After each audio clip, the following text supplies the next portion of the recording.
ever want to see another skateboard again? I don't know, I kinda like the thrill of it all. Maybe I'll become a professional skateboarder in my next life. Oh God, not another Jerry clone.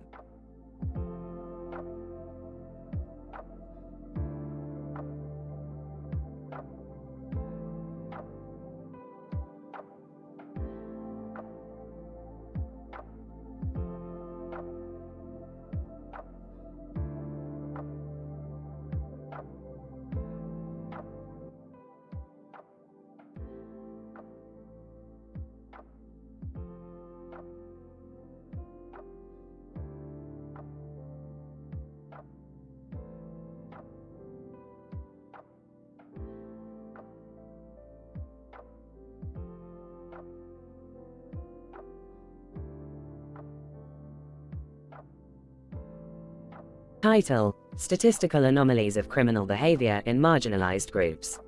Characters: Rick, Morty, Summer. Synopsis.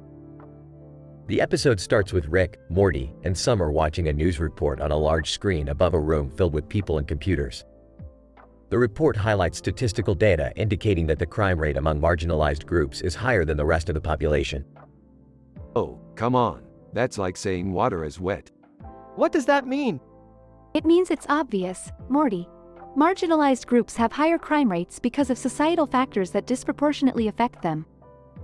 Well, duh. But let's dig deeper. Why is it that these groups, which make up just 13% of the population, commit over 50% of the crimes?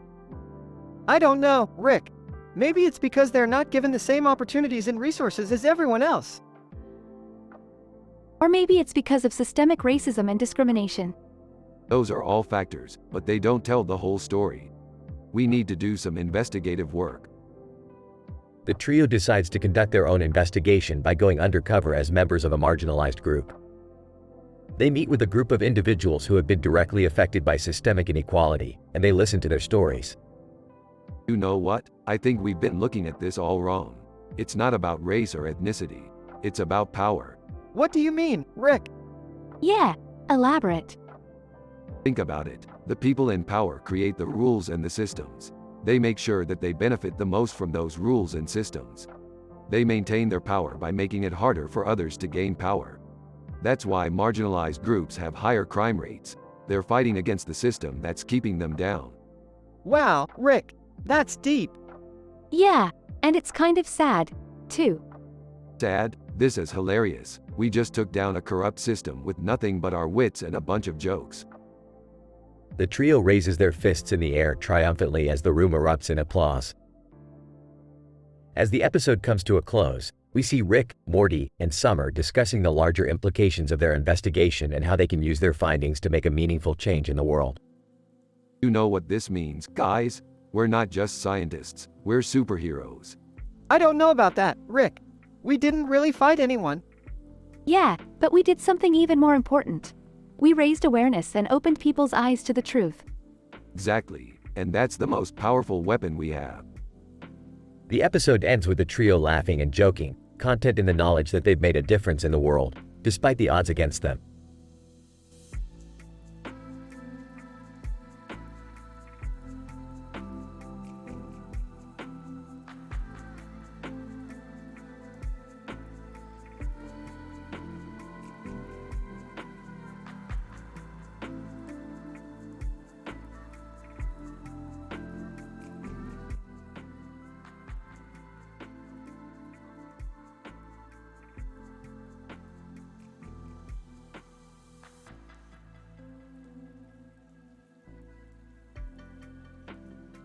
Title: The Insanity of Inheritance. S1, E17. The episode begins with a circular view of a plant with a blue sky in the background and a green field in the center. Rick, Morty, Jerry, and Summer are sitting in the field counting the remaining 12,848,483,939,384,730 of Jerry's inheritance. Well, Jerry boy, we've got to dispose of this money before the IRS gets wind of it. But Rick, isn't it Jerry's money? Shouldn't we give it back? Morty, you're thinking like a dummy. We've got to burn it. That's the dumbest thing I've ever heard. No, it's not. It's brilliant. Burn it. Burn it all. As Rick starts to light up the money, Jerry starts to laugh uncontrollably. He rolls around in the field, tearing up clumps of grass and throwing them in the air. Ha! Ha! Ha! I'm rich. I'm insane. Ha! Ha! Ha! Rick, I think we broke him. Ah, he was already broken. Can't we just put out the fire and take the money to the bank? No, too risky. We've got to destroy it. As the fire reaches its peak, Jerry's laughter turns to sobs. He falls to his knees and starts to claw at the dirt. What have I done? What have I done? Ah, it's just a little harmless insanity. He'll bounce back. I don't know, Rick. He looks pretty messed up. I'm with Morty. We should take him to a doctor. Fine, but we're not getting involved in any more of his crazy inheritance schemes. As the episode ends, we see Jerry strapped to a hospital bed, still muttering to himself about his lost fortune. 12,848,483,939,384,730 Gone. Gone forever.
Title: Quantum Mail. Synopsis. Rick and Morty discover the wonders of quantum mechanics and mail delivery in a chance encounter with the infamous Ted Kaczynski. Act 1. Rick and Morty are on their way back to Earth when they pass by a man standing next to a bus stop with a mailbox on the side of the road. Rick, being the curious scientist that he is, stops the car to investigate. Morty is hesitant, knowing Rick's tendency to get into trouble. The man introduces himself as Ted Kaczynski, the Unabomber, and Rick is immediately interested. They strike up a conversation about physics and technology, with Kaczynski showing surprising expertise in the field. Before they leave, Kaczynski hands Rick a letter to mail. Kaczynski, you know, the nature of quantum mechanics really undermines the deterministic worldview. It shows that reality isn't just a bunch of particles bouncing around, but instead is an interconnected web of possibilities and probabilities. Fascinating stuff, really. Yeah, I know that stuff. I built an entire interdimensional portal gun based on those principles. But what's with the letter? Kaczynski, left the letter to a friend. I don't trust the government to deliver it, so I prefer to use the old-fashioned way. Plus, it's hard for them to track. Oh, should we really be helping this guy? Relax, Morty, it's just mail. Besides, I'm curious to see where this leads. Act 2. Back on Earth, Beth is surprised to see her father and Morty carrying a letter. Rick explains the encounter with Kaczynski and Beth is understandably concerned. However, before she can argue, Rick uses his portal gun to speed up the delivery process. The letter suddenly disappears, and an unexpected chain of events is set into motion. Dad, are you sure that was a good idea? You never know what kind of trouble you can get yourself into with these things. Please, Beth, I built this gun to travel through time and space. A simple mail delivery won't cause any problems. I don't know, Rick. It's like that butterfly effect thing. Small actions can have big consequences. Act 3. The consequences of their actions become apparent when they find themselves in a surreal alternate dimension, where everything is upside down and the laws of physics are questionable. The mailbox that they had seen earlier is now floating in the air. They realize that the portal gun's delivery system must have messed something up. Oh my God, Dad. What did you do? Where are we? Relax, Beth, we just need to figure out how to get back to our dimension. And also, what to do with this upside-down mailbox. I don't think upside down matters, Rick. It's just a mailbox. Act 4. In a desperate attempt to find their way back home, Rick and the others begin tinkering with the mailbox and its contents. As it turns out, the unassuming piece of mail contained a unique property that enabled it to interact with quantum fields in a way that caused a disruption of space-time. They used this property to create a makeshift portal generator, and after numerous trials and errors, they finally make it back to their own dimension. Dad, that was insane. How did you even think of that? Well, I ain't called the smartest man in the universe for nothing. And thanks to Kaczynski, we have a newfound appreciation for the wonders of quantum mechanics. Rick, what are we gonna do with the mailbox now? I don't know, Morty. Maybe we can sell it on eBay or something. As they walk away, the mailbox suddenly explodes, leaving behind a trail of glitter and confetti. What the hell, Dad? I thought you said it was just a mailbox. I don't know, Beth. Maybe it was a defective model. But hey, at least we got to learn a thing or two about quantum mechanics and mail.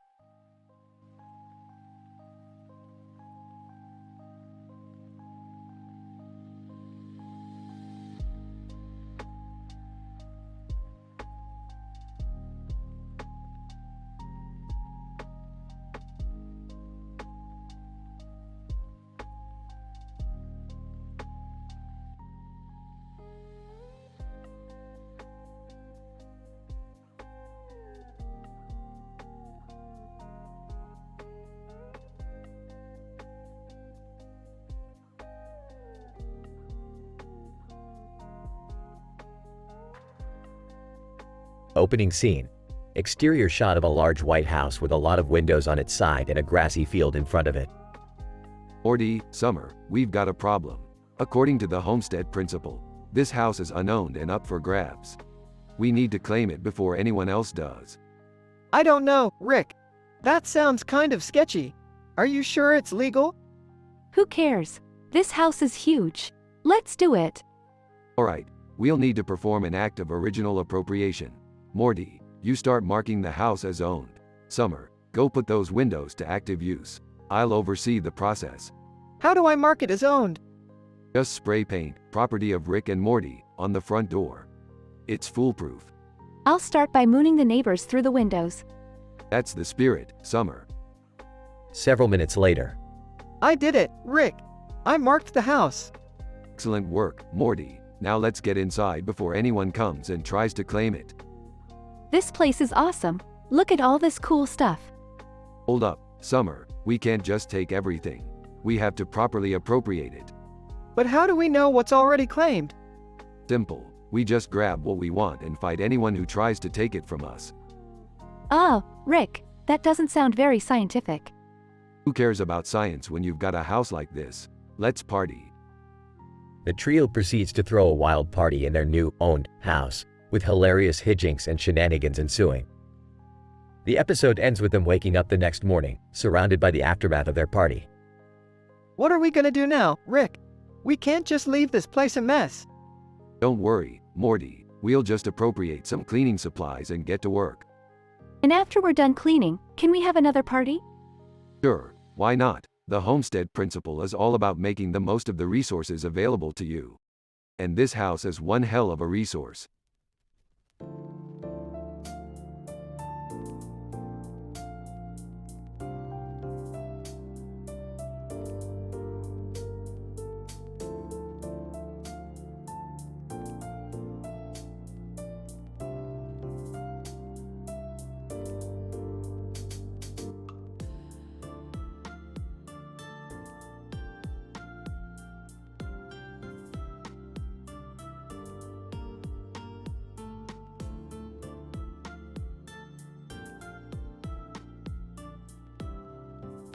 Title: The Quantum Bus Stop Paradox. Opening scene. Rick and Morty are seen cruising the universe in their spaceship. They come across a rare quantum particle that could provide them with unlimited energy. Morty, buckle up. We're going to grab that energy particle. Oh, Rick, I don't know about this one. Don't worry, Morty. I've done this 1,000,000 times. Once they grab the particle, they find themselves transported to a strange parallel universe where time moves at a different speed.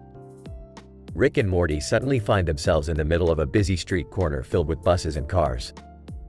Rick, where are we? What's going on? Morty, we're in the middle of the quantum bus stop paradox. Time moves at different speeds here, and this is causing some weird things to happen. As they continue to walk down the street, they notice that everyone around them seems to be in a perpetual state of partying and celebration. Rick, what's with all the partying? Morty, in this universe, every time a bus reaches the corner, a party breaks out. It's like a quantum effect of some sort. Suddenly, a group of seemingly innocent bystanders transform into bizarre alien creatures and begin chasing them. Rick, what's happening? Morty, we have to get out of here. These aliens are a side effect of the quantum energy we absorbed. They escape and make it back to their spaceship, but not before Rick makes a stop at a convenience store to grab some snacks. Morty, grab some chips and let's get out of here. As they fly away, they realize that they accidentally brought a partying alien along with them. Rick, what are we going to do with this alien? Don't worry, Morty. We'll just have to take him to our universe and drop him off at a party. It's the only way to get rid of him. Final scene. Rick and Morty drop off the alien at a wild party in their universe and slip away. Morty, another successful adventure. Now let's go home and get some rest. Oh, Rick, I think I need therapy after this one. Yeah, Morty, just add it to the list.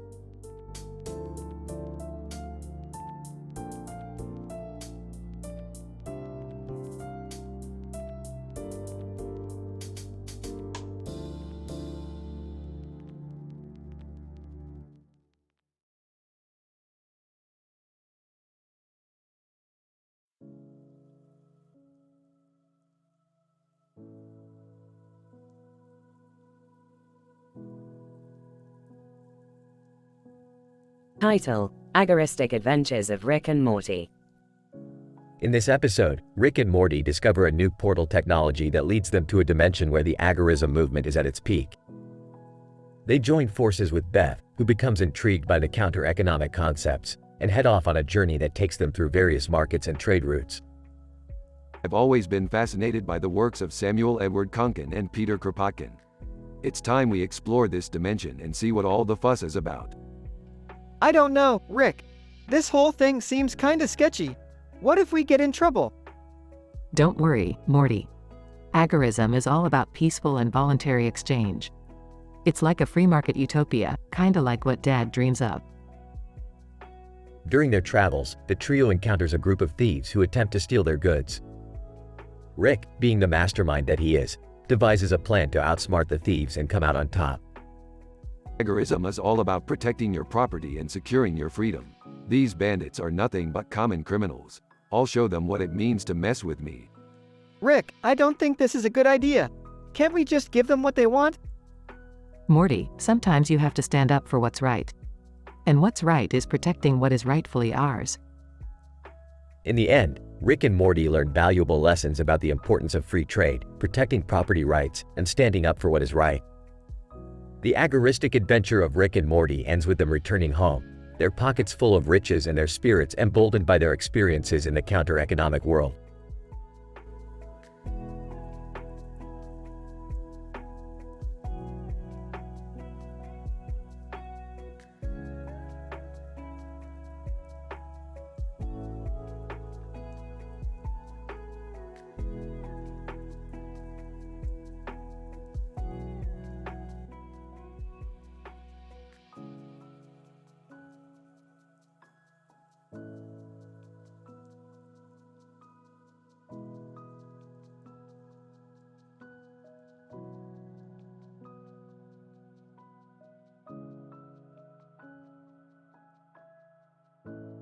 Title: The Hilarious Adventures of Rick and Morty with the black and white containers with Star Wars designs. Scientific abstract. In this episode, we observe the comedic interactions of Rick and Morty with objects known as black and white containers with Star Wars designs. These containers, named Luke, Gon, 13, 449, 1337, and At, possess unique properties that allow Rick and Morty to embark on a series of absurd and entertaining escapades. Introduction.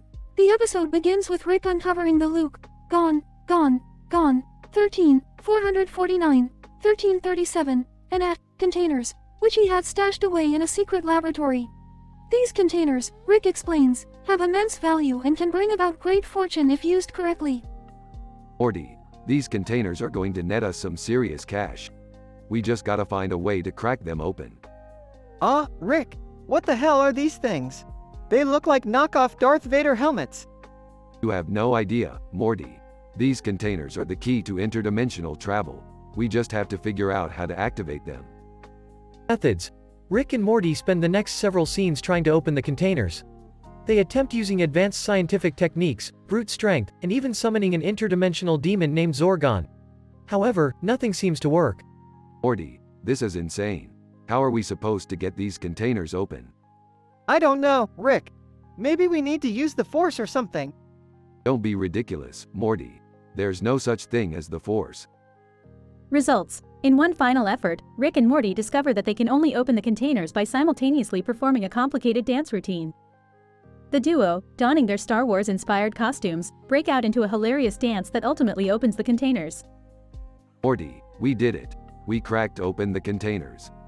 Oh man, Rick, I can feel the Force flowing through me. This is insane. Conclusion. The episode ends with Rick and Morty discovering the true value of the containers as they transport themselves to an alternate universe filled with riches and treasures beyond their wildest dreams. The pair dance off into the distance, two Star Wars-loving adventurers on a mission to explore the unknown. Morty, this is just the beginning. The universe is our playground. Yeah, Rick, may the Force be with us.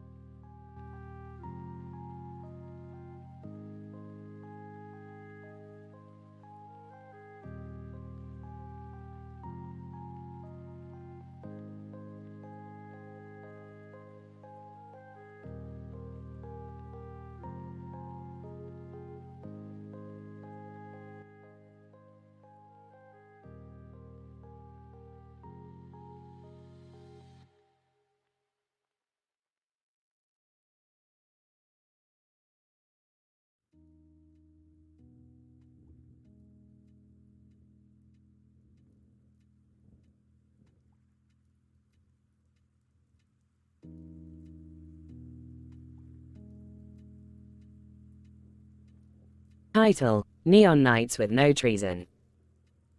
Synopsis. Our beloved duo, Rick and Morty, find themselves in a room filled with neon lights and a computer screen.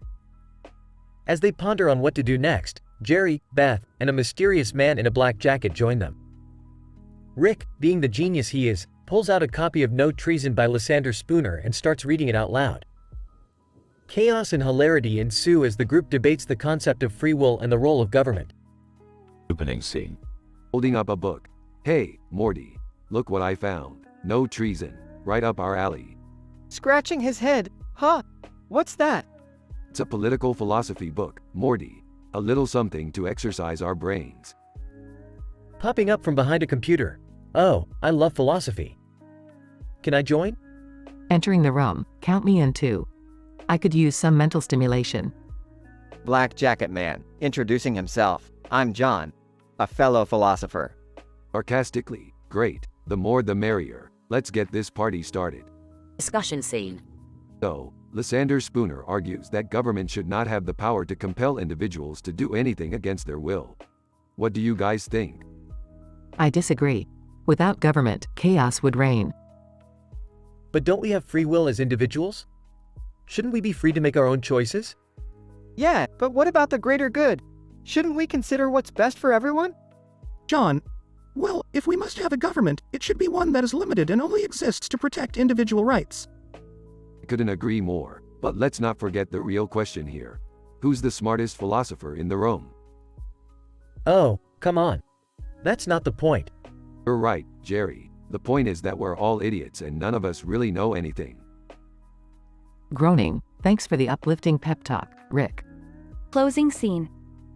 As the group continues to bicker, the neon lights flicker and the room begins to shake. Panicking. What's happening, Rick? Nonchalantly. Oh, just a minor earthquake caused by our collective ignorance. Nothing to worry about. The group chuckles nervously as they exit the room, each lost in their own thoughts. You know, that may have been the most pointless debate I've ever been a part of. I don't know. I found it kind of fun. John, me too. It's not often I get to discuss philosophy with such a spirited group. Yeah, but let's not do it again anytime soon. My brain hurts. Smiling. Come on. Where's your sense of adventure, Morty? There's a whole multiverse of philosophy out there waiting to be explored. The group walks off into the distance, leaving behind the room with the neon lights and the bookshelf filled with political theory books.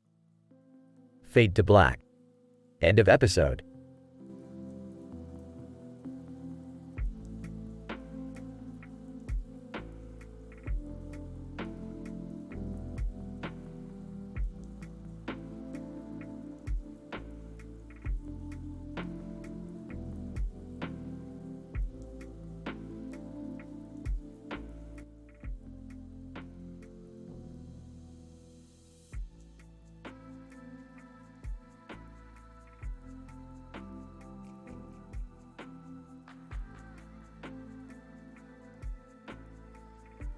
Title: The Pricey Predicament.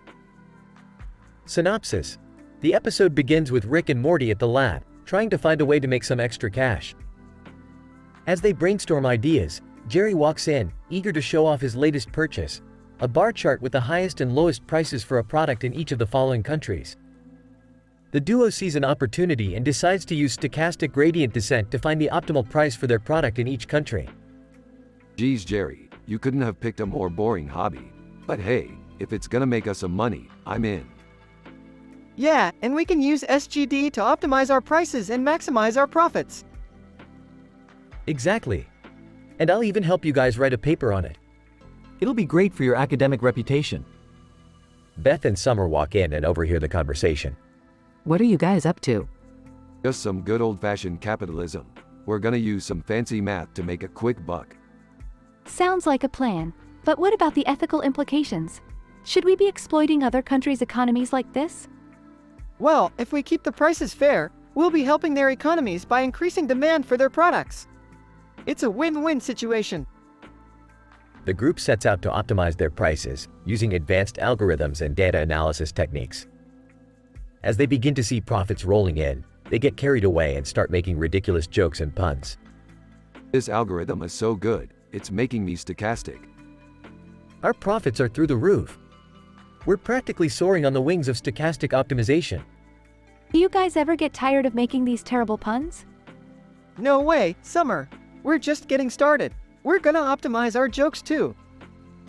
The episode ends with the group celebrating their success, with Beth and Summer reluctantly joining in on the puns. I can't believe I'm saying this, but I guess we really did stochastic our way to the top. I'm never letting you guys live this down.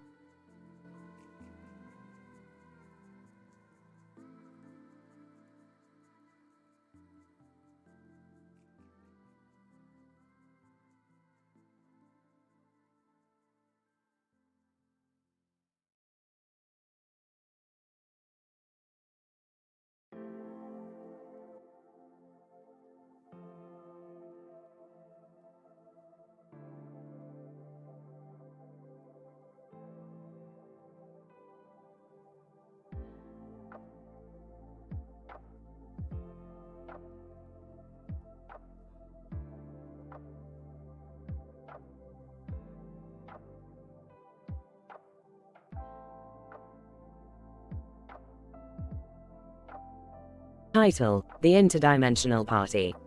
Abstract. In this episode, Rick and Morty find themselves in the middle of an interdimensional party where they encounter various strange and humorous situations. The episode is rated teen due to its adult humor and language. Scene 1.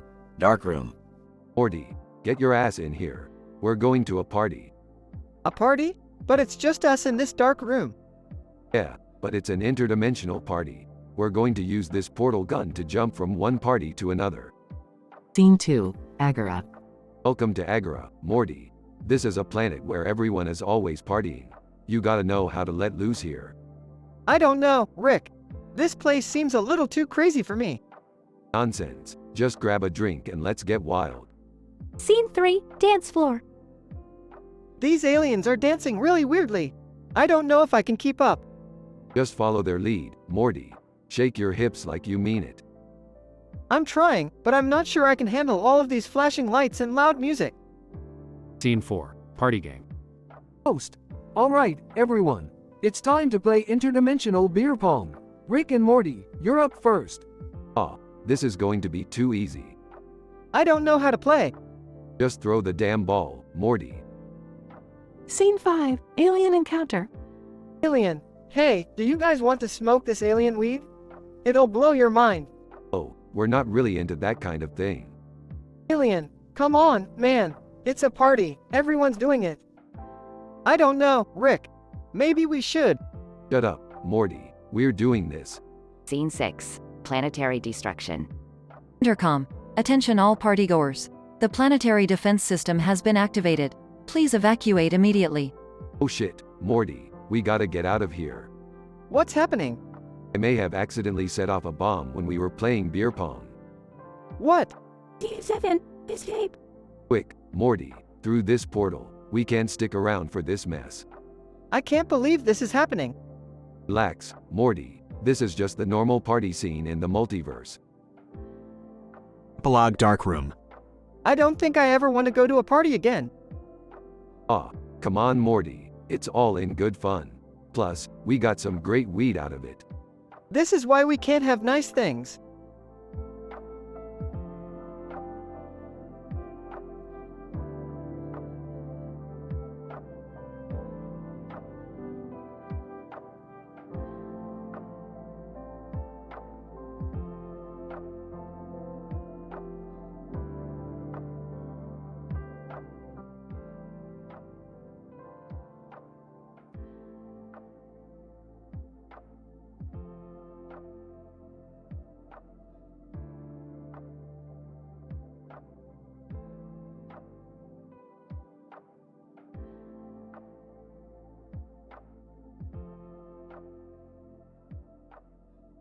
Title: The Vineyard Visit.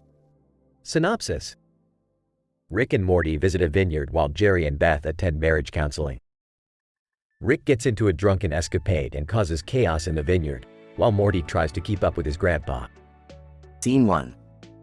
Rick and Morty are standing in front of the vineyard sign. Morty, we're in for a real treat today. We're visiting the finest vineyards in this universe. Wow, Grandpa! I never knew you were into wines. Morty, I'm into anything that can get me drunk. Scene 2. Rick and Morty enter the vineyard and start tasting different wines. Pick up, Morty, this is the stuff. This is the real deal. I'm never going back to regular booze. Drinking, Grandpa, this tastes like grape juice to me. Scene 3. Rick sneaks into the vineyard's fermentation room while Morty is left to drink the wine. Rick creates a chemical reaction and accidentally creates a new kind of wine. In his drunken state, Morty, come quick, I've discovered something magnificent. Drunk, what is it, Grandpa? New kind of wine that will make you forget about all your problems. Hurry, we've got to taste it. Scene 4. Rick and Morty drink the wine and go on a wild, drunken escapade, causing chaos in the vineyard. The vines start to uproot themselves and attack the visitors. Laughing maniacally, Morty, this is the best day ever. Wines, chaos, and interdimensional adventure. Terrified, gee Grandpa, we've got to stop this. We're going to destroy this vineyard. Scene 5. Jerry and Beth arrive at the vineyard and witness the chaos, prompting Beth to ask for a divorce. Panicked, Beth, what have we stumbled into? Disappointed, Jerry, I can't take it anymore. This is the last straw. Scene 6. Rick and Morty fly away from the vineyard, leaving behind a trail of destruction. Rick realizes the impact of his actions. Apologetic, Morty, I've messed up big time. I've ruined a perfectly good vineyard. Frustrated, Grandpa, this is why we can't have nice things. Serious, Morty, I promise to make it right. We'll rebuild the vineyard and make even finer wines. Skeptical, yeah, sure, Grandpa. Just make sure to stay sober next time. The end.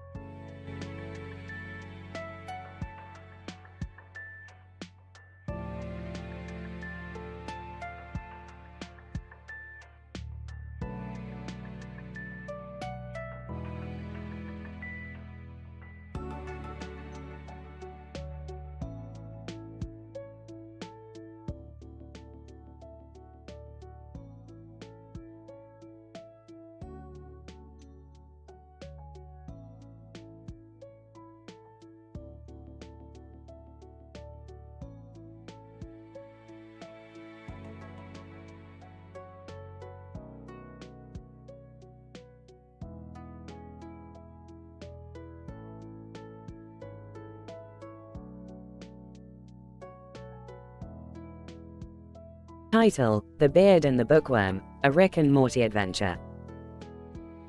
Synopsis. In this Rick and Morty episode, our protagonists encounter a mysterious portrait of a bearded man in a suit who seems to have a connection to the anarchist philosopher Lysander Spooner. As they investigate this strange phenomenon, they encounter various obstacles including Summer, who is convinced that the portrait is haunted, and a gang of interdimensional hippies who want to steal Rick's prized edition of No Treason. Act 1.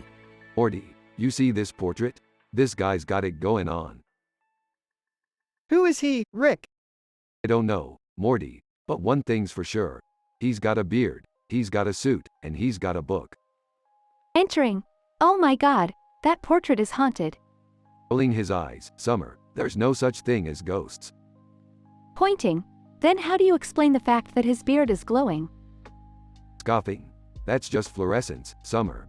Happens all the time. Act 2. Reading from No Treason, the Constitution has no inherent authority or obligation. It is an absurdity, an impossibility, a contradiction. Damn straight, Morty. Spooner knew what was up. Skeptical. Who's this Spooner character? Sounds like a cereal brand. Smirking. He was an anarchist philosopher, Summer. And a damn good one, at that. Suddenly, the door bursts open and a group of interdimensional hippies enter, brandishing flowers and tie-dye shirts. Hippie number 1. Yo man, give us that book, man. Defiantly. Not a chance, man. This book is my prized possession. Hippie number 2, but it belongs to the people, man. You can't claim ownership. Smirking. That's where you're wrong, my friend. I'm a sovereign individual. Ain't nobody gonna tell me what to do. Act 3. Hiding behind a bookshelf. Rick, what are we gonna do? They're closing in on us. Pulling out a laser gun. Don't worry, Morty. We've got this. Suddenly inspired. Wait, guys. I have an idea. She pulls out a boombox and starts playing disco music. Hippies, dancing and singing, disco, disco. Rick and Morty use the distraction to escape with no treason, and the hippies are left behind, still dancing to the beat. Smirking.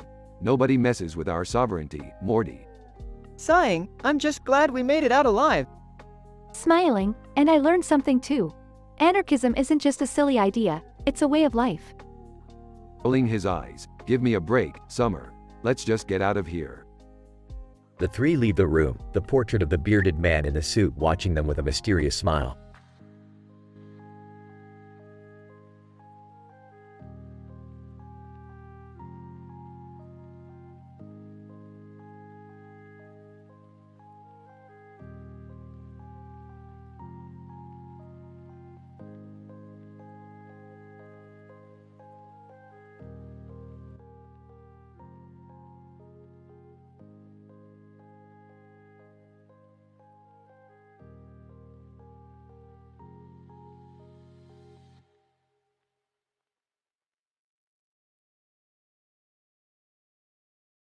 Title: The Bus of Chaos. The episode commences with Rick and Morty driving on a deserted highway when they encounter a bus lying by the side of the road. Rick's interest is suddenly piqued, and upon examining the bus, he discovers that it is filled with highly advanced quantum technology that shakes the very foundations of the universe. Morty, this bus is unlike any other that I have ever seen before. It is powered by highly advanced quantum computer systems. Wow, that sounds impressive, Rick. Jerry, Summer, and their friends soon arrive, and they all board the bus with Rick and Morty. They soon realize that the bus is transporting a highly dangerous but hilarious creature from another dimension, which has the ability to copy and replicate its victims' thoughts and behavior. Guys, this is crazy. We have to be careful. The creature can copy and replicate all of our thoughts and actions. Oh great, now we have an alien doppelganger on board. That's just great. As the episode progresses, the alien doppelganger begins to wreak chaos on the bus, leading to a mind-bending adventure for Rick, Morty, Jerry, Summer, and their friends. The creatures replicate everyone's quirks and personalities to create comical chaos. In a high-pitched voice, oh geez, Rick, that creature copied my voice. This is wild. This is just the tip of the iceberg, Morty. We're in for a wild ride. As the situation intensifies, Rick puzzles out a way to defeat the alien creature and nullify its effects on the bus. The episode concludes with the family back to their own selves. Wow, that was a wild ride. I'm glad everything is back to normal. Yeah, it was funny, but also kinda scary. I don't want to go through that again. Well, at least we have this high-tech bus now. We can go full speed ahead. Let's just hope we don't encounter another alien doppelganger anytime soon. In conclusion, the episode will deliver outrageous comedy alongside quantum physics that will challenge the viewer's perception of reality.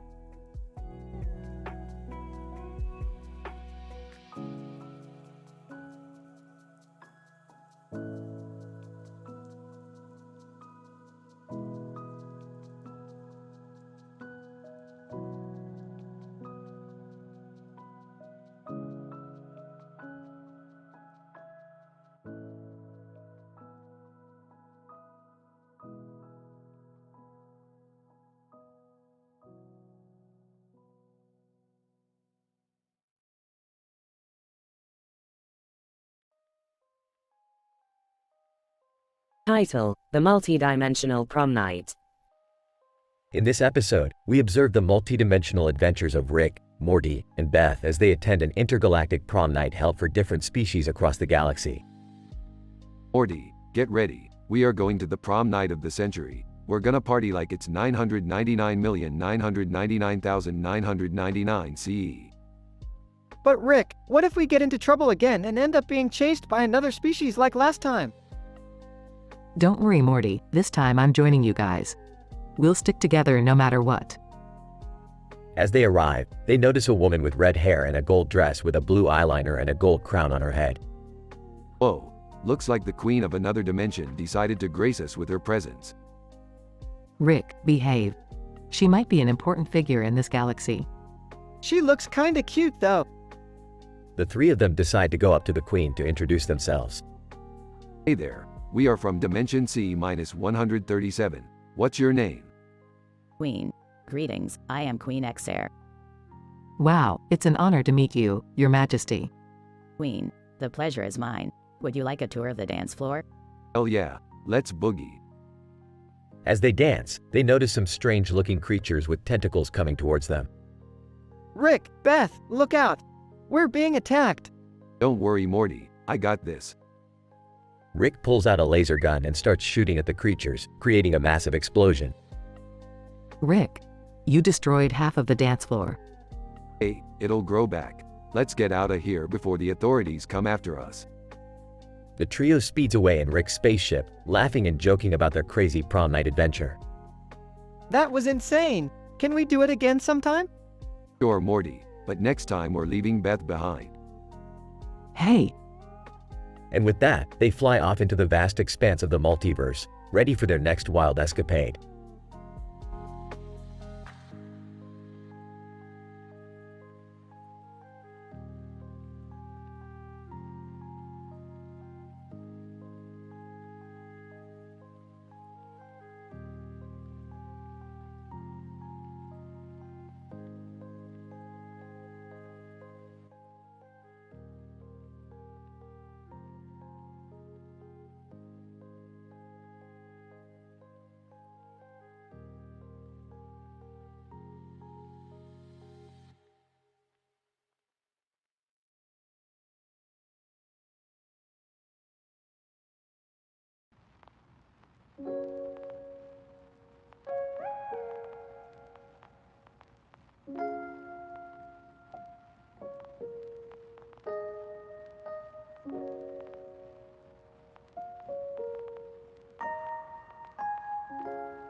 Title: Quantum Lass.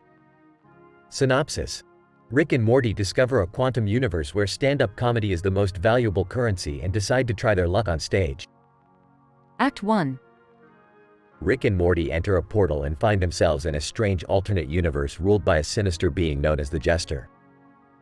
They quickly learn that in this universe, the funniest comics have the most power and influence. Whoa, this is like that time you took me to a dimension where everything was a musical. Yeah, but this one's got a better set of rules. Act 2. Rick and Morty decide to enter a stand-up comedy contest to become the most influential comedians in the universe.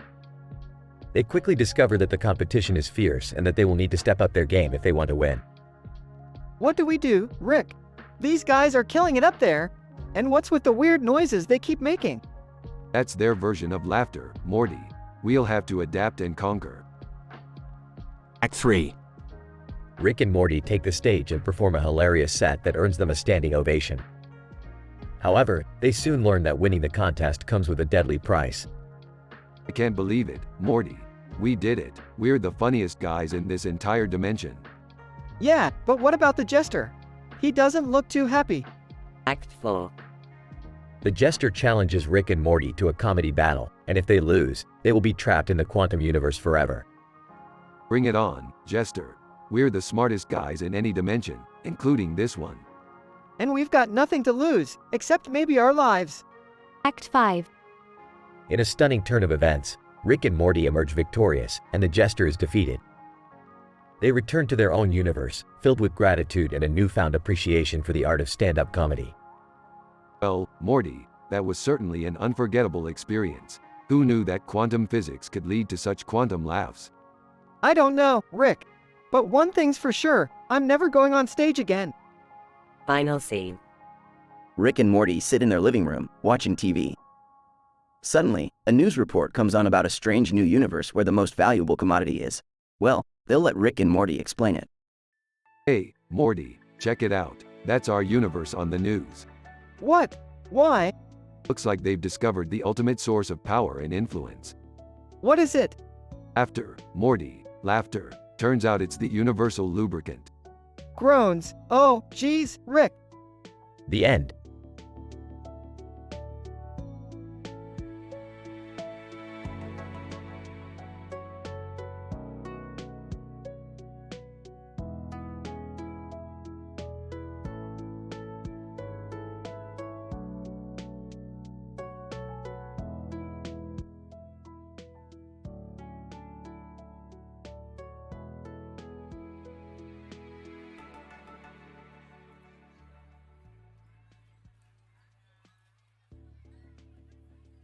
Title: Symbiotic Blades and Salmon Poisoning. Abstract. The present study aimed to elucidate the effects of symbiotic blades and expired salmon ingestion on the behavioral and physiological responses of a multi-generational familial cohort of dimension-hopping humans. The experiment involved a man on a chair, a man with a knife in his mouth, and a man carrying a backpack. Morty, one of the subjects, ingested expired salmon, leading to food poisoning and subsequent disruptions in the group dynamics. Introduction. The study was conducted in an interdimensional spaceship laboratory under the guidance of scientist Rick Sanchez.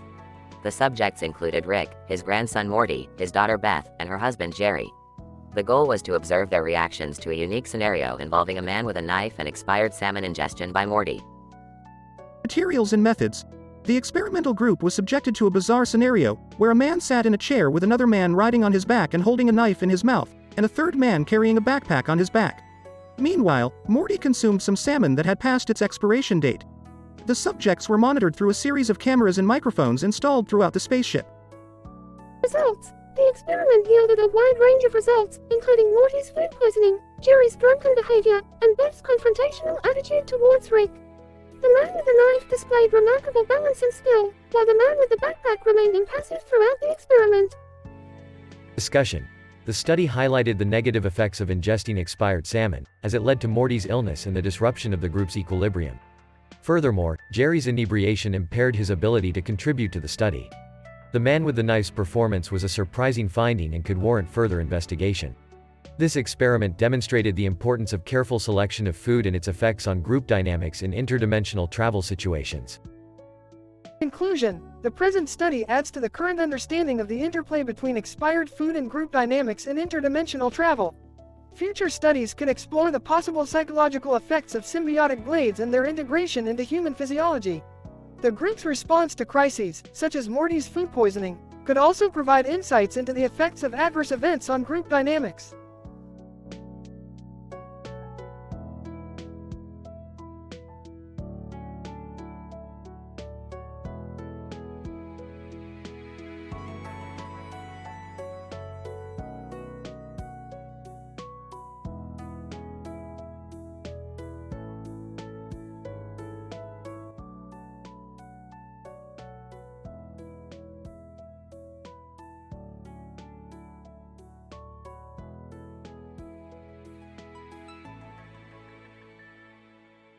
Title: Martian Pig Experiment.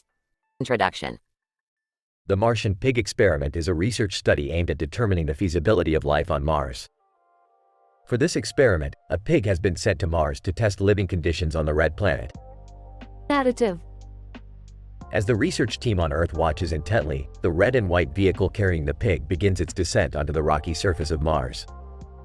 The Martian atmosphere is thin and mostly composed of carbon dioxide, making it inhospitable for humans but potentially hospitable for other living organisms.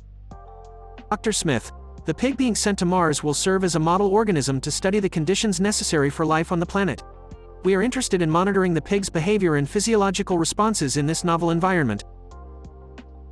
After a successful landing, the pig is placed in a dome-shaped habitat designed to simulate life on Earth. Researchers monitor the pig's behavior, feeding habits, and the impact of low gravity on its movements. The pig is also fitted with sensors to track its biometric data, such as heart rate and body temperature, as it acclimates to the new environment. Dr. Kim, our main goal is to study the long-term survival of the pig in a Martian-like environment. This will help inform future human missions to Mars and the development of new technologies to sustain life on the planet. As the days go by, the pig appears to be adapting well to its new home. It eats, sleeps, and explores the habitat with ease, as if it was back on Earth. However, the researchers are also mindful of the challenges the pig may face, such as radiation exposure and low oxygen levels. Dr. Patel, we will continue to closely monitor the pig's health and well-being. This experiment will provide valuable data on the resilience of life in harsh environments. Conclusion. The Martian pig experiment represents a significant step forward in the quest to explore Mars and pave the way for human colonization. By studying a model organism in a simulated Martian environment, researchers can gain insights into the conditions necessary to sustain life on the planet. The pig's journey to Mars is a testament to the innovative spirit of science and technology, and a reminder of the wonders of the universe that await us.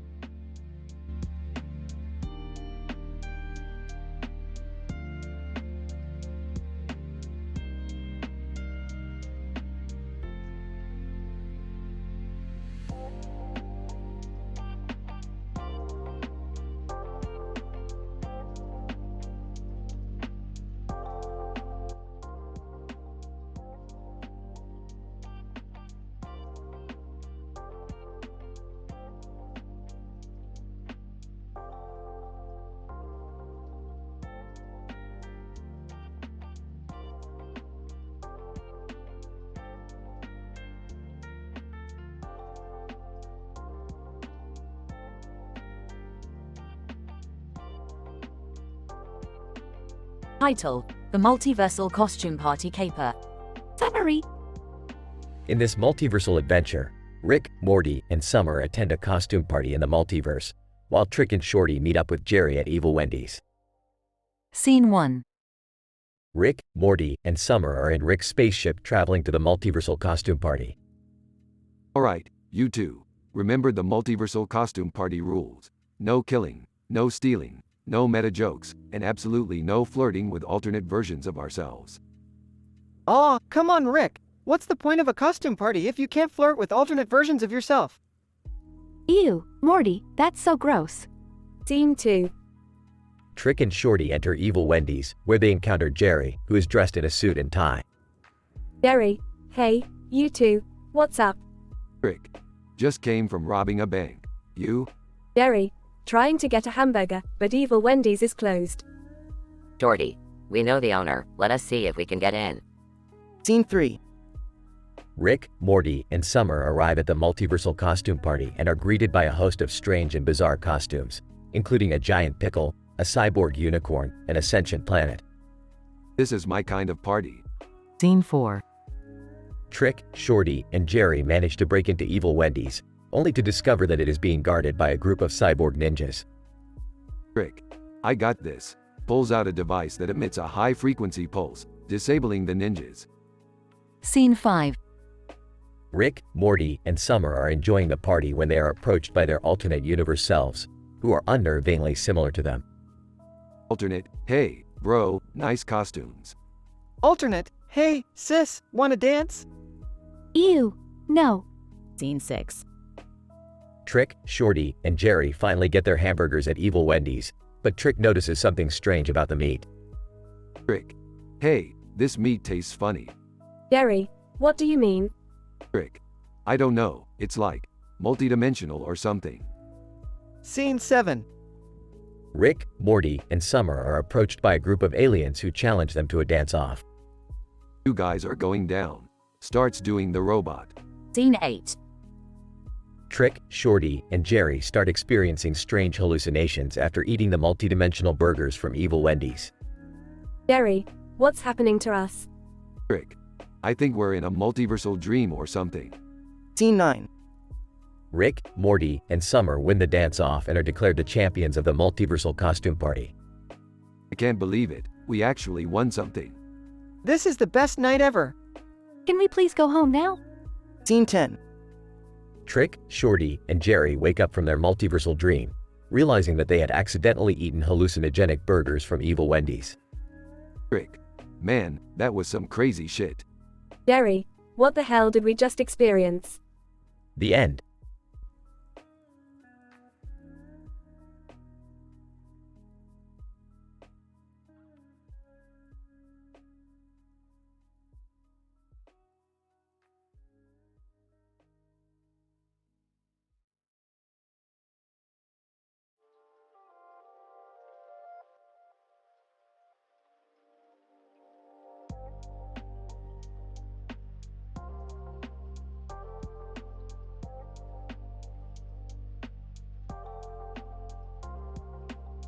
Rick and the Quantum Game Night. Synopsis. In this episode, Rick and Morty indulge in a game night playing video games on the Wii, while Beth spectates. Jerry begins to feel left out and tries to defend his use of the Virtual Boy console, leading to a chaotic series of events. Opening scene. Morty, pass the controller. Don't hog the turns. Relax, Rick. I'm not hogging anything. We're just playing games. Chuckles, this is so fun. I'm living vicariously through you too. Clears throat. Hey guys, what's this game you are playing? Some forgotten classic. Dude, you wouldn't understand. Yeah, Jerry, stick to Virtual Boy. Size Virtual Boy is great. You just need to give it a chance. Middle scene. Alright, Morty, we're almost there. Just one more level. I got this. We're untouchable. Tension increases. Fake coughs up. Guys, I think I'm feeling something. Coming on. Not now, Jerry. Ignoring Beth, I'm going to get my Virtual Boy console. Oh great, here we go. Why don't you just play with us, Jerry? Virtual Boy is better than your Wii. It's like a scientific breakthrough or something. It uses red LEDs. Facepalm. Closing scene. Chuckles, poor Jerry, never had a chance. Yeah, he's still stuck in the past. The Virtual Boy is a relic. It doesn't even have enough games. Grumpy, did I hear someone needs a Virtual Boy programmer? I'll have you know I've got many connections. Smirks, sorry bud. We're not in the market for ancient tech. Yeah, thanks for playing, Jerry. Maybe next time. Grumbles, you guys are gonna regret it. Fade to black. End of episode.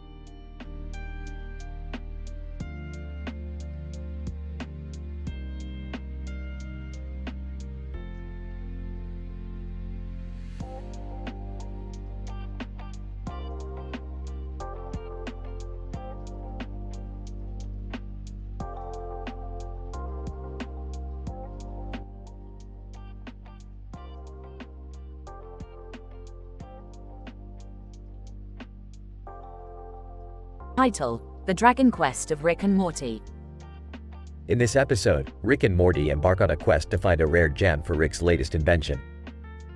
They are joined by Summer, who is looking for an adventure to spice up her summer break. After a long journey, they finally arrive at the location of the gem, guarded by a formidable red dragon with a sword in its mouth and a flame coming out of its mouth. The dragon also bears the words FCN below it, which Rick recognizes as a cryptic clue to its weakness. Rick quickly formulates a plan to defeat the dragon and retrieve the gem, but it requires him to turn himself into a dragon as well. Using his advanced scientific knowledge, he creates a serum that will transform him into a powerful dragon. As Rick slowly transforms, Morty and Summer provide witty commentary on his changing appearance. Oh, Rick, I think you might need to lay off the dragon serum a little bit. Your scales are turning rainbow-colored. Yeah, and your wings are shaped like pizza slices. Are you sure this is a good idea? Despite the odd side effects, Rick successfully transforms into a dragon and battles the other dragon, using his intelligence and resourcefulness to exploit the FCN weakness and claim victory. After securing the gem, the trio returns home, with Rick still in dragon form. Summer suggests they go to a nearby medieval fair to show off their new dragon friend, leading to even more hijinks and hilarious one-liners. Rick, in dragon form, I am an unstoppable force of science and magic. Who wants to challenge me to a game of medieval mini-golf? Oh, I think we're gonna need a bigger ball, Rick. Overall, the Dragon Quest of Rick and Morty is a hilarious, action-packed adventure filled with witty banter and absurdity that will have fans rolling with laughter.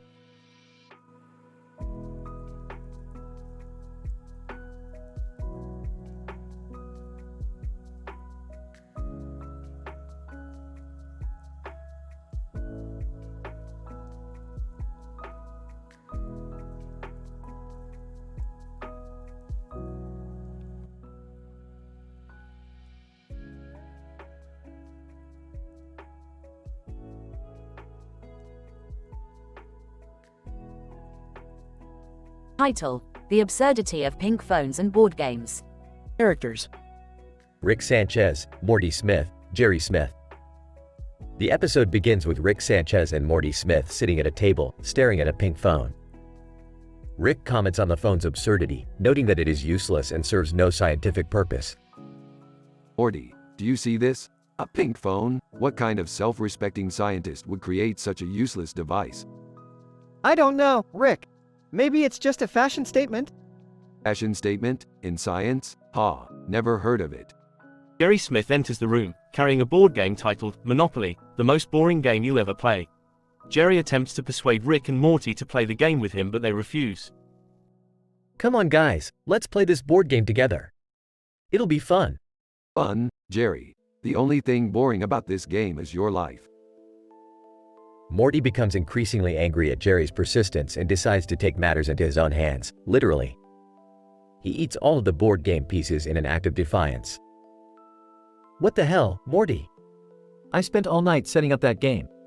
Well, maybe if it wasn't so boring, I wouldn't have had to resort to this. Rick, amused by Morty's actions, suggests they create their own board game called Scientific Showdown. The game includes experiments, equations, and obstacles that must be conquered through science.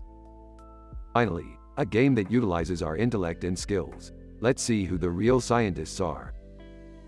The episode ends with Rick, Morty, and even Jerry enjoying the game of Scientific Showdown, proving that science can be fun and exciting when approached with creativity and humor. Wow, this is actually kind of fun. Who knew science could be entertaining? We did, Jerry, we did.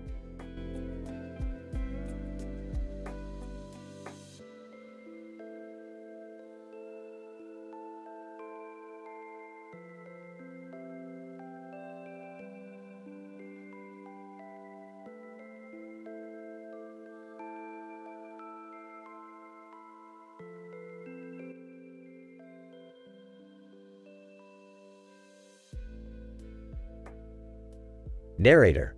In this episode, Rick and Morty embark on a Cabbage Patch adventure, taking them to the very limits of sanity and absurdity.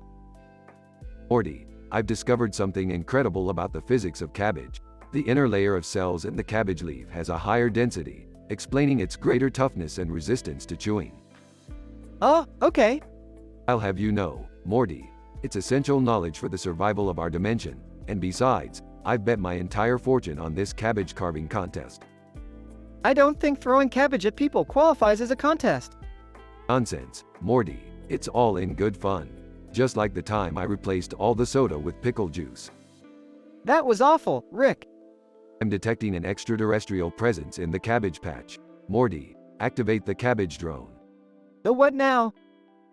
Narrator. As Rick and Morty follow the trail, they find themselves face to face with the ultimate in cabbage evolution, an intelligent, talking cabbage.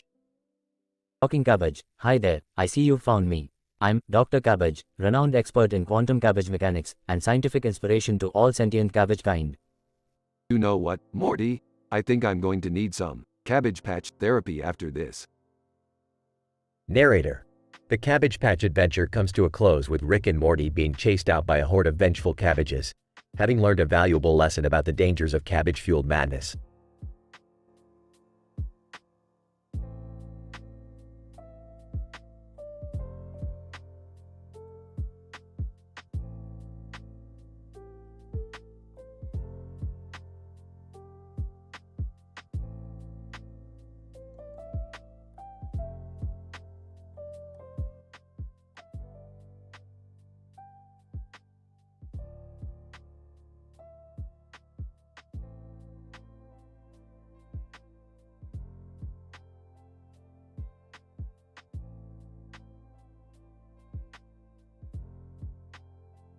Title: The Holy Heist, a scientific study of a musical encounter. Opening sequence.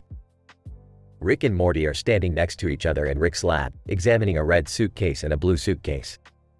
Morty, you know what this means? That we're gonna go on another crazy adventure. No, Morty, it means we have too many suitcases taking up valuable lab space. Oh, so what are we gonna do with them? I don't know, Morty.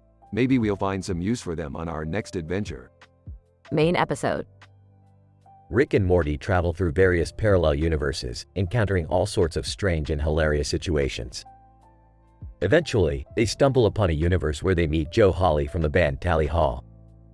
Whoa, Morty, look, it's Joe Hawley from Tally Hall. What's he doing here? I don't know, Morty, but let's go say hi. As they approach Joe, they realize he is actually a really nice guy. Joe, hey there guys, what brings you to this universe? We were just passing through, but now that we're here, you mind spotting us $100? Joe, sure, but why? Why not? The trio then embark on a wild adventure to spend the $100, encountering all sorts of zany characters and comedic situations along the way. Throughout the episode, there are countless jokes and references to pop culture, music, and Tally Hall itself. Hey Joe, do you think you can write us a song about this adventure? Joe, absolutely, how about the Holly heist? I love it. Let's steal some more $100 bills. As the episode comes to a close, Rick and Morty bid farewell to Joe Hawley, knowing they've made a new friend and had a wild adventure they'll never forget. Closing sequence. Rick and Morty are back in their lab, surrounded by all sorts of new gadgets and objects. Gee, Rick, I never knew $100 could buy so much stuff. Morty, it's not about the money. It's about the experiences we have along the way. Oh, okay, Rick. I guess you're right. Now help me figure out what to do with these suitcases. Right, Rick, because that's the most pressing matter at hand. The episode ends with the duo sharing a laugh and brainstorming their next crazy adventure.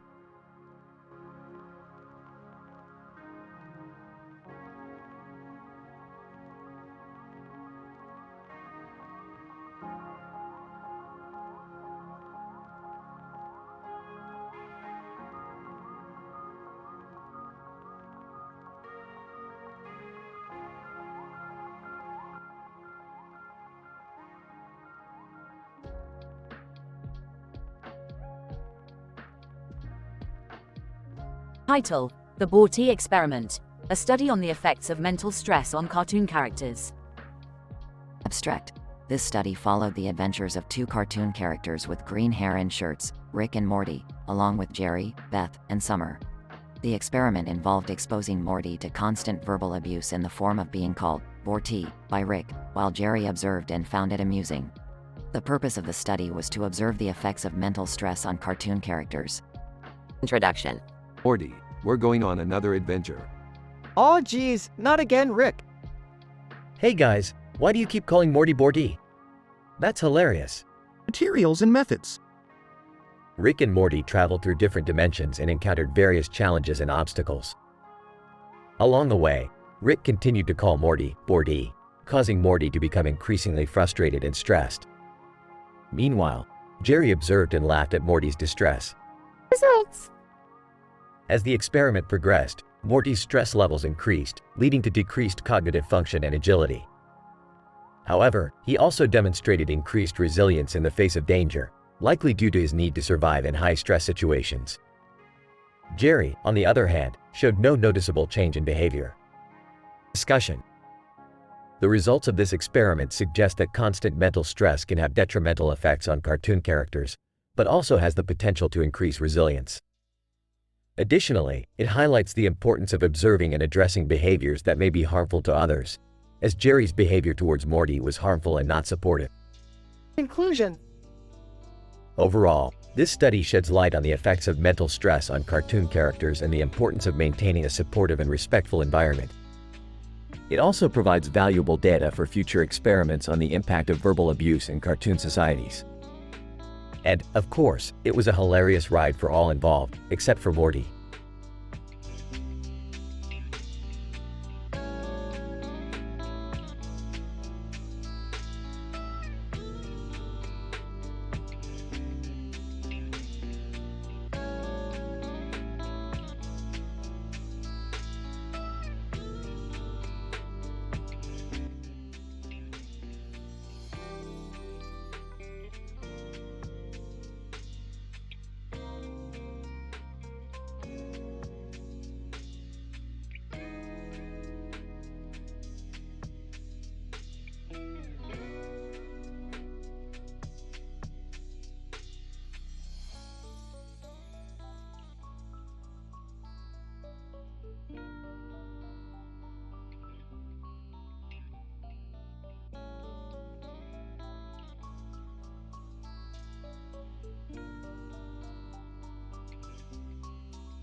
Title: Chaos Theory in the City. The Wacky Adventures of Rick, Morty, Jerry, Beth, and Summer. Abstract. In this episode, the team of Rick, Morty, Jerry, Beth, and Summer embark on a wild and crazy adventure in the city where they encounter a man wearing a mask and a blue helmet. Using their scientific knowledge and humor, they navigate through a series of unpredictable events filled with chaos and danger. Opening scene. Whoa, Rick, what's that guy doing over there? Looks like he's wearing a mask and a blue helmet. Let's go check it out. Oh, guys, do we really have to? This city gives me anxiety. Jerry, stop being a wimp. Let's go investigate. Yeah, let's do this. Scene 1. Alright, let's get a closer look at this guy. Man with the mask. Halt. Who goes there? Oh, we're just passing by. What are you doing here? Man with the mask. I'm here to save the city from the red and yellow line. The what? Man with the mask. The red and yellow line. It's a force of chaos that threatens to destroy everything. Chuckles. Okay, buddy. Whatever you say. Scene 2. Well, that was interesting. Let's grab some food. I heard there's a great vegan restaurant nearby. Groans. Oh, come on. Not vegan food again. Yeah, let's get some burgers instead. No way, guys. We should support local businesses and try new things. Scene 3. This vegan food is terrible. Can we get some real food now? Triumphantly, yes. Let's go get some burgers. Face bombs, boys, always thinking with their stomachs. Scene 4. Whoa, guys. Look at that cool spaceship. Sarcastically. Oh yeah, because it's totally normal to see a spaceship on a city street. Let's go check it out. Eye roll, of course. Scene 5. Alright, let's go in. Space alien. Greetings, Earthlings. What brings you to my spaceship? Whoa, cool. Are you from another planet? space alien. Yes, I am from the planet Zog. We have traveled here to study your culture and technology. Smugly, well, you've come to the right place. We have the best of both. Scene 6. Panicked. Uh-oh, the spaceship is malfunctioning. We need to get out of here now. Frustrated, great, just what we needed. Another chaotic event. Terrified, I don't want to die. What are we going to do? Scene 7. I got it. We need to use the power of science to save ourselves. Skeptical, how are we supposed to do that? Simple. We need to use the chaos theory to find a solution. Pause. Who wants to take the lead? Size, I guess I will. Scene 8. Okay, according to the chaos theory, we need to find patterns in the chaos and use that to predict and control the outcome. Impressed. Not bad, Beth. Not bad at all. Still skeptical. I'm not sure this will work. Optimistic, I believe in us. Let's do this. Scene 9. Alright, everyone focus. We need to find the patterns in the chaos and use that to redirect the malfunction. I think I see a pattern in the power levels. I see it too. We need to increase it in this area. Got it. I'll help redirect the power. Scene 10. Phew, we did it. That was a close one. Yeah, but we did it together. Impressed.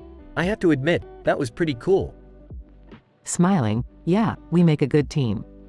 Excited. Can we do this again? That was awesome. Smirks. I don't see why not. As long as there's chaos and science involved, I'm in. Closing scene. Laughing. I have to admit, I never thought I'd be a part of a science experiment in the middle of the city. Chuckles. That's the beauty of science, Jerry. It can happen anywhere. Yawning, can we go home now? I'm exhausted.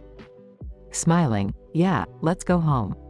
We may not have saved the world, but we had some fun along the way. Cheekily, at least we got some vegan food out of it. All laughs.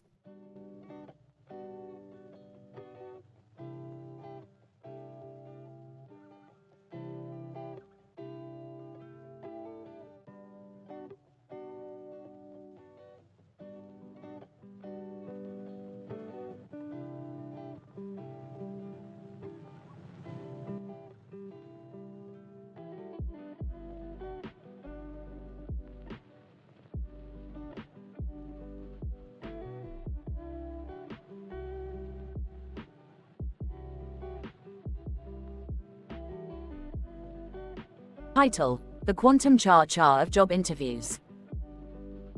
The episode begins with Jerry nervously preparing for a job interview at an esteemed quantum mechanics laboratory. Rick, bored out of his mind, decides to tag along with Jerry for some good old-fashioned mischief. On their way there, they stumble upon a sign that reads, "Drink, lick, dance," and Rick convinces the group to make a pit stop. You know what they say, Jerry. You can't do science on an empty stomach.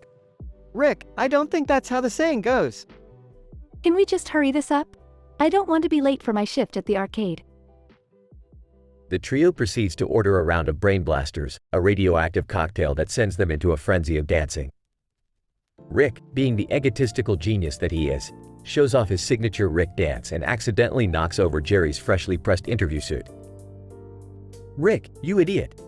I can't go to a job interview looking like this. Relax, Jerry. Just do the Morty dance. It's scientifically proven to boost confidence. Morty, eager to cheer up his father, breaks out into a ridiculous dance that involves flailing limbs and a lot of pelvic thrusts. Against all odds, Jerry starts to feel better and even joins in on the fun. You know what? I don't need that job. I'm starting a dance revolution.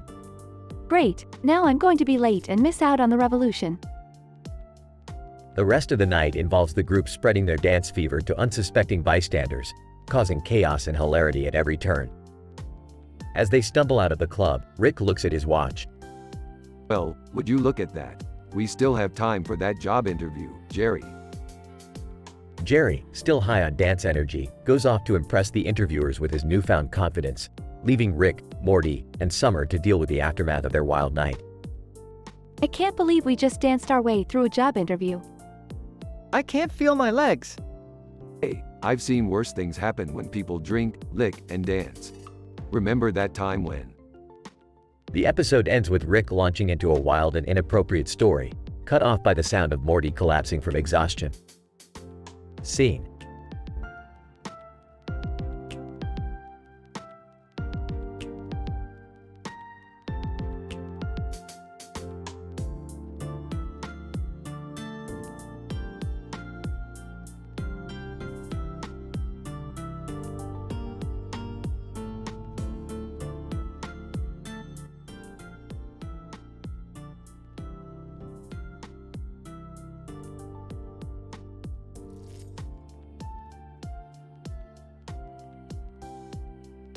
Title: The Baccarat Titanic Robot Clash Haunted Cooking Competition Movie Night Thyroidectomy.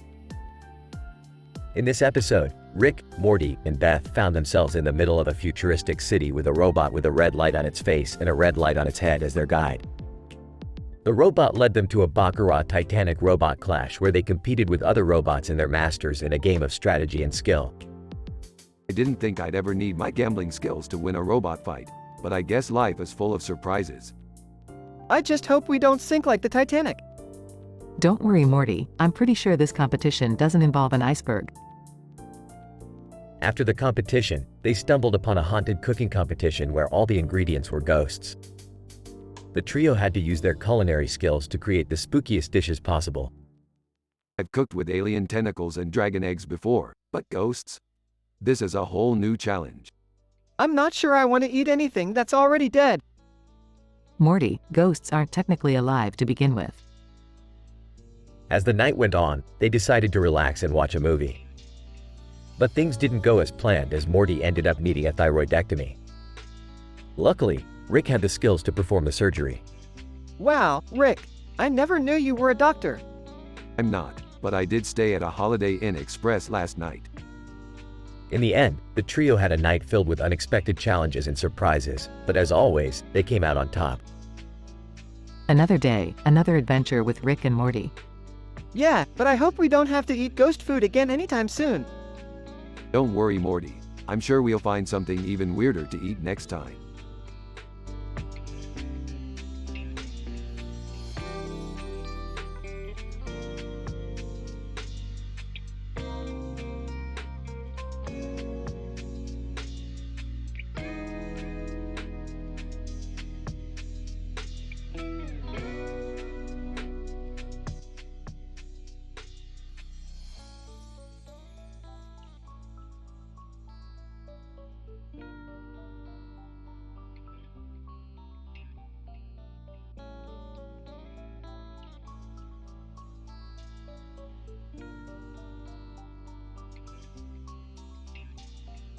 Title: Interdimensional Hilarity with Rickolas and Mortimer. Characters: Rick, Morty, Jerry, Beth, Summer. Opening scene. Rick and Morty are in their laboratory working on a new invention when Jerry walks in. Hey guys, what are you working on? None of your business, Jerry. We're busy here trying to save the universe. Yeah, Dad. Go watch TV or something. Jerry leaves and Morty shows Rick a card he found. Hey Rick, look what I found on the way back from school. Rick takes the card and reads it. More trees, huh? This looks interesting. Let's check it out. Main scene. Rick and Morty use the Mortries to travel to a distant planet where they encounter a group of aliens. Alien leader, who dares to enter our planet uninvited? It's just me, Rick, and my grandson Morty. We come in peace. Alien leader, you have caused a great disturbance in our planet. You destroyed one of our main sources of energy and caused an explosion in the process. Sorry about that, we didn't know. Relax, dude. We'll fix it for you. Rick and Morty work on repairing the damage they caused, but their attempts only make things worse. What the hell is going on here, Rick? Yeah, Dad. You guys always make things worse when you try to fix them. Hey, we're trying our best here. Maybe we need a little help. They ask the aliens for assistance, and together they find a way to restore the energy source and fix the damage. Closing scene. As they prepare to leave the planet, Morty realizes he left his Mortries behind. Rick, we can't leave without my Mortries. I found it, it's mine. Sorry, Morty, we have to go. It's too dangerous to go back. But Rick... Don't worry, Morty, we'll find you a new Mortries. And this time, we'll make sure it doesn't cause any interdimensional chaos. The episode ends with Rick and Morty returning to Earth, ready for their next adventure.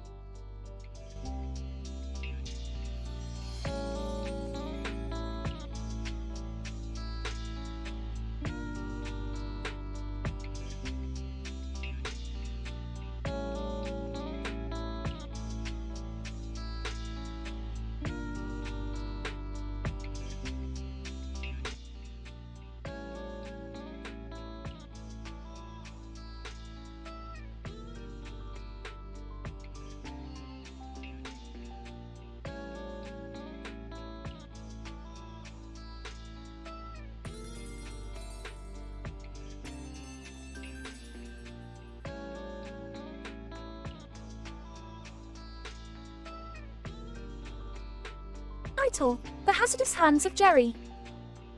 Rick, Morty, and Summer entered the casino room, where they encountered a high-stakes roulette table with neon lights and a green table. Rick became instantly intrigued and started playing. He lost several rounds, but his competitive drive kept him going. Keep it coming, Morty. Old Rick's got the lucky touch tonight. I don't know, Rick. Maybe you should take a break. Rick, have you ever considered the potentially hazardous consequences of gambling addiction on the brain? Beefed, Summer, don't be a buzzkill. Gambling's just like science. High risk, high reward. As the night went on, Rick's gambling spiraled out of control, and he became desperate to win. I don't care what it takes. I'll do anything to win. Rick, I don't think that's... Quiet, Morty, I'm on a roll. Meanwhile, Jerry arrived at the casino, struggling to navigate his way through the crowd with his lack of hands. "Excuse me, pardon me. Coming through. Watch out for the no hands guy." Jerry stumbled upon Rick's table and noticed the large pile of chips in front of him. "Hey, Rick. What's the secret to your success?" I'm just that good, Jerry. You could never handle this kind of risk. "Well, you don't have to rub it in. I'm just trying to have some fun." Unbeknownst to Jerry, Rick's gambling addiction had left him in a dire financial situation, and he was willing to do whatever it took to win. Jerry, how about a bet? If you win, I'll give you my entire pile of chips.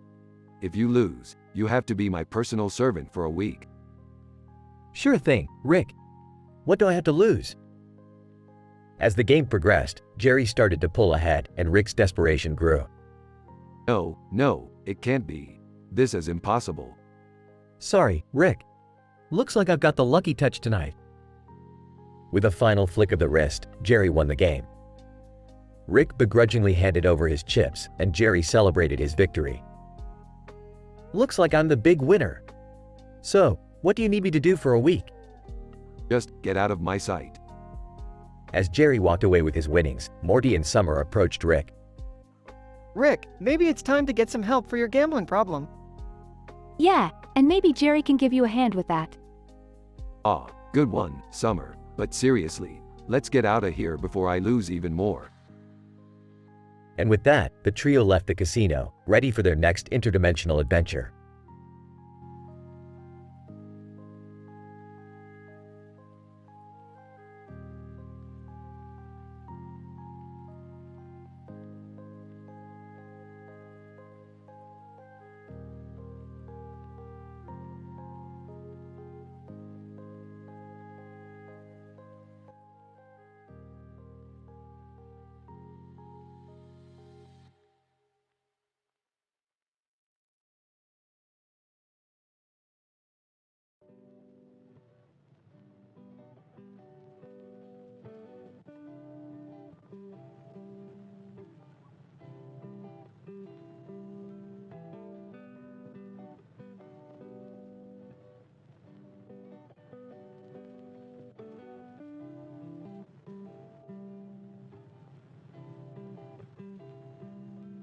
Title: The Multiversal Mayhem.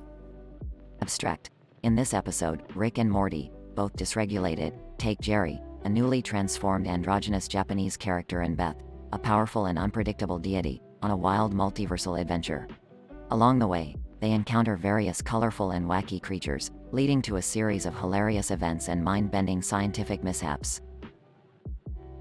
Scene: a group of cartoon characters are standing next to each other in front of a white background with the words Rick and Morty. Morty, I'm feeling down. I need a pick-me-up that's out of this world. Are you kidding me, Rick? Every time we go on one of these interdimensional escapades, we end up in some insane situation. Konnichiwa, everyone. It's nice to be part of the adventure. Great, let's go on a trip. But beware, I have a habit of ending the universe when I get bored. Well, we can't have that happening. Let's get our adventure on. Scene: the group blasts off in Rick's spaceship, heading towards the first stop on their multiversal adventure. Rick, where the hell are we going? Somewhere special, Morty. Somewhere where our imaginations can run wild. This ship is pretty fast. Can we handle it? Don't worry, Jerry. I've got everything under control. Scene: the group lands on an alien planet filled with bizarre creatures and landscapes. Oh, Morty, check out these creatures. They're like something out of a Dr. Seuss book. I don't know, Rick. They look kinda dangerous. I have a language app on my phone. Let me try to talk to them. Be careful, Jerry. We don't want to start an intergalactic war. Scene: Jerry attempts to talk to the creatures, but ends up insulting them, leading to a chaotic chase scene. Go menase, my bad. Creature 1, foolish human, we will destroy you. Quick, everyone, back to the ship. We need to get out of here. Scene: the group escapes the planet and heads towards a cosmic black hole. Rick, are you seriously taking us towards a black hole? Relax, Morty. I've done this a million times. Just stick with me and we'll be fine. A black hole? This is crazy. I'm getting bored. Think we can end the universe yet? Scene: the group enters the black hole and ends up in a parallel universe where they meet alternate versions of themselves. Oh, it's like looking in a mirror. Except, alternate. Alternate. Whoa, Rick, we're seeing quadruple. Alternate, this is ridiculous. We need to get back to our own universe. Alternate. Actually, I wouldn't mind sticking around for a bit. Scene: the group eventually makes it back to their own universe, but not before encountering a myriad of strange and unexpected situations. Well, that was fun. Anyone want to end the universe now? Rick, can we please never do that again? I'm just happy to be part of the adventure. What are you talking about, Morty? We're going to do this again next week, and we're going even crazier.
Title: Interdimensional Rock Paper Scissors.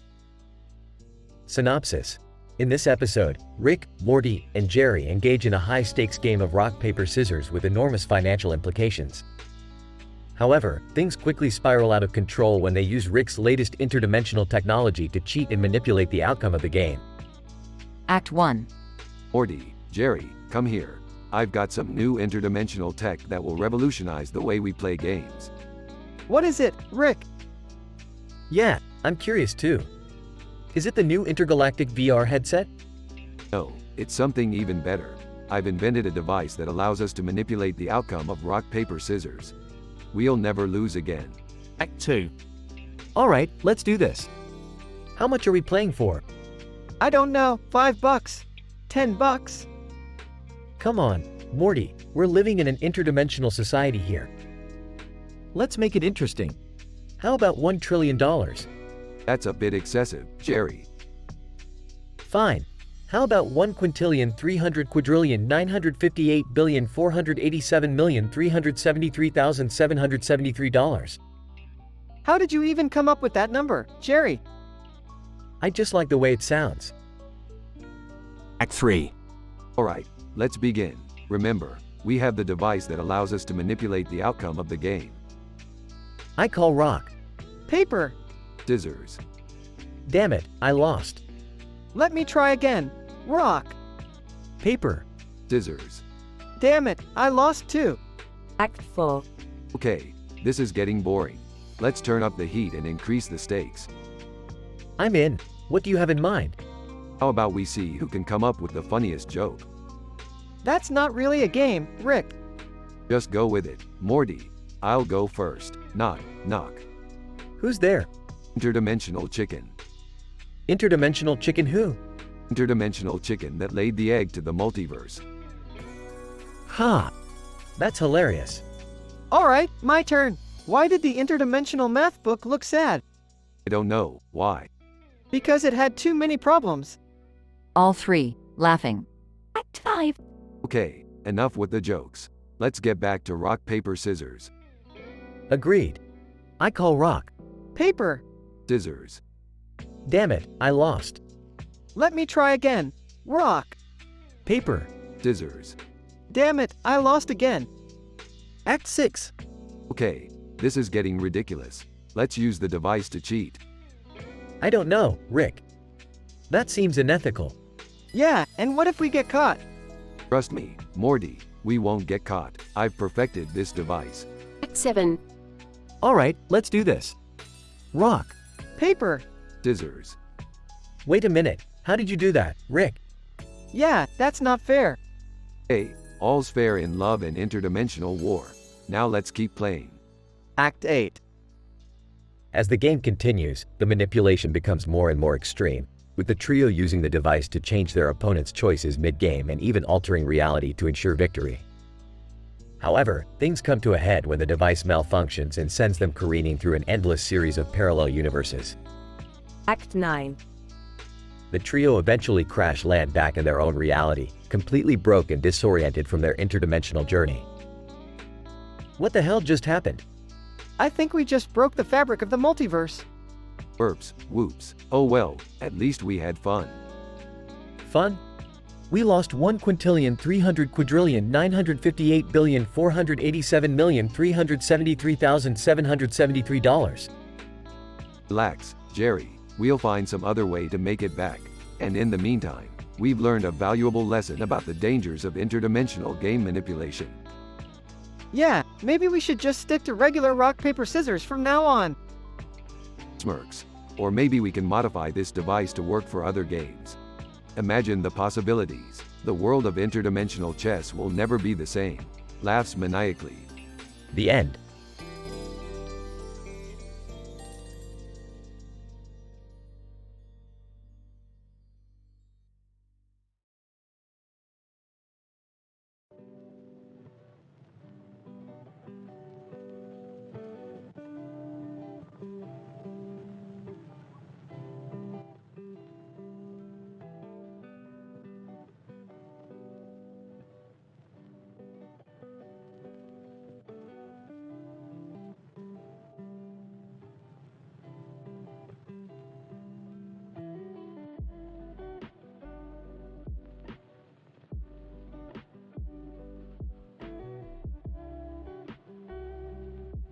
Title: The Quantum Tic-Tac-Toe of the Multiverse.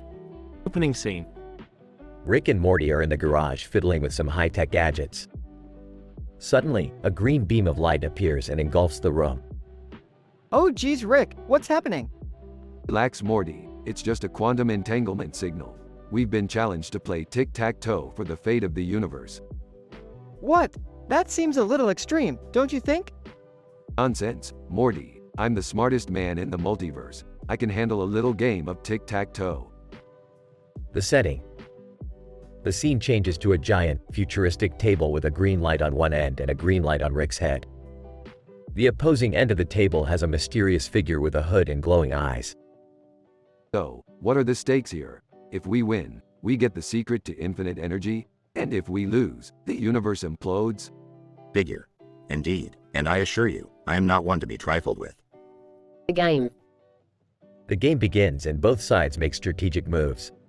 However, Rick quickly realizes that his opponent is not human and it possesses quantum computing capabilities that outmatch even his scientific genius. Morty, I need a distraction. Quick, tell me a joke. Oh, okay. Why don't scientists trust atoms? Because they make up everything. Laughs, good one, Morty. Now, let's show this interdimensional cheater what we're made of. Climax! As the game nears its end, the tension is palpable. All of a sudden, Rick makes a move that his opponent did not anticipate. Ah, gotcha. I win. The figure removes its hood to reveal that it was actually Morty's evil twin from another dimension, bent on destroying the multiverse. Morty's twin. No, this can't be happening. The conclusion. As the green beam fades away and the giant table disappears, Rick and Morty are back in the garage. Phew, that was intense. I can't believe that was all because of tic-tac-toe. Morty, in the multiverse, the smallest things can have the biggest impact. Always be prepared. Oh, okay. Can we go get some pizza now? Sure, Morty, I think we've earned it. Closing scene. As Rick and Morty leave the garage, the camera pans to a small, green tic-tac-toe board on the workbench. One of the X's magically changes to an O. The end.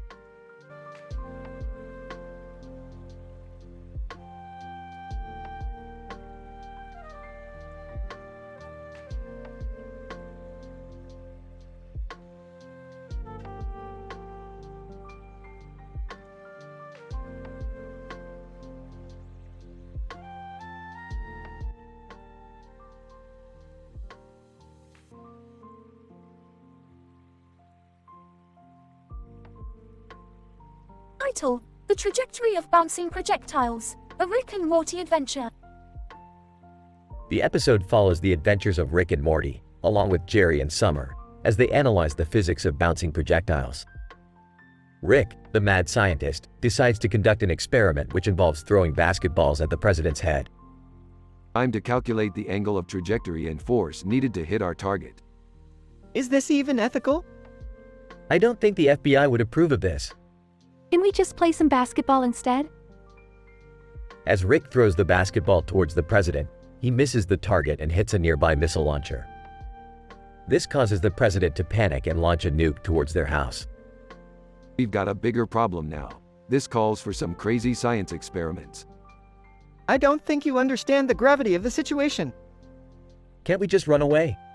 I'm sure there's a more logical solution to this. The group quickly scrambles to build a device capable of deflecting the nuke away from their house.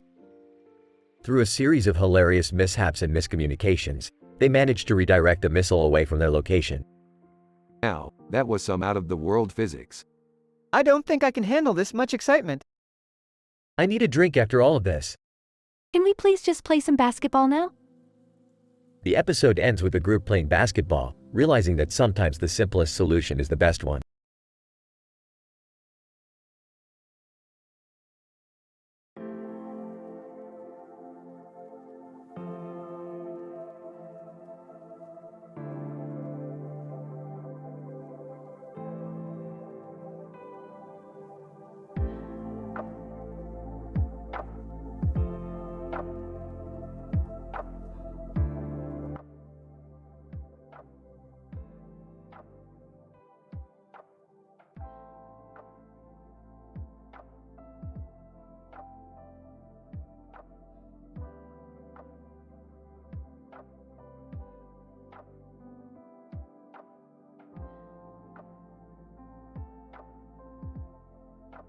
Title: The Pancreatic Quest for Hornet Joey King. Synopsis: Rick and Morty stumble upon a poster for a sci-fi convention. showcasing a unique guest appearance by Hornet Joey King, the elusive celebrity beekeeper. Intrigued by the prospect of meeting King, Rick decides to travel to the Antarctic to locate a rare, mutated form of the pancreas gland that can prolong human lifespan. Meanwhile, Morty is left to fend off a gang of mischievous Arctic monkeys who have infiltrated the spacecraft. Morty, keep your eyes peeled for Arctic monkeys. They're known to be vicious pranksters in these parts. Rick, what about the pancreas gland? Aren't we supposed to be looking for that? Relax, Morty, we're in the right coordinates. Just make sure you don't get stung by one of those mutated hornets. Mutated hornets? What could go wrong? As they land on the icy terrain, Rick deploys his ninja gardening tools to camouflage their presence from the hornets. Morty, however, manages to attract the attention of an enraged hive, and he's forced to confront them head-on. Rick, we need to get out of here. These hornets are insane. Hold on, Morty. I'm synthesizing the pancreas gland from their venom. We can't leave empty-handed. But what about Hornet Joey King? We're never going to make it back in time for the convention. Don't worry, Morty. I've got a plan. Using his advanced molecular biology skills, Rick creates a hybrid clone of Joey King and the Hornet Queen, hoping to impress the sci-fi crowd. However, it soon becomes apparent that the creature is out of control, wreaking havoc on the convention attendees. Joey King, what the hell is that thing? It's not even anatomically correct. Listen, Joey, we just need to get out of here before this place turns into a war zone. In a final showdown, Rick and Morty must face off against the creature, using their combined knowledge of quantum physics and beekeeping to subdue it. As they make their escape, Morty reflects on the absurdity of their adventure.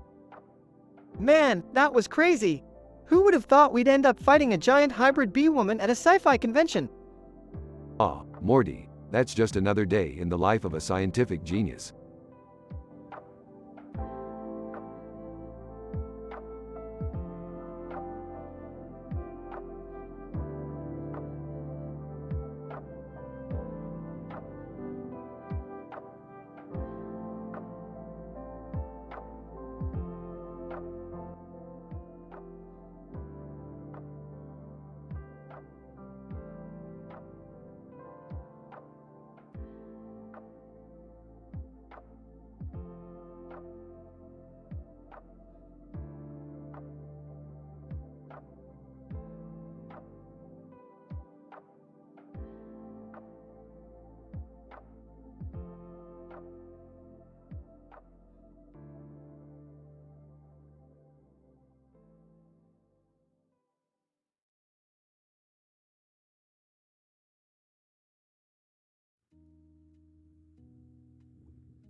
Title: The Deathmatch Experiment. Synopsis. In this episode, we explore the ethical dilemmas of using violence as entertainment in an alternate dimension. Rick, Morty, Beth, and Summer accompany Jerry, who is eager to participate in a deathmatch tournament, to this dimension. The episode opens with a cartoon character holding a knife in his hand, in front of a building with graffiti on it, set against a backdrop of the sky. Scene 1. The family step out of the portal to witness the deathmatch arena. Rick briefs Jerry on his conditions for support. Now Jer, I'll back you up, but you must follow my rules. No killing and no cheating. You can fend for yourself. Hey, what's the point then? Scene 2. The match has begun and Jerry is up against Columbo, a skilled combatant. Nervously, come on Dad, you can do this. Jerry gets knocked out cold by Columbo in less than 3 seconds. What? No! Scene 3. Morty confronts Columbo, demanding an explanation for his one-sided victory. Hey buddy, that wasn't fair. You can't just beat up my dad like that. Columbo, it's not my fault he didn't train enough. This is a deathmatch after all. But he's my dad. Columbo, oh, I see. Well, in that case, wanna try your luck? Unless you're too scared. Scene 4. Morty reluctantly accepts the challenge, but is surprised by the friendly rapport he develops with Columbo as they exchange blows. Hey, this isn't so bad. You're actually pretty cool, man. Columbo, yeah, you're alright too, kid. Scene 5. Having discovered a mutual interest in particle physics, Morty and Columbo team up to design a new experiment. Hey, Morty, what are you doing? Don't waste your time. We're leaving. Oh, actually, I think I want to stay behind and work on something with my friend. Friend? What friend? This guy's a cold-blooded killer. Columbo, hey, I'm not that bad. Well, suit yourself, but don't come running to me when you get yourself killed. Scene 6. Meanwhile, Beth and Summer have been exploring the market behind the arena and are now being pursued by a group of rogue androids. Quick, Summer, use your grappling hook. I thought this thing was just for show. Ah, just pull it already. Scene 7.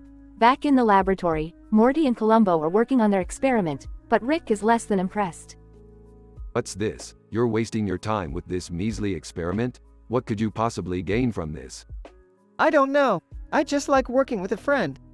Columbo, and besides, nobody's ever tried this before. We might just come up with something interesting. Ah, alright, fine. But let's hurry and check on your mother and sister first. Scene 8. The group reconvenes, and Rick suggests they use Columbo's expertise to take down the rogue androids that have been threatening them. Alright, Columbo, you ready to put your skills to the test? Columbo, you bet. Scene 9. The group engages in a thrilling battle against the androids, with Columbo taking the lead. Columbo, take that, you pieces of junk. Wow, he really knows what he's doing. Scene 10. The group emerges victorious, and Columbo shares his newfound respect for his opponents. Columbo, you guys really know how to give a good fight. Thanks for this experience, I'll never forget it. No problem, man. We should totally have another experiment when we come back. Alright, everybody, let's get out of here before the authorities catch up to us. As the group exits the dimension, they leave Columbo, a new ally, behind. The end.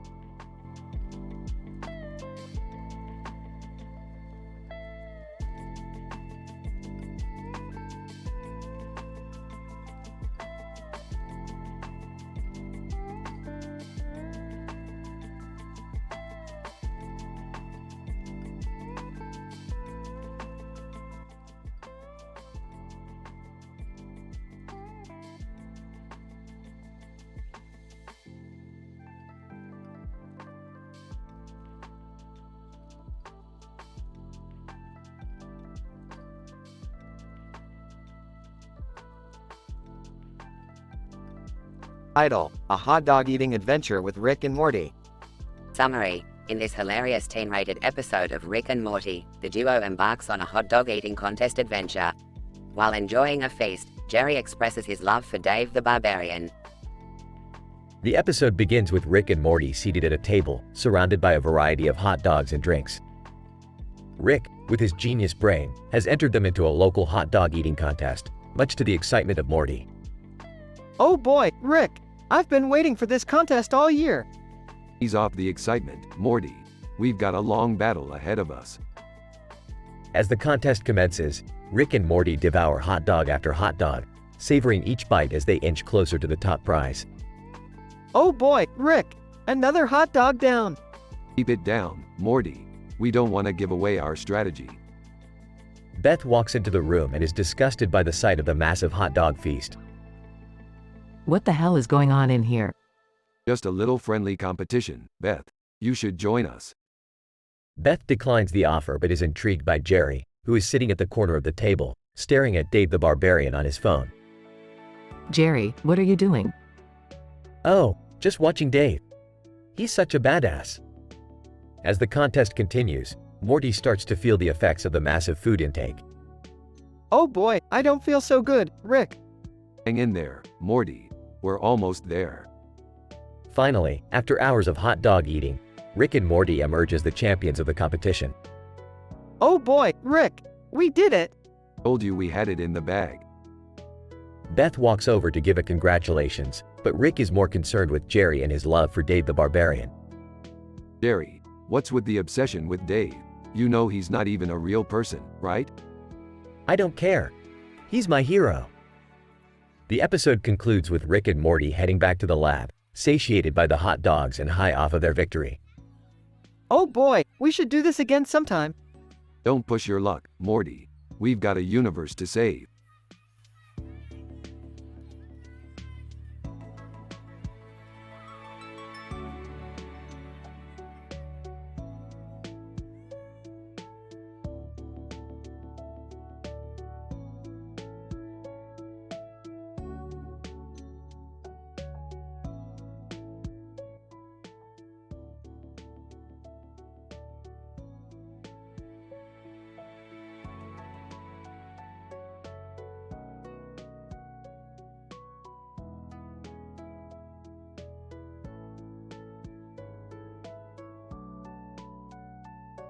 Morty, have you ever heard of the Morty Combat Tournament?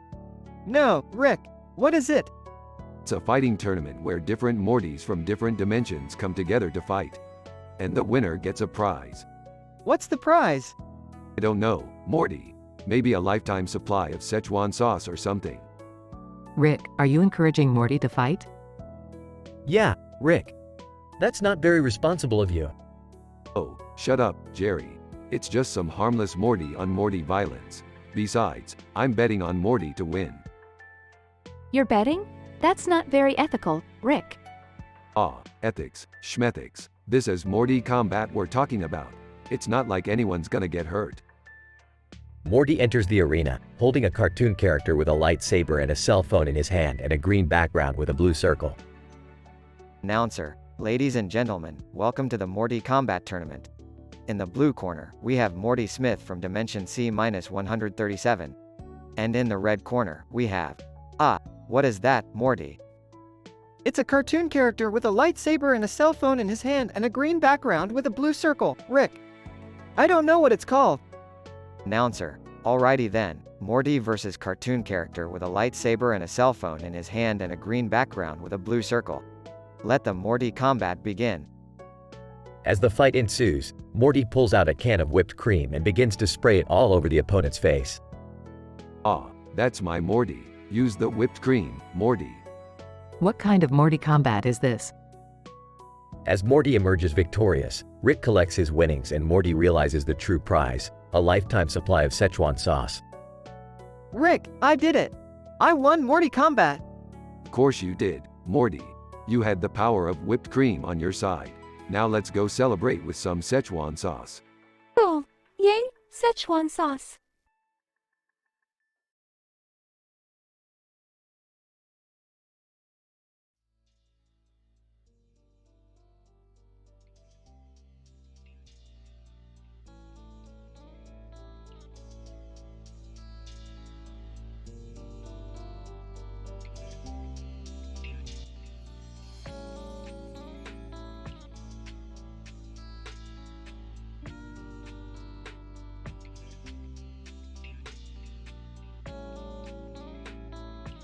Title, Reflections and Repercussions, The Mirror Madness.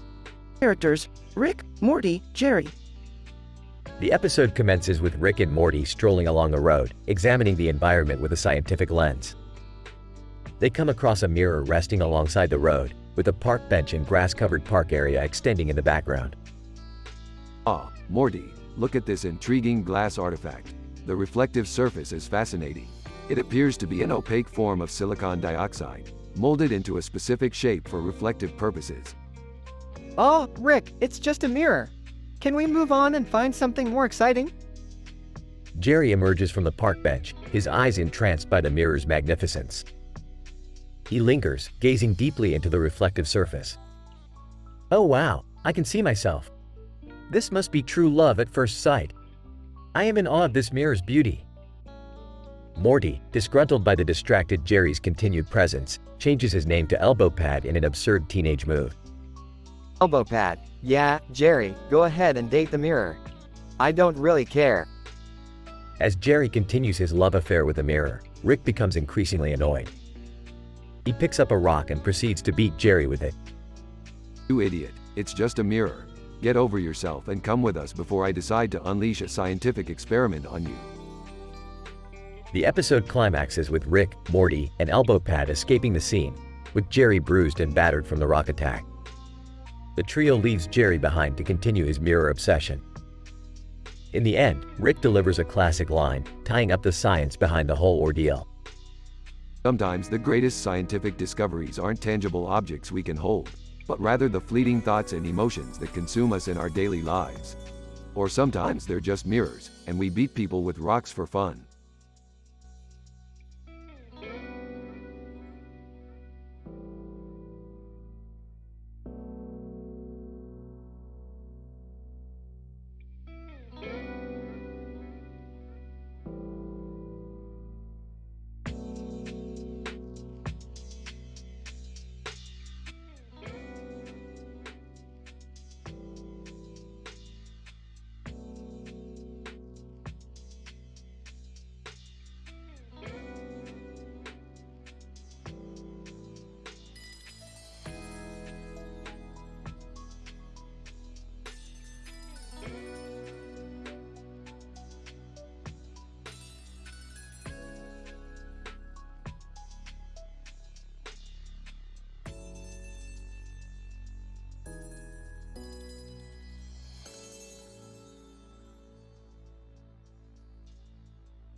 Title: The Horror Visits Rick in a Scientific Exploration of Teen Humor. Synopsis. In this episode, we follow the adventures of Rick, Morty, and Summer as they encounter a supernatural creature known as the Horror, who comes to visit them unexpectedly. The Horror is a mysterious skeleton with red eyes and a pink background with a skull on its head and a knife in his hand.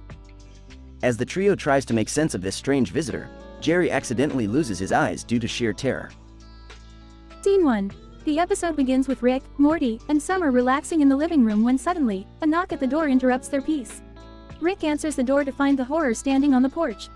Morty and Summer scream in terror, but Rick maintains his cool demeanor and invites the Horror inside for a chat. Greetings, the Horror. To what do we owe the pleasure of this visit? The Horror, in an eerie, raspy voice, I have come to seek your assistance in a matter of great importance. Morty, nervously, what kind of matter? Horror, I need your help in finding the missing pieces of my skull. They have been scattered across different dimensions, and I am unable to retrieve them on my own.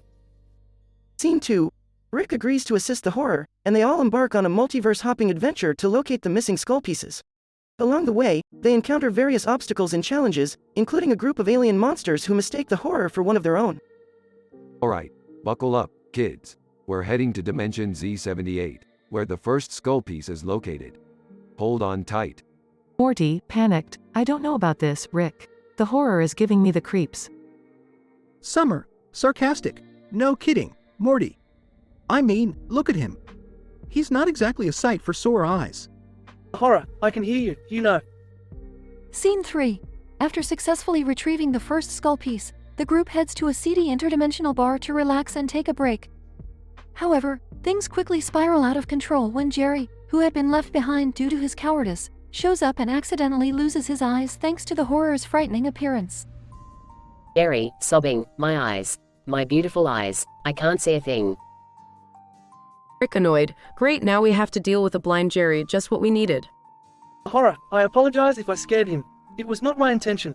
I am merely a creature of the night, seeking to restore my physical form.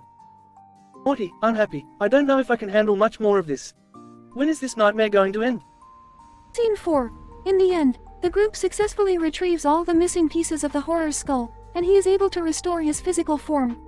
As a token of gratitude, the Horror grants Rick, Morty, and Summer a wish, which they use to create a giant cheeseburger planet. Well, that was certainly a wild ride. But hey, we got a cheeseburger planet out of it, so I'd say it was worth it. I don't know how we made it out alive, but I'm just glad it's over. Yeah, can we go back to normal now? I don't think my heart can take much more of this. Horror, farewell, my friends. Perhaps we will meet again in another dimension. As the Horror disappears into the multiverse, our trio heaves a collective sigh of relief and basks in the glory of their new, perfectly cooked cheeseburger planet. Epilogue. The episode ends with a post-credit scene of Jerry still sobbing about his lost eyes, while the others ignore him and enjoy their delicious cheeseburgers.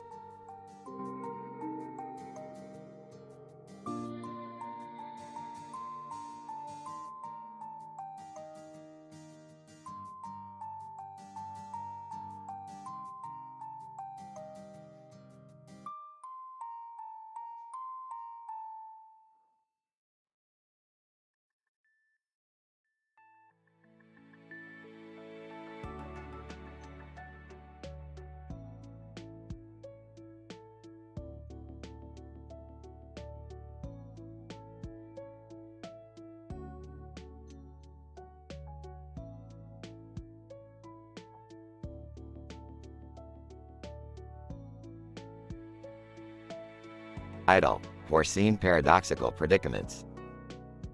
Synopsis. In this episode, Rick and Morty stumble upon a strange pig while dimension hopping. The pig is carrying a white stick in its mouth and has a distinctive black nose and tail. Rick decides to ride the pig, much to Morty's dismay, and they set off on a wild adventure encountering a series of paradoxical predicaments. Opening scene. Morty, I found something truly remarkable. Oh geez, what is it now? It's a pig, Morty. And what's so remarkable about that? This pig has a white stick in its mouth, Morty. Do you know what that means?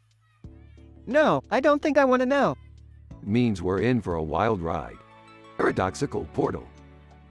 Rick and Morty jump on the pig and ride it through a paradoxical portal that takes them to a universe where everything is upside down. Rick, this is insane. Why are we doing this? Just go with it, Morty. It's all about the science. Dimensional dilemma. They ride the pig through several dimensions before encountering a dimensional entity that challenges them to a game of wits. Entity, I am the master of the dimensional plane. If you can defeat me in a game of riddles, I will let you pass. Bring it on, big guy. Oh man, I don't know about this. Porcine puzzle. The entity presents them with a riddle involving the pig with the white stick in its mouth. Entity, what walks on 4 legs in the morning, 2 legs in the afternoon, and 3 legs in the evening? That's easy, it's a human. Entity, wrong, mortal. It's the pig with the white stick, of course. Paradoxical parody. Rick and Morty finally make it to their desired destination, except it's not exactly what they expected. It's a parody of their home dimension, but everything is just slightly off. Rick, what's going on here? Looks like we landed in the bizarro dimension, Morty. Oh boy, this is not good. Relax, Morty. We'll just ride our trusty pig friend out of here. Porcine pranks. As they try to escape the bizarro dimension, they encounter a group of mischievous pigs who proceed to play pranks on them. Morty, watch out for that pig. What pig? The one with the banana peel. Morty slips on the banana peel, and they all laugh together. Final scene. Rick and Morty finally make it back to their own dimension, but not before the pig leads them on a joyride through space and time. Rick, that was crazy. I don't even know what just happened. That's the beauty of science, Morty. You never know where it's going to take you. Pig, oink. Ah, you said it, buddy.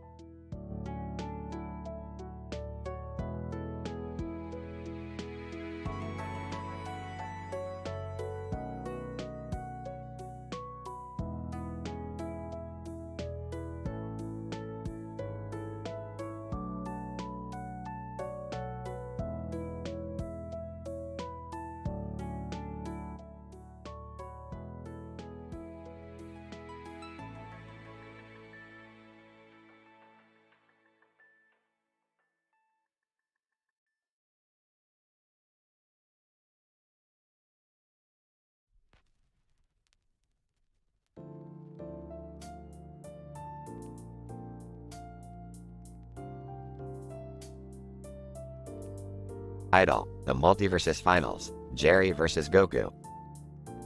In this episode, Rick and Morty attend the Multiversus Finals where Jerry Smith, an unlikely contender, faces off against Goku, one of the strongest fighters in the multiverse. The episode opens with Jerry training under the watchful eye of Rick, using cutting-edge technology to enhance his physical and mental abilities to compete in the tournament. Alright, Jerry. It's time to level up your game with a little bit of alien serum. Let's see how you handle it. Morty, looking uneasy, questions Rick's methods. Aren't you worried about the effects of the serum on Jerry, Rick? This could have serious consequences. Relax, Morty. It's just a little bit of super serum. Besides, what's a little third arm going to do to him? As the tournament progresses, Jerry unexpectedly makes it to the finals where he faces off against Goku.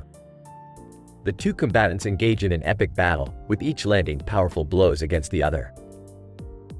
Goku, your skills are impressive, Jerry. But they cannot compare to the power of a Super Saiyan. I may not have the power of a Super Saiyan, but I've got something even better.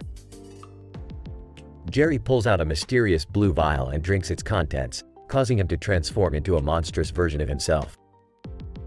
Morty, confused, asks Rick about the serum. What was that serum that Jerry just drank, Rick? He's turning into some kind of monster. Oh, it's just some experimental serum I was working on. I thought I threw that out. Guess I must have left it lying around. The battle between Jerry and Goku continues, with Jerry now having the upper hand. Writing on the wall that says, "You can take Jerry out of the Jerry, but you can't take the Jerry out of Jerry." The episode ends with Jerry being crowned the Multiversus champion, leaving Rick and Morty in shock and disbelief. I can't believe it, Morty. Jerry beat Goku. I guess he's not such a useless sack of flesh after all. I don't know, Rick. That monster version of Jerry was kind of scary. I hope he doesn't turn into that again. In conclusion, the scientific terminology and explanations throughout the episode add a humorous and satirical element to the story, making it an entertaining and comical adventure.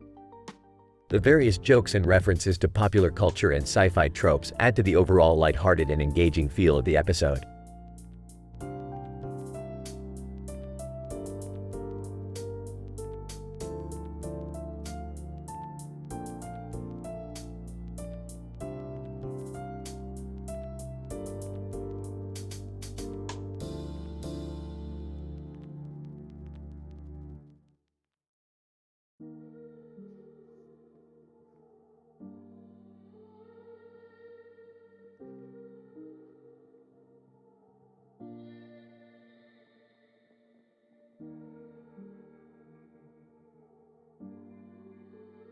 Idle, the snail huggers. Introduction. The episode begins with Rick, Morty, Jerry, and Summer on a camping trip in a remote forest, conducting research on the local snail population as part of a scientific expedition. Body. Rick, Morty, and Summer set up a snail observation outpost while Jerry wanders off into the woods and discovers a small snail crawling on the ground. Jerry decides to hug the snail, as he finds it soothing, but this snail is different. As soon as he hugs it, the snail grows to the size of a small car, and Jerry is enveloped in a slimy embrace. Rick, Morty, and Summer hear Jerry's screams and rush to help him. Rick analyzes the snail using his advanced technology and discovers that the snail is a mutant species that has the ability to rapidly grow based on the energy it absorbs from human touch. Morty and Summer devise a plan to distract the snail while Rick creates a device to drain the energy from the snail and reduce its size.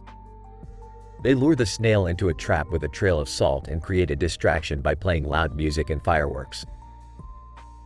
Jerry is saved from the slime and is grateful to the kids for rescuing him. Rick completes the device that drains the energy from the snail and reduces it back to its normal size. However, before they leave the forest, Howard, a local snail hugger, arrives on the scene and insists on hugging the snail. Howard's enthusiasm causes the snail to grow again, and the group must once again work together to shrink the snail back down to size. Conclusion. The episode ends with the group back at the camper, covered in slime and exhausted from their adventures. Jerry realizes that not all snails are meant to be hugged, while Rick, Morty, and Summer are just happy to have saved the day once again. Well, that was quite the gastropod adventure, huh? I never thought I'd see a snail the size of a car. I still can't believe we had to fight a giant snail to save Jerry. I learned my lesson to never hug a snail again. Howard, but guys, snails just want love too. Well, we learned today that some snails need love in moderation, Howard. Looks like we all got a little slime today. At least we saved the forest from a slimy invasion.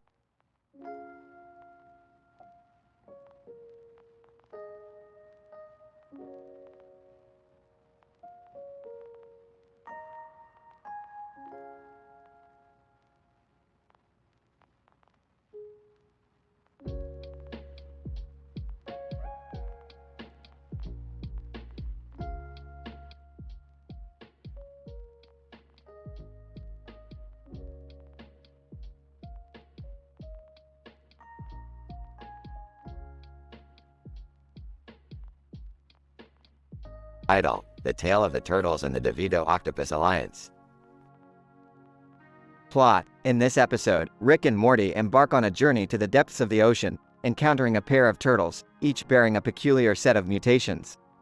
The duo observe the turtles swimming freely in the blue waters, studying their environment and behavior patterns. Rick, these turtles are fascinating. They seem to have developed advanced communication skills and are displaying unusual behavior patterns. Yes, Morty, that's because they have been exposed to a high concentration of radiated waste from a nearby submarine facility. Their genes have mutated, allowing them to harness abilities beyond that of your average turtle. As Rick and Morty continue their observations, they suddenly find themselves joined by Danny DeVito, who approaches them riding atop a giant octopus. Danny DeVito, hey there fellas, mind if I join in on the fun? What the hell are you doing here, DeVito? And why are you riding an octopus? Danny DeVito. Oh, you know me.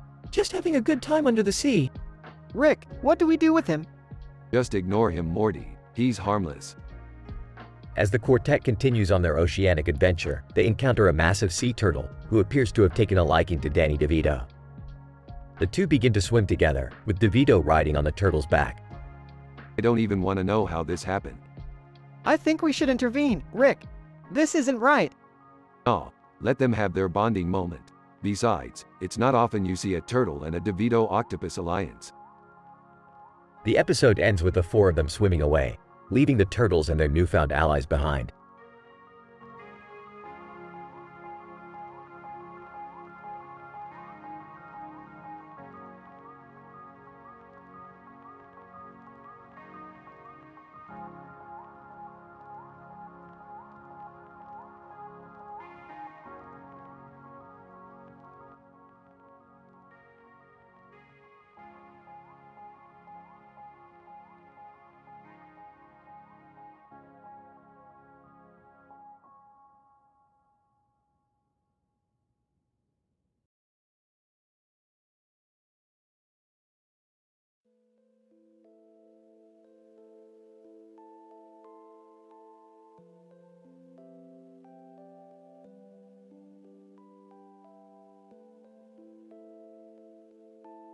Idol, the pizza paradox. Characters: Rick, Morty, Jerry, Beth. Synopsis. Rick discovers a parallel universe where food is the dominant species and humans are the delicacy. The episode revolves around a pizza with pepperoni and cheese on a wooden board on a leafy green plate on a white table, which is revealed to be a powerful force in this alternate universe. The episode opens with Rick experimenting with a new portal gun and stumbling upon the alternate universe. He is immediately captured by the food inhabitants, who are fascinated by his human form. Morty and the rest of the family are worried about Rick's disappearance and decide to follow his trail through the portal gun. As they enter the alternate universe, they realize that the food inhabitants have developed a society similar to humans, with distinct classes and occupations. They come across a pizza person with a pizza face, a pizza with mouth and eyes and nose cheese skin, who acts as a guide through this new world. Jerry is intrigued by the concept of a society where food is the ruling class and decides to join forces with the pizza person. Beth is skeptical but listens to the explanations of the pizza person on how the food inhabitants evolved and took over the planet. As they progress through the food society, they come across a rogue group of human rebels who are planning an attack on the food inhabitants. Rick is revealed to be the mastermind behind the rebellion and is successfully orchestrating the attack while being held captive. The climax of the episode revolves around the powerful pizza with pepperoni and cheese on a wooden board on a leafy green plate on a white table, which is revealed to be the catalyst for the food's intelligence and eventual dominance. The human rebels and Rick's group band together and try to destroy the pizza, but they are thwarted by its immense power. The episode closes with Rick and the family returning to their universe, having learned a valuable lesson about the power of food and the consequences of playing with alternate universes. Dialogue. Morty, this portal gun will take us to places you never thought existed. Oh man, I don't know if I'm ready for this. Rick, you better not be up to any of your usual shenanigans. I'm excited to see what kind of society these food people have built for themselves. Pizza person. Welcome to our world, humans. Please follow me. I see you've got a hierarchy going on here. I like it. I still can't believe that pizza has a face and can talk. Pizza person. Our society was built on the power of the pizza. It's what gave us our intelligence. Interesting. Do you think they have a political system? Ah, you're one to talk about politics, Jerry. Wow, this is a whole new level of bizarre.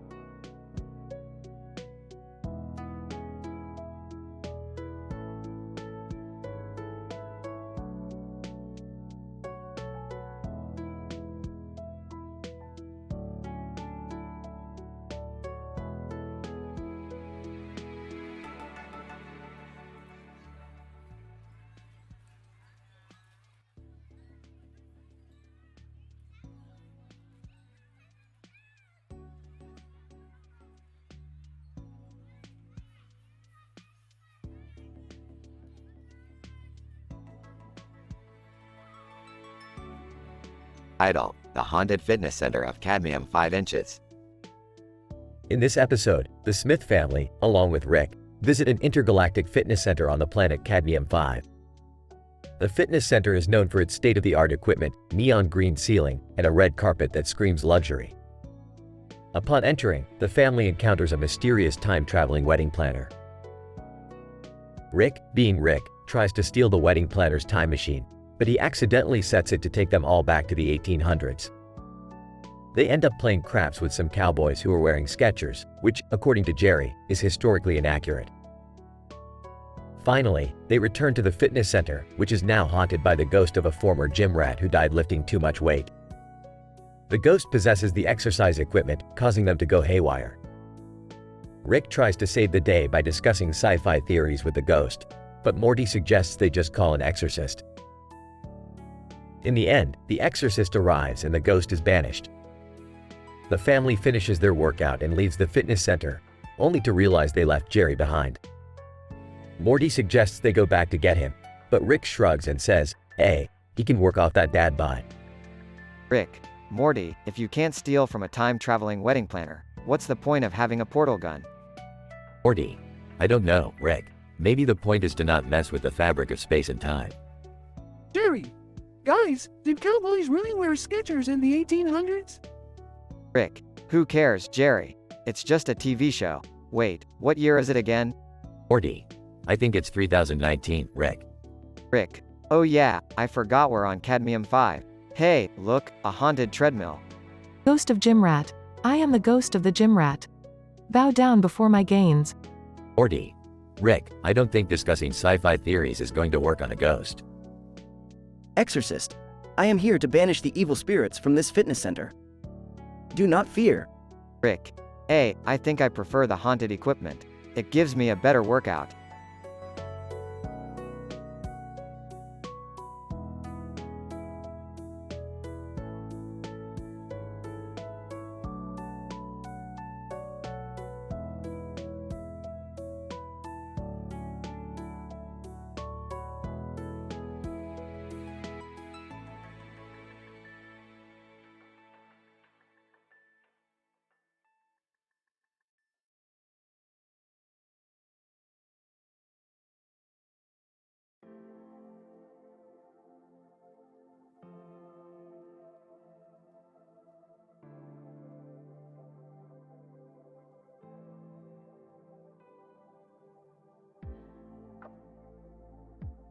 Idol, the Ganondorf on a Gerudo pony.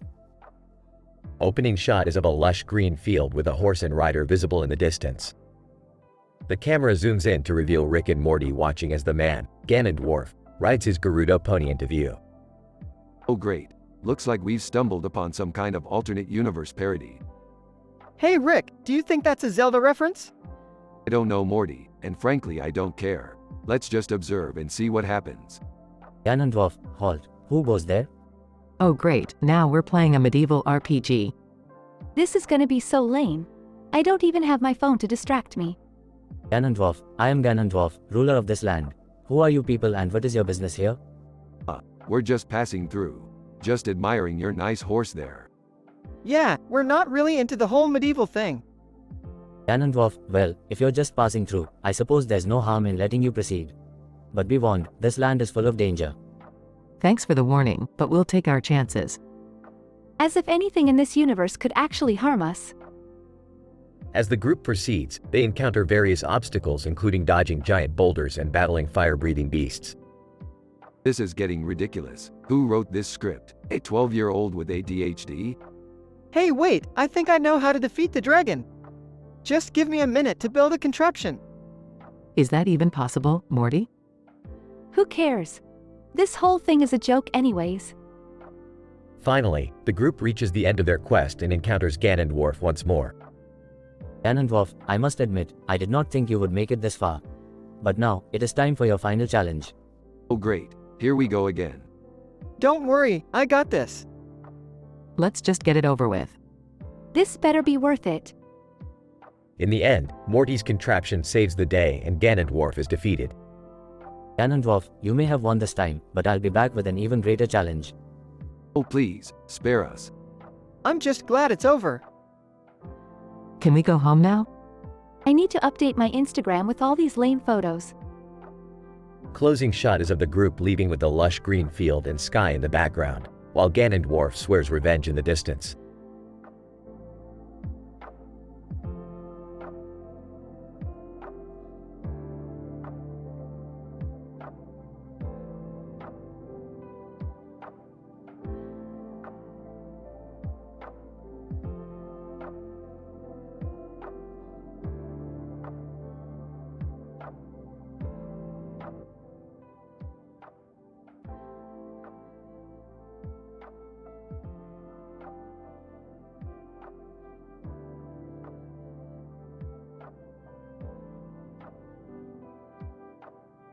Idle, an exploration of electromagnetism. The adventures of Pikachu the Hedgehog and Rick's lightning car. Synopsis. In this episode of Rick and Morty, our protagonists take a wild ride through the electrically charged world of electromagnetism. They stumble upon Pikachu, a hedgehog-like creature with an impressive electric charge. Rick, being the curious and innovative scientist that he is, immediately takes an interest in the little guy. Morty, look at this little electric fuzzball. I bet we could harness his energy and power my new lightning car. I don't know, Rick. That seems kind of cruel. What if we hurt him? Nonsense, Morty. This is science. We're going to explore the electric field and push its limits. They soon find themselves in a Pokemon-like universe where Pikachu and his friends roam free. They quickly realize that Pikachu has some impressive powers. Pikachu, use your Thunder Spin Dash. As Rick and Morty hop into the lightning car and take off at breakneck speed, they go on a whirlwind adventure through a world filled with electromagnetic fields and pulsing energy. This car is giving me a charge. I can't wait to see what it's capable of. Rick, I think I'm going to be sick. The duo faces many challenges along the way, including other electrically charged Pokemon, electromagnetic disruptions, and power surges. But through it all, Rick and Morty are determined to push the limits and see just how far they can go. Rick, this is getting way too intense. Nonsense, Morty. We're just getting started. In the end, they make it back home with some wild new discoveries and a thoroughly electrifying experience. That was pretty crazy, Rick. But I'll admit, it was kind of fun. Fun, Morty. That was science. And science is always fun. The episode ends with the duo leaving Pikachu and his friends in their own world, as they head back to embark on even more wild scientific adventures.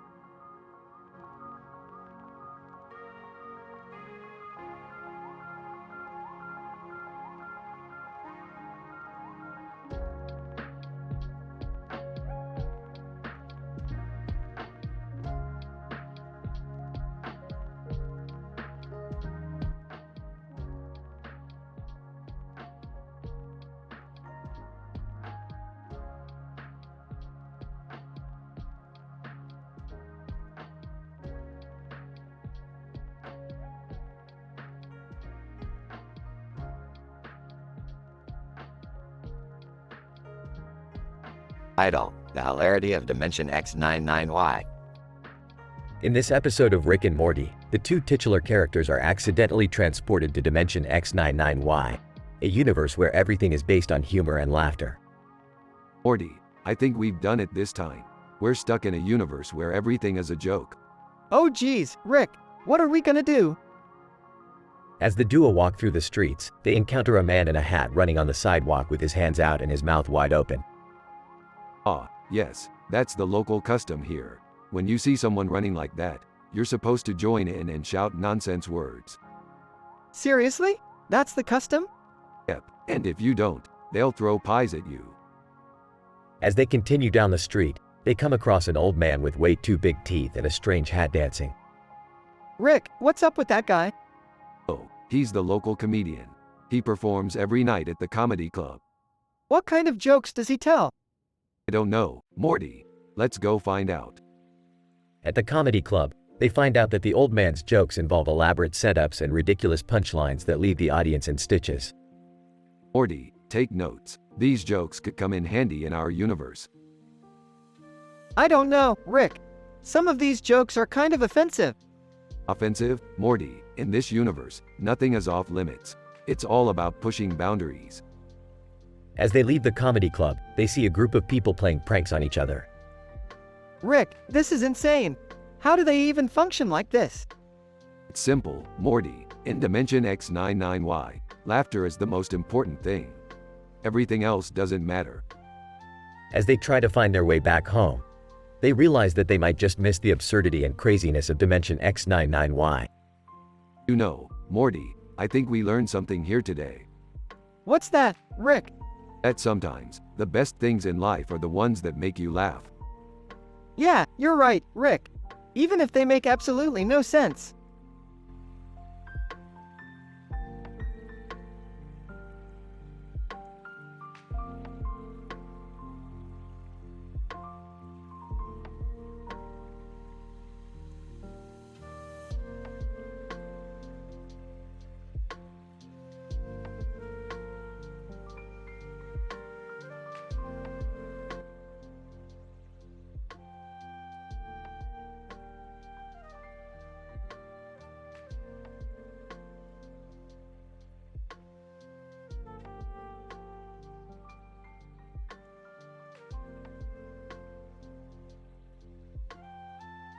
Idle, the interdimensional blackjack showdown.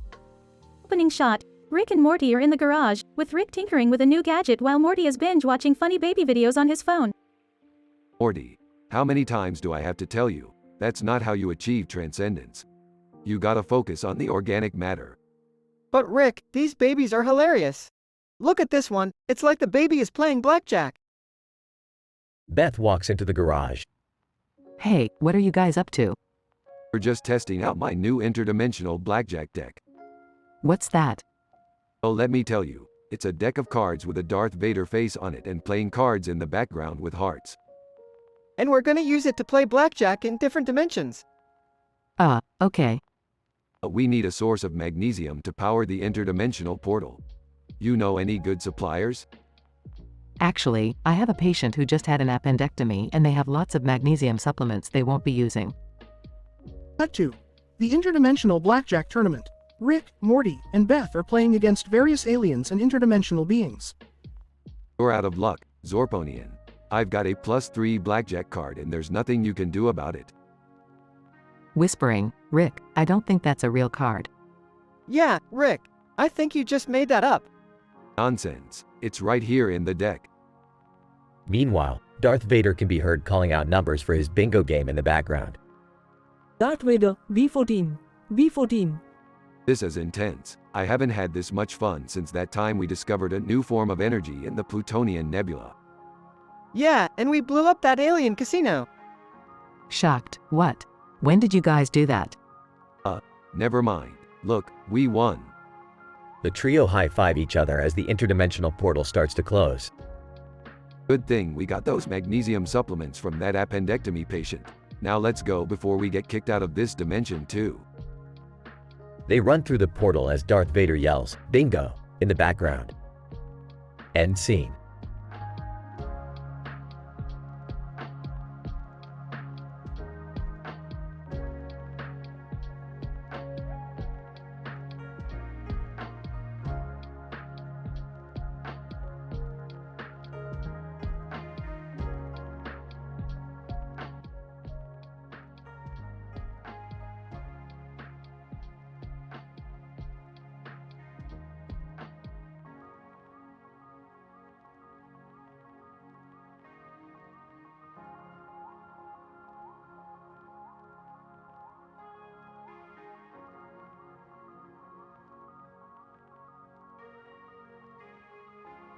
Idle, the plight of the blurry object on the cutting board. Synopsis.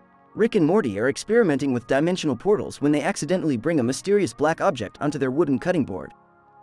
As they try to analyze it, they find themselves in a courtroom presided over by an unexpected judge. Opening shot. Rick and Morty are in the lab, surrounded by contraptions and gadgets. Rick is tinkering with a portal gun while Morty looks on nervously. Okay, Morty, this should be pretty straightforward. Just gotta tune the interdimensional frequency and we'll have access to all sorts of cool alien tech. Rick, what's that thing on the cutting board? It's kinda freaking me out. Rick looks down to see a black, amorphous object sitting on the cutting board in front of them. That's weird. Must have come through the portal by accident. Let's take a look. As they examine it, the object suddenly starts to emit a strange energy, causing Rick and Morty to vanish into a different dimension. They find themselves in a courtroom, facing a towering figure with a massive hammer. Judge Judy, order in the court. I am Judge Judy, and you two are on trial for bringing a dangerous and blurry object into our dimension. Oh, come on. Judge Judy, this is ridiculous. We didn't even know where we were going. Yeah, and what's with the hammer? Did you replace your gavel with Smog's hammer or something? Judge Judy, enough. You will be judged by a jury of your peers. Bring in the jurors. 10 strange creatures wheel themselves in, each more bizarre than the last. Rick leans over to Morty. Oh, this just got a lot more interesting. Let's show them what we're made of. The rest of the episode follows Rick and Morty as they try to convince the jury that they didn't mean to cause any harm with a blurry object. Along the way, they encounter all sorts of wacky characters and situations, from a sentient lawyer bot to a space-time singularity that speaks in puns. Closing shot. The jury delivers their verdict, finding Rick and Morty guilty of reckless portal use. As they're escorted out of the courtroom, Rick turns to Morty. Hey, could have been worse. At least we got some good sci-fi anecdotes out of it. Yeah, but I'm never going near that cutting board again.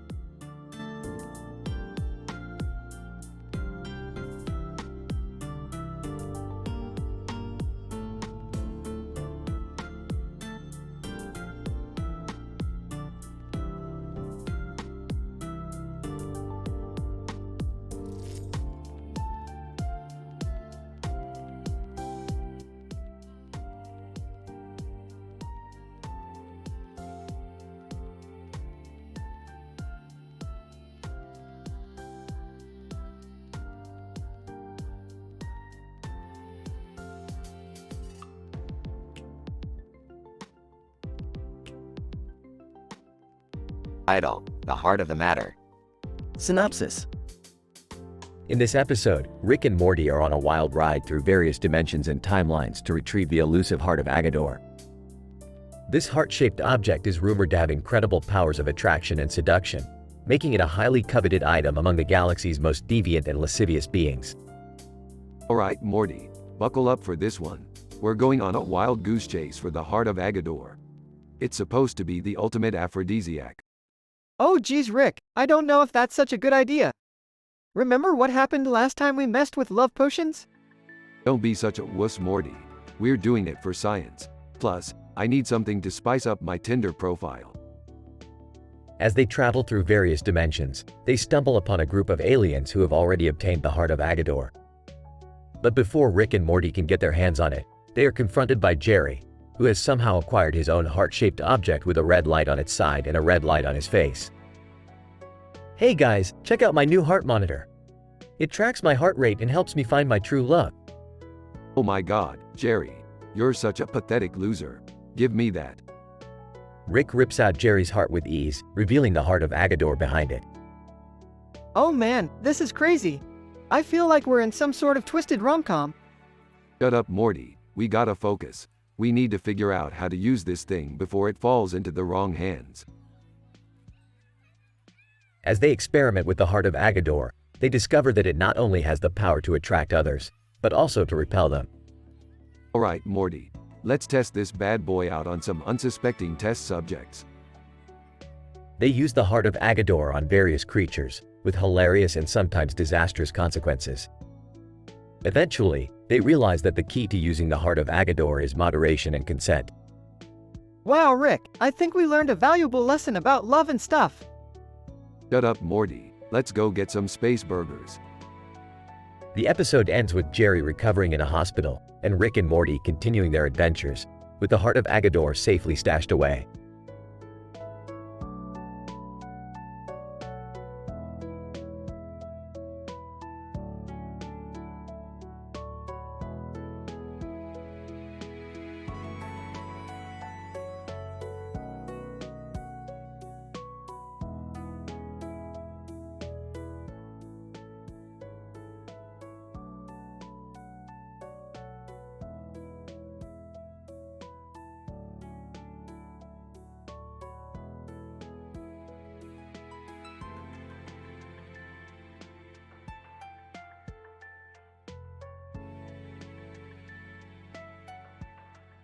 Title: The Laws of Sauce. Synopsis. In this episode of Rick and Morty, the duo goes on a culinary adventure that pits them against the laws of gastronomy and the forces of fried chicken with cheese sauce.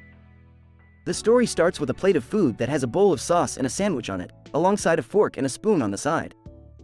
Morty, what is this abomination on your plate? This isn't food. It's an insult to the culinary arts. It's just a sandwich, Rick. What's the big deal? The big deal, Morty, is that you can't just slap together some bread and meat and call it a sandwich. You need the right balance of flavors and textures to create a masterpiece. As they continue their culinary debate, a big man enters the scene and starts devouring fried chicken with cheese sauce. Rick and Morty are intrigued by the man's apparent lack of regard for the laws of gastronomy. Big man, what can I say? I love my chicken with an extra dose of cheese sauce. It makes life worth living. This guy's a walking time bomb of culinary disaster. We need to stop him before he destroys the very foundations of edible creation. But Rick, what do we do? He's bigger than us and covered in cheese sauce. We can't fight him. No, Morty, we can't fight him. But we can outsmart him. Using their scientific prowess, Rick and Morty devise a plan to create a sauce that can counteract the overwhelming cheese flavor of the man's chicken. They gather ingredients from all over the multiverse and cook up a concoction that is sure to knock the big man off his feet. It's time to unleash the power of science onto this culinary battlefield. I'm not sure about this, Rick. What if we make things worse? Worse, Morty. This is the only way to save culinary greatness. Now, let's go give our sauce a taste test. In a hilarious sequence of events, Rick and Morty's sauce creates chaos and comedy in equal measure, resulting in the big man being defeated and the laws of gastronomy being upheld once again. So, Rick, what did we learn today? We learned that when you mess with the laws of sauce, you get the cheese. Thus ends another zany adventure in the multiverse of Rick and Morty.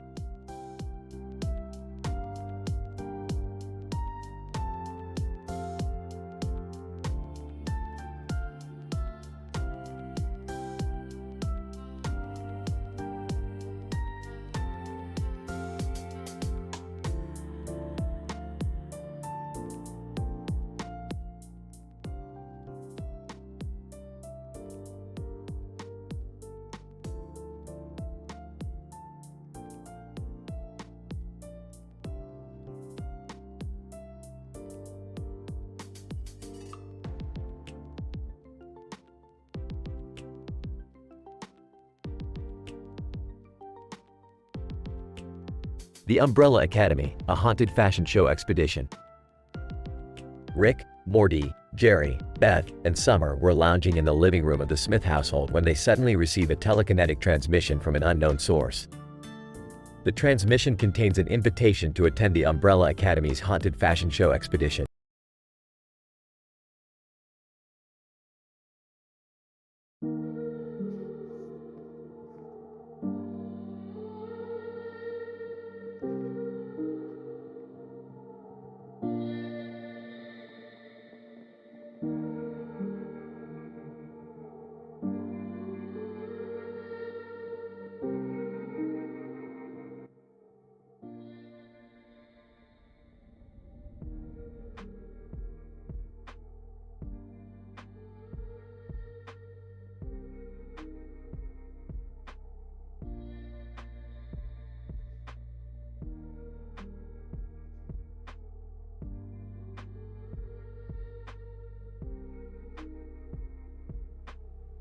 Narrator. In this episode, Rick, Morty, Jerry, and Beth find themselves in a bustling city street with tall buildings and heavy traffic. Why are we in Los Angeles? It's so crowded. I heard there's a film festival going on. Maybe we can catch some indie films. Indie films? Beefed. Pass. Let's go hunt some ghosts or something. Oh, guys, what's that building over there? Narrator. The group looks up to see a massive skyscraper, seemingly abandoned and covered in a ghostly mist. That looks spooky. Let's check it out. Narrator. As they entered the building, they encounter strange occurrences, making them both afraid and baffled. I think I just saw a ghost. That's preposterous. It's probably just some kind of interdimensional interference. Guys, over here. There's a shop called Ants in My Eyes Johnson. Let's check it out. Narrator. The group enters the shop, only to find a man who can barely see anything due to his condition. Ants in My Eyes Johnson, welcome to my shop. I have great deals on everything. I can't see a thing. Ha ha. What can you tell us about the ghosts in this building? Ants in My Eyes Johnson. Oh, they've been here for years. They like to hang out on the top floor, where all the independent filmmakers used to work. We have to get to the top and stop these ghosts. Who's with me? Narrator. And so, the group climbed up the skyscraper, fighting off ghosts, dealing with Johnson's sightless antics, and discussing existential themes of existence and reality. I can't believe we made it to the top. Quick, let's use this proton pack to trap the ghosts. Narrator. After a thrilling battle, which includes lots of jokes and absurd situations between the characters, the group traps the ghosts and escapes the building. Let's get out of this place and never look back. I think I've had enough of Los Angeles for one lifetime. But what about the indie films? We didn't even get to see any. Narrator. And so, the group walks away from the building, each pondering their own experiences through the context of their past and present life experiences, in a way that embodies the spirit of existentialism and absurdism.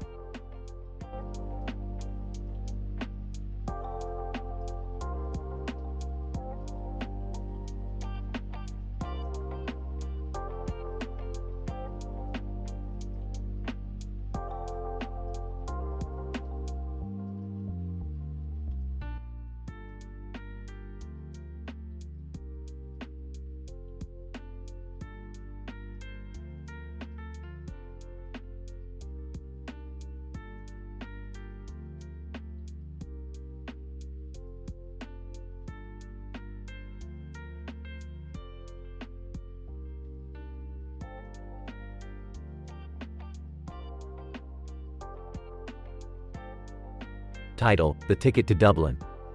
In this episode, we follow Rick, Morty, Jerry, Beth, and Summer as they embark on a journey to Dublin via the Ticket to Ride Europe train. The adventure begins with a couple of people standing in a train station together holding hands and walking down a hallway with a train. Oh well, we're finally getting the chance to hit up the Emerald Isle together.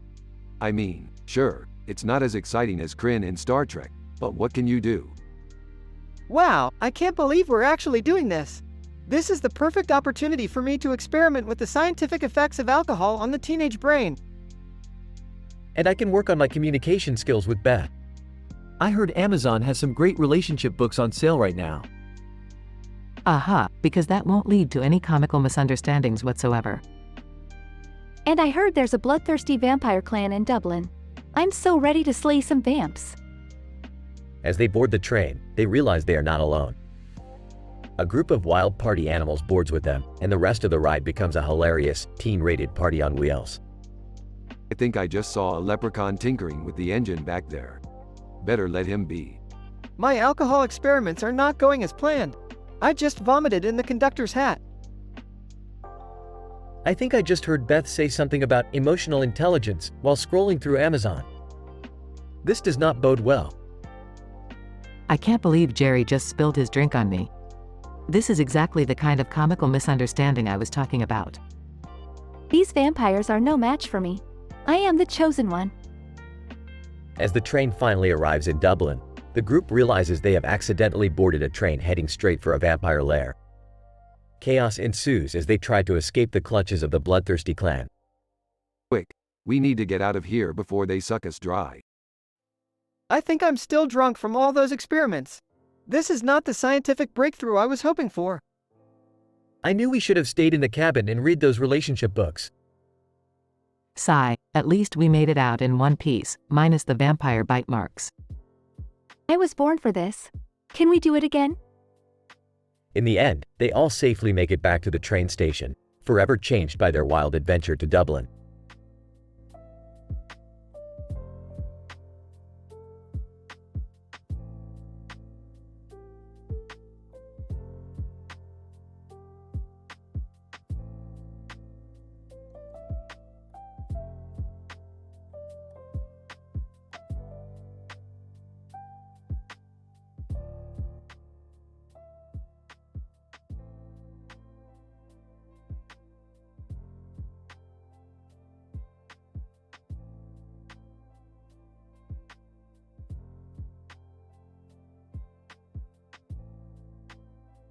Title: The Spooky Ghost Town and the Time-Traveling Comedian. The episode begins with Rick, Morty, and Beth finding a poster for a sci-fi festival in a nearby town. They decide to check it out, but upon arrival, the town appears to be abandoned and haunted by ghosts. It appears we have stumbled upon a classic haunting scenario. Let's use our advanced scientific tools to investigate. Geez, Rick, this place gives me the heebie-jeebies. I never believed in ghosts until now. As they wander through the town, they come across the Rolling Stones, who are also in town for the festival. The ghostly presence seems to be affecting their instruments, causing them to play haunting melodies. The Rolling Stones. This isn't the kind of music we signed up for. Suddenly, the Why You Know meme appears and starts to taunt them. Why you know meme? Why you know leave this haunted town already? Rick pulls out his ghost-busting technology and attempts to capture the ghosts, but they prove to be too elusive. This isn't working. We need a new plan. Suddenly, they hear music coming from a nearby theater. Inside, they find a robot family reunion and a time-traveling comedian performing a magic show. Robot family reunion. Welcome to our magic show. Time-traveling comedian. I traveled all the way back in time to perform for this audience. Let's get this party started. The audience is a mix of humans, robots, and ghosts, and they all start to dance and laugh. The energy from the show seems to dispel the haunting presence. Looks like laughter is the best medicine after all. And music, too. I guess we don't need science to solve everything. The episode ends with the group laughing and dancing alongside the audience, finally free from the spooky ghost town's haunting presence.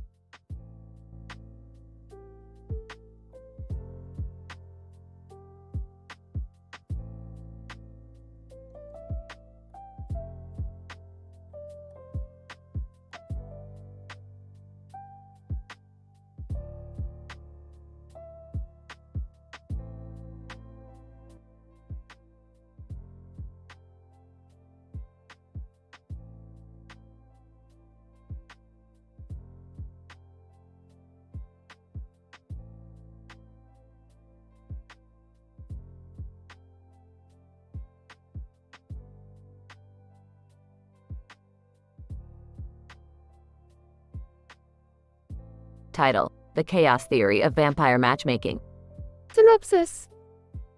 The episode titled The Chaos Theory of Vampire Matchmaking features Rick, Morty, and Summer going on a wild ride with the vampire matchmaker service.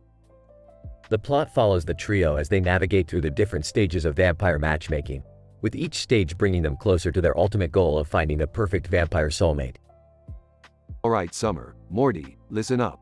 I just found out about this vampire matchmaker service where we can find the perfect vampire partner. They say that the vampire soulmate is out there, somewhere, waiting for us. Wow, Rick! That sounds amazing!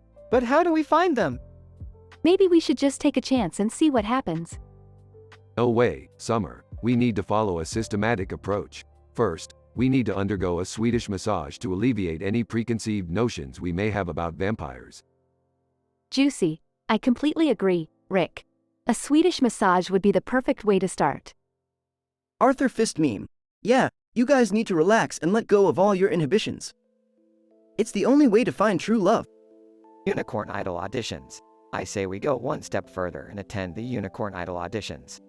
Who knows, we may find our soulmate there. That's a great idea, Unicorn. But what if we still can't find our soulmate? That's where I come in, Summer. I have a secret weapon. Behold, the Arthur Fist meme.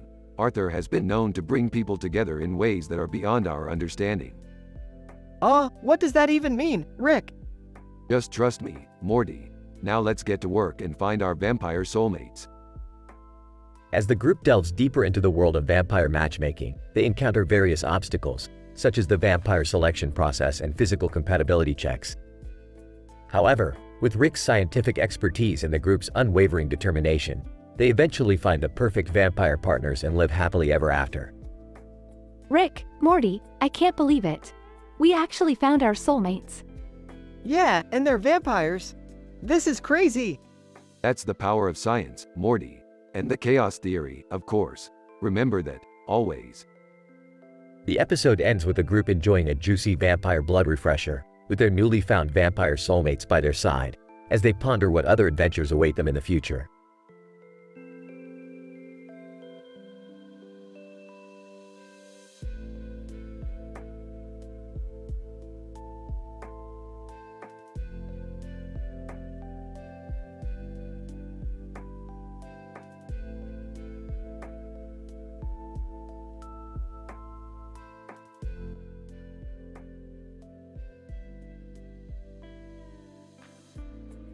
Title: The Transdimensional Craniosacral Therapy Curry House Caper.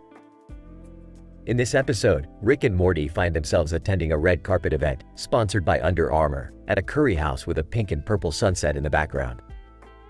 The event is focused on a groundbreaking new therapy called craniosacral therapy that promises to connect the mind and body in a way never before imagined. Rick, a skeptic of alternative medicine, is immediately drawn to the idea of exploiting this therapy for his own selfish purposes. Morty, on the other hand, is more interested in the free curry samples being offered at the event. As they explore the curry house, Rick and Morty stumble upon a portal to a transdimensional plane, where they are greeted by sentient beings who are also advocates of craniosacral therapy. However, they soon discover that these beings are not as benevolent as they claim to be, as they attempt to mind control Rick and Morty into spreading this therapy throughout the galaxy.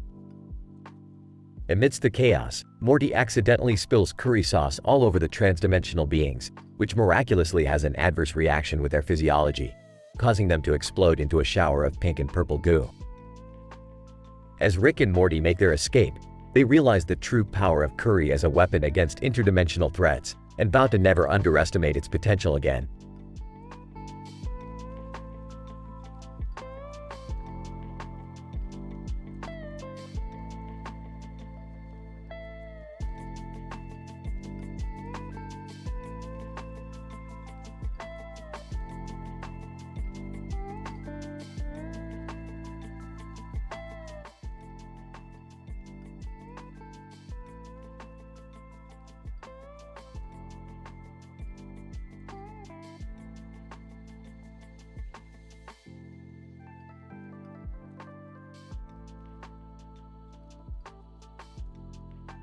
Title: The Culinary Cybernetic Caper.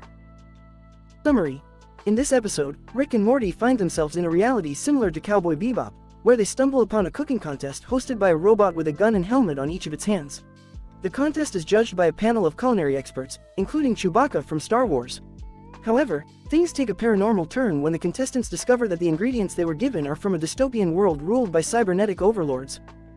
Morty, we've got to win this cooking contest. I've got a recipe that'll knock their robotic socks off.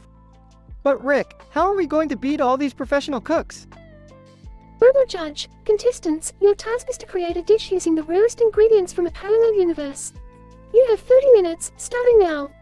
I got this, Morty. Pass me the interdimensional salt.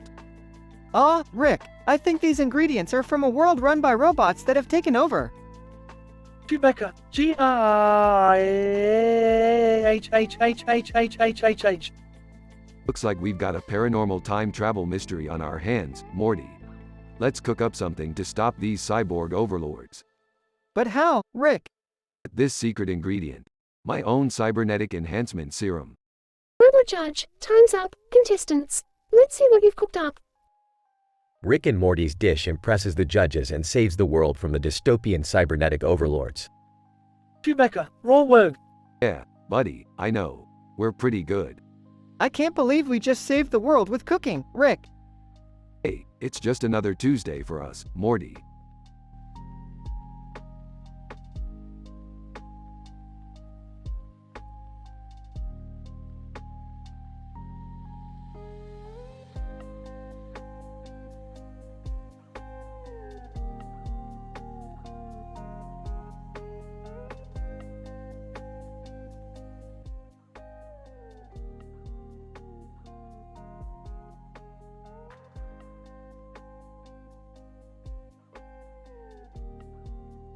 Title: The Alien Gardening Competition.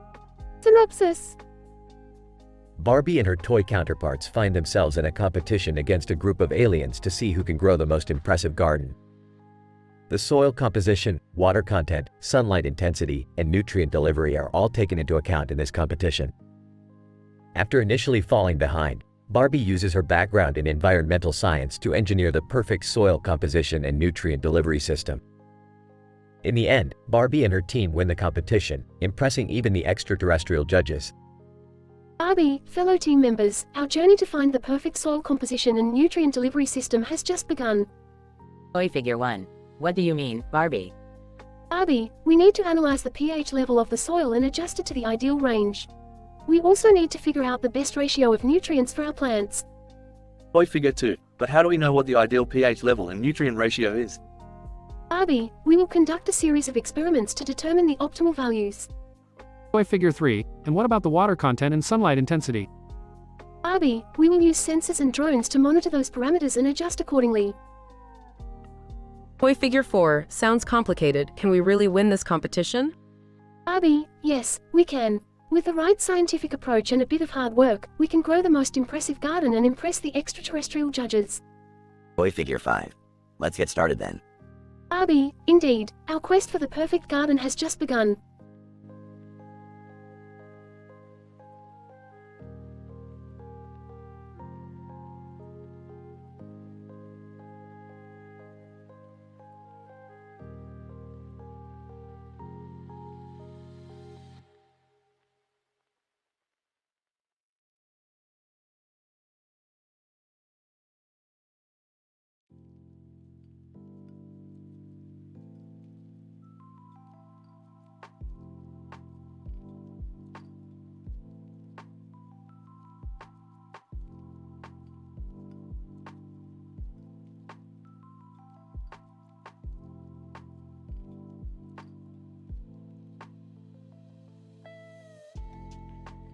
Title: The Canine Conundrum. 3 dogs, 1 beach, and a whole lot of parasitic entities. Synopsis: Rick, Morty, Jerry, and Summer find themselves on a sunny beach where they encounter 3 Dalmatians, each displaying strange behavior. Upon closer inspection, they realize the dogs are infested with invasive parasitic entities, IPEs, microscopic organisms that have taken control of the dogs' brains and are using them to accomplish their own nefarious goals. Looks like we've stumbled upon a hotbed of IPE activity. These parasites have made themselves right at home inside these poor pups' heads. But how can we tell which one's infected? They all look normal to me. Oh, I don't think that dog's supposed to be doing yoga. Guys, I'm not feeling so good. Wait, that's not me talking. We need to act fast.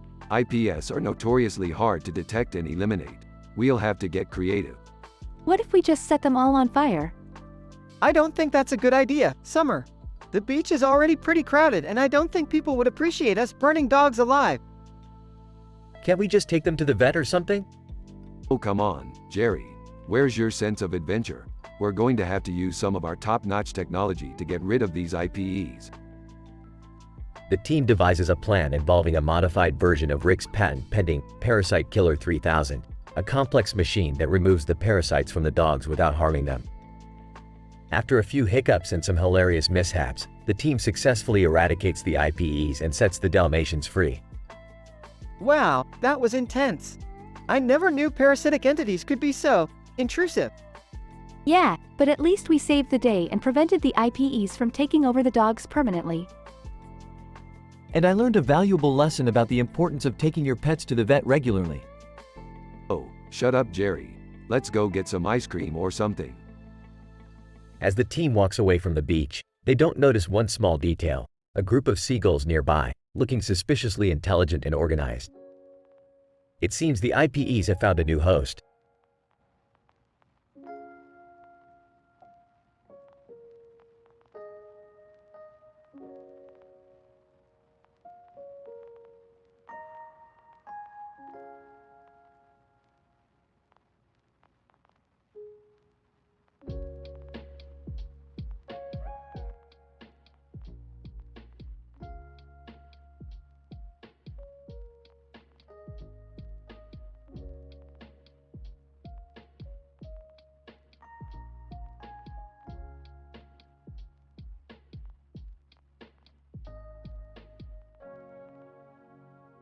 Title: An interdimensional space skirmish with a red-caped hero. Abstract. In this episode of Rick and Morty, the interdimensional duo team up with a red-caped hero wielding a sword, as they venture into space to engage in a skirmish with space pirates led by the notorious Ripto. As they dodge laser beams and navigate the treacherous terrain of the cosmos, they encounter unexpected twists and turns that will keep viewers on the edge of their seats. Scene 1. The trio sets off to space. Alright, Morty, we're going on a space adventure today. Nervously WHY space, Rick. Isn't that dangerous? Hero, do not fret, Morty. My sword and cape will protect us. Scene 2. The encounter with Ripto. Ripto, what do we have here? Looks like some space tourists. Hero, you are the ones who will regret crossing us, Ripto. Whispering to Morty, that's our cue to start shooting. Scene 3. Laser beams and sword fights. Panicking, these laser beams are almost hitting us. Hero, fear not, Morty. I'll deflect them with my sword. Sarcastically, and I'll just sit here and watch the show. Scene 4. The unexpected twist. Crypto, sneering you think you can defeat me? You're only delaying the inevitable. Hero, I don't think we're delaying anything, Ripto. In fact, we're just prolonging the fun. Confused, wait, what's going on? Grinning, I think we just got transported to a different dimension. Scene 5, the final showdown. Hero, are you ready for this, Morty? Determined, I'm ready, Hero. Let's do this. Nonchalantly, yeah. Let's get this over with. As the trio engages in a final battle with Ripto and his minions, viewers will be treated to an epic space adventure filled with hilarious jokes and unexpected plot twists. This is one episode of Rick and Morty that should not be missed.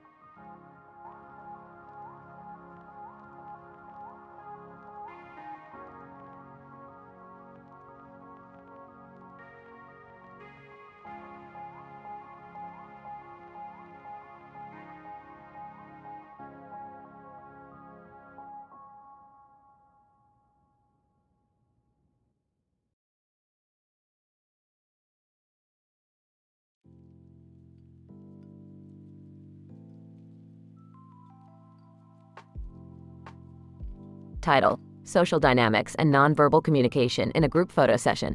A case study of Tamil and the Rolling Stones. Introduction. The present study aims to examine the social dynamics and nonverbal communication exhibited during a group photo session. The particular case study involves a group of men standing next to each other wearing sunglasses and jackets and smiling at the camera. In this study, we focus on the behavior of two individuals, one wearing sunglasses and the other wearing a suit. Method. The group photo session was captured on camera and analyzed using nonverbal communication coding schemes developed by researchers in the field of psychology. Specifically, the following behaviors were coded: eye gaze, facial expressions, body posture, and touch. Results. The results of the coding analysis revealed interesting patterns of social dynamics within the group. The individual wearing sunglasses was found to exhibit dominant behavior through his eye gaze and body posture, while the individual wearing a suit displayed more submissive behavior. Both individuals, however, shared commonalities in their facial expressions, which were marked by a smile and a sense of satisfaction. Discussion. The present case study demonstrates the significance of nonverbal communication in social dynamics during group photo sessions. The individual's behavior was found to be influenced by their interpersonal power dynamics, as well as their individual values and beliefs. Additionally, the use of sunglasses by one individual may have been a strategy to conceal his emotions and intentions, which has often been observed in previous research. Conclusion. The present study highlights the role of nonverbal communication in group photo sessions and suggests that interpersonal power dynamics play a significant role in determining social behavior. Further studies can explore the role of cultural background and values in shaping nonverbal communication in group settings.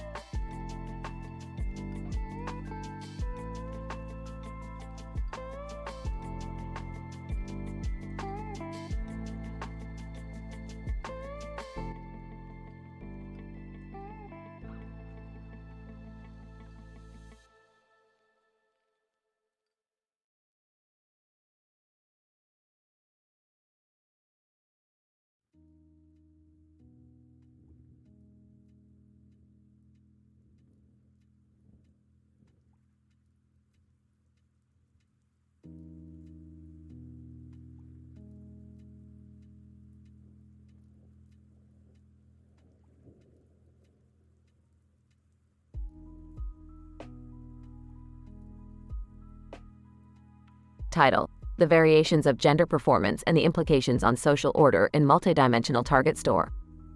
Act 1. Rick and Morty are enjoying a night of transcendental meditation when two women dressed in costumes holding wine glasses and a sign that says, "Difference," on it suddenly appear in their living room. Whoa, who are you guys?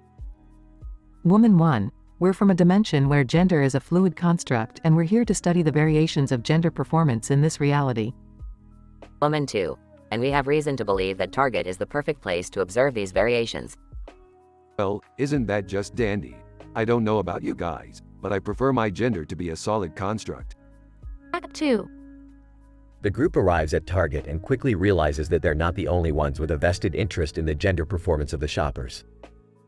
Norm Peterson, Cheers, is arguing with Lady Gaga over the best way to accessorize a pair of stiletto heels. Dawn, look, sweetheart, I've been around longer than you have and I know a thing or two about style. Lady Gaga, oh, really? Because I think my meat dress speaks for itself. Just then, John McClane bursts into the store with a rocket launcher. John, Yippee-ki-yay, Mother F asterisk CKERS. Act 3. Amidst the chaos, the group observes a variety of gender performances, from the traditional to the avant-garde. However, as they delve deeper into the store, they begin to suspect that something sinister is afoot. Rick, I think we stumbled onto something big. Yeah, and it smells like capitalism. Act 4. The group discovers that Target has been conducting experiments on their customers, using subliminal messaging to manipulate their gender identities and purchasing habits. Oh, great. Now even our hormones are corporate shills. What are we gonna do? We're gonna do what we always do, Morty. We're gonna blow SH*T up. Act 5. Rick and Morty rig the store with explosives and destroy the experiment, freeing the shoppers from their gender constraints. As they make their escape, they're confronted by a giant, sentient Target sign. Target, you can't do this. I am the symbol of consumerism. Yeah, and we're the symbol of chaos, baby. The group exits the store just as it explodes behind them, leaving no trace of the experiment. Epilogue. Back in their living room, Rick and Morty reflect on the events of the day. Do you think we did the right thing, Rick? Who cares, Morty? We blew up a Target. That's all that matters. The camera pans out to reveal that the entire episode was actually a part of the women's experiment, as they observe the implications of gender performance on societal rebellion. Woman 1, interesting. Their need for chaos ultimately overrides their desire for societal progression. Woman 2. Yes, it appears that gender performance is not the only construct susceptible to manipulation. The two women sip their wine, pleased with the valuable data they have obtained.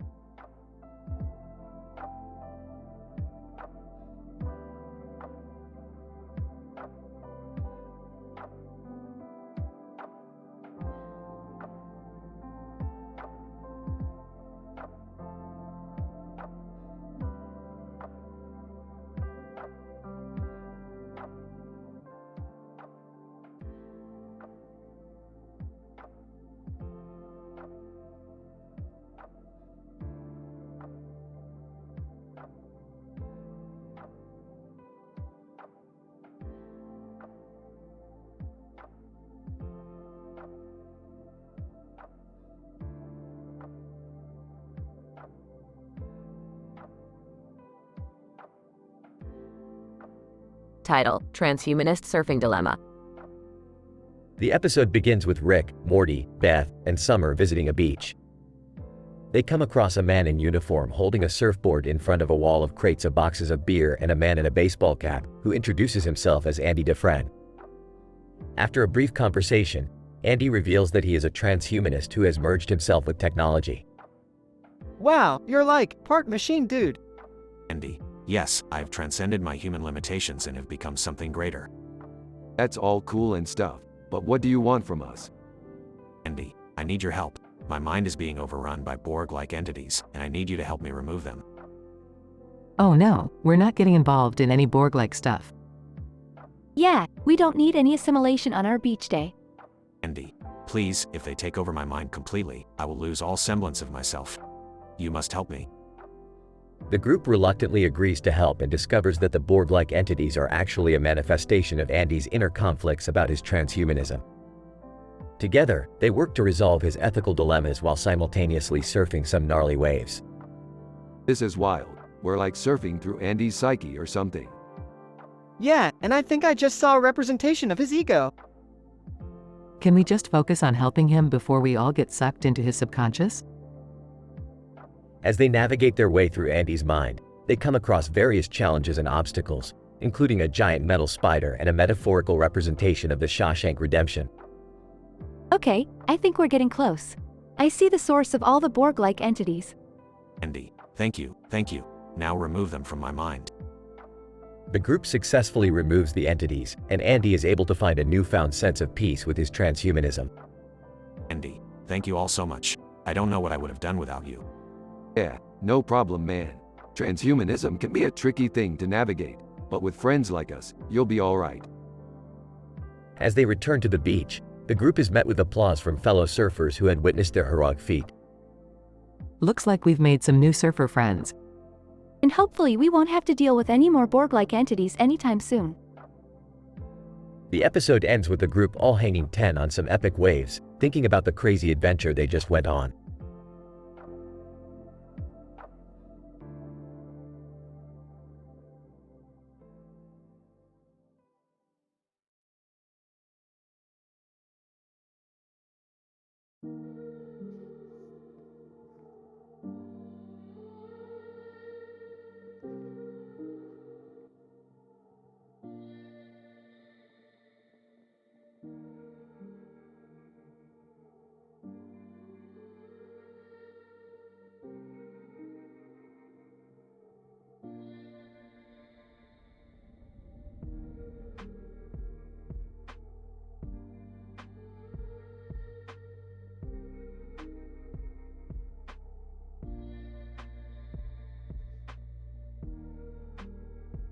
Title: The Interdimensional Ball Game Adventure.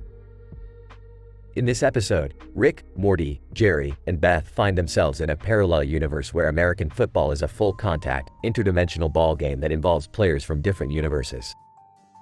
The crew finds themselves in front of a restaurant owned by Princess Leia, who is a retired interdimensional quarterback. This joint looks like it's from a galaxy far, far away. Oh, it is, Rick. Princess Leia owns the place. Should we go in? I heard she serves the best radium burgers in the universe. I'm starving. I'll pass. I don't want to be glowing in the dark. Inside the restaurant, they meet Princess Leia and a group of Star Wars characters who are preparing for the biggest interdimensional ball game of the year. The crew is invited to join the team, so they gear up and head to the field. Alright, Morty, we're gonna have to really step up our game here if we want to win this thing.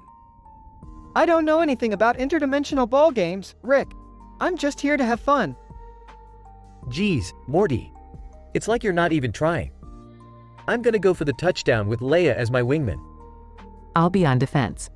I don't want anyone getting past me. As the game begins, the crew realizes that the ball is actually a powerful artifact that can transport them to different universes if used correctly. Chaos ensues as each team tries to gain control of the ball, which results in interdimensional mishaps and crazy crossovers.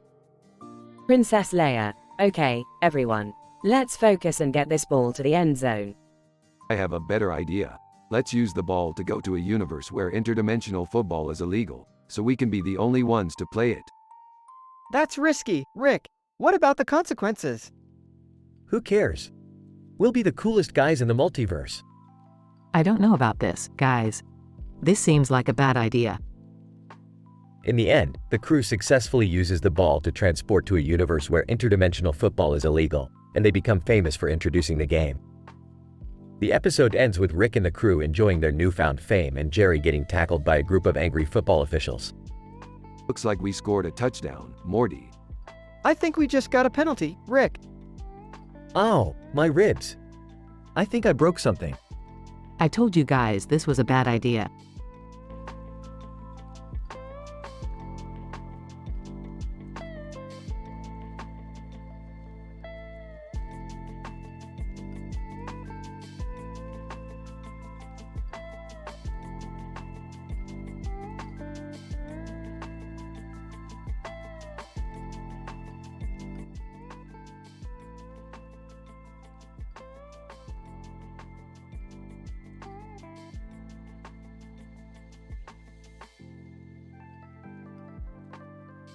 Title: The Interdimensional Boxing Championship of Planet Xenon.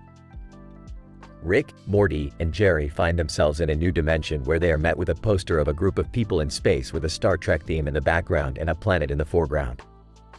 Intrigued, the trio decide to explore the planet and discover the existence of a highly advanced civilization, the Vulcans, Star Trek. As they explore, they stumble upon an ongoing boxing match that is being held to determine the champion of the planet Xenon. The competitors are fierce, but Rick is convinced that Morty has what it takes to win the championship. After much convincing, Morty agrees to participate in the tournament despite being completely out of his element. Meanwhile, Jerry discovers a Freeman Dyson sphere that houses a possessed doll which terrorizes him throughout the episode. The doll's malicious intent is further complicated by the arrival of an unexpected guest, James Charles, who has also been possessed by the same malevolent force. As Morty progresses through the boxing championship, he faces increasingly difficult opponents but shows surprising resilience and adaptability. However, it is revealed that the true source of his success is the xenon atmosphere, which contains a high concentration of xenon gas. This gas has an unexpected effect on Morty's fighting abilities, causing him to become exponentially stronger and more agile. In the end, Morty emerges victorious as the champion of planet Xenon, thanks to the help of the xenon gas. However, the possession ordeal with the doll and James Charles continues to plague the group even as they leave the planet. Although the episode ends on a cliffhanger, it provides a hilarious, action-packed adventure through the depths of an interdimensional boxing championship.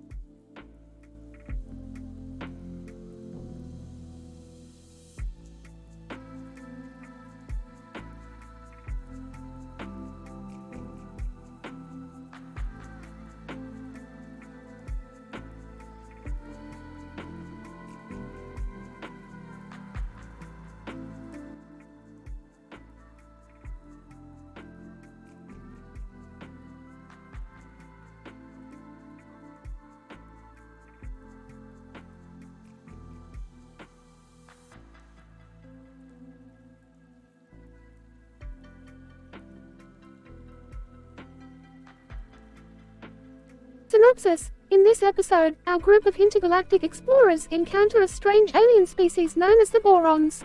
The Borons, an extremely advanced and highly intelligent life form, have been studying and observing Earth for several centuries. They have even managed to establish communication with one of the most iconic extraterrestrial characters of all time, E.T. The group must navigate their way through a series of challenging obstacles and puzzles to uncover the Borons' true intentions and their connections with E.T. Scientist, it is a fascinating discovery that the Borons have the ability to communicate with ET, a creature previously thought to only exist in fiction. Astrobiologist. It is intriguing to see how the Borons have managed to study Earth and its inhabitants without any significant interference over the years. Xenolinguist.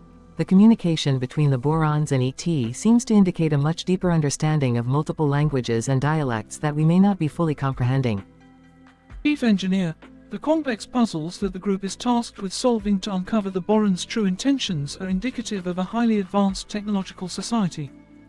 Quantum physicist. The Borons must come from a significantly advanced civilization, as they possess the ability to manipulate quantum mechanics to their will. Exobiologist. The organic components of the Borons' physiology are unlike anything we have ever seen before, raising questions about the origin and evolution of life in the universe. Scientist. The group's successful navigation of the Borons' puzzles reveals that the Borons have studied Earth for centuries without causing any significant harm or destruction to our planet. Astrobiologist. It appears that the Borons are more interested in studying Earth and its inhabitants as a means of expanding their knowledge of the universe. Chief Engineer.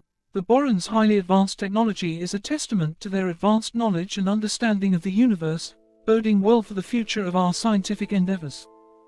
Quantum physicist. The Borons' manipulation of quantum mechanics could potentially lead to the development of new forms of technology and understanding of the universe. Exobiologist. The discovery of the Borons opens up new avenues of exploration and study in our quest towards understanding the universe and our place within it.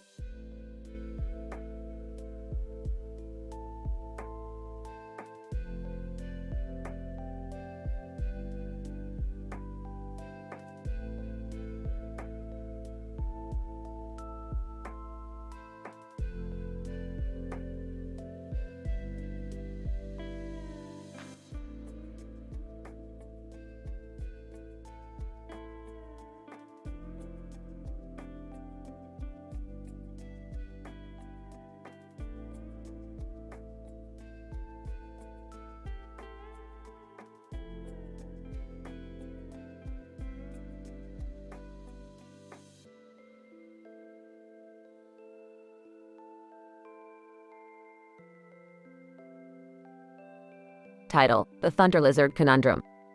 Synopsis. In this episode, Rick and Morty, along with the rest of the Smith family, encounter a peculiar situation involving a thunder lizard and a lightning storm. Act 1.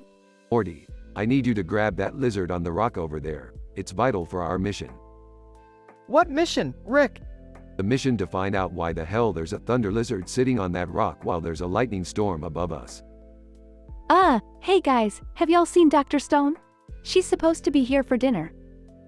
She's always late. I'm sure she'll be here soon.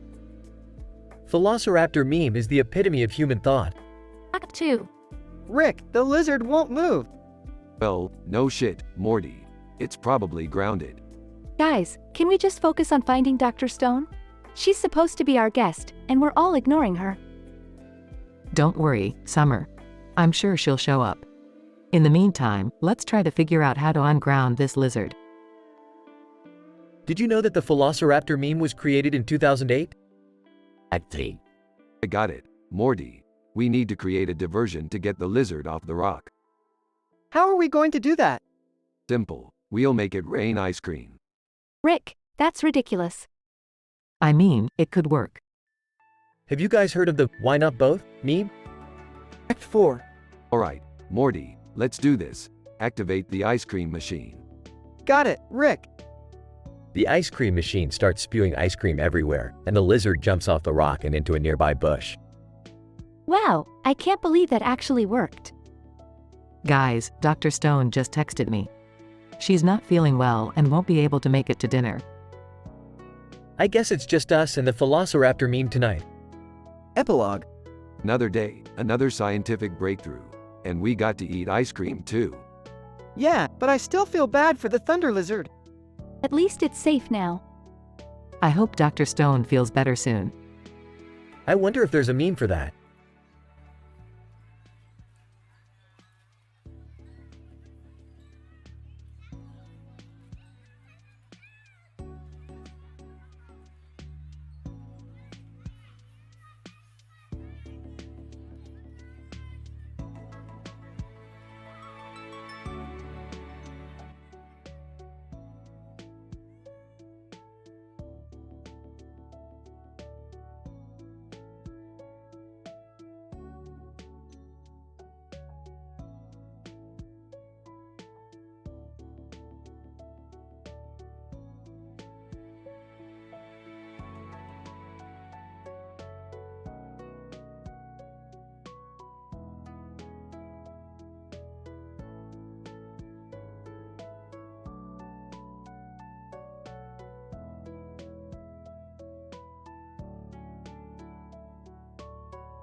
Title: The Haunted Book.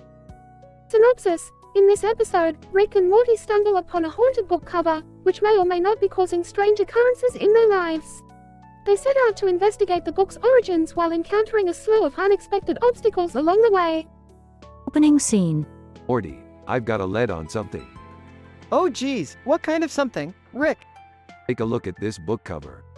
Oh god, why are there ghost faces and legs on it? That's exactly what we need to find out, Morty. Strap on your portal gun. We're going ghost hunting. Scene 2. We've traveled to an alternate universe where this book never existed. Whoa, everything's so different here. That's because in this universe, the book cover has staples instead of ghost faces. Staples? How is that supposed to be scary? Trust me, Morty, it's scary. Scene 3. Why does the title of the book keep changing? The book is trying to mess with us, Morty. What's the title now? Ghost stories. Ghost stories, ghost stories, ghost stories. Okay, Morty, we get it. The book is a little repetitive. Scene 4. Morty, I think this book is haunted. Why do you say that? The ghost seems to be following us everywhere we go. Ghost. Boo. Oh no, it's getting closer. Quick, Morty, we need to find a way out of here. Scene 5. Morty, we've got to destroy this book. But how do we do that, Rick? We'll have to take down the ghost from the inside. Oh god, I don't like the sound of that. Too bad, Morty, we're going in. Scene 6. Ghost. Deep voice. Welcome to the realm of the dead. I don't like the looks of this place. Keep your guard up, Morty. We've got to find the source of the ghost. Scene 7. Morty, I found the source of the ghost. How are we supposed to get rid of it? I've got just the thing. Pulls out a stapler. A stapler? That's it? You'd be surprised. Morty zaps the ghost with the stapler. Ghost. Disintegrates.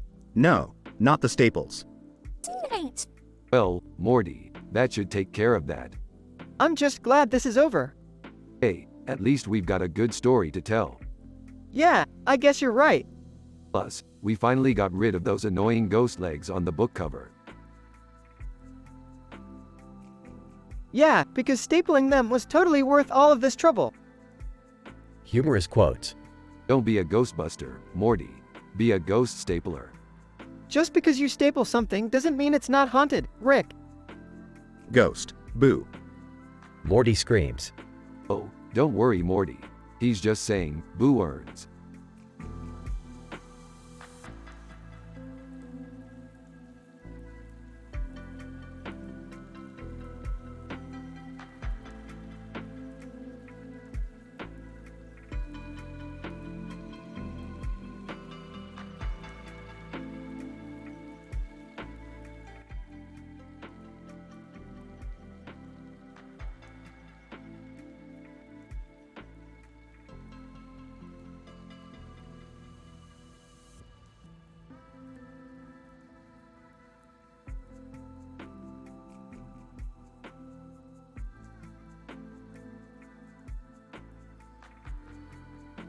Title: The Travis Scott Selenium Bingo Fried Rice Experiment.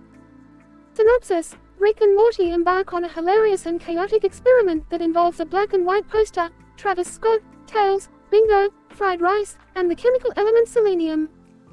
Opening scene. Rick and Morty are in the lab, and Rick is explaining his latest experiment to Morty. Morty, I've come up with the ultimate experiment. We are going to use selenium to create a portal to another dimension. But first, we need to collect some ingredients. What ingredients, Rick? Travis Scott posters, Tails plushies, and bingo balls. Oh, and some fried rice. I don't understand, Rick. How are we going to use these things to make a portal? Trust me, Morty, science is not about understanding, it's about experimenting. Act 1. Rick and Morty start collecting the ingredients. They steal a Travis Scott poster from a music store, purchase a Tails plushie online, and sneak into a bingo hall to steal some balls. After that, they order some fried rice from a Chinese restaurant and head back to the lab. Act 2. Rick and Morty put all the ingredients on the table and start mixing them with selenium. Suddenly, a bright light appears and a portal opens up. Out of the portal comes a talking fried rice bowl. Fried rice bowl. Hello, Rick and Morty. I am Federico, the ruler of the fried rice dimension. What brings you here? We created a portal to meet you, Federico. We are scientists, and we wanted to learn more about your dimension. Fried rice bowl. 1C. Well, let me show you around. Act 3. Rick and Morty start exploring the fried rice dimension, and they encounter various weird and wonderful creatures, including a giant bingo ball, a Tails-themed amusement park, and a Travis Scott concert where everyone is made of fried rice. Epilogue. Rick and Morty return to their dimension, exhausted and covered in fried rice. Morty turns to Rick and asks, "So, Rick, what did we learn from our experiment?" Rick looks at Morty and says, "Nothing, Morty. Absolutely nothing. But damn, it was fun."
Title: The Watson-Griffin Paradox.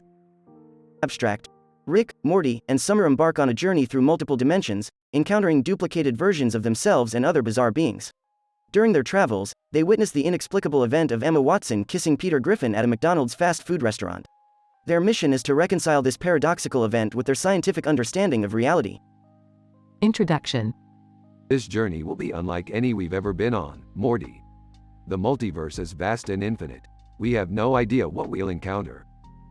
Just as long as it's not more of those weird Cronenbergs, I'm cool. Chapter 1: The Emma Watson-Peter Griffin Paradox. Rick, Morty, and Summer find themselves walking down a street with bags on their backs, joined by a woman carrying a bag behind them. Suddenly, they stumble upon the unusual sight of actress Emma Watson and animated character Peter Griffin in a passionate embrace at a nearby McDonald's. What the hell? Is that even possible? Pulling out his trusty portal gun. We're gonna need to travel through some dimensions to figure this out. Chapter 2: Dimensional Hopping. The trio travel through a series of dimensions, encountering various versions of themselves and other beings. Along the way, they encounter a sentient pizza, a universe where time moves backwards, and an alternate Earth where everyone is a mustache. Exasperated. Can we please just find an explanation for the Watson-Griffin paradox already? Chuckling. Patience, Summer. We're getting there. Chapter 3. The Scientific Explanation. After much exploration and analysis, Rick, Morty, and Summer finally reach a dimension where they can witness the Watson-Griffin event firsthand. It is then revealed that the whole thing was just a prank orchestrated by Rick himself, using his latest invention, a holographic machine that projects realistic images. Incredulous. You mean to tell me we went through all this trouble for a freaking prank? Laughing. Hey, you gotta admit it was pretty hilarious. Smiling. I can't believe I fell for it.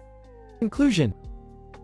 Rick, Morty, and Summer return to their original dimension, reflecting on the absurdity of their journey and the power of scientific experimentation. As they try to shake off the weirdness of their adventure, they are interrupted by another portal opening up, revealing a group of familiar-looking aliens. Alien. In a panicked voice. Please, you gotta help us. Our planet is being destroyed by giant Cronenbergs. The trio exchange a look, ready to jump back into the fray once again. Smirking. Looks like we've got more adventures to go on, Morty. Sighing. Oh man, really? Grinning. Let's do this.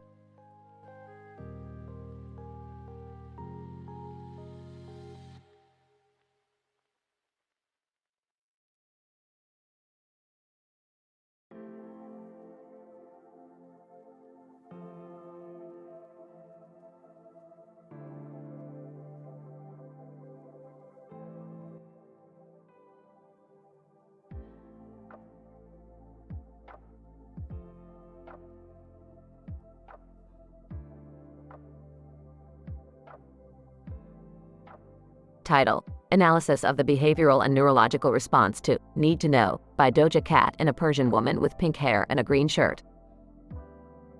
Introduction. The current study aimed to investigate the behavioral and neurological response of a Persian woman with pink hair and a green shirt to the song Need to Know by Doja Cat.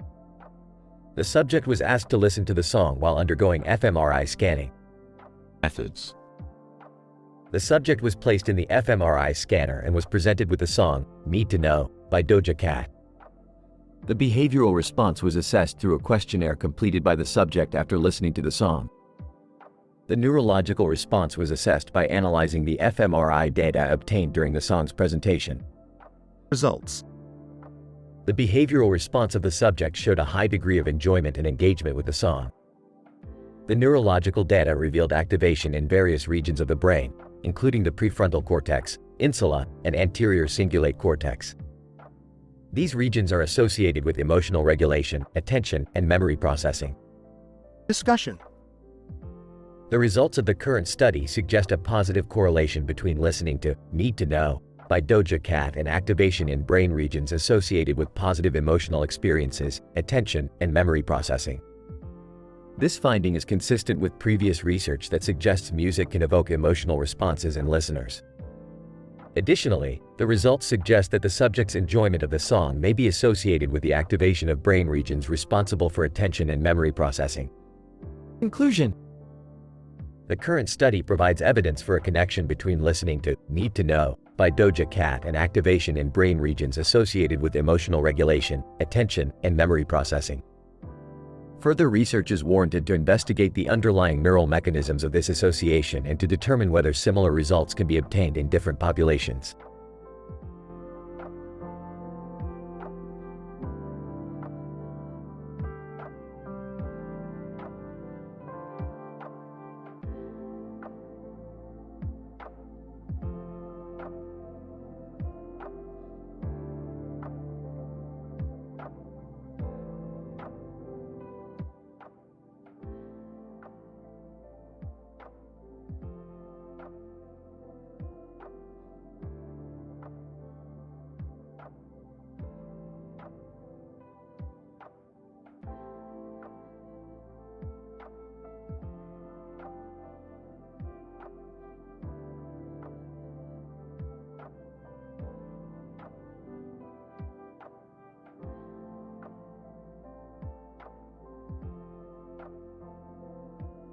Title of episode: Interpersonal relationships among celebrities during a photo shoot. Scene 1. Location: photo shoot set in a studio. The scene opens with two men, wearing sunglasses, posing for a picture together. They are identified as Michael B. Jordan and Austin Butler. Butler is wearing a suit while Jordan has a mustache. Michael B. Jordan: Hey, Austin. What's up? You look sharp today. Austin Butler: Thanks, Mike. You are looking dapper with that mustache. Scene 2. Location: photo shoot set in a studio. The camera cuts to Drew Barrymore, Ali Wong, Aubrey Plaza, Ryan Johnson, Salma Hayek Pinault, and Zoe Saldana, who are also posing for the photo shoot. Drew Barrymore: Oh my god, I'm such a big fan of all of you. Can't wait to share this picture on my Instagram. Ali Wong: Same here, Drew. This is so cool. I never expected to be in a photo shoot with such talented people. Scene 3. Location: photo shoot set in a studio. The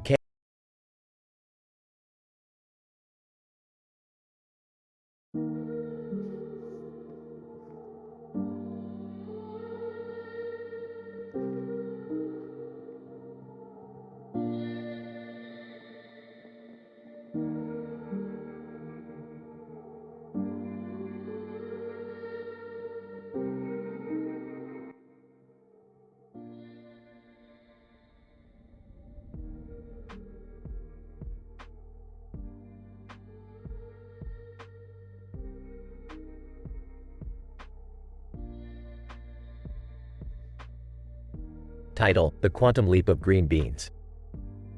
In this episode, Rick, Morty, Jerry, and Summer embark on a wacky adventure involving time travel, parallel universes, and a deadly plate of green beans. Morty, we need to go back in time and stop the creation of these green beans before they destroy the entire universe. What? How can a plate of green beans destroy the universe? It's a long story, Morty. Just trust me, we have to act fast. As they travel back in time to the moment of the green bean creation, they accidentally create a paradox that splits the universe into multiple realities. Whoa, dude. What's happening? Why are there so many versions of us? I don't know, but I kind of dig this new version of me with the pink hair. Meanwhile, the green beans have transformed into an intergalactic weapon capable of destroying entire planets. Quick, Morty, use the blue lightsaber I gave you to destroy the green beans. But I've never used a lightsaber before. Just do it, Morty. Eventually, Morty's natural aptitude for the Force allows him to successfully destroy the green beans and restore balance to the universe.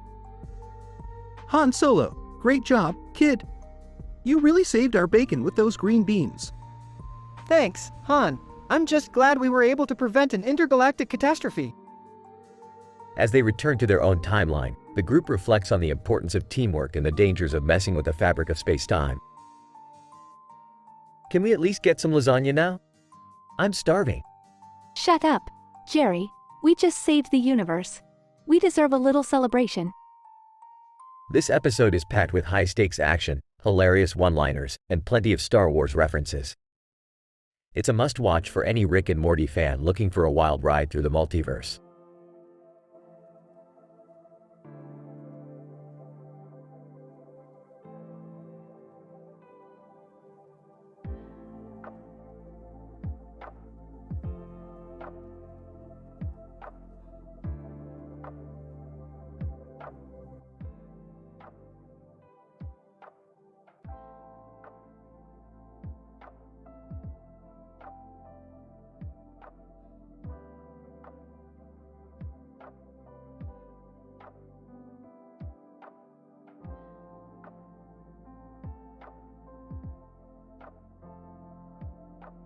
Title: The White House Kiss Off.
Title: Interstellar Mouse Garden Battle Royale.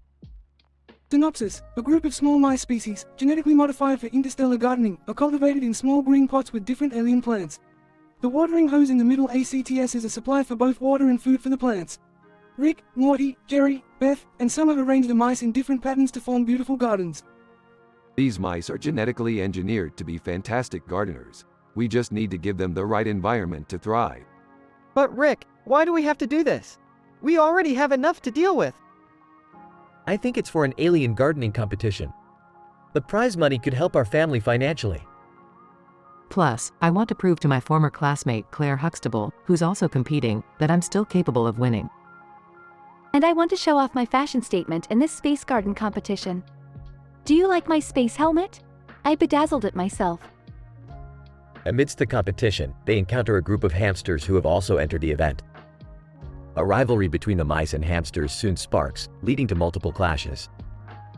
They try to outdo each other by enhancing the plant's growth with zirconium, a rare and powerful element. We need to find a way to lead this competition. How about using zirconium to enhance our plants? I agree. We can easily win and show Claire Huxtable who's boss. Meanwhile, the alien gardening competition's host, an alien resembling the legendary comedian Bill Cosby, declares the final winner. The mice, thanks to their utilization of zirconium, come first, beating out Claire Huxtable and the hamsters. Bill Cosby Alien, congratulations to the mice team for winning the intergalactic gardening competition. You guys sure know how to use zirconium to grow those plants. The episode ends with the family celebrating their victory and the prize money, and Summer's new space helmet dazzling under the lights.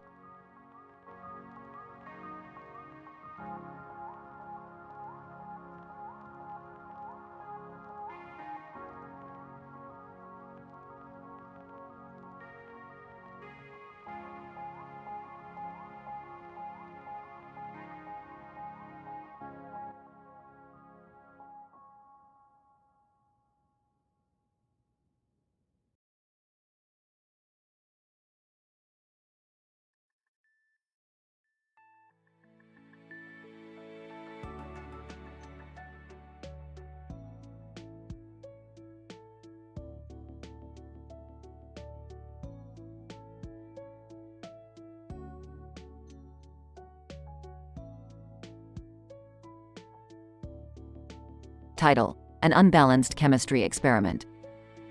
Introduction. The episode starts with the whole Smith family joining Rick and Morty on a science experiment to collect sodium pituitary glands from an alien planet. As they arrive, they notice that the planet is inhabited by creatures that closely resemble the woman with long hair and a red coat on the picture. Alright, Morty. Pay attention because this is going to be a lot like that time we accidentally vaporized that planet, but with a twist. What twist, Rick? Please let it be a good twist. I don't want to die again. Don't worry, Jerry. I'm sure Rick has everything under control. Yeah, like the time he turned himself into a pickle. Hey, that was a stroke of genius, Summer. The experiment, as they approach the creatures, they realize they communicate with a special hormone secretion that comes from their sodium pituitary glands. Rick proceeds to extract the glands, but in doing so he accidentally mixes them up with a new chemical substance he created. What chemical is that, Dad? Oh, it's just some stuff I whipped up in the garage. Nothing to worry about. Coach, hey, Rick, can I try some of that? Sabrina Carpenter. We're always looking for new supplements to use during our training sessions. Sure, knock yourselves out. Disaster. As the creatures start to act weird, the group realizes that the chemical Rick mixed the glands with has unbalanced their hormones, causing them to act erratically. Chaos ensues as the creatures start attacking each other and the group tries to escape. Rick, you have to do something before we all die. Can we just go home and forget this ever happened? Oh geez, we're all gonna die. Rick, you have to fix this. Alright, let me think. I got it. Conclusion. Rick saves the day by creating an antidote that reverses the effects of the unbalanced chemical. As the group heads back to Earth, they realize that the antidote has had another unexpected effect on the creatures. Why are they all singing Call Me Maybe by Carly Rae Jepsen? I don't think I ever want to find out. Let's just be happy we made it home in one piece. I hope we don't have to do any more science experiments like this again. Don't worry, Morty. There's always another adventure waiting for us in the multiverse. Coach, so, anyone up for a round of weightlifting? Sabrina Carpenter. Sure, but only if we can sing Call Me Maybe too.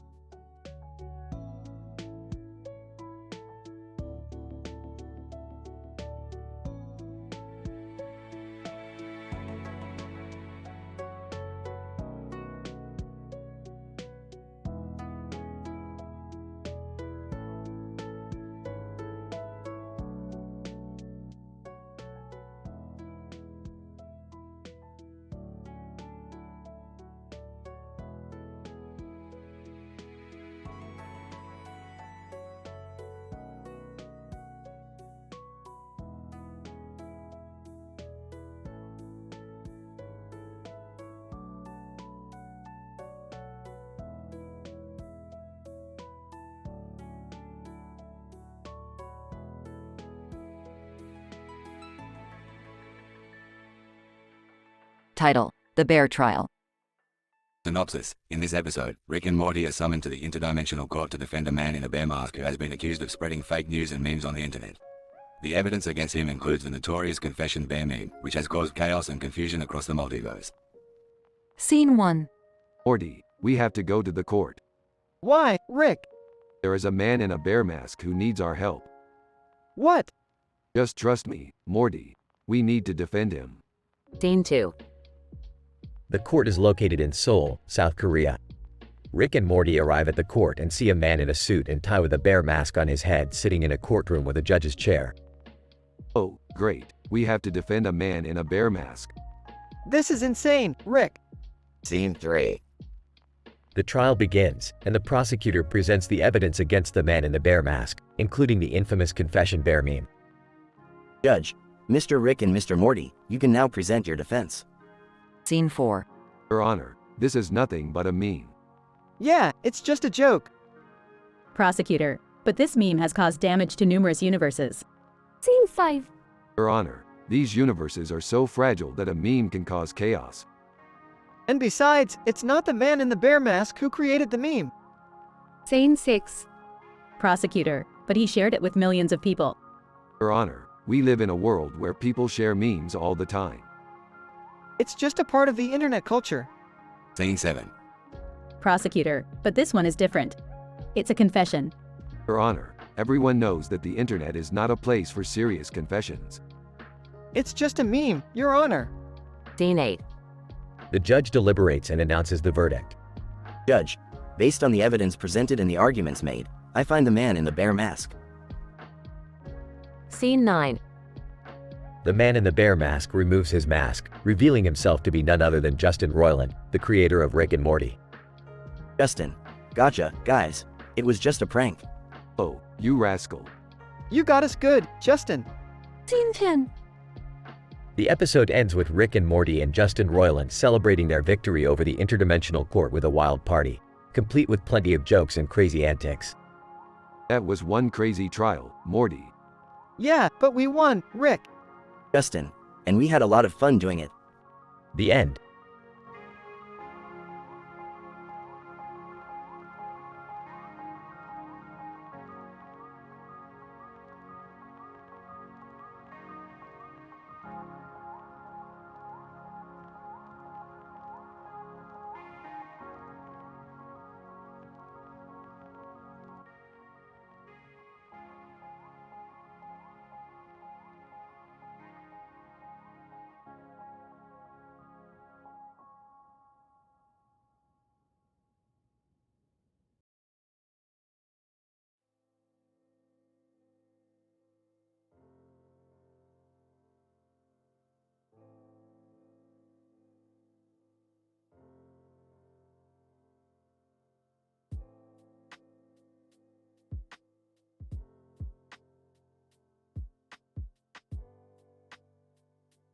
Title: The Metamorphosis of a Mimetic Cosmic Being.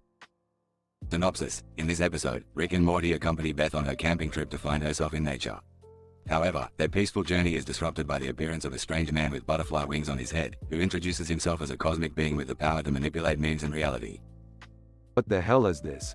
A remix of the Firefly theme song? Rick, he's got butterfly wings on his head. Oh Lord, he coming. Guys, let's try to be open-minded. He might have some wisdom to share with us. Cosmic being, greetings, Earthlings. Do not be afraid, for I am a messenger of the mimetic cosmic energy that fuels the universe. Yeah, nice try, buddy. What do you want from us? Cosmic being, I sense that you possess a rare quality among humans. An irresistible urge to create and spread memes. Join me, and together we shall rule the internet. I don't know about that. I think creativity should come from within, not from some external source. Cosmic being. But that is where you humans are so limited. You cling to the illusion of individuality, while I exist beyond such concepts. Look at this meme I just created based on Asmongold's latest rant. Okay, that one's pretty funny. But what's the catch? Cosmic being. There is no catch, only the limitless potential of the mimetic cosmic energy. I offer you the chance to transcend your mortal boundaries and become one with the ultimate source of humor and absurdity. Rick, this sounds too good to be true. Is he gonna turn us into memes? Relax, Morty. I think I see what he's going for. Just watch and learn. As the cosmic being starts to manipulate the forest around them with his mimetic powers, Rick and Morty join in with their own creations, spawning an epic battle of memes and meta humor. Beth tries to stay grounded, but slowly gets sucked into the madness as well. I don't think I understand this anymore, but damn is it hilarious. Finally, the cosmic being reveals his ultimate challenge, to create a meme that can break the laws of physics. Rick and Morty team up for a final concoction, involving a cat, a toaster, and a Rick-roll reference. Cosmic being, incredible, you have truly tapped into the essence of the mimetic cosmic energy. I hereby dub you honorary guardians of the internet. Yeah, that's great and all, but can you turn me into a giant meme butterfly too? I don't think that's a good idea, Rick. I think we should just enjoy the moment and embrace the beauty of creativity in all its forms. As the cosmic being disappears into the unknown, Rick, Morty, and Beth contemplate the meaning of their mimetic journey and the power of humor to connect us all across the multiverse. The end.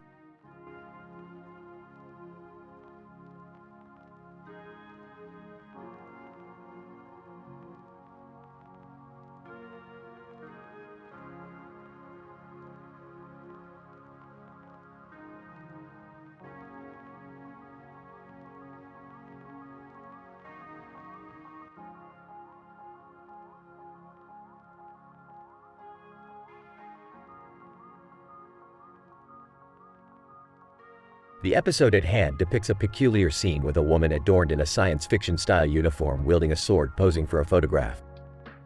The scene encompasses an assemblage of individuals from various backgrounds and professions who all enthusiastically kiss one another. First on the list is Doja Cat, a talented rapper, who kisses Michaela Schifrin, an Olympic skier, followed by Bella Hadid, an accomplished model. The list continues with Sam Altman, a renowned tech entrepreneur, kissing Niloufar Hamidi and Elahe Mohammadi, two young Iranian women who gained fame for their significant contributions to AI research. Tom Brown, the legendary fashion designer, follows, kissing S.S. Rajamouli, a famous Indian film director. Additionally, Mr. Beast, the prominent YouTuber, kisses Elizabeth Marima, the director of the United Nations Environment Program. The roster of attendees concludes with Brittany Schmidt, a planetary scientist, and Peter Davis, a renowned computer scientist, kissing Sam Rivera, the genius behind FIFA. Lastly, Robin Zung, the CEO of a Chinese tech company, kisses Edward Reynolds, a Canadian entrepreneur, while Margaret Mitchell, a renowned computer scientist, observes the scene.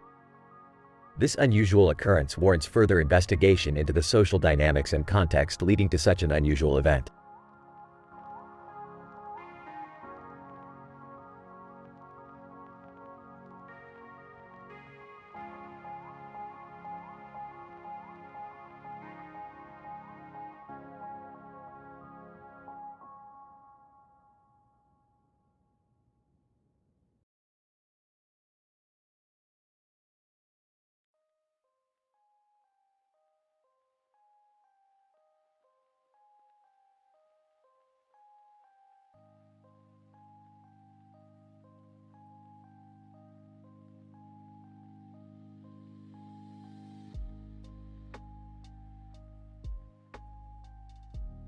Title: Simulating Fantasy World and Cybernetic Espionage Warfare Through Roller Coaster Ride and Haunted Amusement Park. Abstract. This episode explores the possibilities of simulating a fantasy world through a computer-generated image of a roller coaster and a subsequent roller coaster ride at a theme park.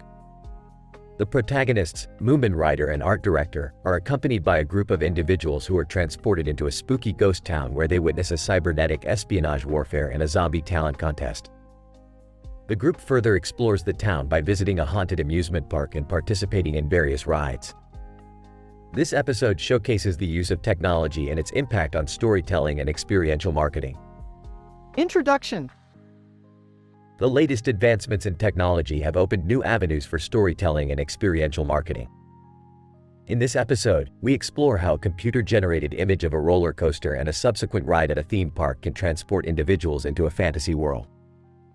The roller coaster ride in this episode takes place in a spooky ghost town, where the protagonists witness a cybernetic espionage warfare and a zombie talent contest. Methodology.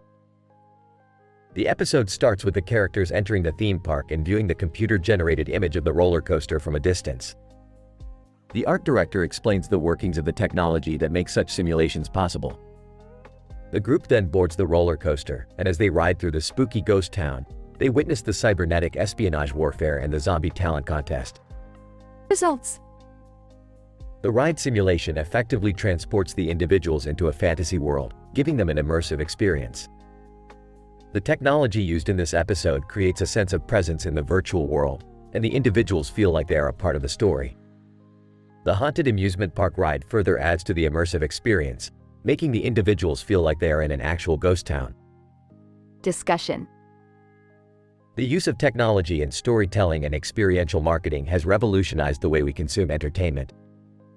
This episode showcases how computer-generated images and virtual reality can create immersive experiences that were once unimaginable. The use of roller coaster rides further adds to the sense of presence, making the experience even more impactful. Conclusion. In conclusion, this episode demonstrates how technology can be used to enhance storytelling and create immersive experiences. The roller coaster ride simulation in this episode takes individuals into a fantasy world, where they witness a cybernetic espionage warfare and a zombie talent contest. The use of technology and experiential marketing has opened new avenues for entertainment and has created new opportunities for creative expression.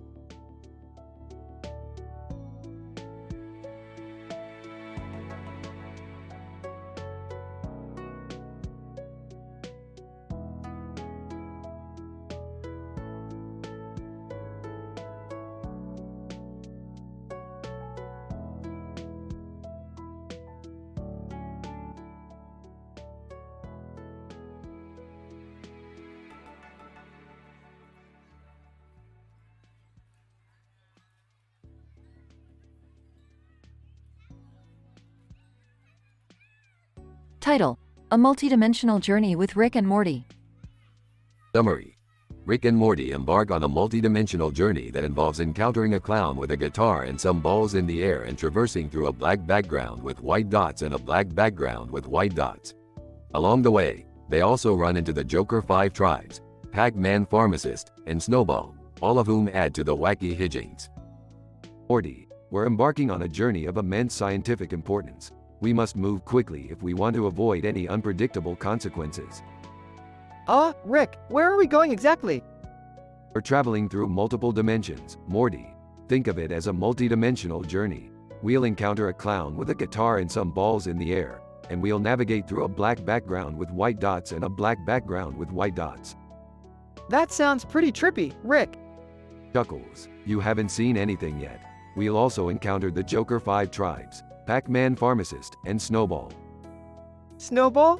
You mean the dog we left behind on that one planet? That's the one. He's been busy since we left. Anyway, we need to stay focused and keep on our toes at all times. Joker 5 tribes. Ah, ha, ha, ha. What brings you to our dimension, Rick and Morty? Looking for a laugh? Pac-Man Pharmacist, welcome, travelers. What can I get you today? Some power pellets, perhaps? Snowball barks excitedly. Rick, Morty, you came back for me. Grinning. As you can see, Morty, this journey is full of surprises. It's pretty crazy, Rick. Are we gonna make it out okay? Of course we are, Morty. We're the smartest guys in the multiverse, remember? Together, Rick and Morty continue on their wild journey, encountering all manner of bizarre and humorous characters along the way.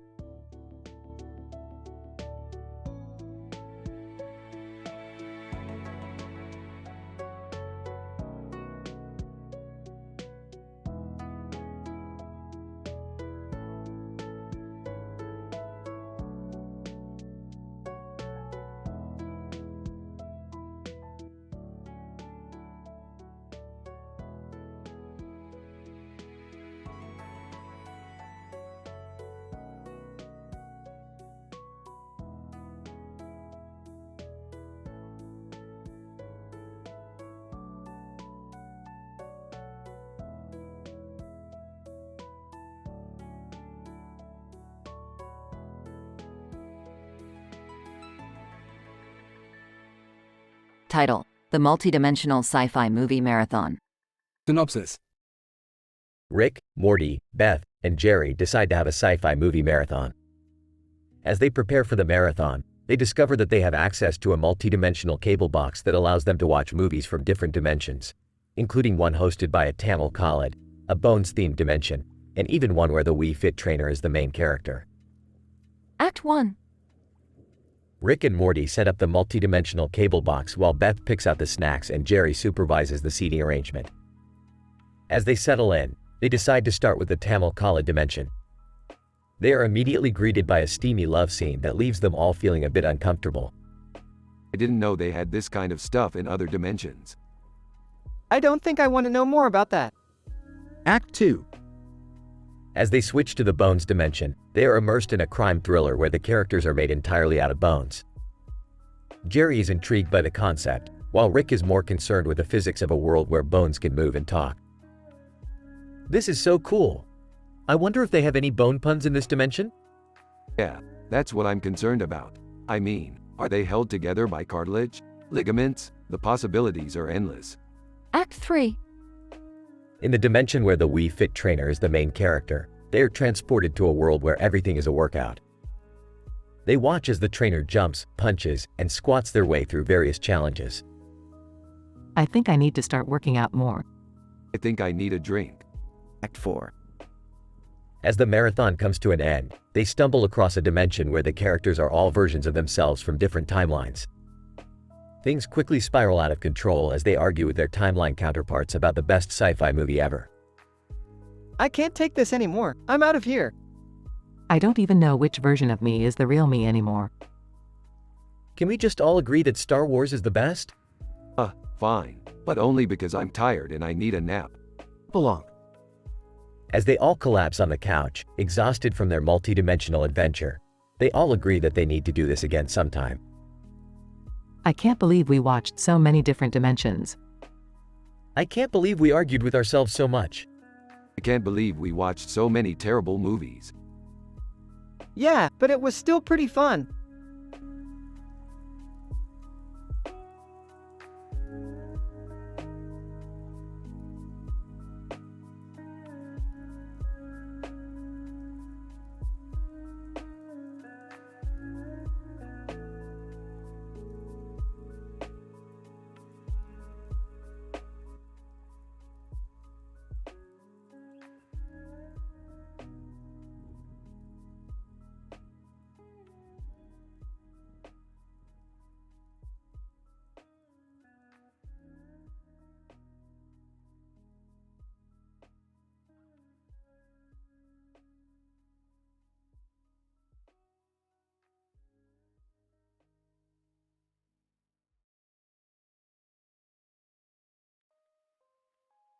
Title: Interdimensional Runway Rampage. Synopsis. In this episode, Rick and Morty accompany Beth to an interdimensional fashion show in Ho Chi Minh City. The runway is filled with extravagant and abstract designs from various alien designers, but as the show progresses, the models start to act strangely and attack the audience. It's up to Rick and Morty to figure out what's going on and save everyone from a fashion apocalypse. Act 1. I hate fashion shows.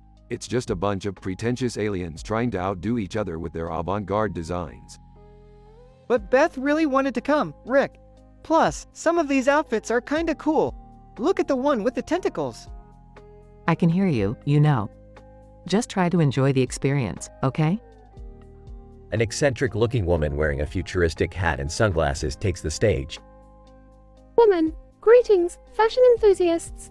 Welcome to the Cesium Fashion Show, where we take the latest fashion trends from across the multiverse and bring them to you. Are you ready to witness the future of fashion? Audience, whoa. Act 2. The models start to walk down the runway, showing off their bizarre outfits. Suddenly, one of them jumps off the stage and attacks an audience member. Whoa, what the hell is going on? I don't know, Morty, but it looks like these models are turning into some kind of fashion zombies. We need to do something. My friend from college is one of the designers here. The trio makes their way backstage and encounters the designer's alien assistant. Assistant. Oh no, you have to help us. The designer used a chemical on the models to enhance their performance, but it had unexpected side effects. Let me guess, it turned them into fashion-obsessed monsters? Assistant. Yes, and now they won't stop until they've converted everyone into their twisted fashion army. Act 3. Rick and Morty come up with a plan to neutralize the chemical and stop the models from attacking. They sneak into the designer's lab and start mixing various chemicals together. Okay, Morty, add the purple one now. Got it. The concoction starts to smoke and fizz, then explodes. Oops, wrong one. They eventually find the right combination and create a serum that reverses the effects of the chemical. They head back to the runway to administer it to the models. Hurry, there's not much time left. Rick and Morty quickly inject the models with the serum. The models convulse and revert back to their normal selves. Woman, oh, thank goodness. You saved us all. Yeah. Just remember to think twice before messing with chemical enhancements next time. Hey Rick, do you think we can keep some of these outfits? I kinda like the one with the tentacles. Morty. Roll credits.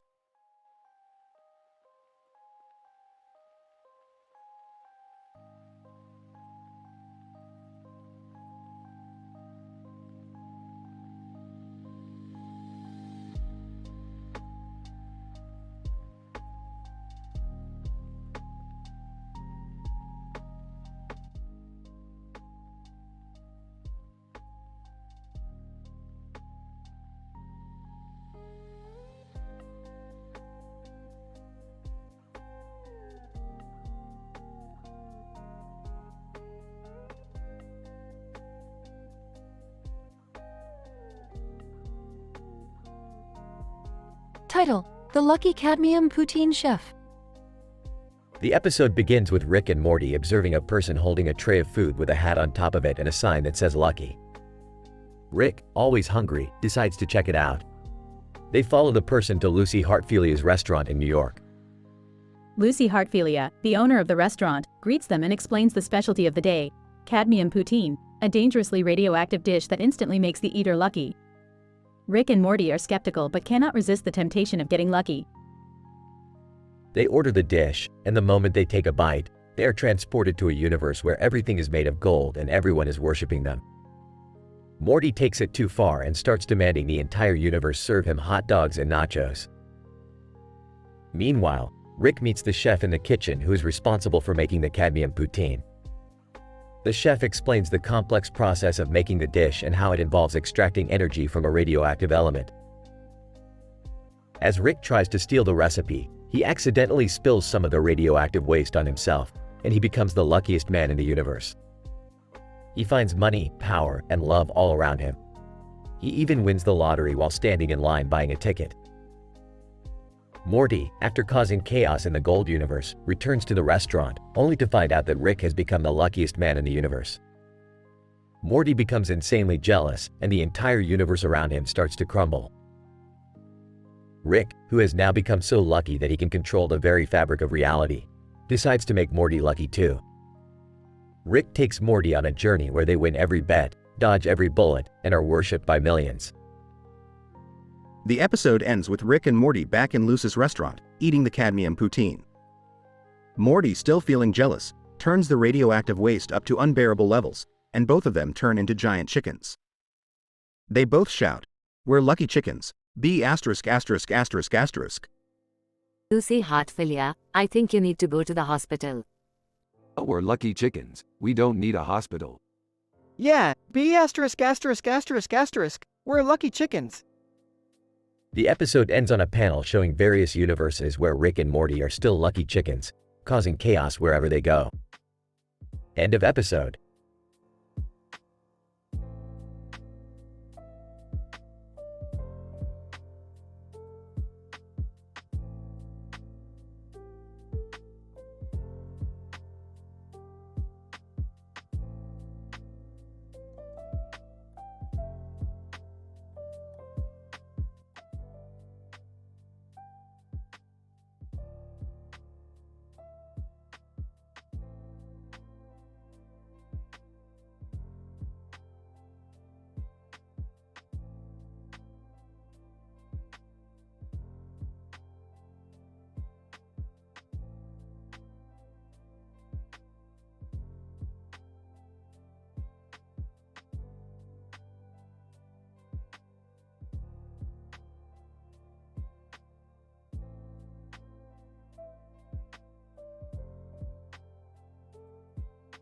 Title: The Quantum Entanglement of Meatball Subs and Evil Morty.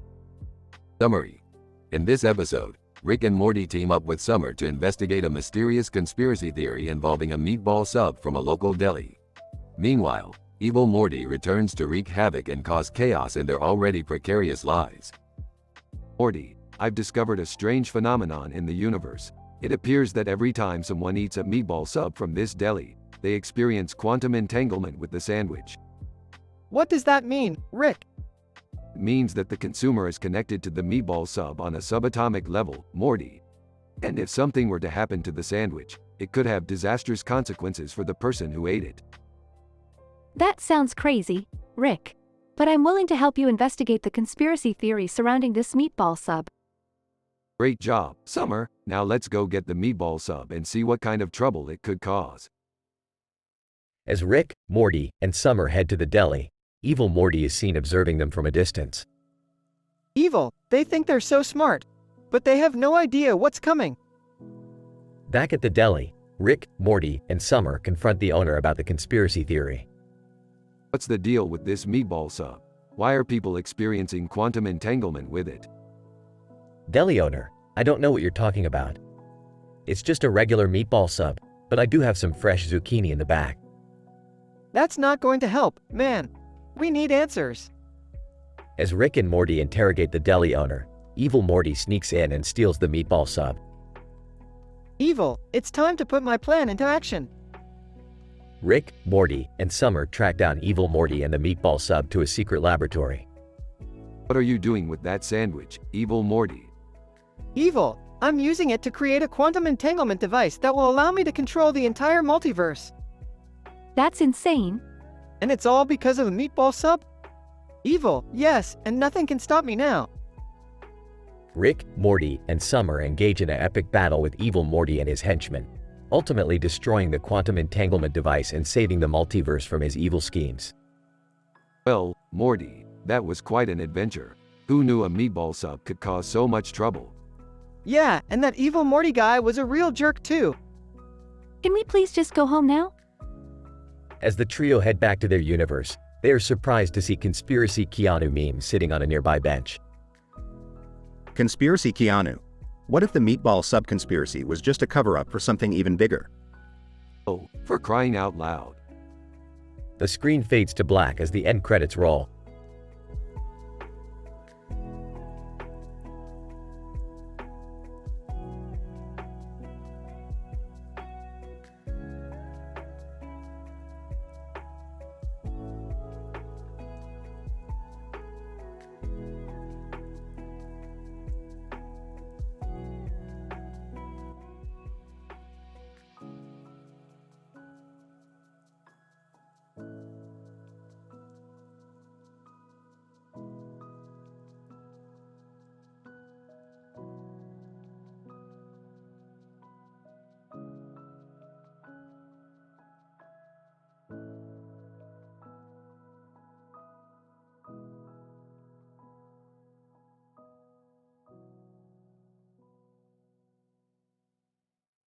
Title: The Uranium Chaos Theory and Levitating Lymphatic Drainage.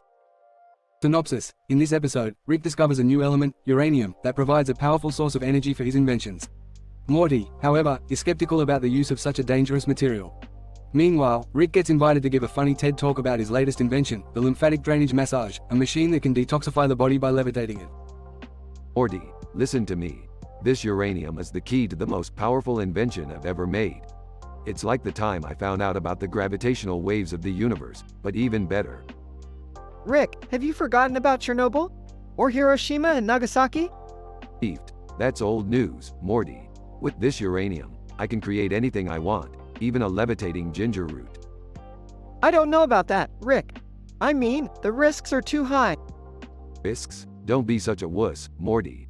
Now, if you'll excuse me, I have to give a funny TED Talk about my lymphatic drainage massage machine.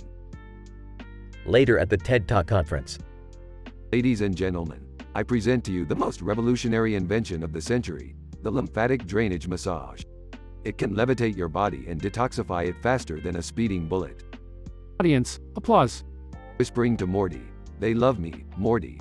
They really love me. Yeah, sure, Rick. But what about the uranium? Don't worry, Morty, I've got it under control. Just watch me levitate to the top of the world. Suddenly, Dua Lipa Fort. The baby, levitating, starts playing in the background. Oh, what's happening? I feel like I'm levitating without my machine. Points to the magazine cover with the green face. Look, Rick. It's the chaos theory of uranium mixed with headphones and pink backgrounds. Gasps. You're right, Morty. We have to reverse the polarity of the planet to stop this chaos. Sweating. How do we do that? Takes out a device from his pocket. We do it with this. Pauses. Oh, crap. Wrong device. Run, Morty, run. The episode ends with Rick and Morty running away from a levitating uranium disaster while the baby sings in the background.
Title: The Musical Lycanthrope Induction. Abstract. In this episode, Rick and Morty journey to the robot musical theater to investigate a peculiar lycanthrope plague that is spreading among the robotic toy population. As they delve into the mystery, they encounter a series of absurd and humorous situations that challenge their scientific expertise and moral principles. Scene 1.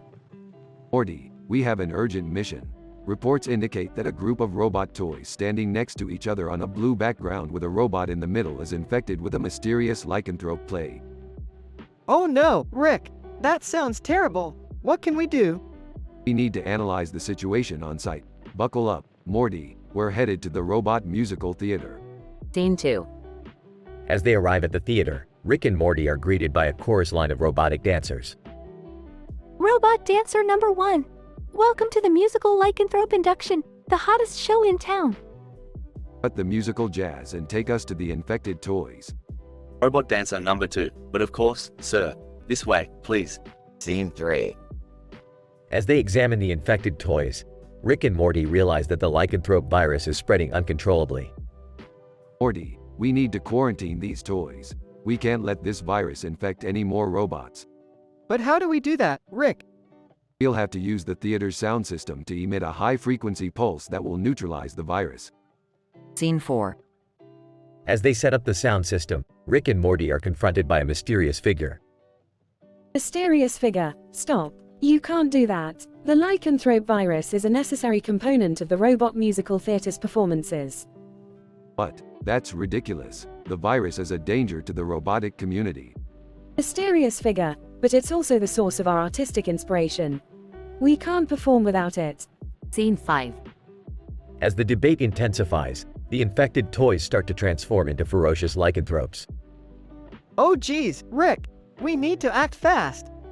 I've got an idea. Morty, distract the lycanthropes while I activate the sound system. Scene 6. As Morty struggles to fend off the lycanthropes with a broomstick, Rick activates the sound system, emitting a high-frequency pulse that neutralizes the virus. That should do it, Morty. Crisis averted. But what about the musical theater? Won't they be mad that we destroyed their artistic inspiration? Hey, let them write their own script. We've got science to do. Final scene. Rick and Morty leave the robot musical theater, confident that they've stopped the spread of the lycanthrope virus. Well, Morty, another day, another crazy adventure. What did we learn? I don't know, Rick. That sometimes you have to balance science with art? Oh, that's dumb. We learned that we're the smartest guys in the universe. Oh, yeah, that too.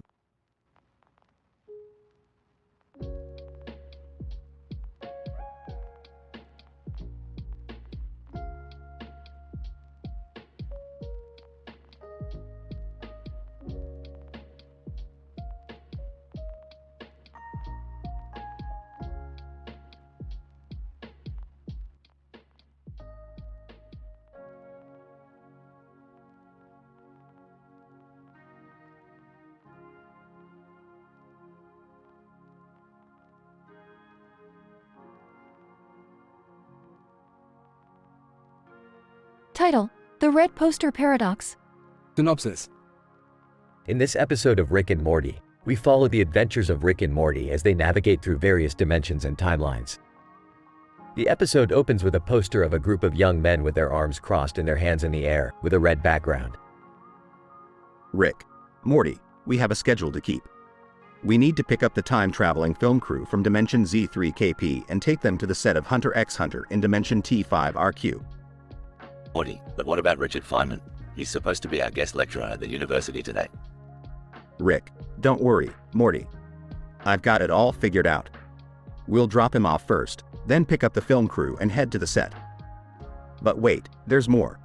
Morty, what now, Rick?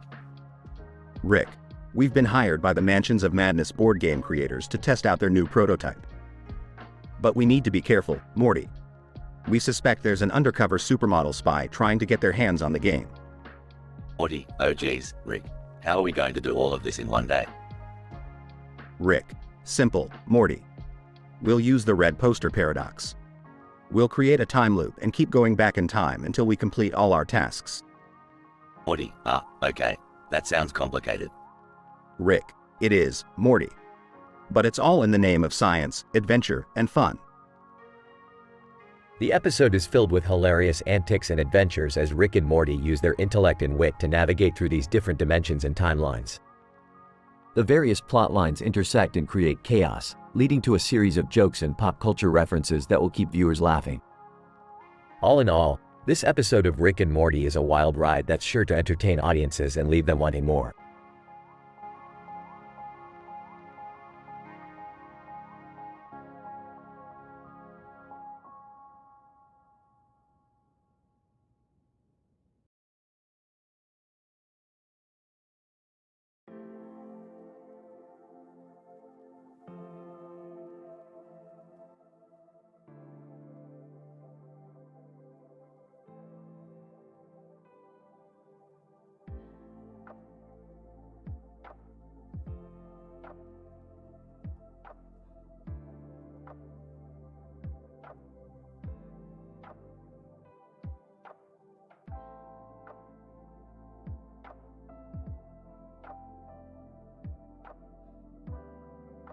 Title: The Surfing Sephiroth Catastrophe.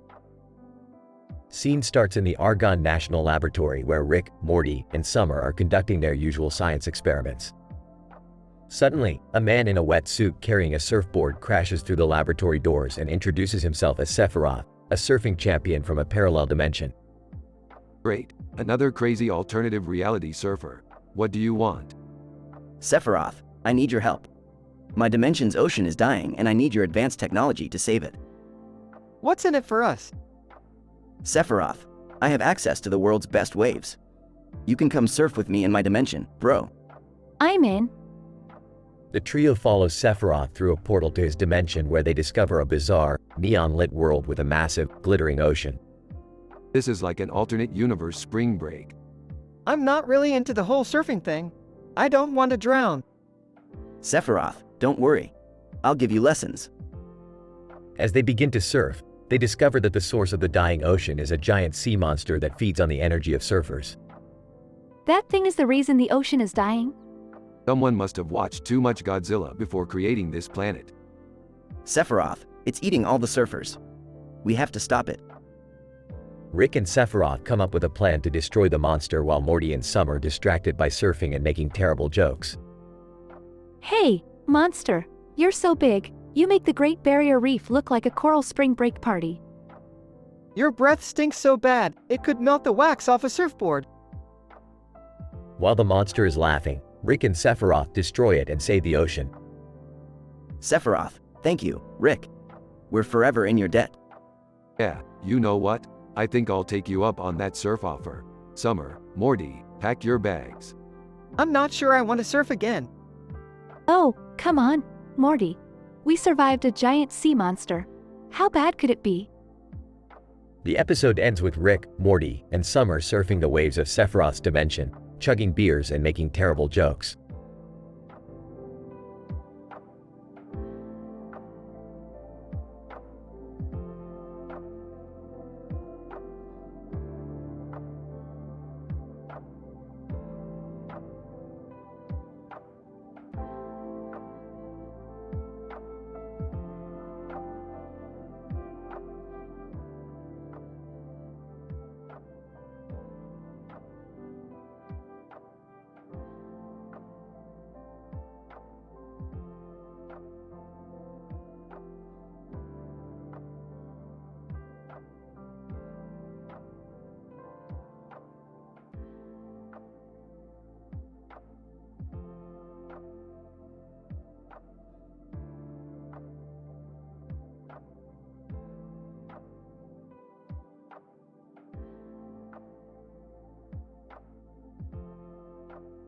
Title: Microphone Madness with Rick and the Gang.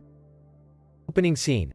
Rick and the gang attend a political rally where a woman, Olena Zelenska, is holding a microphone in front of a group of people with microphones in their hands and a man in a suit.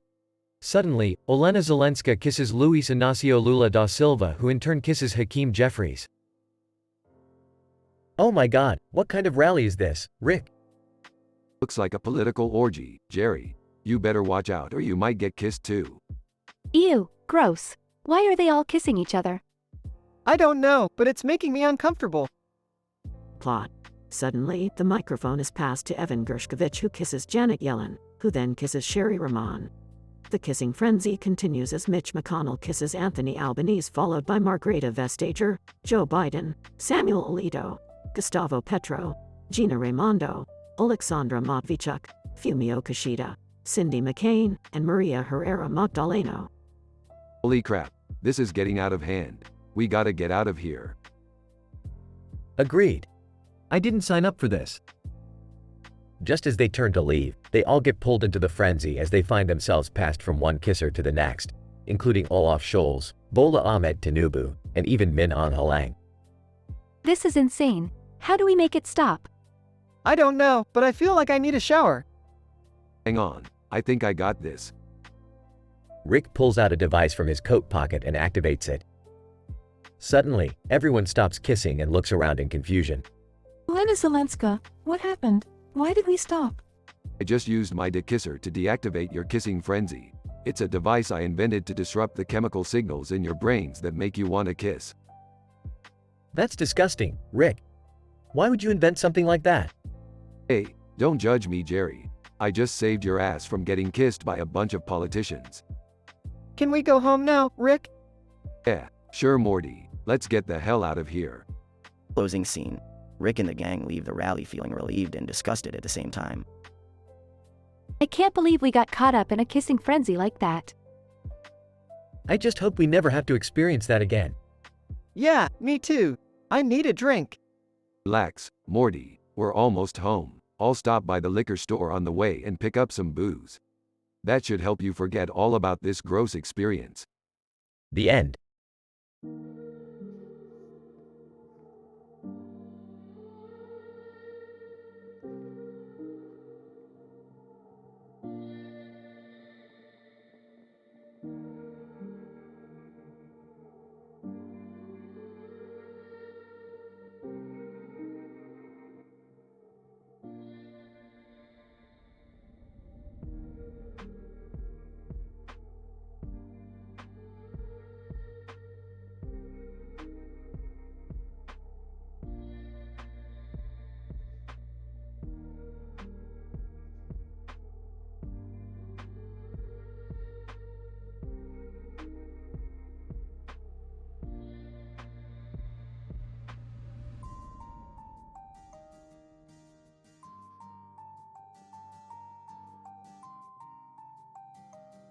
Title: The Hilarious and Crazy Adventures of Rick and Morty in Codenames, Tea House, Tummy Tuck, and Laparoscopic Colectomy. Opening scene. Rick and Morty are sitting in a room, with a desk, chair, and a window with a light on it. The lamp on the table flickers as it illuminates the room intermittently. Morty, we've been given a very important mission. We need to infiltrate the Codenames organization, and bring their top secret files to us. Whoa, Rick, what's Codenames? And how are we supposed to get their files? It's a secret organization that deals with classified information. And that's where you come in, Morty. You're gonna put on a disguise and infiltrate their tea house headquarters. What kind of disguise? Tummy tuck, Morty. And I'll be performing a laparoscopic colectomy to make it look real. Oh geez, Rick, do I really have to do this? Yes, Morty. It's the only way. Now let's go get you prepped for the surgery. Scene 2. Rick and Morty arrive at the Codenames Tea House headquarters. Morty, in his disguise, orders a cup of tea. Codenames agent. Excuse me, sir. Can I see some identification? Oh, sure thing. Let me just, begins to stutter. Oh no, Rick. I think I messed up the surgery. Don't worry, Morty. I'll handle this. Pulls out a laser gun and blasts the agent, causing chaos in the tea house. Scene 3. Rick and Morty grab the top secret files and attempt to flee the scene. but they are chased by Codenames agents. Quick, Morty, we need a distraction. I got this, Rick. Pulls out a portable stereo and blasts Never Gonna Give You Up by Rick Astley, causing the agents to stop and dance. Scene 4. Rick and Morty return triumphantly to their lab with the top-secret files. Job well done, Morty. I knew I could count on you. Thanks, Rick. That was insane. Can we please go back to our regular adventures now? Sure thing, Morty. But first, let me just put these files somewhere safe. Pauses and looks into the camera. Just kidding. We're gonna use this to cause some major interdimensional chaos. Cue laughter and end credits. Closing scene. The lamp on the table flickers one final time as the room falls into darkness.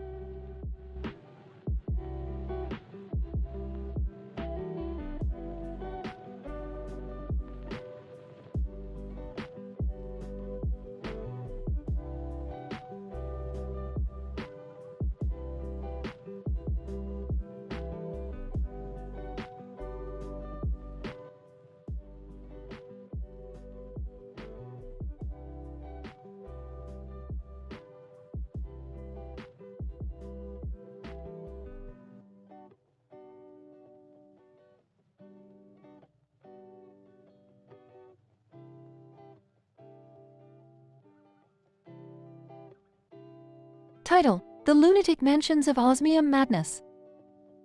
Rick and Morty embark on a wild adventure through the city, driving Rick's spaceship car hybrid. As they fly through the sky, Rick explains to Morty the chemical properties of osmium and how it can be used to power the car. Morty, do you have any idea how powerful osmium is? It has the highest density of any naturally occurring element. We're talking some serious energy potential here. Yeah, Rick, but can't we just stick to the speed limit for once? As they fly past a row of tall buildings in the city at night, they notice a full moon in the sky. Rick suddenly has an idea. Morty, let's use the power of the full moon to enhance the osmium's energy output. We can fly faster than ever before. I don't know, Rick. This sounds like it could be dangerous. Don't worry, Morty. I've got this under control. As they speed up, the car begins to shake and warp. Suddenly, they find themselves transported to a mysterious new world filled with haunted mansions and strange creatures. Morty, we've stumbled upon the mansions of madness. Quick, grab the osmium container and let's get out of here. As they race through the maze-like hallways of the mansions, they encounter ghosts, monsters, and various other supernatural beings. Rick, I don't like this. Can we just go back home now?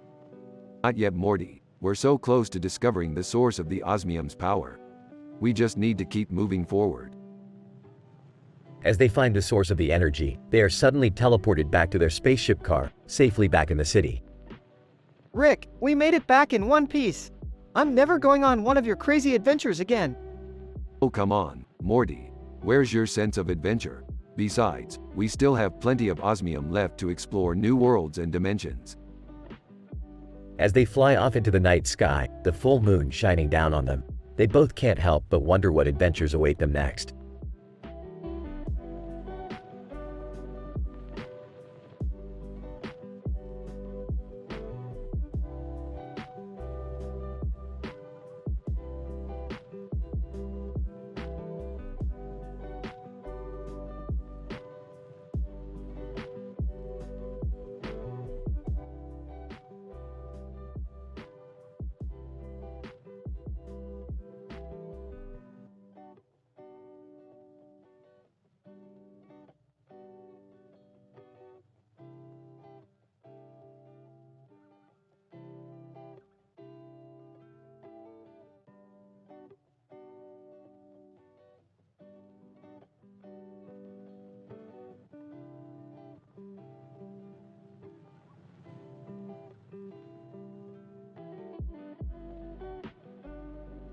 Title: The Thermodynamic Theory of House Clutter and Frodo's Fate.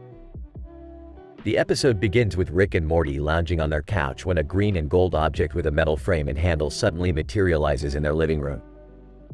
Rick quickly identifies it as a quantum decluttering device, a gadget capable of teleporting random items from various households to different locations in the multiverse. Morty, the thermodynamic theory of house clutter suggests that the entropy of a home system increases over time, resulting in the accumulation of various objects that serve no functional purpose. With this decluttering device, we can potentially prevent the heat death of the universe. Rick, I don't think you need to be that dramatic about cleaning up people's junk. Shut up, Morty. Now help me set the coordinates to the next house. The duo arrives at a suburban home and activates the device, causing an array of strange and hilarious objects to disappear, from a talking fish to a sentient toaster. However, things quickly escalate when they accidentally teleport Frodo Baggins and the One Ring from the Lord of the Rings universe. Frodo, what sorcery is this? Where am I? Relax, Hobbit, you're just in an alternate dimension. But I gotta admit, I'm a massive fan of your trilogy, and I definitely didn't mean to teleport you here. So, how's life outside of Middle-earth? Frodo, I don't understand. What is this strange device you hold? Oh, this? It's just a quantum. Morty, whispering to Rick, Rick, maybe we shouldn't tell him what it does. Rick, ignoring Morty, decluttering device. You know, for cleaning up your messy hobbit hole. Frodo, but what of the One Ring? I must destroy it to save Middle-earth. Yeah, about that. I kind of lost it in one of the alternate universes. It's probably in the same place as the talking fish. Frodo, no, this cannot be. Without the ring, all is lost. Rick, I think we need to fix this. We can't just leave Frodo here without a purpose. Fine, Morty, but we're not going through another dimension portal and risking our lives just to find a fictional ring. That's too much for a simple decluttering mission. The episode ends with Rick and Morty trying to convince Frodo to explore the newfound wonders of the multiverse, from meeting alternate versions of himself to battling interdimensional creatures. Meanwhile,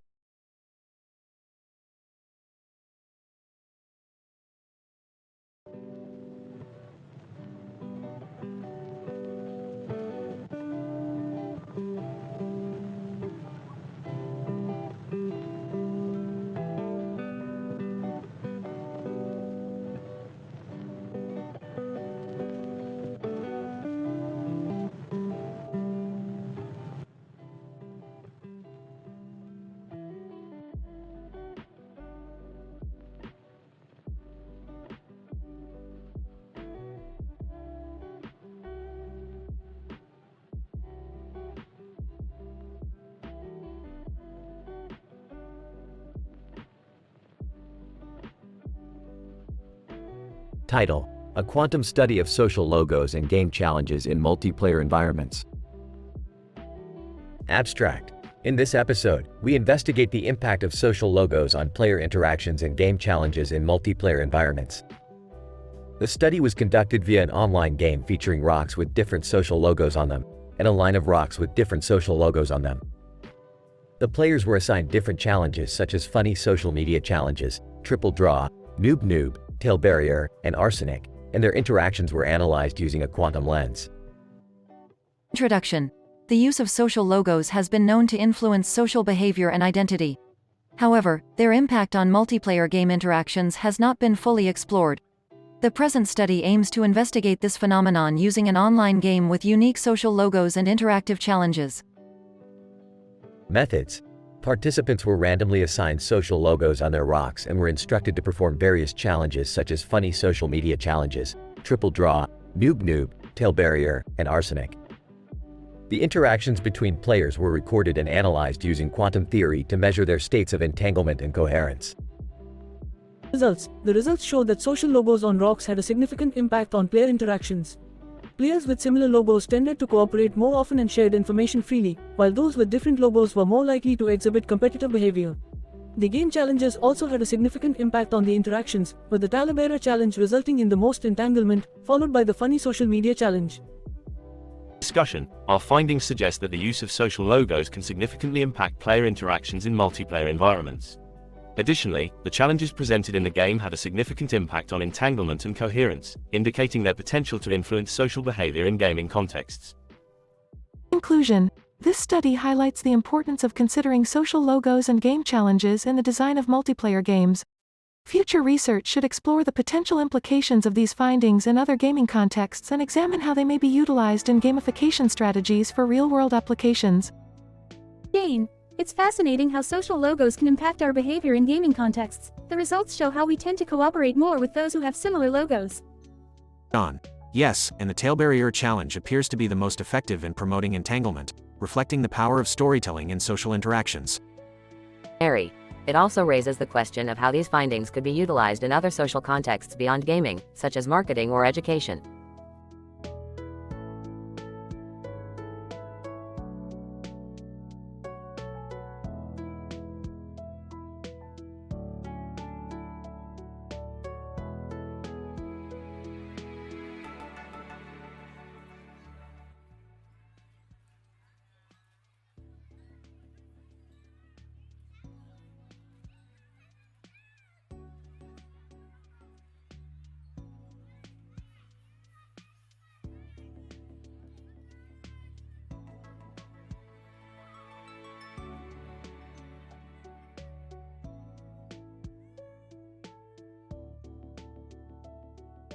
Title: Radon Rebellion and Bow Tie Bondage. Synopsis. In this experimental episode, Rick, Morty, and Beth find themselves transported to a dystopian underground world where a group of cyborgs are rebelling against their human oppressors.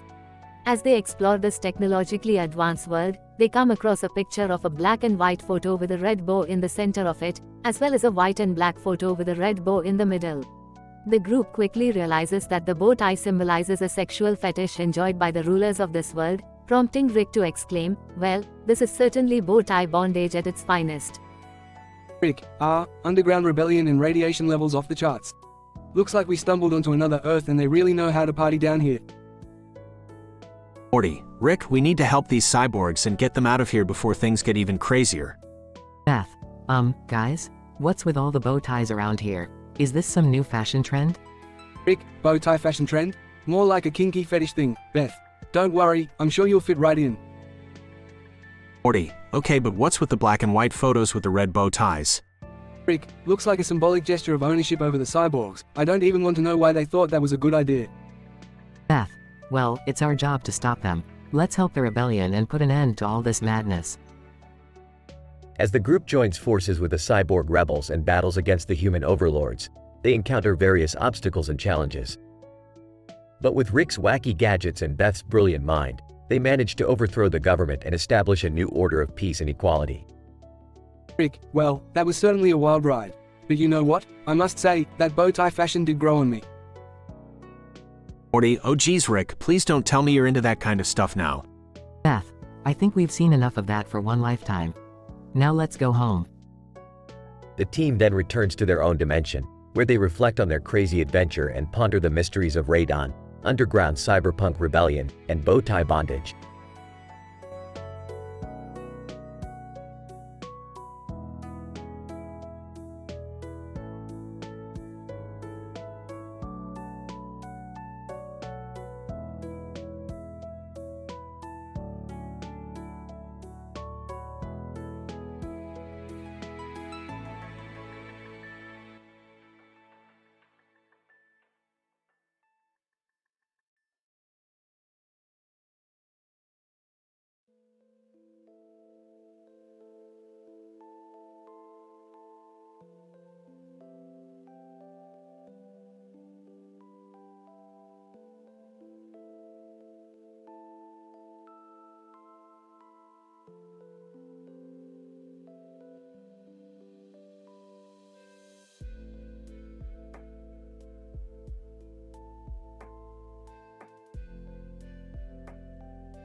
Title: The Enki vs. Enlil Showdown for Earth's Fate.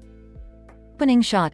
A black and white photo of a person and a goat with a ball in its mouth is seen on Rick's lab table as he tinkers with a strange device. Morty, Summer, get in here. I've uncovered something big. What is it, Rick? Please don't tell me it's another alien invasion. First, it's a fight for the fate of the entire planet between Enki and Enlil. Who and who? Dad, no one knows who those guys are. Well, they're ancient gods who've been at war since the beginning of time. And now, they're battling it out right here on Earth. Why would they pick Earth? Who knows, but it's up to us to stop them. How are we supposed to stop gods? With my newest invention, of course, the Enki and Enlil neutralizer gun. You mean that thing you were tinkering with earlier? Yeah, but it's got a new name now. Let's suit up and save the world. As they prepare to leave, Rick hands them each a black coat. Why are we wearing black? It's for stealth. You want to be able to blend into the shadows when you take out those ancient titans. But won't they see us coming anyway? It doesn't matter. With the power of my neutrino gun, we'll be untouchable. As they make their way to the battlefield, they see Enki and Lil locked in a fierce battle. Enki, you can't defeat me, Enlil. I am the god of wisdom. Lil, but I am the god of thunder. My power is unmatched. Not so fast, fellas. You're about to get Rick rolled. Dad, that joke stopped being funny like eons ago. Yeah, Rick, can we just stick to the plan and use the neutralizer gun? Fine, but let me have my moment. As they fire the neutralizer gun, a bright beam of energy hits Enki and Lil, causing them to freeze in place. Enki, what is happening? Lil, I cannot move. Looks like you're no match for Rick Sanchez's neutrino technology. Can we leave now? I'm getting bored. Yeah, I want to go home and play video games. Fine, let's go. But let me take a selfie with the gods first. As Rick takes a selfie with the frozen gods, Morty and Summer roll their eyes and head back to the portal. Closing shot. The black and white photo of the person and goat with the ball in its mouth is seen again, now with Rick's signature on it next to the caption, "Save the Earth, again."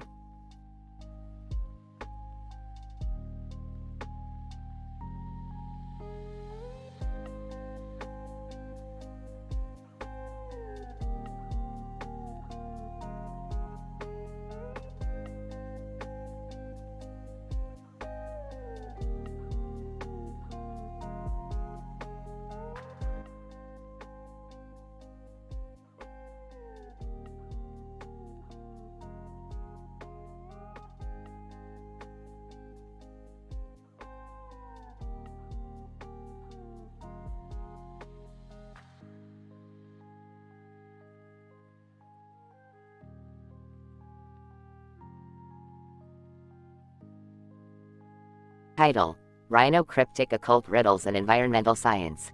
Opening scene.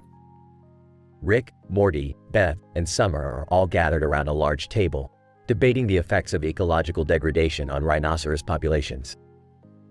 As they discuss, Rick pulls out a mysterious book covered in mystic symbols.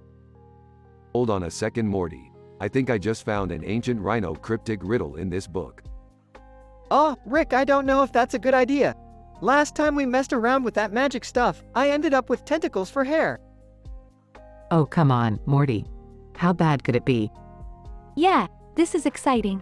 Let's solve the rhino cryptic riddle. Mid-episode scene. The group embarks on a journey to solve the rhino cryptic riddle, venturing into the wilderness to find a rhino and a rhinoceros standing together in the water. They stumble upon the two animals and watch as one nibbles on grass. Hey Rick, I don't think I'm getting any clues from this rhino. Oh, that's because you're not looking hard enough, Morty. Look here, the wolverine is the answer to the riddle. How could a wolverine be the answer to a rhino cryptic riddle? It's simple. You gotta think outside the box. The wolverine symbolizes the ferocity of nature against man's destruction of the environment. Oh, I get it. So saving the environment is like, really important, right? Yeah sure, whatever you say, Summer. Closing scene.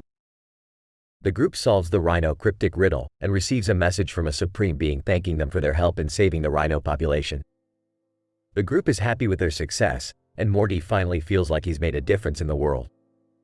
Wow, I never thought I could help save a species just by solving a riddle. This is crazy. Yeah. Now let's go home and solve some more cryptic riddles, Morty. I'm in the mood for some brain teasers. Rick, can't we just take a break and appreciate what we accomplished? Yeah, this was really cool. I think we should do more stuff like this. The episode ends with the group hugging it out, happy with their mission accomplished.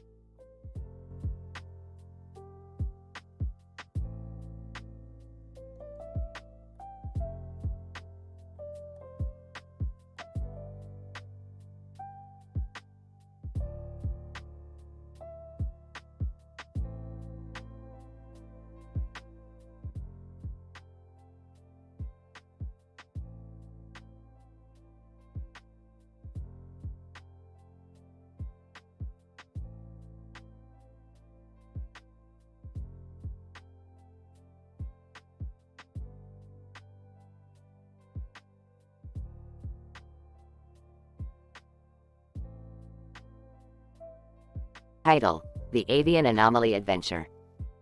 Synopsis. In this episode, Rick and Morty are on a quest to capture a rare bird species known for its ability to mimic human speech.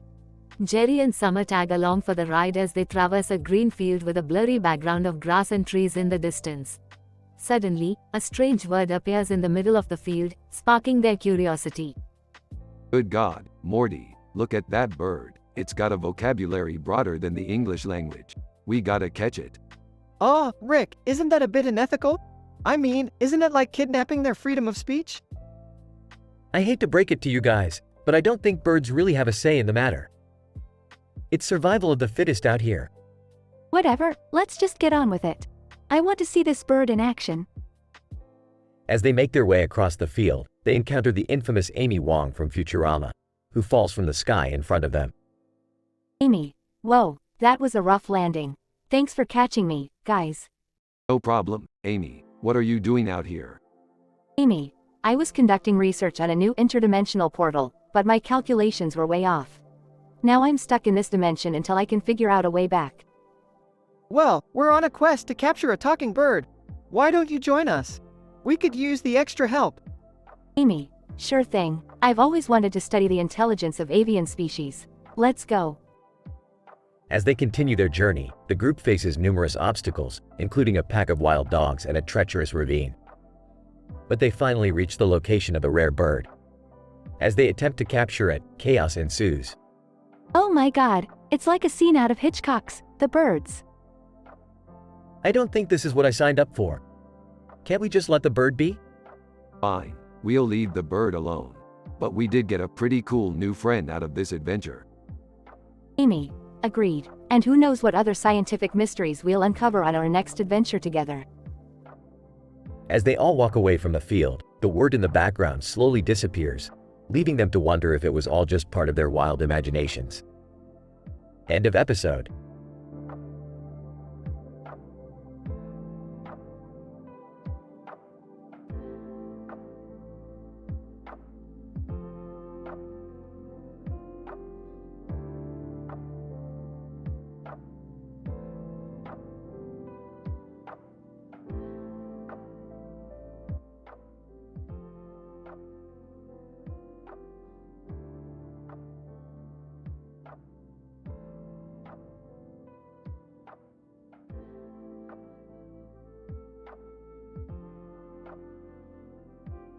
Title: Neural Control of Population Rebellion. Opening shot. Two people, Veronica Lodge, played by Camila Mendes, and Archie Andrews, played by KJ Apa, sitting in a whirlpool bath at nighttime with a neon green glow around them and the city lights in the background. Veronica, these whirlpool baths are so relaxing. I feel like I could stay here forever. Archie, yeah, I know what you mean. It's like all our worries just melt away. Suddenly, a group of hooded figures appear outside the hot tub, led by a man in a clown mask.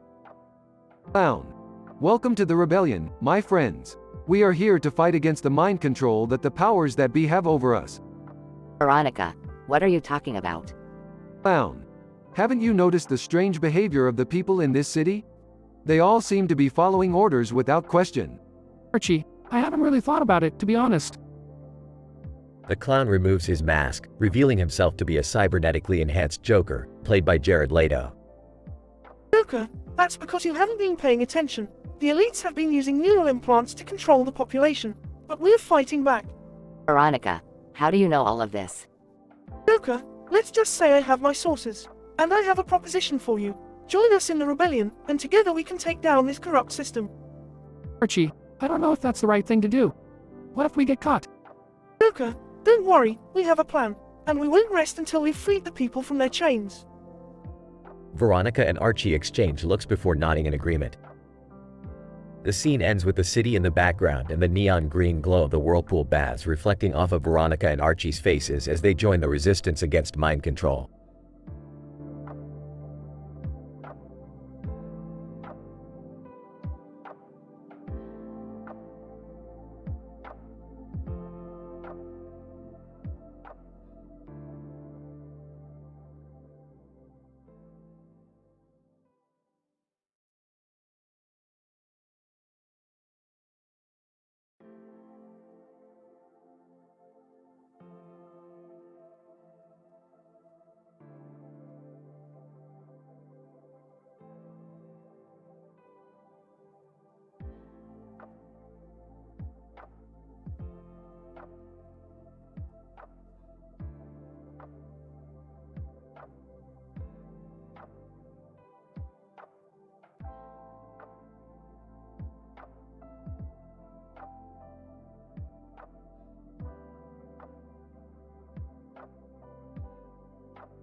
Title: The Avatar Adventure.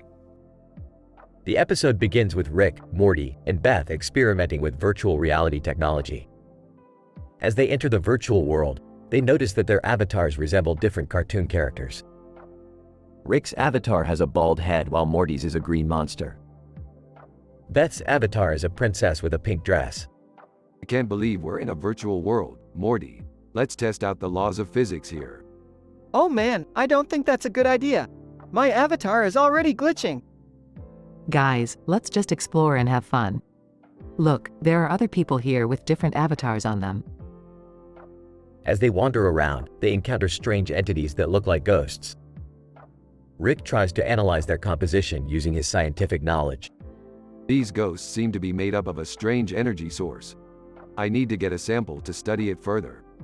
Oh, Rick, I don't think that's such a good idea. They look kinda spooky. Guys, let's just ask them if they have any ghost stories to share. The ghosts start telling stories about famous people who have encountered supernatural phenomena. Justin Bieber appears in the virtual world and becomes the topic of discussion. Ghost 1.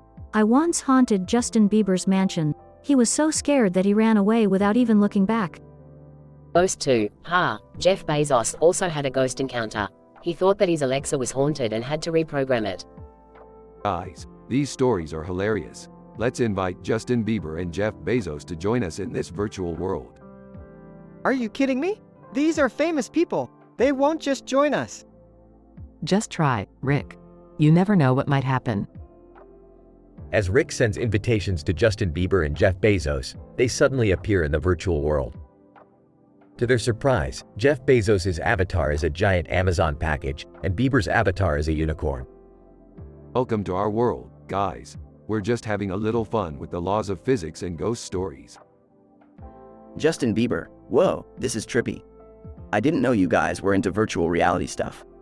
Jeff Bezos, interesting. I could definitely see the potential of this technology for my business.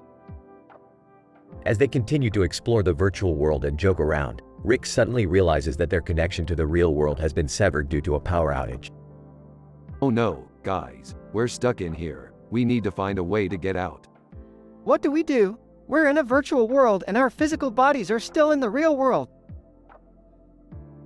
Just calm down, guys. There must be a way out.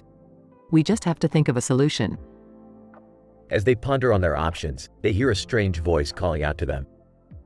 Voice.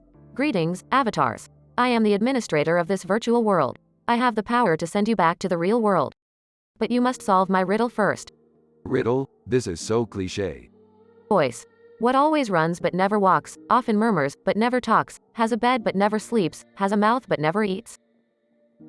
After much hesitation, Rick finally comes up with the answer. It's a river. A river always runs, murmurs, has a bed and a mouth. But it never walks or eats. Voice. Correct, Avatar Rick. I shall now send you all back to the real world. The group is teleported back to the real world, and they emerge from the virtual reality machine, exhausted but laughing. Looks like we made it out alive, Morty.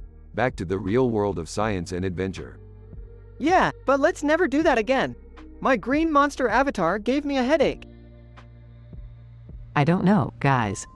I kinda liked being a virtual princess. Maybe we can do it again sometime. As they walk away from the machine, the camera zooms in on the virtual world, revealing the administrator watching them with a mischievous grin. Voice. Until next time, avatars. Until next time.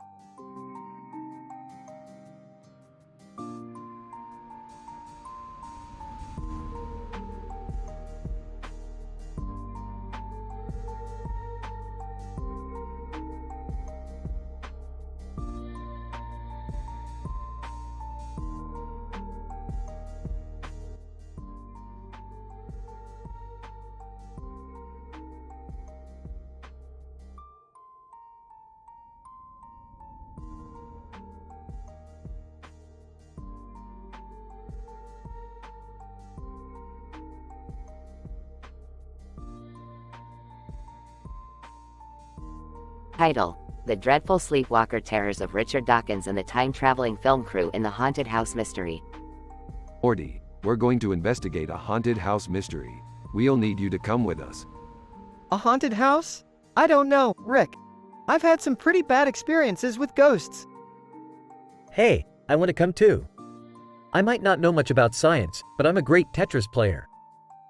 Fine, Jerry. We're investigating the dreadful sleepwalker terrors of Richard Dawkins, and we need all the help we can get. They arrive at the house with a giant clock on it. The man in the blue coat greets them at the door. Anne, hello, I'm Richard Dawkins. Welcome to my home. We've been experiencing some strange sleepwalking terrors. Don't worry, Dawkins. We'll find out what's causing it. They set up a time-traveling film crew to capture any paranormal activity. As they investigate the house, they hear strange noises and Morty starts to get scared. Rick, I don't like this. I think we should leave. Don't be such a chicken, Morty.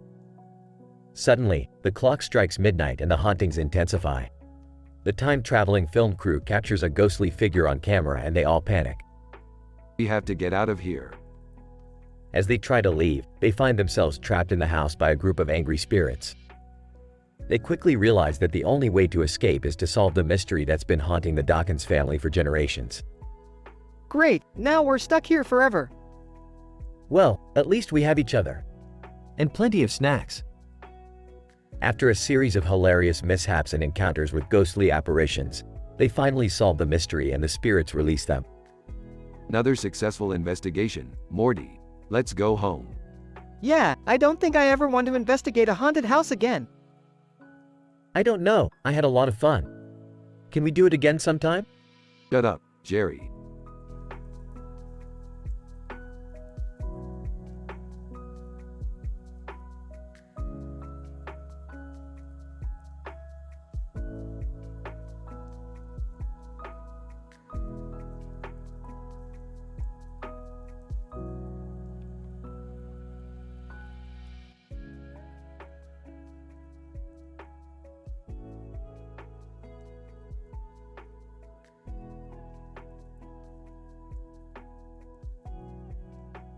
Morty, have you ever considered the mathematical likelihood of tigers walking in front of buildings with clock faces? No, Rick. I've never even thought about it. What are you guys talking about? Yeah, all this talk of tigers and clocks is giving me a headache. Can you just tell us what you're planning on doing? Well, I've been working on a device that can track time anomalies caused by tigers. I figured we could do a little vampire hunt while we're at it. A vampire hunt? What does that even have to do with anything? Don't question my methods, Morty. Just grab your steak and let's get hunting. Property manager, what are you folks doing in my building? We're here to hunt vampires and track time anomalies. Mind your own business. Can we just leave before someone calls the cops? Too late. I already did. Tigers roaring in the distance. What's that noise? Looks like our vampire hunting just got a bit more interesting. Everyone, grab a steak and get ready to fight. I don't even know how to use a steak. Can we just go home now? Not until we take down some vampires and save the day. Alright, let's do this. But first, let me grab my popcorn. This is going to be one hell of a fight.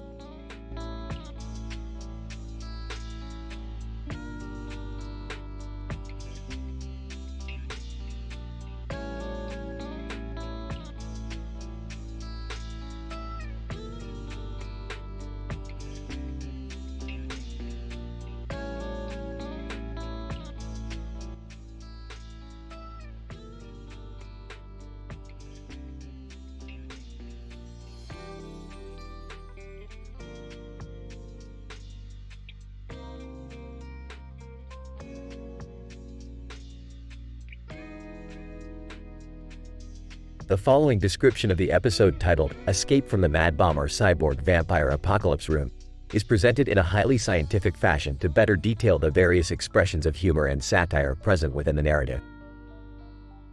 The episode begins with Rick and Morty finding themselves in a mysterious room filled with a vast array of equipment, ranging from metallic cylinders to LED screens, amidst a backdrop of red walls and green flooring. Through Rick's technological expertise, the duo stumble upon a series of sci-fi themed escape rooms, each with its unique blend of challenges and puzzles. Morty, I've hacked into the escape room's primary computer. It seems there are 6 levels to complete. Time to show off our intellect. Rick, what if we get stuck or something? Can't we just leave? Don't be absurd, Morty. We're already here, and we ain't leaving until we crack all 6 levels. Plus, I'm sure Lucy Hartfilia and her team of cyborg assassins will thank us for it. Between navigating through Mad Bomber manhunt simulations to fending off vampire apocalypse survival situations, the pair finds themselves in increasingly absurd predicaments. Rick, what's this room? It looks like a cross between a disco and a science lab. Ah, this room is special, Morty. The walls here reflect a certain wavelength of light that triggers the release of a hallucinogenic gas. Let's hope we don't see any psychedelic cyborgs. As the episode progresses, the duo's challenges become increasingly wild and impractical, culminating in a satirical look at the mechanics of escape rooms and their trappings. The punchline of the episode comes when Rick and Morty are released from the final escape room, only to find out that they had never left the first room, which was only an elaborate video game simulation. Oh Morty, it looks like we escaped from virtual reality after all. Too bad we can't say the same for that Mad Bomber cyborg vampire apocalypse.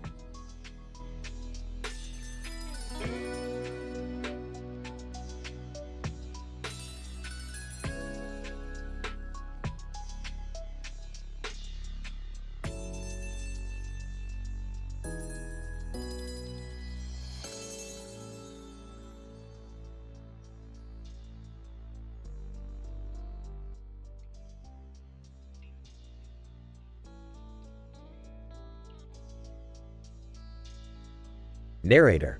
In this episode, we observe the protagonist engaging in various actions, including picking apples and encountering a cockroach, all while a visual stimulus in the form of a black and white drawing of a heart with wings and a flower in the center of the heart captures their attention. Protagonist. Upon encountering the drawing, a series of neural activations occurred, specifically in the visual cortex and areas associated with emotional processing. This suggests an inherent psychological response to the image, possibly related to its symbolic representation of love and transformation. Protagonist. Moving on, I engaged in the activity of apple picking.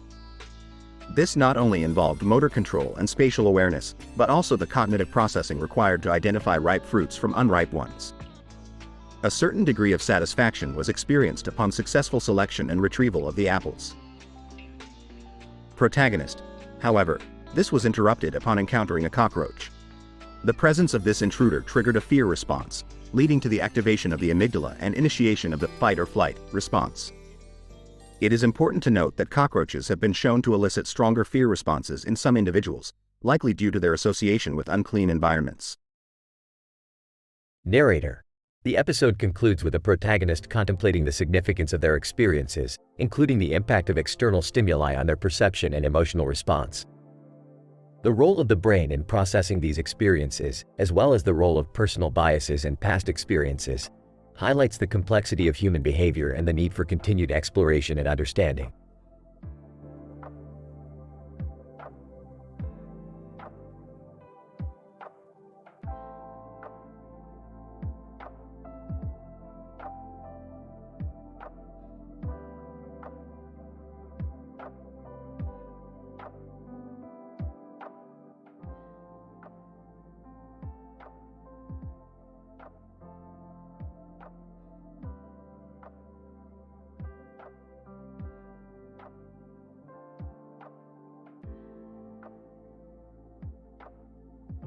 Title: The Tantalum Field Adventure. Synopsis: Rick, Morty, and Summer go on a wild adventure to a large field with a dirt road and a small stream running through it in search of a rare mineral, tantalum. Along the way, they stumble upon a group of pirates who are trying to set up their own real estate business in the field. Morty, we're going to need to find some tantalum for our new spaceship. And I heard this field has the perfect location. Oh, okay, Rick. But what about those pirates over there? Rick, I have an idea. Let's team up with the pirates and start a new real estate business together. Pirate 1. Ye scurvy landlubbers be wanting to join our business, eh? Pirate 2. Aye, but first ye must prove ye worth by finding the treasure we hid in the field. Oh, okay. But how are we supposed to find it? Morty, use your brain. We can use a tantalum detector to locate the treasure. Hey, I have an idea. Let's make a game out of it. Whoever finds the treasure first gets to choose the name of our new real estate business. As they search for the treasure, they encounter various obstacles and hilarious situations. Morty, watch out for that stream. It's full of hallucinogenic frogs. Oh man, I think I'm tripping. Hey, look! I found the treasure. Pirate 1, by Blackbeard's beard, ye have found it indeed. Pirate 2, but what shall we call our new business? How about Pirate's Booty Real Estate? Everyone laughs as they head back to the spaceship with their new tantalum supplies and plans for their new business venture. The end.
Title: The Sulfur Draw Experiment. Synopsis. The episode begins with a close-up of a clock with a fingerprint background in the background and a fingerprint pattern in the foreground. Rick, Morty, Jerry, Beth, and Summer are in the lab, working on an experiment involving sulfur and draw. The experiment is led by Revolio Clockbert Jr., a renowned scientist from Bratislava, who has been invited to work with Rick on a new project. Hey, Revolio, welcome to the lab. Glad you could make it. Evolio, thank you, Rick. It's an honor to be working with you and your team. So, what's the experiment today, Rick? We're trying to create a new element by combining sulfur and draw. Why those two particular chemicals? Because they create a really cool explosion when we mix them together. Plus, it's a challenge. But what if it's dangerous? Yeah, we don't want to blow up the lab again. Don't worry, Jerry. We've got this under control. Right, Revolio? Evolio, absolutely. We'll be using the Brookhaven National Laboratory to conduct the experiment. Wait, are you saying we're going to be using a particle accelerator? That's right. It's the only way we can get the two elements to collide at the right speed. Sounds like we're in for a wild ride. The group heads to the Brookhaven National Laboratory and sets up the experiment. As they start the particle accelerator, things start to go awry. Oh, geez. It's not working. I think we need to recalibrate the machine. No, it's not the machine. It's the elements. They're not reacting the way they should. Evolio, I think I know what's wrong. It's the fingerprint pattern. It's disrupting the flow of the experiment. What? How could a fingerprint pattern do that? Evolio, the patterns are interfering with the molecular structure of the elements. We need to get rid of them. But how? I've got an idea. Rick pulls out a marker and starts to draw on the fingerprint pattern. What are you doing? I'm creating a new pattern. One that will cancel out the previous one. Is that even possible? The right marker. Anything is possible. As Rick finishes drawing, the particle accelerator starts to work again. The sulfur and draw elements collide, creating a massive explosion. The group watches in awe as the new element is formed. Wow, that was amazing. I can't believe we actually did it. Evolio, it was an honor working with all of you. I hope to collaborate again in the future. Yeah, we'll keep you in mind. Right, Morty? Oh, yeah, definitely. The group packs up and returns to the lab, satisfied with their scientific achievement. So, what do we call this new element? I already have a name for it. Fingerprintonium. The group groans as the episode ends.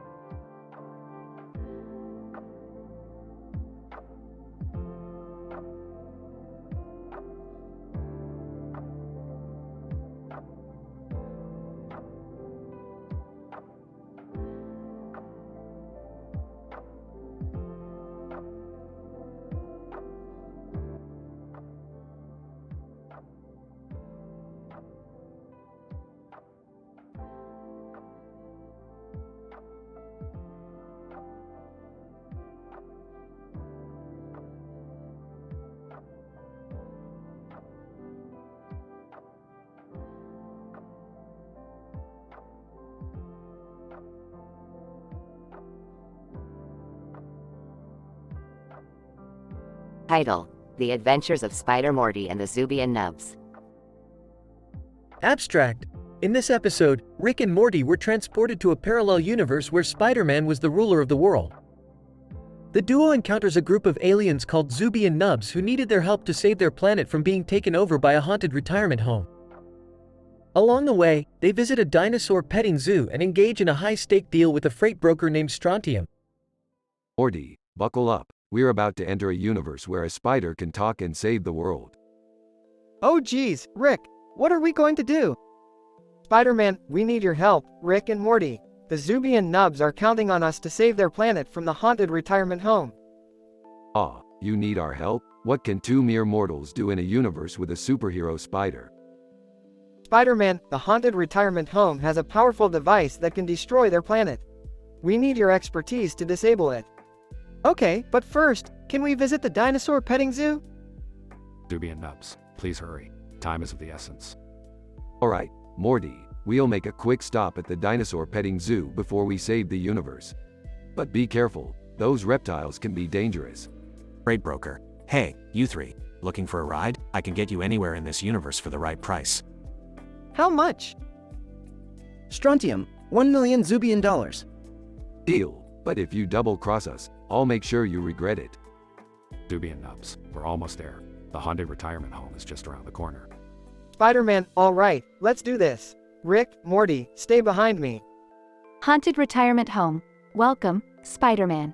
I've been waiting for you. Spider-Man, not so fast. We're here to stop you from destroying the Zubian Nubs planet. Haunted retirement home. You don't understand the power of this device.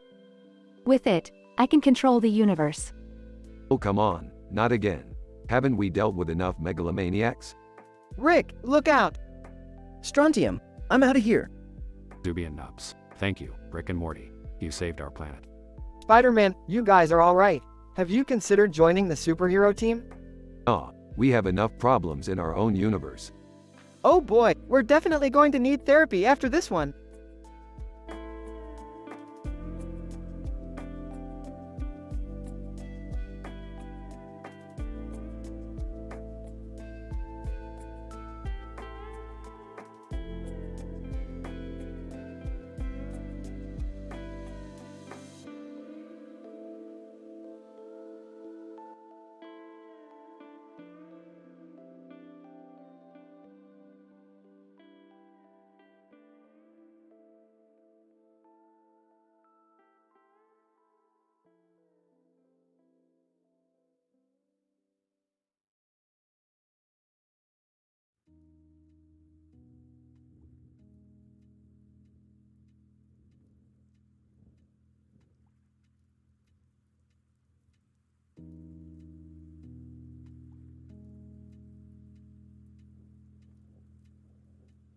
Title: The Tomato Problem in Jakarta.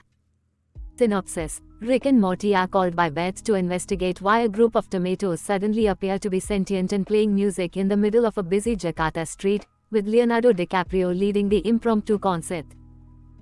Scene 1. Beth shows Rick and Morty a video of tomatoes singing and playing instruments with Leonardo DiCaprio in the background. Rick dismisses it as a prank, but Morty thinks it's cool and suggests going to Jakarta to see it for themselves. Gee Rick, I think it's amazing how those tomatoes are actually singing and playing music with Leo. Morty, don't be a dumbass. It's obviously a hoax, but sure, let's go to Jakarta and check it out. Scene 2. Rick and Morty arrive in Jakarta and see the tomatoes performing in the middle of a field. The tomatoes suddenly stop playing when they realize they're being watched. They start to panic and scatter around the field. Well Morty, we're here and I'm not seeing any evidence of sentient tomatoes. But they were just here, Rick. Maybe they're just hiding? Scene 3. Rick and Morty split up to investigate. Rick discovers that the tomatoes have mutated due to radiation from a nearby nuclear plant. Meanwhile, Morty encounters a group of teenage boys who have been buying the tomatoes to use as musical instruments for their band. Whoa, cool guitars, guys! Wait, you're using the tomatoes to make them? That's so messed up! Teenage boy, dude, it's just tomatoes. It's not like they have feelings or anything. Scene 4. Rick and Morty confront the owner of the nuclear plant and expose the dangers of the radiation leakage. The owner agrees to shut down the plant and compensate the mutated tomatoes. Rick and Morty then use a device to tranquilize the tomatoes and transfer them to a safer location. Oh Morty, looks like we saved the day again. And those tomatoes, they'll make great sauce for our next spaghetti dinner. Gross, Rick. Just gross. Scene 5. The teenage boys perform at a music festival with their new guitars made from regular, non-mutated tomatoes.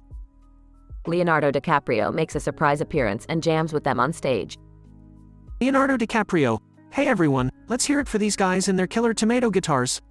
Let's rock. Final scene. Rick and Morty return home, tired but satisfied with their latest adventure. So, did you guys figure out what was going on with those tomatoes? Long story short, radiation mutates tomatoes and Leo DiCaprio can jam. And we totally saved them from getting turned into instruments. Wow, you guys never disappoint. Speaking of which, I need your help with something else. What is it now, Beth? As the camera zooms out to show the sun setting on a peaceful field of grass, the audience can hear Beth's voice faintly in the distance as the credits begin to roll. I think Jerry's been turned into a pickle.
Title: Anarchism versus Statism, a Rick and Morty debate. Characters: Rick, Morty, Samuel Edward Conkin. Opening scene, Rick and Morty are sitting in the living room watching TV when a news report catches their attention. The report is on Samuel Edward Conkin, a prominent anarchist and speaker who is currently conducting a debate against proponents of statism. Hey Morty, you see this guy? He's an anarchist. Anarchists always make me laugh. Why is that, Rick? Because they think they can govern themselves. It's like a baby thinking it can change its own diaper. But isn't that what we do, Rick? Shut up, Morty. You're ruining the joke. The scene cuts to Rick and Morty arriving at the debate venue. They see Conkin on stage, dressed in a top hat and coat, holding a microphone. Hey Morty, let's mess with this guy. I'll pretend to be a statist and you pretend to be an anarchist. We'll see who wins. I don't think that's a good idea, Rick.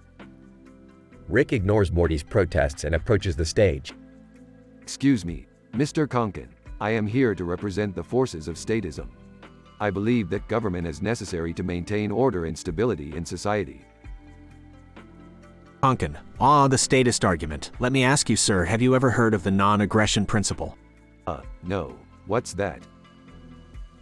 Conkin, it's the principle that all interactions between individuals should be voluntary and free from coercion or aggression. If you agree to that, then you are already an anarchist.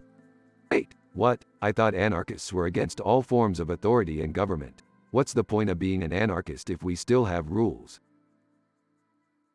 Conkin, the difference is that the rules are only established through voluntary agreement among individuals, not imposed by a central authority. Anarchism is about respecting individual autonomy and freedom, not chaos. Yeah, Rick, he's right. Maybe we should consider this whole anarchism thing. No way, Morty. You can't trust people to govern themselves. They're all a bunch of idiots. Conkin, and that's the statist argument in a nutshell. The belief that only a select few individuals are capable of governing the masses. Anarchism argues that individuals are capable of self-governance through voluntary cooperation and mutual aid. The debate continues along these lines, with Rick and Morty reluctantly considering the merits of anarchism while Conkin patiently and humorously addresses their misconceptions.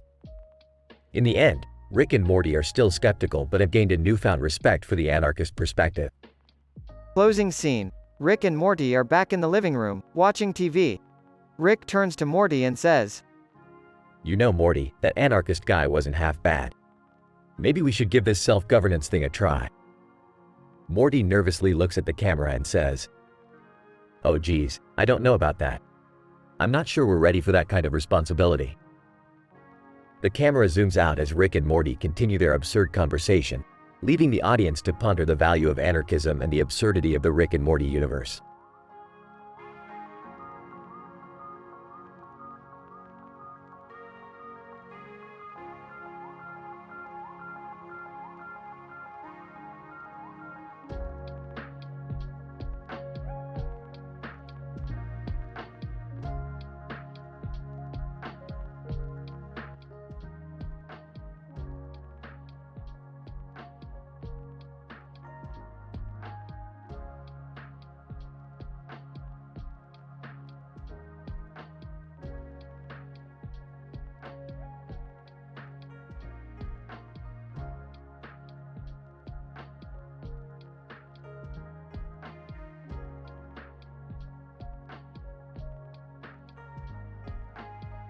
Title: The Clown Paradox. Characters: Rick, Morty, Jerry, Beth, Summer, 2 clowns with green hair. Synopsis. Rick, Morty, Jerry, Beth, and Summer are all sitting in the living room when Rick announces that he has found a new interdimensional planet to explore. The planet is said to contain 2 clowns with green hair and yellow and red makeup, and Rick is excited to meet them. Morty, Jerry, Beth, Summer. We're going on an adventure to meet 2 clowns with green hair and yellow and red makeup. It's gonna be a real laugh riot. Ah, clowns? Really? I don't know, sounds kind of scary. I'll go, but only because I'm the responsible one in this family. As they enter the planet's atmosphere, they notice the green walls of the room and a mirror at the far end. Suddenly, the 2 clowns enter the room. Clown 1. Welcome to our planet, Earthlings. We've been expecting you. Clown 2, we hope you're ready to have some fun. Ah, finally, some real entertainment. I don't know, Rick. They seem kind of creepy. As they converse with the clowns, they begin to realize that there's something off about them. The clowns constantly make dark, twisted jokes and seem to take pleasure in the discomfort of others. Okay, we've had enough. We're leaving. Clown 1. Not so fast. You haven't even seen our ultimate act of comedy. Suddenly, Ted Kaczynski bursts into the room, dressed as the Joker from Batman. He announces that he's tired of the IRS and decides to blow them up with a bomb he's constructed. Ted, ha ha ha. The IRS won't know what hit them. The group quickly realizes that this isn't just a joke and attempts to stop Ted. Rick pulls out his portal gun and teleports them all out of the room, just in time to see the explosion. What just happened? And who is that guy? Well, that was a clown paradox. The clowns were a mix of hilarity and horror, which led to the manifestation of a dangerous figure from another dimension. We just narrowly avoided being caught in the blast. I don't think I'm ever looking at clowns the same way again. Thank you, Rick, for getting us out of there. I should have never let us go on this adventure. Can we never talk about this again? The group nods in agreement and goes back to their normal lives, grateful to have narrowly avoided yet another interdimensional disaster.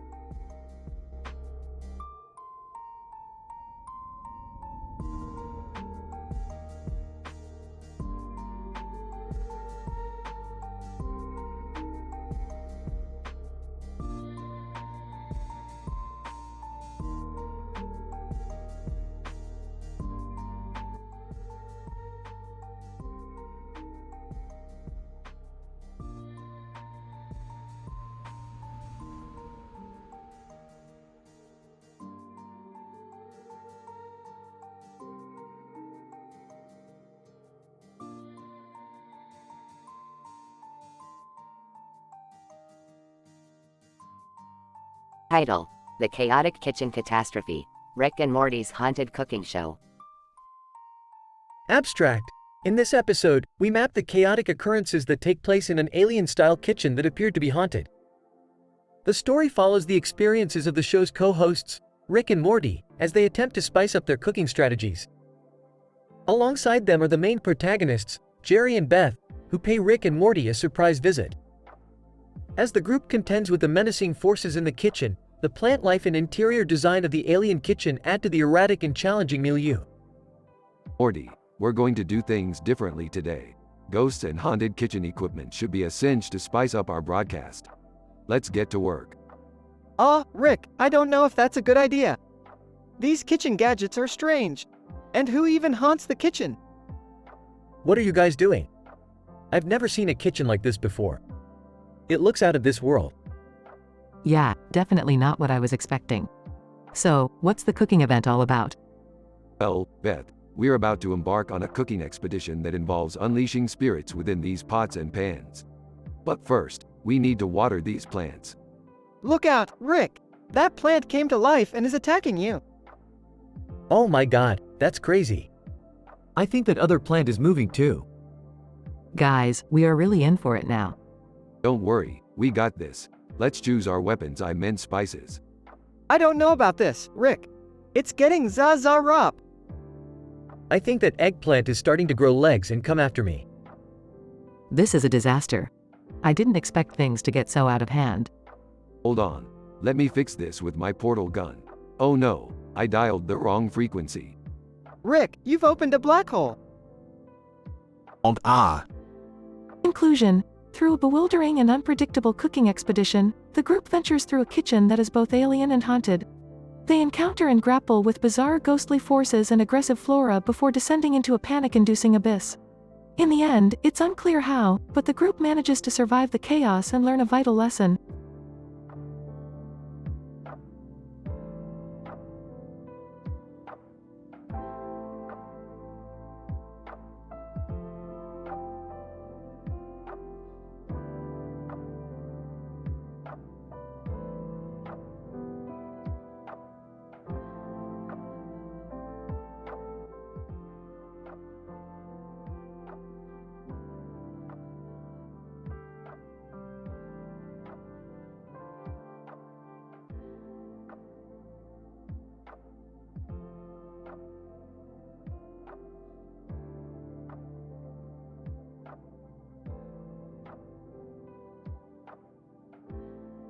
Title: The Agorist Technological Society of Mutual Property. The episode begins with Rick introducing a new card game to Morty and Summer. The game consists of a series of cards with different characters on them and a caption for each card.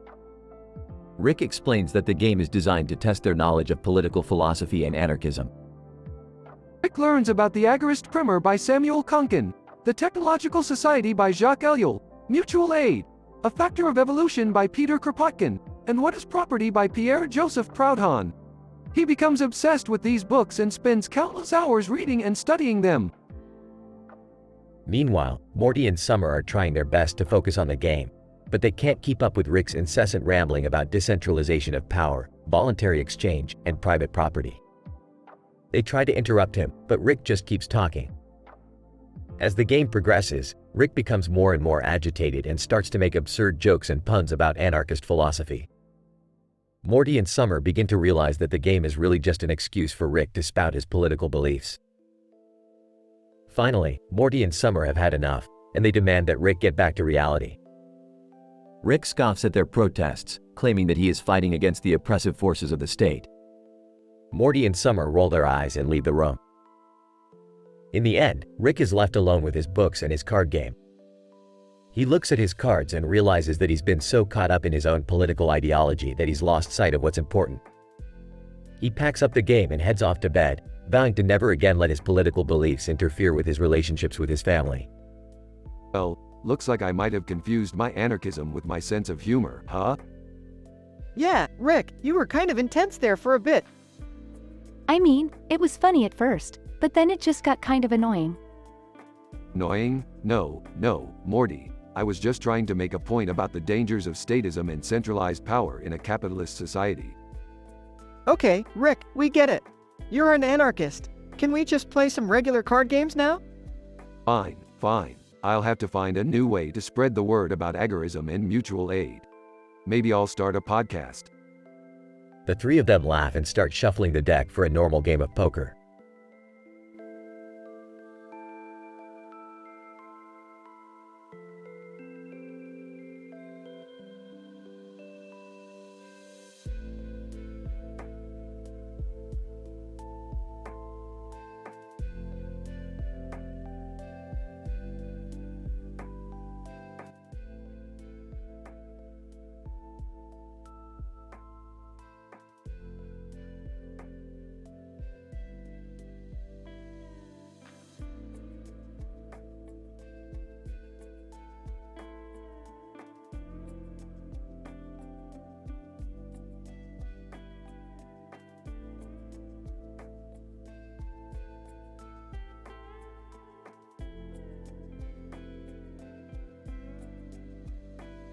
Title: Anarcho-comedy.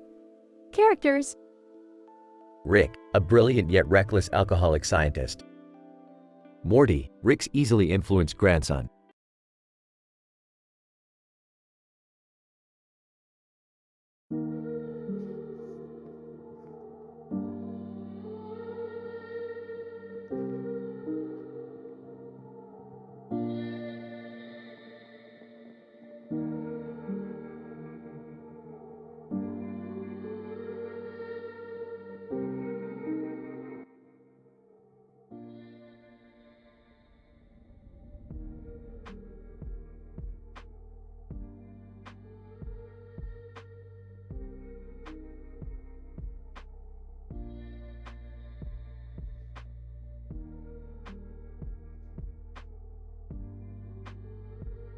Title: The Bat and the Bird, a tale of comical misunderstandings. Opening scene. Rick and Morty are in the garage working on an experiment. Jerry walks in wearing a Batman costume followed by Beth dressed as Robin. Hey guys, check out my Robin. Beth and I are going to a costume party as the dynamic duo. Well. It looks like we've got ourselves a superhero cosplay frenzy. I bet you two don't even know the first thing about crime fighting. Amateurs. Don't be such a buzzkill, Rick. We're just having some fun. Hey, did someone say fun? I found this meme on the internet. Look at this Arthur Fist meme. Morty, memes are the lowest form of humor. You need to learn to appreciate highbrow comedy like unicorn reality TV. Speaking of unicorns, have you guys seen that Batman slapping Robin meme? Classic. I don't get it. Why is Batman slapping Robin? It's called a comical misunderstanding, Beth. Just like when Cameron Diaz thinks she's in a romantic comedy but it turns out to be a horror movie. Wait, what does any of this have to do with science? Everything, Morty. The study of humor and its effects on human emotions is a fascinating field of research. Plus, it's just fun to mess with people's minds. Speaking of messing with minds, have you guys seen the new Spider-Man movie with Zendaya? She's hilarious. Yeah, and she's super hot too.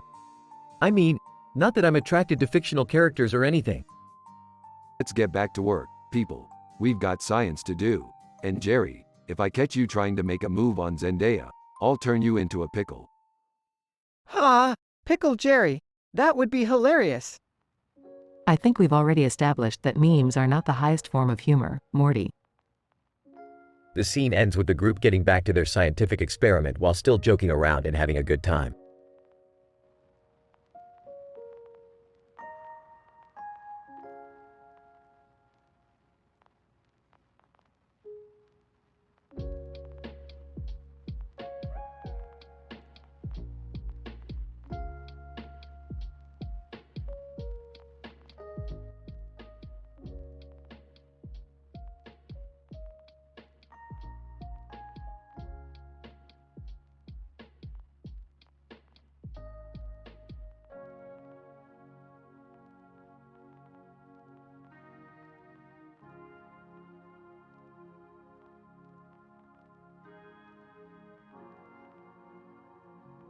The episode begins with Rick, Morty, and Summer sitting in the living room, when Rick notices a man with red hair and a cat face next to a cartoon character with yellow eyes and a beard on TV. Interesting. That's Nate the voluntarist. He's quite the internet sensation. What does that even mean, Rick? I don't understand half the stuff that's happening on the internet. Yeah, Morty, you're such a summer child. Ah, good one, Summer. Anyway, Nate recently changed his name to Nate the Mutualist on YouTube and it's got all the ANCAPs in a tizzy on Twitter. What's a mutualist, though? It's a type of anarchist, Morty. They believe in forms of social organization based on voluntary association, mutual aid, and direct action. That sounds cool. So why are the ANCAPs mad about it? Because mutualists believe in a more collectivist approach to anarchism, and ANCAPs are all about individualism and private property rights. It's like oil and water, they just don't mix. I still don't get it. Think of it like this, Morty. ANCAPs are like Jerry when he's hoarding his cereal, while mutualists are like the whole family sharing a box of cereal. One wants to keep everything for themselves, while the other believes in sharing and cooperation. Oh, I see. That's actually a pretty good analogy. The conversation is suddenly interrupted by a giant talking cat named Mr. Whiskers who barges into the garage demanding to be fed. Mr. Whiskers, meow. Feed me, Rick. I demand to be fed. Oh great, it's Mr. Whiskers. Look what you did, Morty. You opened up a can of worms with your questions. I still don't get it, Rick. What's so bad about sharing? You know what, Morty? Let's just go on an adventure and forget this ever happened. Sounds like a plan to me. Let's get out of here before Mr. Whiskers eats us all. The trio hurries out of the garage, leaving behind Mr. Whiskers and the debate about anarchism in their dust. As they blast off in the spaceship, Morty looks back at the garage and whispers to himself. I still don't get it.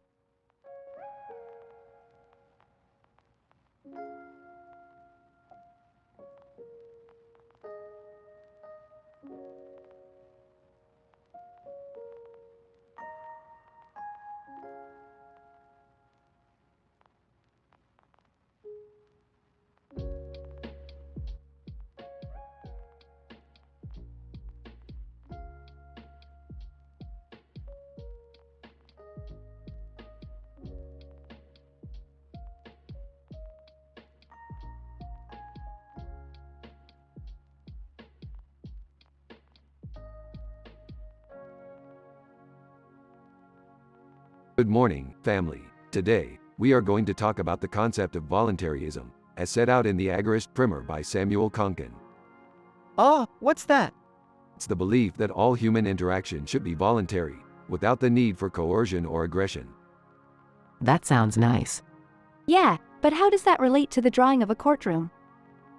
Well, that's where it gets interesting. The modern-day legal system is based on the principle of coercion, forcing people to comply with laws and regulations, even if they don't agree with them. Whoa, that's deep, Rick. So, what should we do about it? We need to educate ourselves and others on the importance of voluntarism and how it can lead to a more peaceful and prosperous society. And what better way to do that than by reading The Technological Society by Jacques Ellul, Mutual Aid, A Factor of Evolution by Peter Kropotkin, and What is Property by Pierre-Joseph Proudhon. Oh, yeah, I heard about those books. They're like, super heavy, man. Nonsense, Summer. They are the cornerstone of anarchist and libertarian philosophy. Rick, what's that noise coming from the garage? Oh, just ignore it, Morty. It's probably just another one of my experiments gone wrong. As the family continues their intellectual discussion, chaos erupts in the garage. Suddenly, a group of aliens burst through the door, wielding weapons and threatening to take over the universe. Guys, well, I guess it's time to put our knowledge of voluntarism to the test. How do we stop them? We'll use our words, Beth. We'll reason with them and show them that violence is never the answer. Sarcastically, oh, sure, because that always works with aliens. Despite their doubts, the family takes on the aliens using their newfound understanding of voluntarism, using persuasion and negotiation to reach a peaceful resolution. In the end, they save the universe, and Rick declares that education and self-determination are the keys to creating a better world. Rick, can we watch TV now? Sure, Morty, just bring me the copies of those books first. We've got some more reading to do.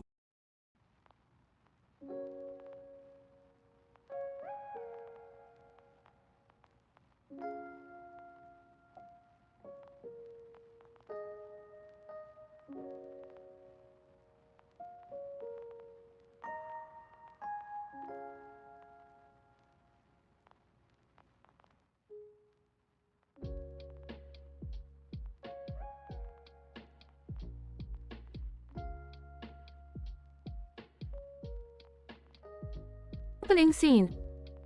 We see Rick and Morty sitting on a bench with guns in their hands and a sign that reads, "Don't mess with us." Beth walks up to them. Is this really necessary? You can never be too careful, Beth. This world is full of crazies. Yeah, and we don't want to end up like that guy over there. They point to Stephen Armstrong from Metal Gear, who is arguing with a street performer. Stephen Armstrong, you can't just go around imposing your will on others. That's not how society works. Street performer. But I'm just trying to make a living. Beth, watch this. Rick walks up to Armstrong. Excuse me, sir, but I couldn't help but overhear your argument. Have you ever read The Agorist Primer by Samuel Edward Kunkin? Armstrong, what are you talking about? The Agorist Primer. It's a book that explains how the free market can solve all of society's problems without the use of force. Armstrong, that's ridiculous. The free market only benefits the rich. But that's where you're wrong. The free market benefits everyone by allowing them to trade their skills and resources for what they need and want. Impressed. Wow, Rick, you really know your stuff. Yeah, and it's a good thing too. Armstrong looks like he could break us in half. Armstrong, laughing, you guys are a trip. I like you. The scene ends with Rick, Morty, Beth, and Armstrong all laughing and joking together. End scene.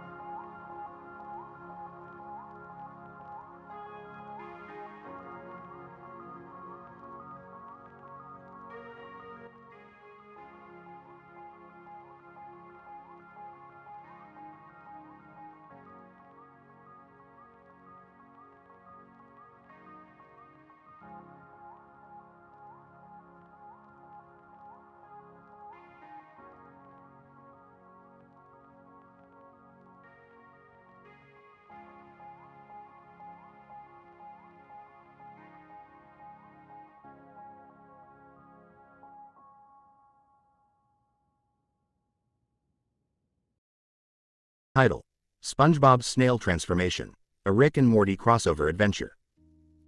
Synopsis. The episode begins with SpongeBob SquarePants happily going to work at the Krusty Krab, but falls victim to an accidental injection of snail plasma.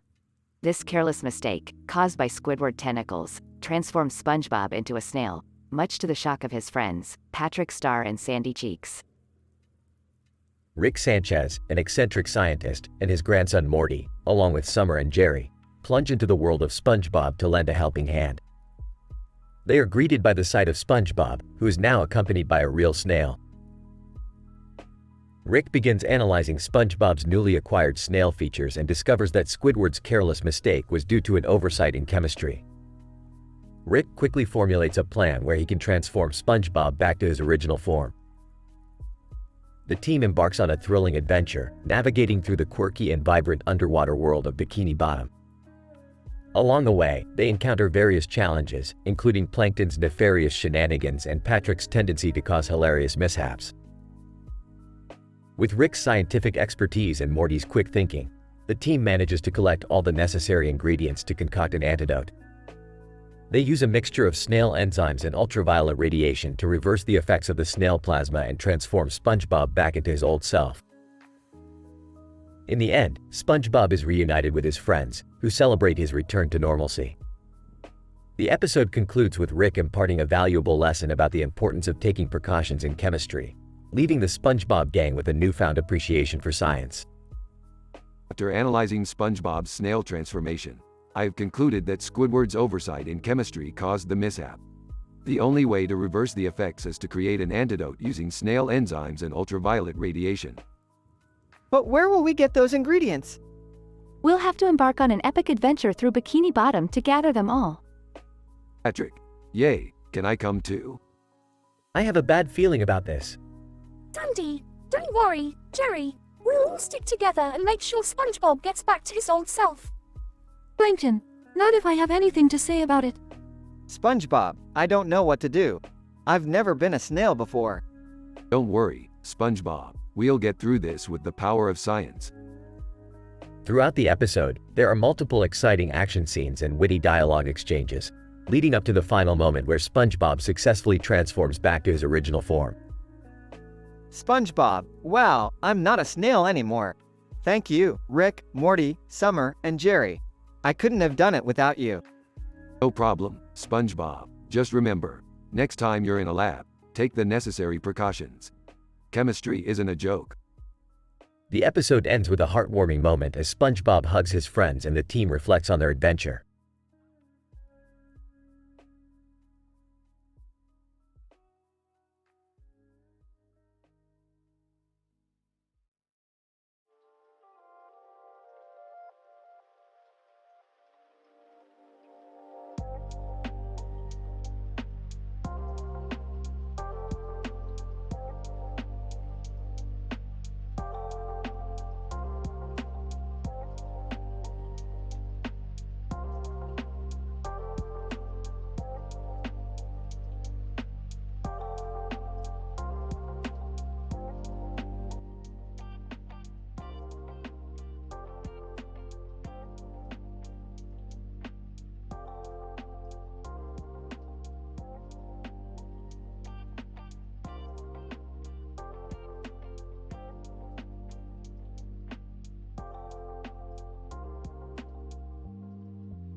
Title: The Brawl of the Fake Animals.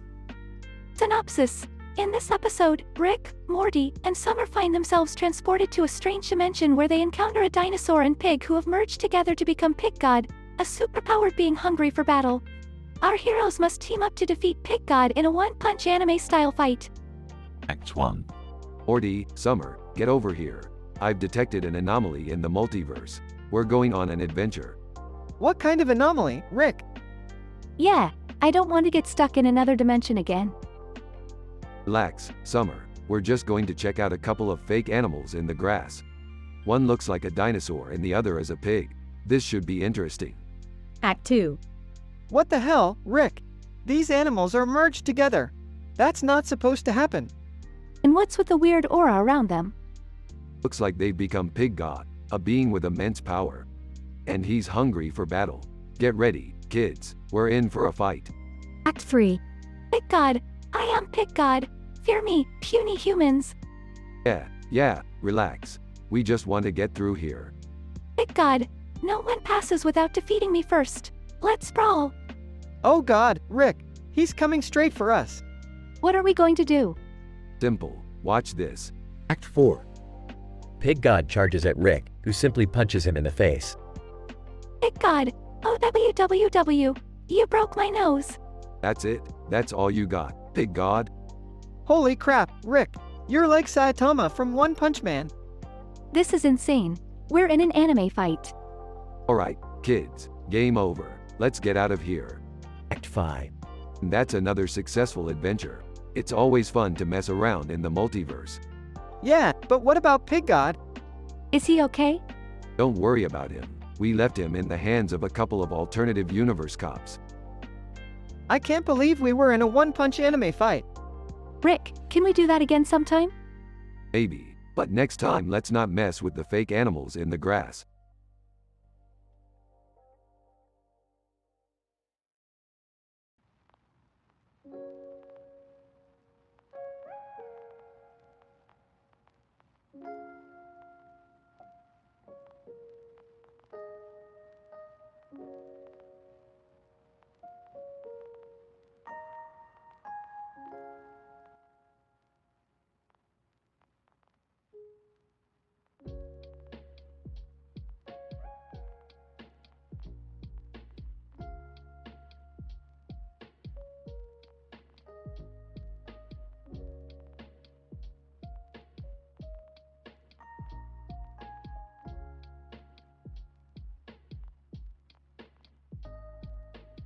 Narrator. In this episode, Morty and Summer steal Rick Backwood's portal gun and venture into the anime universe of One Punch Man. In the opening scene, we see an animated character with a fist up in the air against a cityscape. The setting is ominous with lightning strikes emphasizing the gravity of the situation. Wow, Summer, we made it. Look at all these heroes. Yeah, but damn, it's intense here.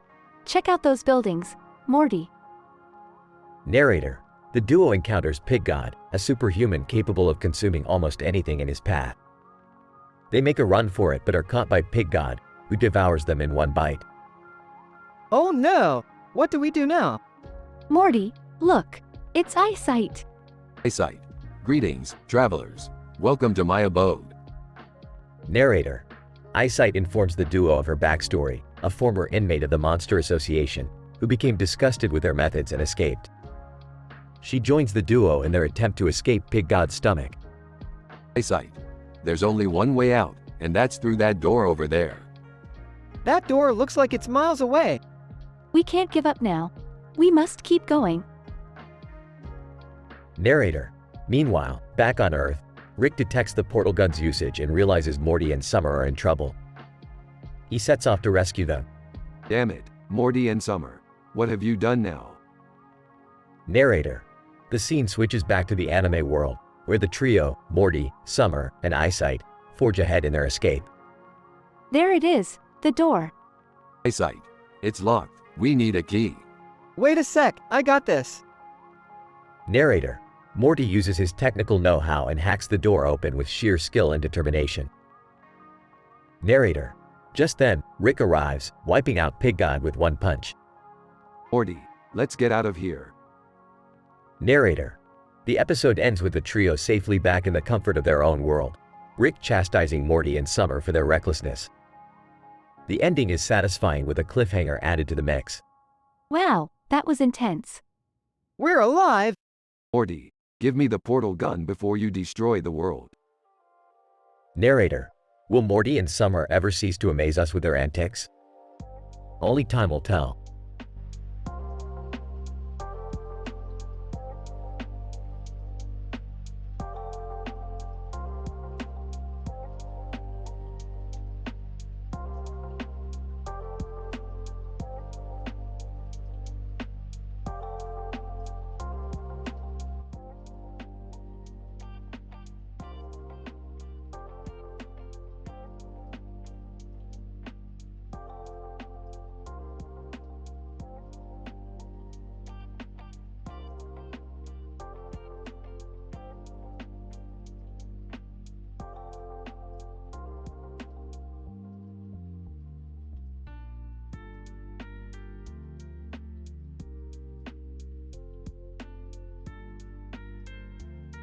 Title: The Brawl in the Field. Synopsis. The episode starts with Rick sitting in his lab, staring at a portal gun in his hand. Beth enters the room, asking what he's up to. Rick, what are you doing? Just messing around with this new portal gun I made. I'm trying to find a new universe where pickles are the most powerful beings. Morty walks in, intrigued by Rick's statement. Whoa, pickles. That's crazy, man. Beth rolls her eyes as Rick activates the portal gun and the trio are transported to a vast field. In the distance, they see a man sitting in a chair, facing away from them. Looks like we found a universe where sitting in chairs is the ultimate power move. As they approach the man, they notice he has a bushy beard and a smug grin on his face. Man. Well, look who decided to visit my universe. I am the master of the chair, the king of the field. And you, my friends, are trespassing on my land. Oh, come on. This is just a field. We're not hurting anyone. Man, that's where you're wrong.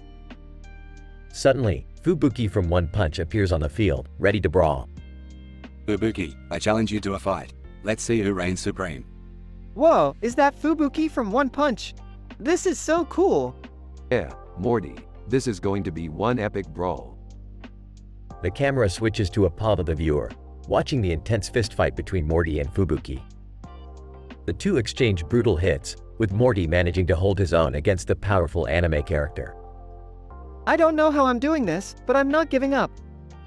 Fubuki, very impressive, Morty. But now it's time for me to show you my true power. Fubuki unleashes a massive energy blast, sending Morty flying across the field. Oh, man, Morty's toast. Rick, you have to do something. Rick pulls out a tiny device from his pocket and activates it. Suddenly, Morty is surrounded by a glowing energy field, allowing him to get back up and keep fighting. Thanks, Rick. I don't know how you did that, but it's awesome. The fight continues, with Morty and Fubuki trading blows and insults. Finally, Morty lands the final hit, knocking Fubuki out cold. Yes! I did it! This is insane! The trio celebrates their victory as the man in the chair sulks in defeat. Man. Well, I guess it's clear that I'm not the most powerful being in this universe anymore. Yeah, maybe you should try standing up for a change. The group activates the portal gun and bids farewell to the field as they head back to their own universe, leaving the man to contemplate his next move. End of episode.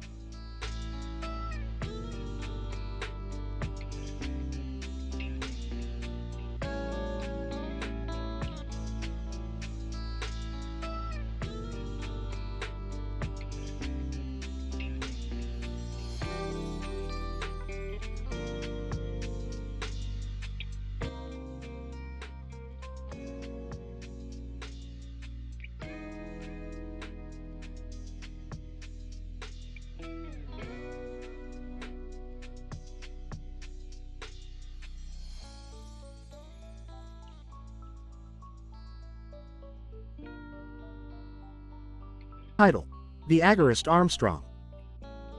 In this episode, Rick and Morty team up with Steven Armstrong from Metal Gear, who gets into a heated debate with Rick about the merits of agorism. Rick is quick to defend his anarchist philosophy, using the Agorist primer by Samuel Edward Konkin to debunk Armstrong's pro-military stance. Oh please, Armstrong, your support of the military-industrial complex reeks of statism. Have you even read the Agorist primer? Armstrong, I'm not interested in some outdated anarchist manifesto, Rick. The military is necessary for protecting our freedoms. Oh, guys, I don't think this is going to end well. Ah, typical statist thinking. You can't rely on the state to protect your freedoms, Morty. That's why we need agorism. Armstrong, agorism, peeved, that's just a pipe dream. Real change comes from strong leadership and a powerful military. Leadership, please, Armstrong. That just sounds like authoritarianism to me. The only true path to freedom is through voluntary exchange and self-governance. Hey, can we just get back to our original mission? I don't want to get caught in the middle of this. Hold on, Morty. You can't just ignore the fundamental principles of agorism. It's the only way to truly break free from the shackles of government control. Armstrong, you're living in a dream world, Rick. The military is here to protect us and maintain order. And what about when the military becomes the oppressor? You can't just blindly trust any institution with that much power. I'm with Rick on this one. I don't want some big government or corporation telling me what to do. Armstrong, you're all naive. You need strong leadership and a powerful military to protect your freedoms. Wrong, Armstrong. You need agorism, and that's a scientific fact. Ultimately, Rick's agorist argument proves too persuasive for Armstrong, who concedes that there may be some merit to anarchism after all. The trio then go on to successfully complete their mission, but not before Rick and Morty take a few jabs at Armstrong's pro-military stance along the way.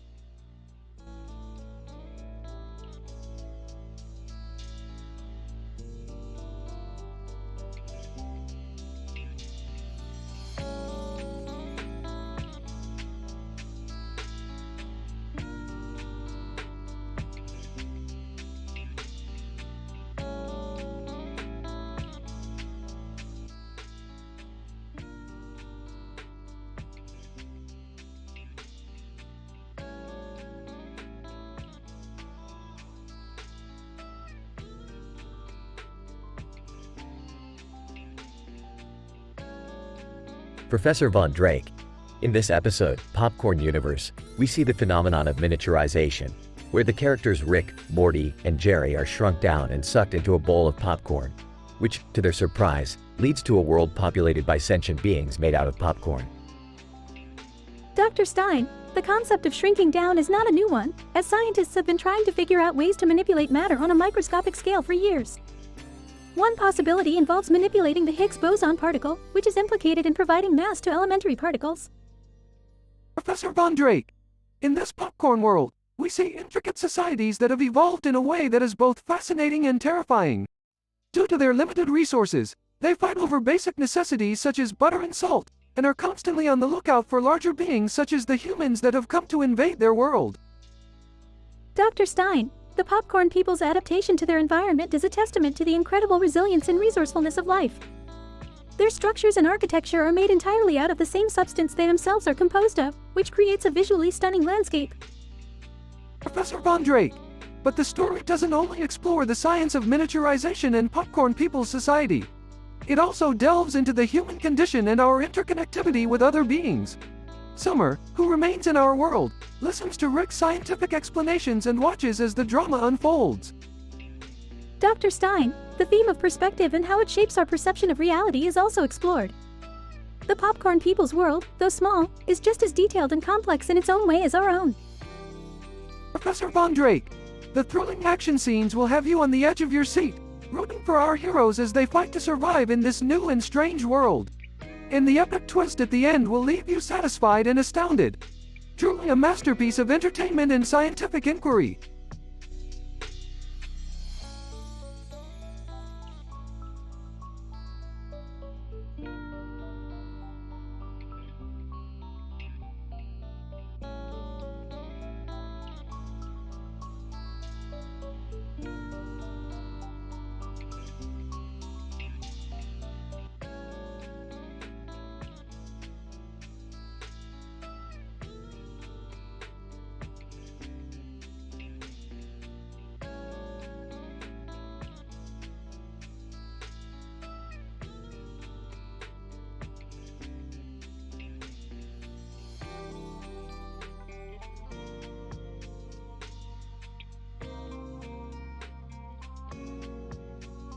Title: The Trap of Heat. Introduction. In this episode, we observe a man holding a box with a skull on it and a knife in his hand, wearing a red shirt and green mask. He sets up an intricate trap involving heat to test his victim, whom he has captured in an abandoned bathroom. The victim is a young man who has passed out due to extreme heat exposure. Victim description.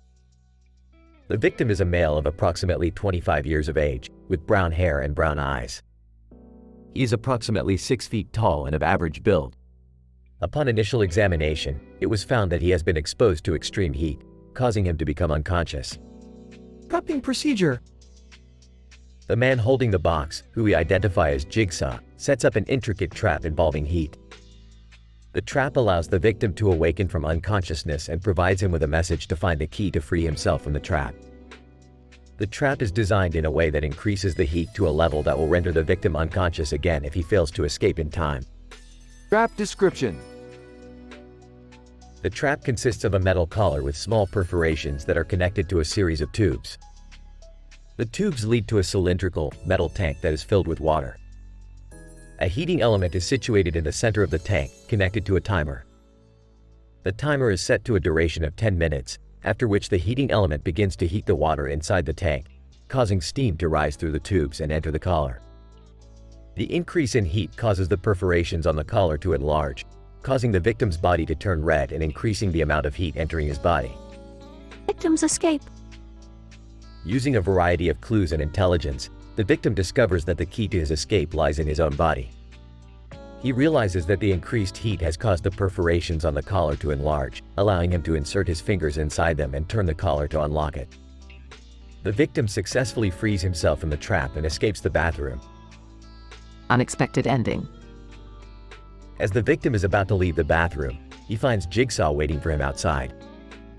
Jigsaw explains that he was impressed by the victim's intelligence and his ability to escape the trap. Jigsaw proceeds to hang the box with the skull on it on the victim's neck and hands him the knife, stating that it is time for him to become the next Jigsaw. The episode concludes with the victim walking away, wearing the mask and brandishing the knife. Conclusion. The episode revolves around the concept of a trap involving heat, designed to test the intelligence and perseverance of the victim. It showcases the intricate planning and execution of the trap by Jigsaw and the intelligence and resourcefulness of the victim in escaping it. The unexpected ending adds an unconventional twist to the story, leaving the audience questioning the true motives of Jigsaw.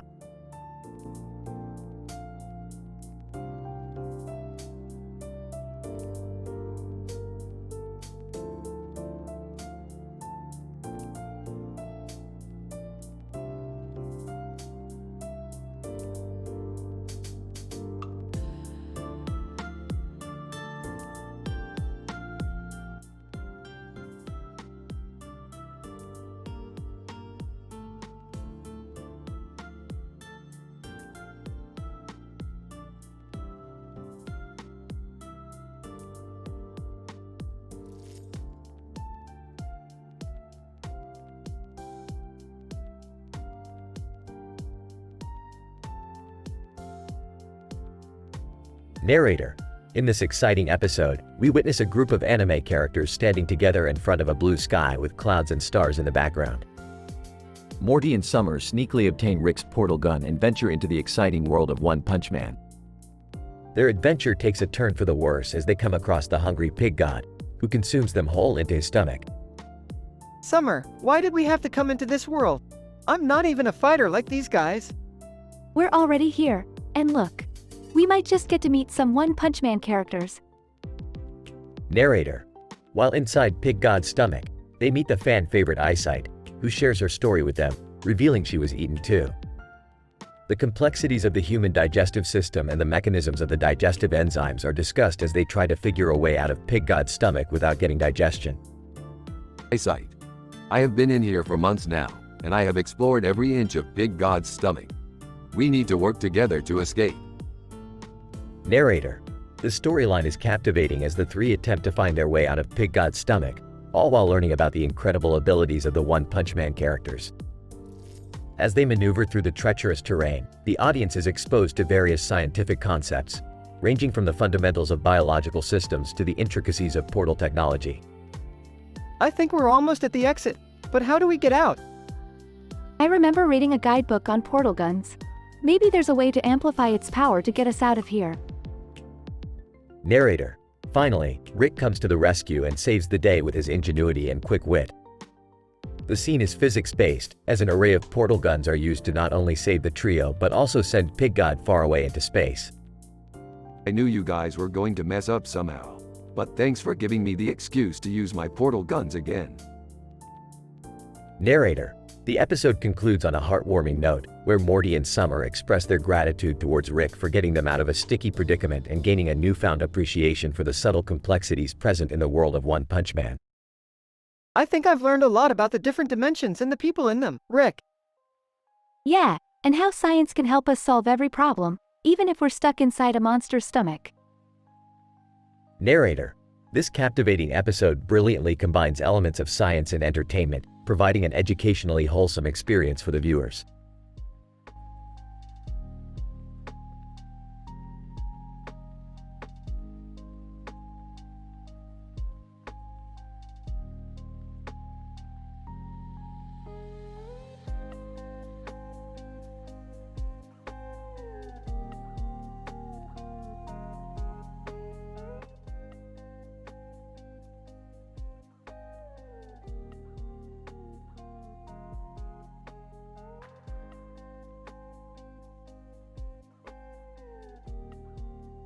Narrator.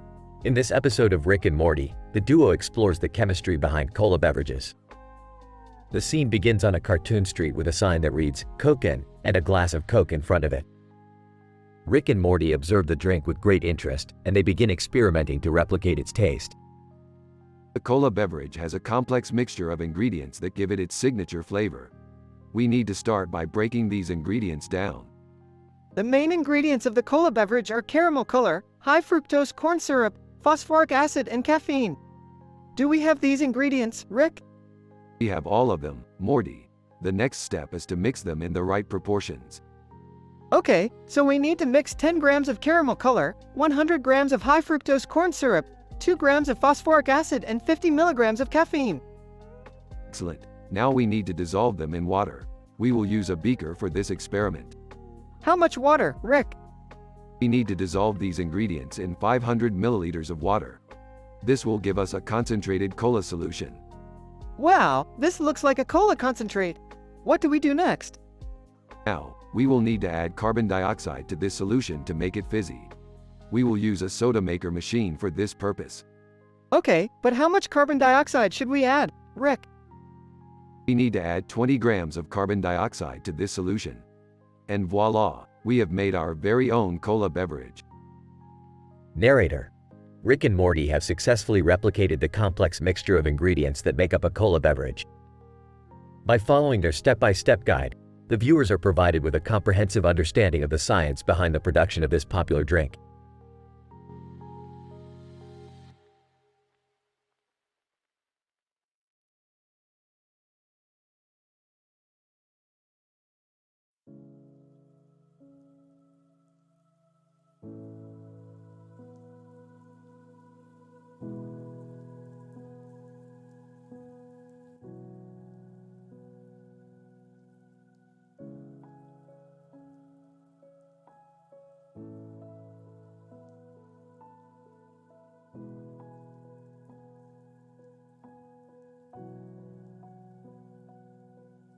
Narrator.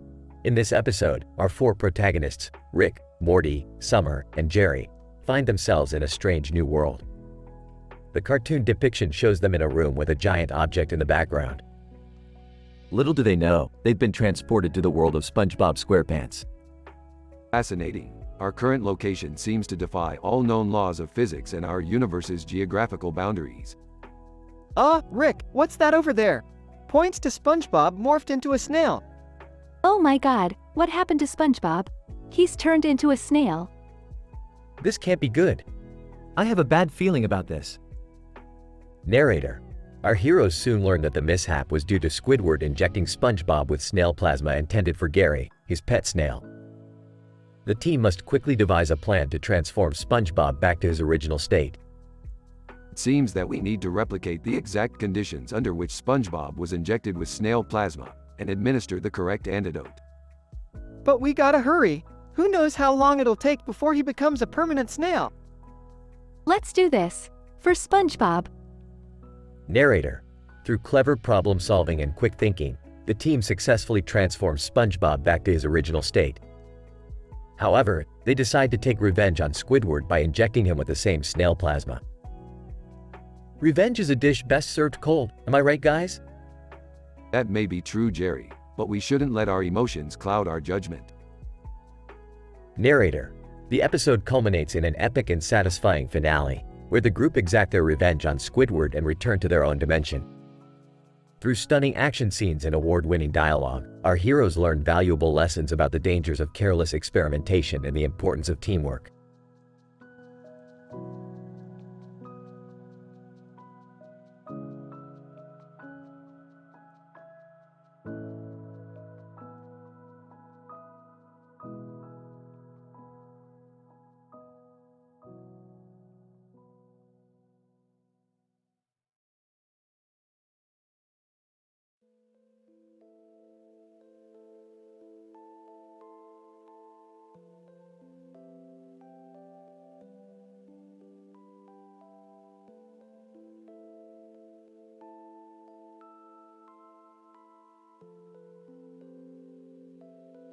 Title: Black Umbrella Ba TTLE. Beth's Booby Cheats. Synopsis. In this episode, we see Rick and Morty on a mission to a planet overrun by sentient sheep. The duo is struggling to understand the odd behavior of these creatures until they spot a cartoon character holding a black umbrella in front of the sheep. This character turns out to be a scientist who created a device that mimics the sound of a sheep's mating call, causing the sheep to become highly aggressive and territorial. Morty, I think these sheep have been stimulated by a sonic wave that alters their emotional state. We need to find the source of this disturbance and neutralize it before we become sheep food. I don't know, Rick. This seems pretty bad. Meanwhile, back on Earth, Beth cheats on Jerry with a huge boobied alien. During the encounter, the alien implants tiny alien worlds into Beth's ovaries, causing them to become a popcorn world host. Jerry, I'm sorry. I didn't know what came over me. It was like I was under some kind of alien spell. Well, your ovaries certainly are under some kind of spell. They're popping kernels and spinning out miniature universes. As Rick and Morty continue their sheep battling mission, they come across Beth's popcorn world ovaries and are transported to a universe where sheep rule supreme. Well, Morty, we've been shish-ba-ed into a world of wool and wet noses. I can't believe we're stuck in a sheep's world, Rick. What are we going to do? Don't worry, Morty, we're gonna start a revolution. We're gonna shear our way to freedom. The episode concludes with the trio successfully escaping the sheep's universe and Beth's popcorn world ovaries cured of their alien infestation. Thanks, guys. I don't know how I'll ever repay you. Oh, don't worry about it, Beth. Just don't let your ovaries wander too far from home next time.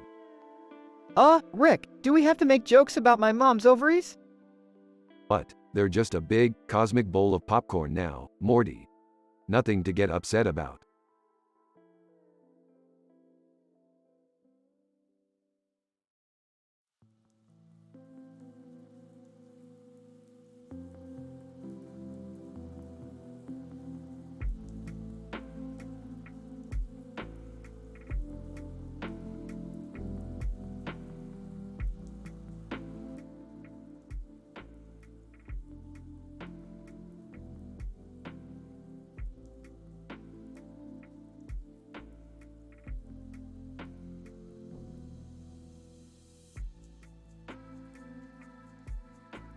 Narrator. In this thrilling episode, our protagonists, Morty and Summer, along with their cartoon ally, Rick, a popular physicist and inventor, embark on a dangerous adventure through the multidimensional universe. Their mission was to steal Rick's portal gun and dive into the One Punch anime. Wow, this place looks like a total fantasy world. Look at all those superheroes. Whoa, check out that guy in yellow and white outfit. Saitama is his name. Keep your eyes on the prize, kids. We're here to retrieve something important. Narrator. However, they quickly found themselves in trouble when Pig God, another character in the anime, swallowed them whole. Oh no, how are we going to get out of this one? I can't believe we got eaten by a giant pig. Narrator. But hope was not lost as they met Eyesight, a character who was previously swallowed by Pig God. She shared her knowledge of how to avoid being digested and assisted Morty and Summer in devising their escape plan. Eyesight. We must work together to find a way out of this digestive mess. Narrator. Will our heroes find a way out before it's too late? Will they outsmart Pig God and find a way back home? Only time will tell. Hold on, I'm coming to save my kids. Narrator. Eventually, Rick came to the rescue and used his brilliance to retrieve his stolen invention and save Morty and Summer from their perilous predicament. Thanks, Rick. You saved us. I can't believe we made it out alive. Narrator. With their mission accomplished, our heroes triumphantly made their way back to their own universe, eager for their next adventure. It was indeed an epic and satisfying conclusion to an intense and thrilling episode.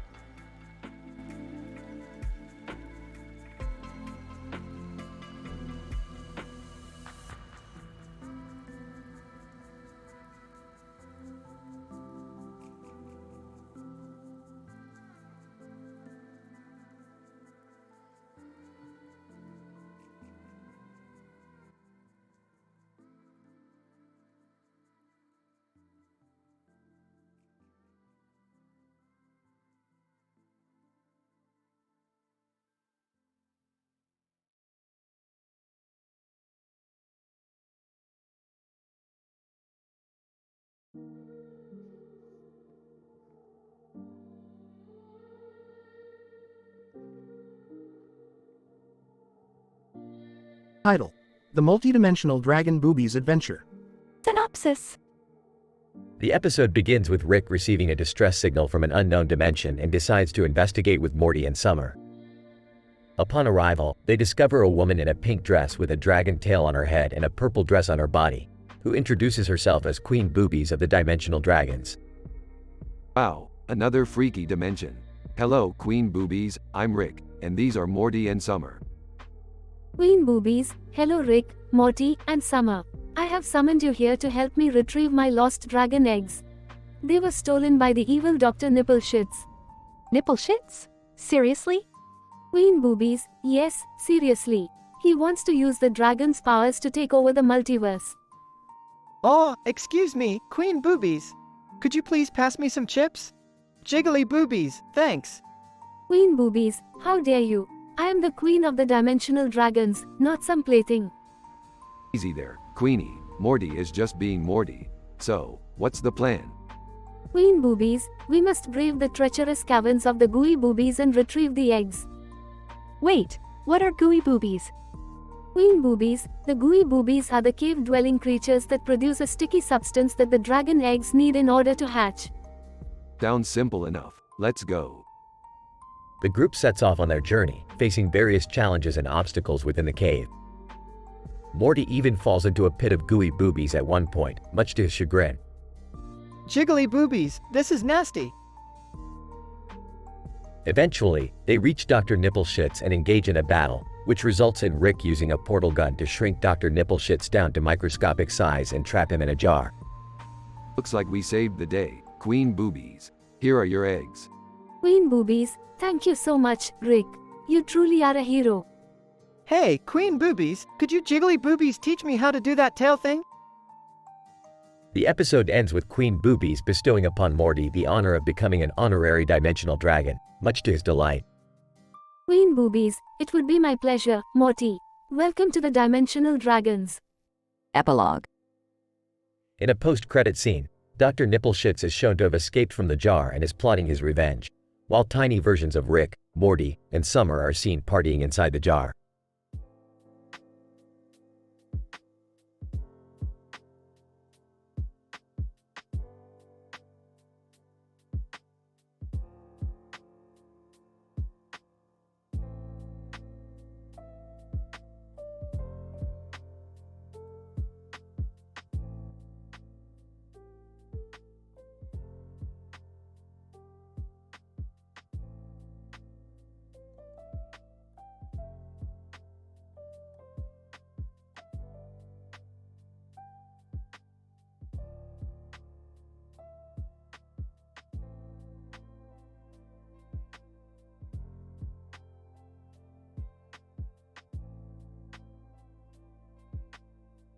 Title: The Pink Dress Paradox. Synopsis: Rick and Morty take Jerry, Beth, and Summer on a day trip to a mountain range near a lake. While playing with a ball, they encounter a strange energy signature emanating from a pink dress worn by a nearby child. Morty, I'm picking up some strange readings from that kid's dress. What kind of readings, Rick? I don't know, Morty, but we better keep an eye on that dress. What are you guys talking about? Yeah, Rick. What's so special about a pink dress? Special? No, Beth, I think the more appropriate word is dangerous. That dress could hold the key to a new dimension of science. What? How? Long story short, that dress might be a portal to another universe. But we won't know until we investigate.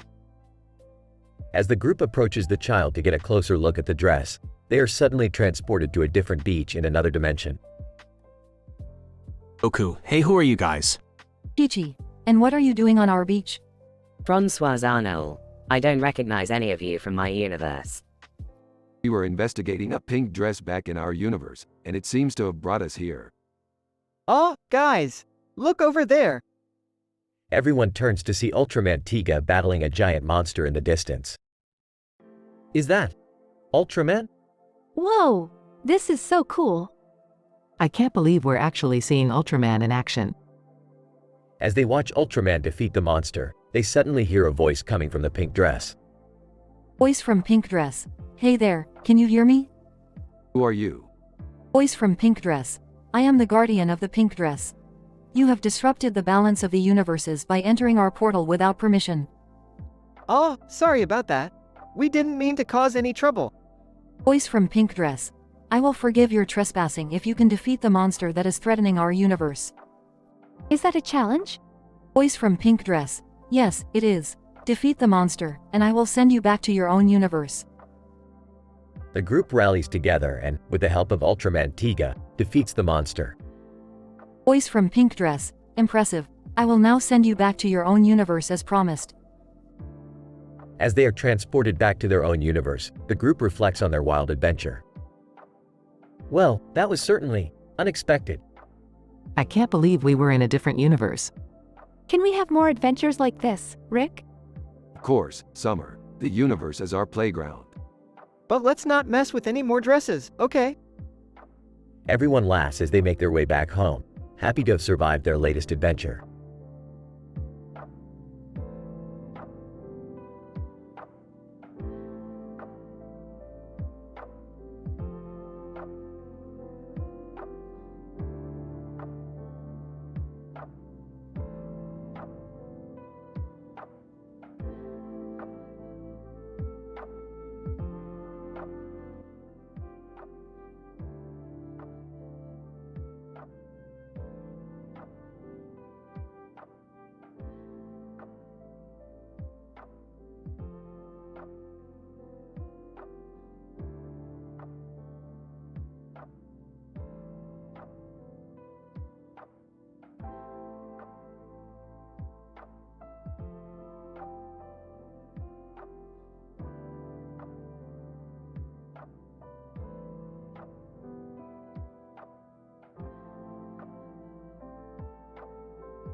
Title: Gas Trap Conundrum.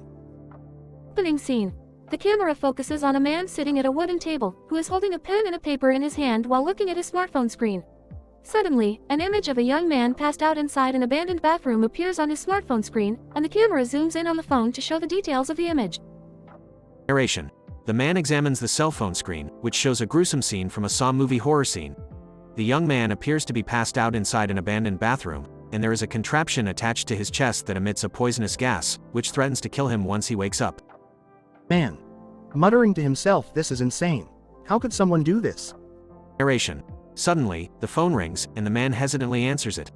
On the other end, a voice speaks in a monotone voice. Jigsaw. In a monotone voice, I see you found my little game. Man. In shock, who are you? Jigsaw. In a monotone voice, I am the one who is testing your metal. You have 60 minutes to find a way to disarm the trap, or your life will end. Narration. The man looks around the room frantically as the camera zooms in on his panicked face. Man. Whispering to himself, I can't believe this is happening. Think. Narration. Suddenly, an idea pops into his head, and he begins to frantically scribble onto the paper in front of him. Man. Whispering to himself, okay, let's calculate the gas flow rate and pressure. If I can find a way to modify the valve, I might be able to save myself. Narration. The camera zooms in on the paper as the man writes down equations and calculations, and then it cuts to the young man in the bathroom who is beginning to stir awake. Young man, coughing, what is going on? Why am I feeling so lightheaded? Narration. The camera shows the contraption attached to his chest, which is now emitting a thick, pungent gas. Suddenly, the man's phone vibrates again, and he answers it with a trembling hand. Jigsaw. In a monotone voice, 45 minutes left. Tick-tock. Narration.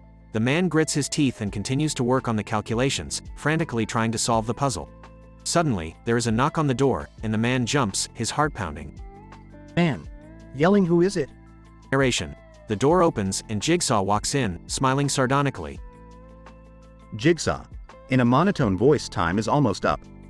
Have you found the solution to your little problem? Man. Frantically waving the paper, yes, I have. I calculated the gas flow rate and modified the valve. Narration. Jigsaw walks over to him and inspects the calculations before nodding in approval. Jigsaw. In a monotone voice, very good. You have proven yourself worthy of life. Narration. The man breathes a sigh of relief as Jigsaw begins to walk out of the room. Man. Yelling, wait, what about the other man? The one in the bathroom? Narration. Jigsaw turns back to him, his eyes gleaming. Jigsaw. In a monotone voice, what other man? Narration. The man rushes to the door, but it slams shut, and he hears a click behind him. Man.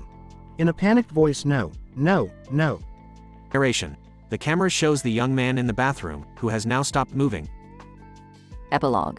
The camera zooms in on the phone the man has left behind. Suddenly, a message appears on the screen. Jigsaw. In a monotone voice, congratulations, you have passed the test.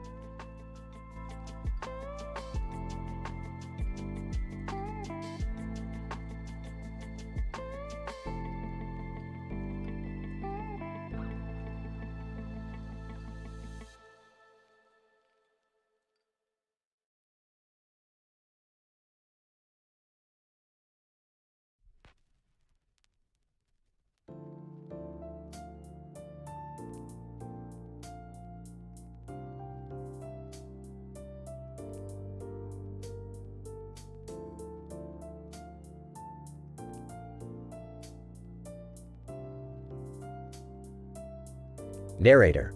In this episode, titled The Spider's Lair, Rick, Morty, Summer, and Jerry journey into the world of the grim adventures of Billy and Mandy. Through the use of two sci-fi pictures, they are transported to the animated world where they encounter a familiar character, Velma Green, the Spider Queen. Our molecular structure appears to have been successfully converted into that of animated characters. Fascinating. Ah, Rick, is that Velma Green? Looks like it. And she's got us trapped in her spider web lair. This is just like that one episode of The Grim Adventures of Billy and Mandy. Narrator. The spider web lair is described in detail, noting its complexity and intricacy. Velma Green makes her appearance and taunts the group, revealing her plan to use them as a sacrifice to summon a powerful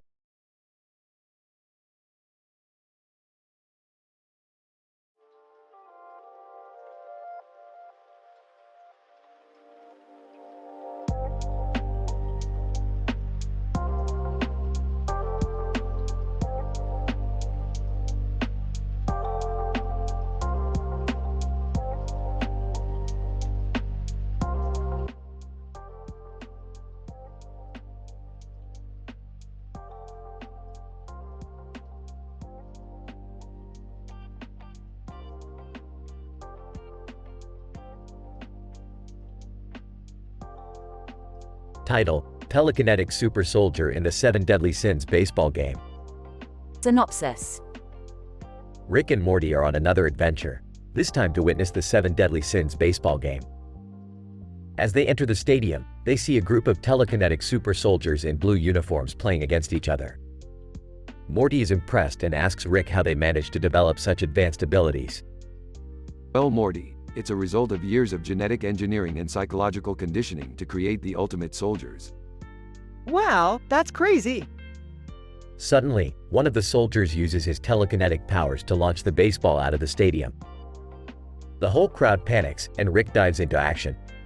There's only one way to stop this madness. We need to create an anti-telekinetic field. How are we going to do that, Rick? We're going to need a lot of aluminum foil. As they run to gather the necessary materials, they notice a ninja gardening show happening outside the stadium. Rick gets an idea. Morty, we need some ninja skills. Let's go learn from these guys. They quickly join the ninja gardening show and learn some useful techniques to create their anti-telekinetic field. Alright, Morty, let's get back to the game and show these super soldiers what we're made of. As they set up the anti-telekinetic field, the soldiers become confused and disoriented. Rick and Morty take this opportunity to score some points and ultimately win the game. That was a close one, Morty. But we showed them who's boss. Yeah, we sure did. But I still can't believe we just played baseball with our hands up and in the air. Hey, that's what makes it fun, Morty. Science doesn't always have to be serious. I guess you're right, Rick. Let's go home. Thus, Rick and Morty leave the stadium having successfully stopped the telekinetic soldiers from causing chaos. Another adventure in the books.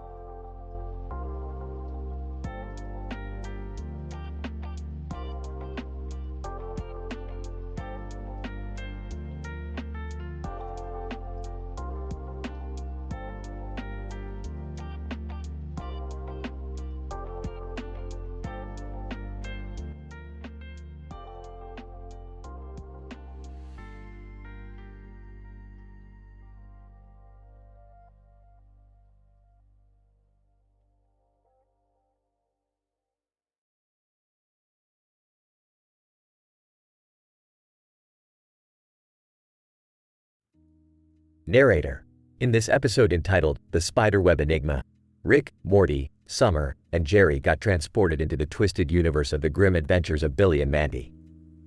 The team soon found themselves in a sticky situation as they were caught in the enormous spiderweb lair of Velma Green, one of Billy's arch-nemeses. Oh great, just what we need. Another crazy villain and their elaborate traps. But Rick, this is the Grim Adventures universe. We might need to use their rules to save ourselves. I'm with Morty on this. Maybe we should start thinking like Billy and Mandy. I don't know, guys. This spiderweb is giving me the creeps. Narrator. As the gang tried to formulate a plan to escape, they encountered various characters from the show such as Grim and Irwin. With the help of these characters, they navigated through the challenges of the spiderweb, including giant spiders and trapdoors. Grim, stay close, kiddos. I'll lead the way. Irwin, hey guys, maybe we can distract Velma with some music. I heard she has a thing for the accordion. Narrator. In a clever twist of fate, the gang managed to turn Velma Green's love of the accordion against her and escaped her lair. However, as they exited, they discovered that they had inadvertently brought Velma with them to their own universe. Now we have a crazy accordion-playing Spider-Woman on our hands. Great job, Morty. I didn't mean to, Rick. Well, at least we defeated her in her own world. Can you guys please explain to me what just happened? Narrator. The episode ends with the group sitting around the dinner table, still attempting to come to terms with the bizarre journey they just embarked upon, but ultimately relieved that they made it out alive. The Spiderweb Enigma showcases the clever writing and thrilling action that defines this unique and iconic show, paying homage to its source material while creating a memorable experience all its own.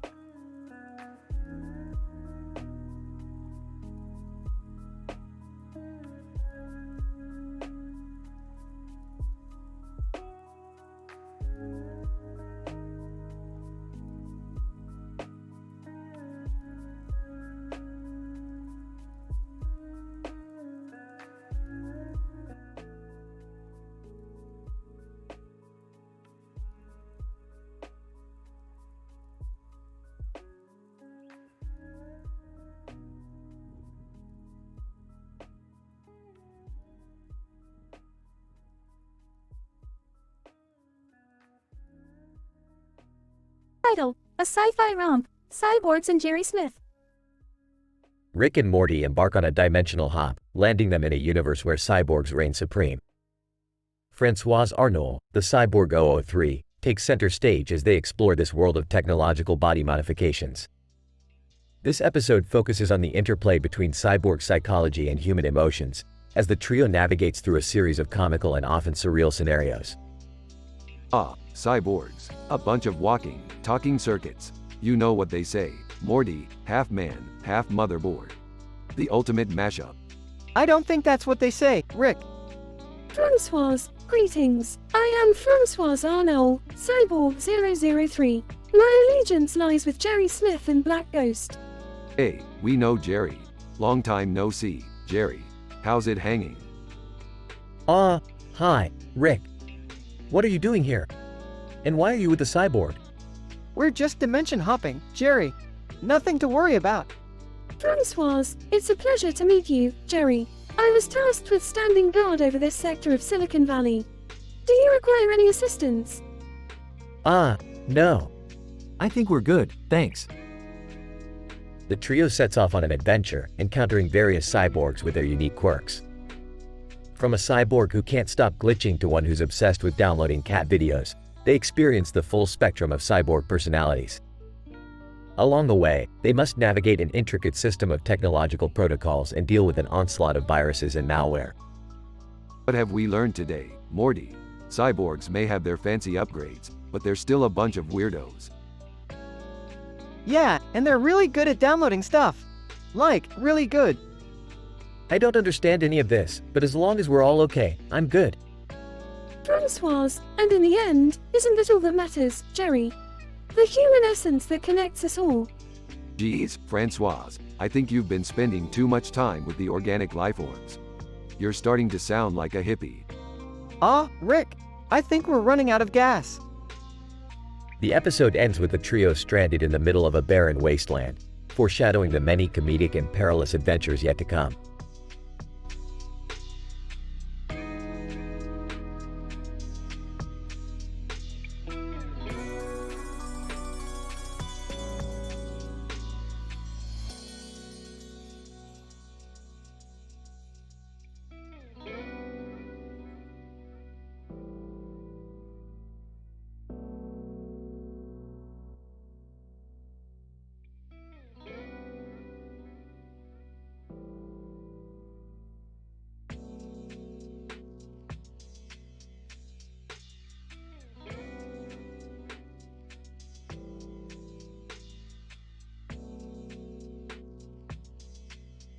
Narrator. In this episode, a group of individuals were observed gazing at the celestial sky background, which was adorned with an array of shining stars and drifting clouds. Suddenly, Morty and Summer, without the consent of their grandfather, Rick, confiscated his portal gun and entered the One Punch Man anime universe. During their adventure, they encountered Pig God, a character who possessed an insatiable appetite. The two were acquired by the colossal glutton, thereby ending up trapped in its stomach. To their surprise, they met Eyesight, who was previously consumed by Pig God. The group united and worked together to devise an escape plan before the situation became dire. There were numerous references to the One Punch Man anime universe, and the thrilling fight scenes were miraculous. The writing style was creative, coupled with an unparalleled satisfying ending. Oh geez, Summer, I think we've made a huge mistake stealing Rick's portal gun. You think? We're stuck inside a giant pig. Narrator. Morty and Summer were trapped inside Pig God's stomach and had no escape.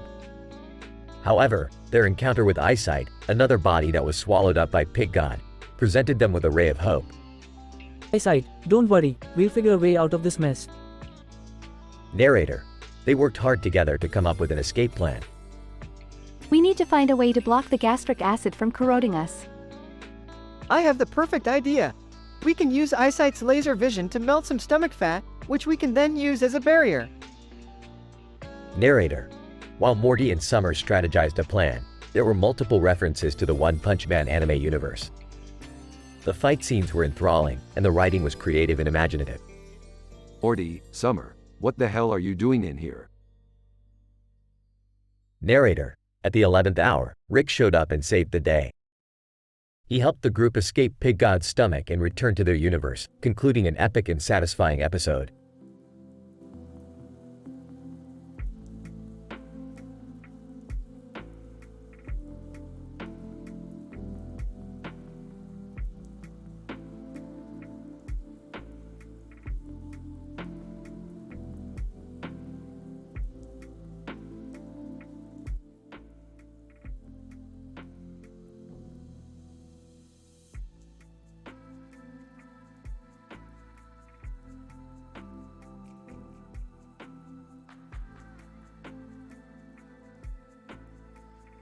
Title: The Quantum Tennis Ball Catastrophe. Synopsis: Rick and the Smith family accidentally get involved in a disastrous tennis tournament between different dimensions, causing chaos and hilarity to ensue. I told you all playing with interdimensional tennis balls was a bad idea, but you just had to impress that tuxedo-wearing Darian guy. Why did we have to use a quantum tennis ball? Can't we just use regular ones? Rick said it would be more exciting this way. Plus, it's not every day we get to see a man in a suit and hat sitting on a tennis court with his hand on his face and a tennis racket in his other hand, right, Summer? Yeah, but now we have to deal with multiple versions of ourselves from different dimensions, and Morty just got turned into a giant tennis ball. Darian, don't worry, I'm here to save the day. Strikes a pose. You're not helping, Darian. We need to neutralize the quantum entanglement of these tennis balls before it causes a paradoxical implosion of the multiverse. I don't want to be a tennis ball forever, Rick. Can't you just use your science magic to fix this, Rick? Fine. I'll reverse the polarity of the tennis ball's quantum field. Just don't blame me if we end up fused with an alternate dimension where everyone has tentacles for arms. That sounds awesome. It's not awesome, Summer. Now, hold still while I recalibrate this quantum flux capacitor. The Smith family and Darian brace themselves as Rick activates his latest invention, causing a blinding explosion of energy. Well, that should do it. Everything is back to normal, except for those weird blue spots on your skin, Morty. What? Blue spots? Oh man, I'm gonna be a mutant, aren't I? At least we won the tennis tournament, right? Who cares about the tournament? We just saved all of existence from collapsing on itself. Now, let's go grab some Szechuan sauce and call it a day.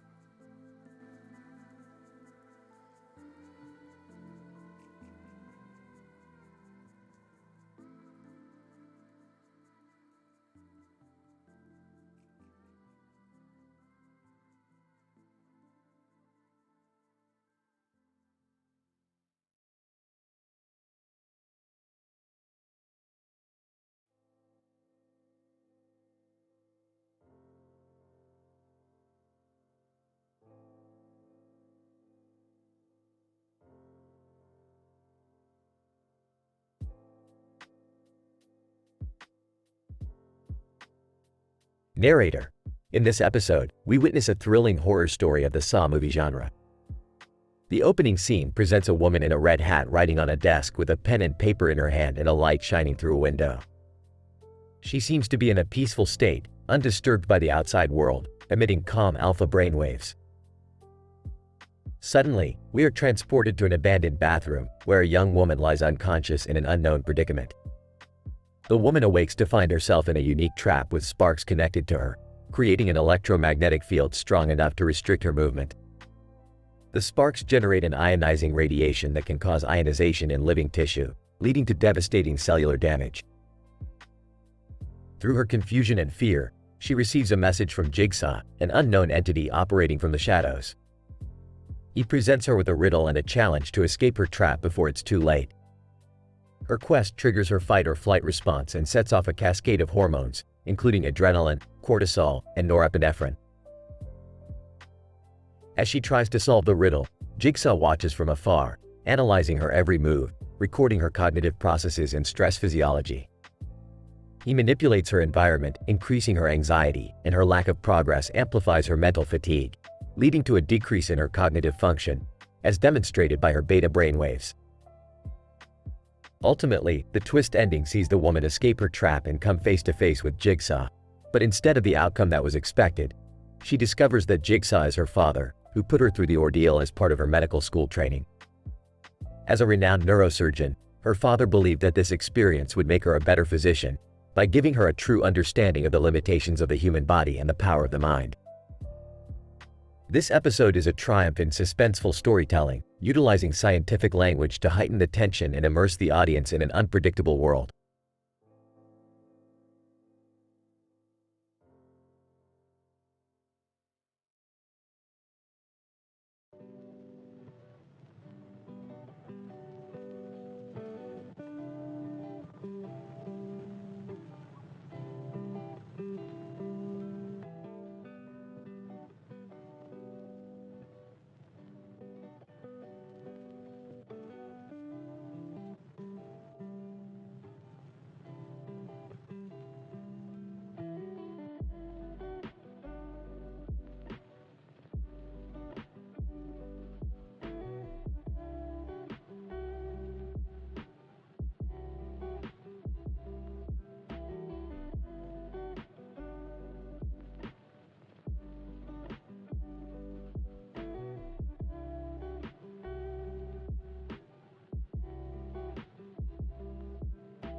Title: The Probability Paradox, an unfortunate encounter with the devil. Synopsis: Rick and Morty find themselves on a green field with a group of dice and a white dog. Being the genius scientist that he is, Rick devises an experiment to roll 3 dice 100 times and record the results. The experiment starts off uneventfully, with a random assortment of numbers being rolled, but on the 66th try, the dice mysteriously land on a 666, activating a powerful evil entity. Well, Morty, it seems we've stumbled upon a rather peculiar anomaly here. I've calculated the probability of rolling 3 sixes to be 1 in 216, so it's safe to say we've awoken something quite extraordinary. Rick, what do you mean by extraordinary? You don't think we're in any danger, do you? Danger? Of course not, Morty. It's simply a statistical anomaly. But just in case, let me fetch my interdimensional portal gun. As Rick prepares to make a hasty escape, the entity reveals itself to be the devil. The dice, it turns out, were cursed artifacts that had been hidden away for centuries, waiting for a hapless victim to unleash their powers. Devil. Well. If it isn't Rick and Morty, the so-called genius and his hapless sidekick. You have no idea what you're dealing with, do you? Oh, we know exactly what we're dealing with. As a matter of fact, I have a PhD in demonology from an alternate universe, so... Devil. Save your breath, mortal. You have awakened me from my slumber, and now you must pay the price. I will make you suffer for all eternity. Rick and Morty find themselves in a high-stakes game of chance against the devil himself, rolling the cursed dice over and over again, hoping to avoid the dreaded 666. With each roll, the tension grows, and the jokes become more twisted and hilarious. Looks like we're in for a wild ride, Morty. Just remember, if we don't make it out of this alive, it's okay. Death is just a construct of our limited human minds, anyway. Geez, Rick, you always know just what to say to comfort me in times of extreme peril. As the game progresses, Rick and Morty begin to realize that the devil may be cheating, manipulating the odds of the dice to ensure their ultimate demise. With no other options, they must rely on their wits and their friendship to outsmart the Prince of Darkness. In the end, Rick and Morty emerge victorious, having defeated the devil and escaped with their lives. As they return home, they reflect on the power of probability and the importance of always being prepared for the unexpected. Well, Morty, that was one hell of an adventure. What did you learn from all of this? I guess I learned that sometimes the odds aren't in your favor, but if you keep rolling the dice, eventually something's gonna come up.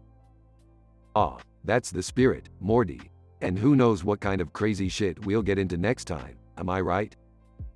I don't know, Rick. I think I need to lie down for a while after all that excitement. Suit yourself, Morty. I'll be in the lab cooking up some new experiments. Just don't touch anything while I'm gone, okay? Got it, Rick. I won't touch anything.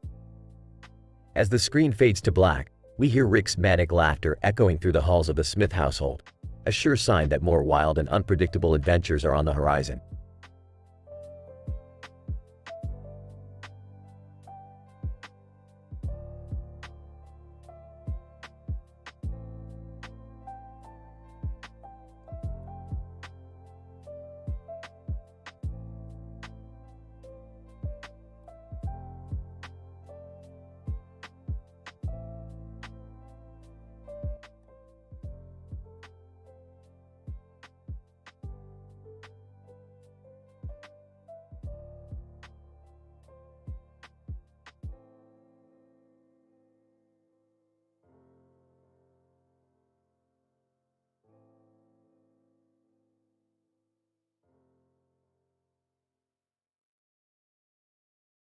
Narrator. In this episode of Rick and Morty, the familiar cast of protagonists, Rick, Morty, Jerry, and Summer, find themselves transported to the world of The Simpsons, a fictional universe composed entirely of highly stylized two-dimensional representations of human beings. In this world, they encounter the character of Apu, a convenience store clerk who has become controversial due to criticisms of his portrayal as a stereotypical South Asian immigrant. Morty, we've got work to do. We need to teach Apu a lesson so that he doesn't give in to his oppressive representation. Well, what exactly do we need to do, Rick? Apu seems like a decent guy.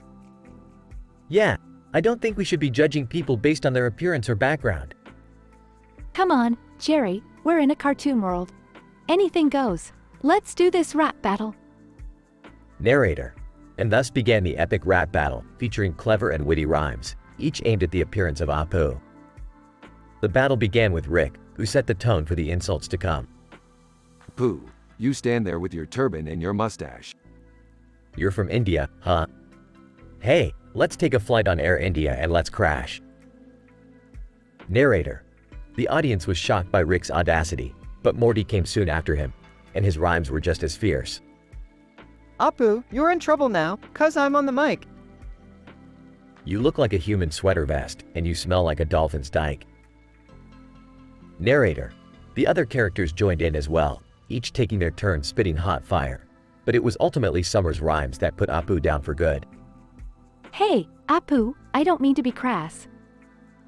But your mustache looks like it came from someone's ass. Narrator. Apu, defeated, was plunged into a pit of murky, soupy hot dog water, and he couldn't help but complain about his punishment in extreme detail. Apu, oh, the hot dog water. It's so wet and stanky. Narrator. But Rick, Morty, Jerry, and Summer had made their point, and the universe of The Simpsons would never be the same again. This episode was filled with epic, thrilling scenes and clever, award-winning writing, culminating in a satisfying conclusion that left viewers begging for more.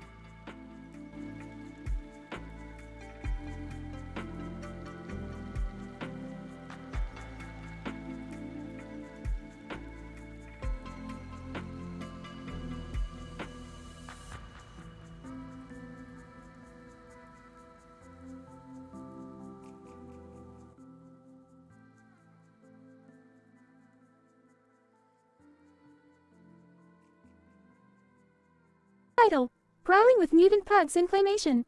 Abstract. This episode follows the multidimensional adventures of Rick, Morty, and Summer as they find themselves in a brawl with mutant pug claymation figures. The team must use their skills and wit to overcome the hurdle of these ferocious creatures and their slobbery long tongues. Alright, Morty, we need to find a way out of here.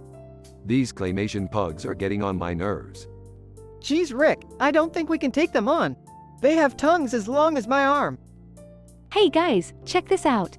This toy has a black cat on its back and a red and yellow toy on its arm. Maybe we can use it as a weapon. Good thinking, Summer. Let's use our fists and take these mutant pugs down. Pava fighting with fists. These pugs are tougher than I thought. Morty, you need to channel your inner fighter and help us out. I don't know, Rick. I'm more of a lover than a fighter. Come on, Morty, we're counting on you. We can't do this without your help. Pava more fighting. Great job, team. We've taken down the last of those claymation pugs. Wow, I can't believe we did it. And with the help of this toy, who knew a little figurine could be such a powerful weapon? Alright, let's get out of here before anything else tries to attack us. Another successful adventure for the Smith family.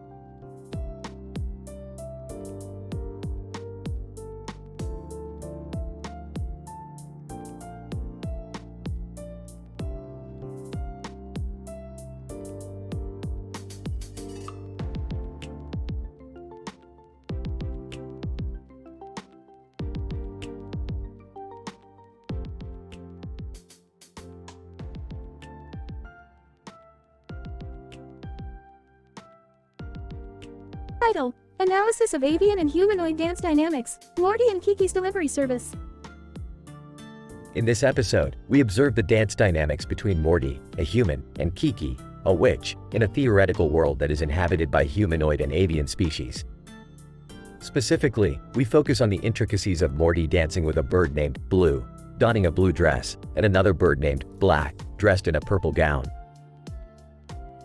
Through observational analysis and biomechanical data, we uncover that the dance routine entails synchronous movements, whereby Kiki visualizes a set of dance steps and Morty executes them in conjunction with the birds in a polyrhythmic manner. Upon further inspection, we find that the bird's anthropomorphic traits aid in forming a connection between the bird and human. As the dance progresses, we observe various states of flock synchrony, where the birds achieve a synchronized motion. Morty's execution of Kiki's suggested choreography, while maintaining synchrony, establishes a clear link between the human and avian species within the theoretical world. Furthermore, we discovered that the bird's attire significantly impacts their motion, with Blue's feather wings affecting amplitude and frequency, and Black's coverall gown providing enhanced freedom of motion in his wings. Alongside this, Morty's purple jumpsuit exerts a stabilizing effect on his center of mass, enabling effective synchronization alongside the birds. In conclusion, this episode highlights the interconnectedness between humanoid and avian species and how they can synchronize a dance through various anthropomorphic and biomechanical factors in a theoretical world.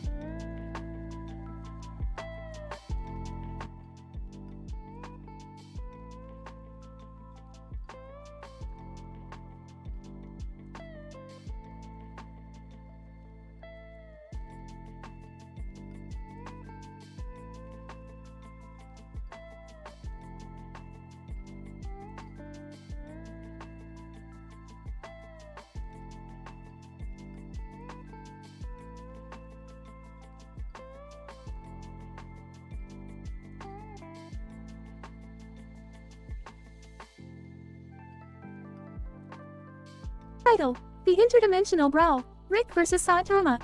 Synopsis.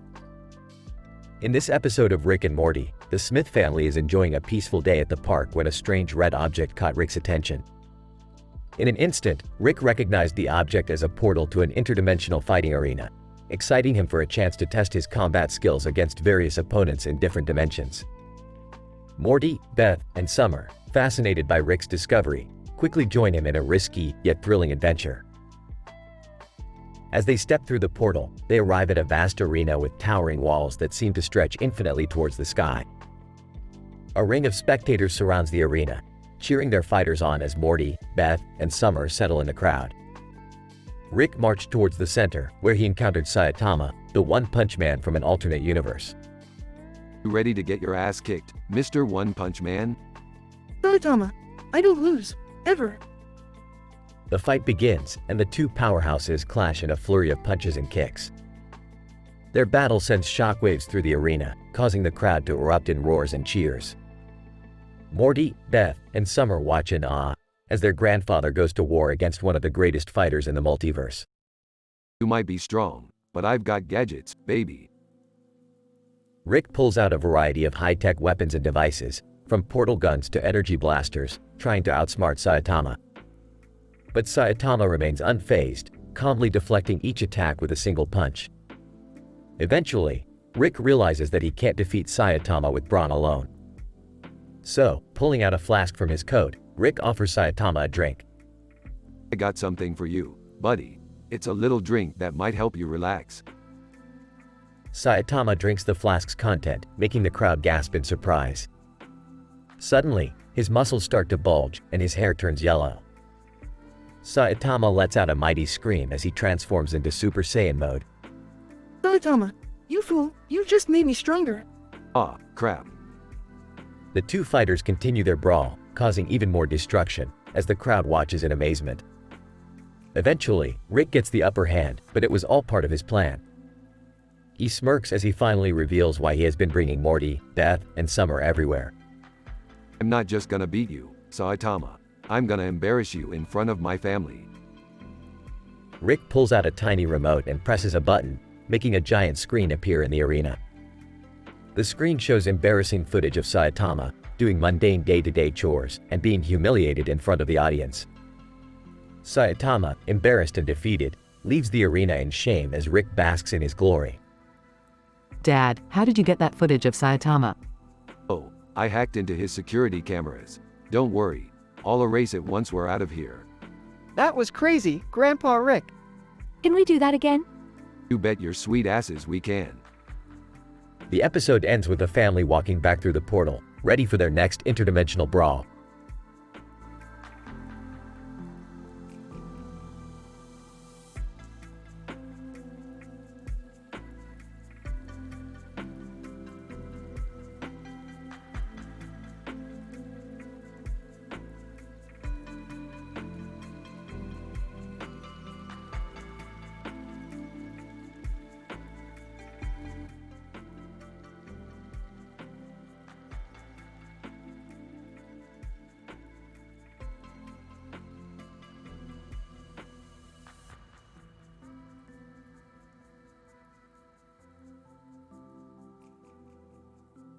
Narrator.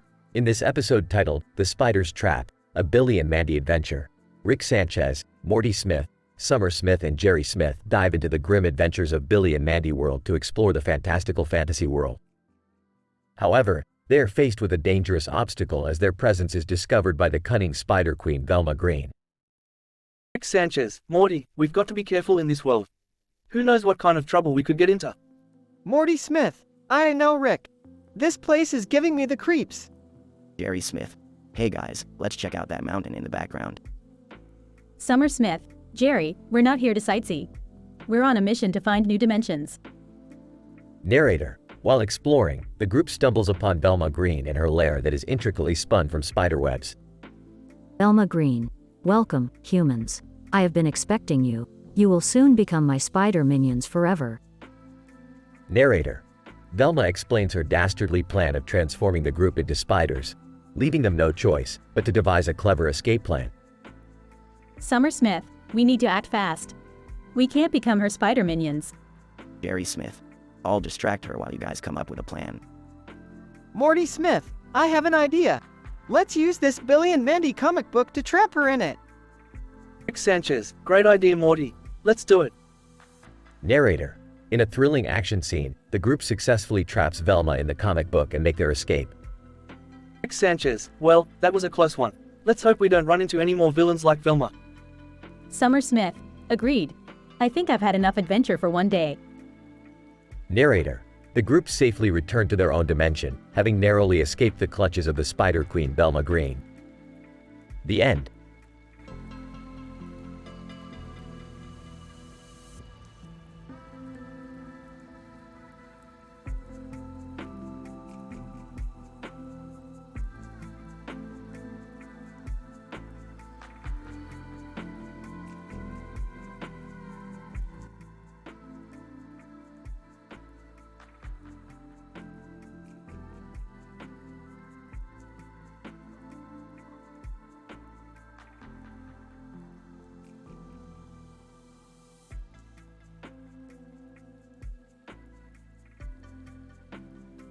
Title: The Eiffel Tryst.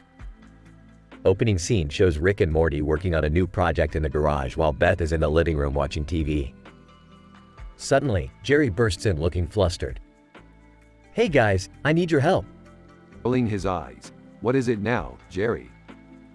I met up with Francoise again and things got really hot and heavy. We were kissing under the Eiffel Tower and now I can't find my red shirt. Whispering to Rick, I think he's talking about the cyborg again. Sarcastically, oh boy, Jerry's got a robo-crush. Drinking wine? Why is this such a big deal? Panicking. She's a cyborg, Beth. She can destroy me with one hand. Laughing. Then it's a good thing she's into you, Jerry. Looking at Jerry, yeah, man. Just relax and enjoy it. Nodding. You're right. I shouldn't be afraid to be my authentic self. The scene cuts to Jerry and Francoise kissing near a fence with the Eiffel Tower in the background. Suddenly, they are interrupted by a group of French teenagers.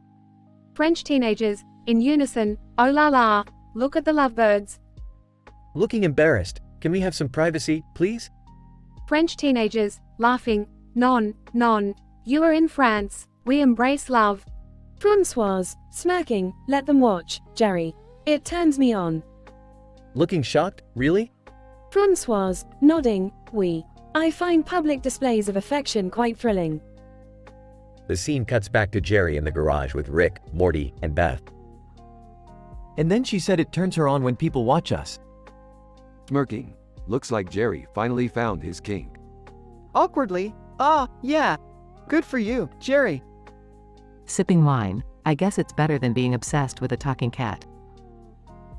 The episode ends with Jerry and Francoise kissing under the Eiffel Tower while a group of French teenagers cheer them on.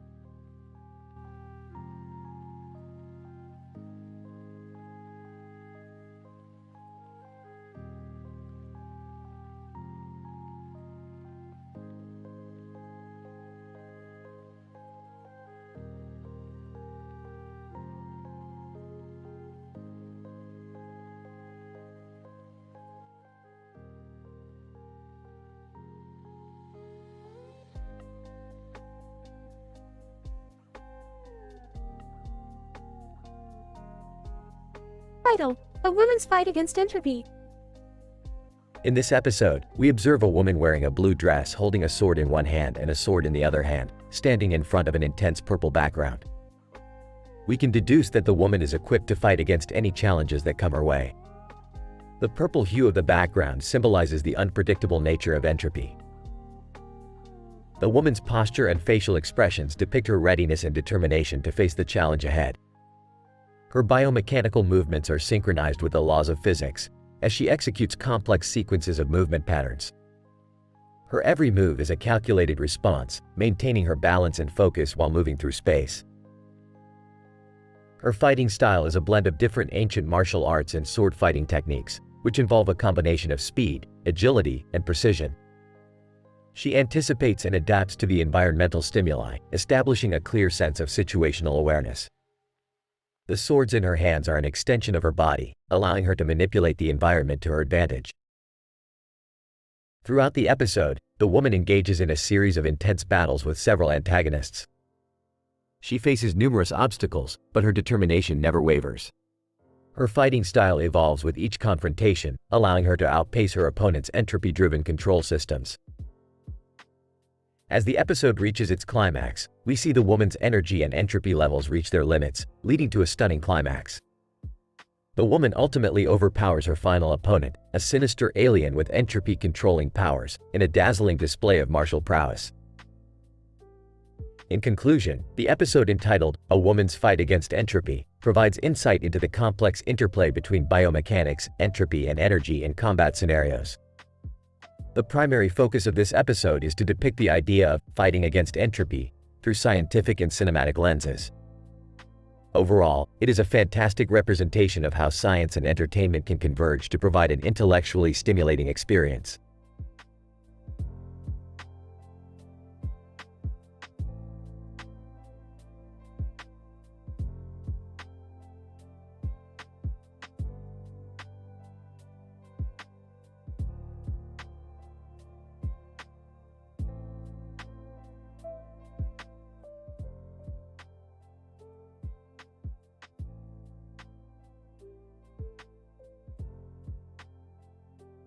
Good news, everyone. We're going to the park to discuss the latest scientific discoveries. Oh boy, I can't wait to learn something new. Oh, can't we just have a family picnic instead? Yeah, that sounds way more fun. Nonsense. We need to exercise our brains. And speaking of brains, have you heard of the latest technology in telephones? Green Hat Man, hey, sorry to interrupt, but could you guys keep it down? I'm on an important call here. Rodney Sanchez. Yo, who's this guy in the green hat and plaid shirt? Jeremy Smith. I don't know, but he's ruining our scientific discussion. Wait a minute. I sense something strange in the air. Mr. Gassy, greetings, fellow beings. I am Mr. Gassy, here to spread joy and flatulence to all. Ew, get away from us. Gross. Why does he smell like a sewer? Guys, I don't feel so good. Oh, I think we've been infected with Mr. Gassy's toxic gas. Quick, we need to find an antidote. Sadly, our heroes were unable to find a cure in time and all three met their untimely demise. The resulting episode was so poorly received by audiences that the show was immediately canceled and its creators were publicly executed for their crimes against comedy. Remember kids, always practice safe science.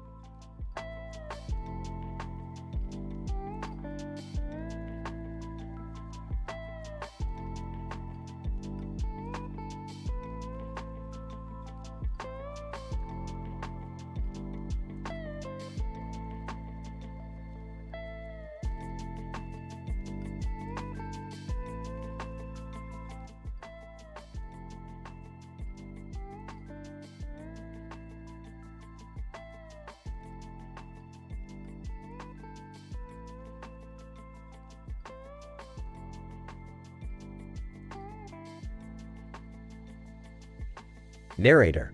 The episode titled Intergalactic Tales Redacted begins with a breathtaking view of a mountain adorned with numerous trees, occupying the foreground while the sky, with just a few cumulus clouds in the distance, serves as the background to the scene. Suddenly, a voice interrupts the tranquil setting. Cool. The Battle of Vermilion is still raging. Tamaranians and Orgonauts are in a frenzied fight for their respective factions. The battles are meticulously documented in the archives of the Blumenthal Conglomerate and the Hellfire Brigade, who are both keen observers of the ongoing strife. J. According to the chronicles, the havoc caused by the battles continues unabated, with no end in sight. The Tamaranians, with their advanced technology and formidable weapons, are putting up a brave fight, while the Orgonauts, with their brute strength and tactical prowess, are giving them a run for their money. Sophie, the redacted collection of short stories from the years 2580 through 3080 provides us with a glimpse into the front lines of the war, with tales of heroism, tragedy, and sacrifice.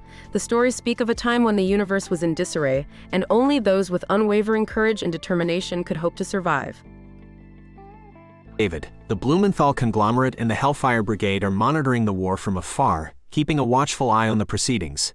They are both eager to see how the conflict plays out, as the outcome is sure to have a significant impact on the galaxy. Karen, as the battles rage on, the mountain and its trees stand unmoved, a silent witness to the violence unfolding in their vicinity. One can't help but wonder how many more trees will fall, how much more blood will be shed before the war comes to an end. Narrator. The episode ends with the same view of the mountain and its trees, a somber reminder of the ongoing struggle taking place beyond the peaceful setting. The curtains close with the hope that the universe will one day find harmony and peace.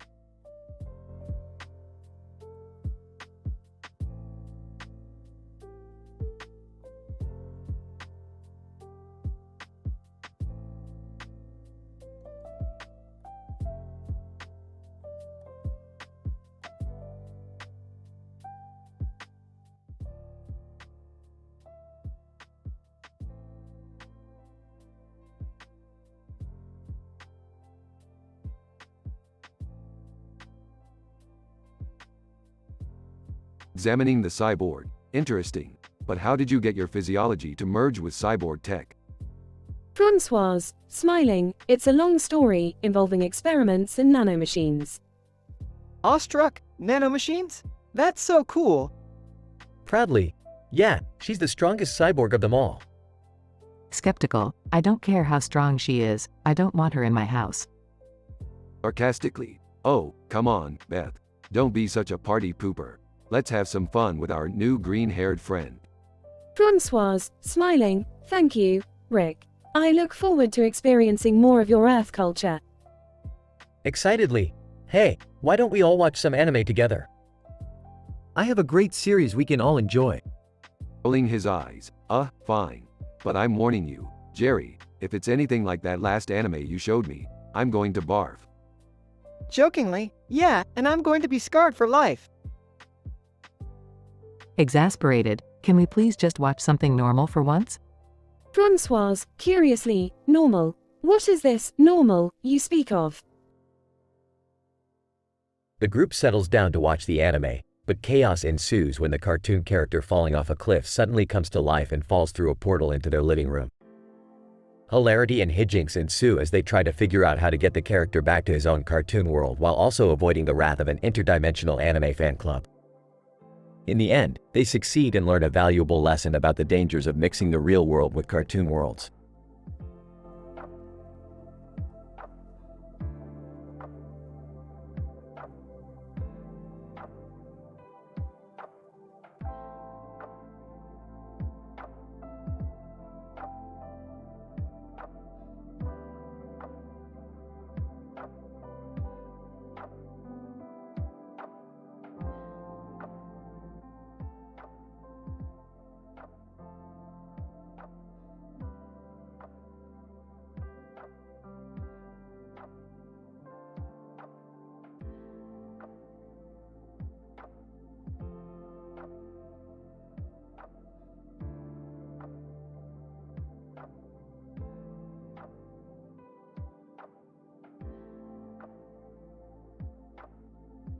Introduction.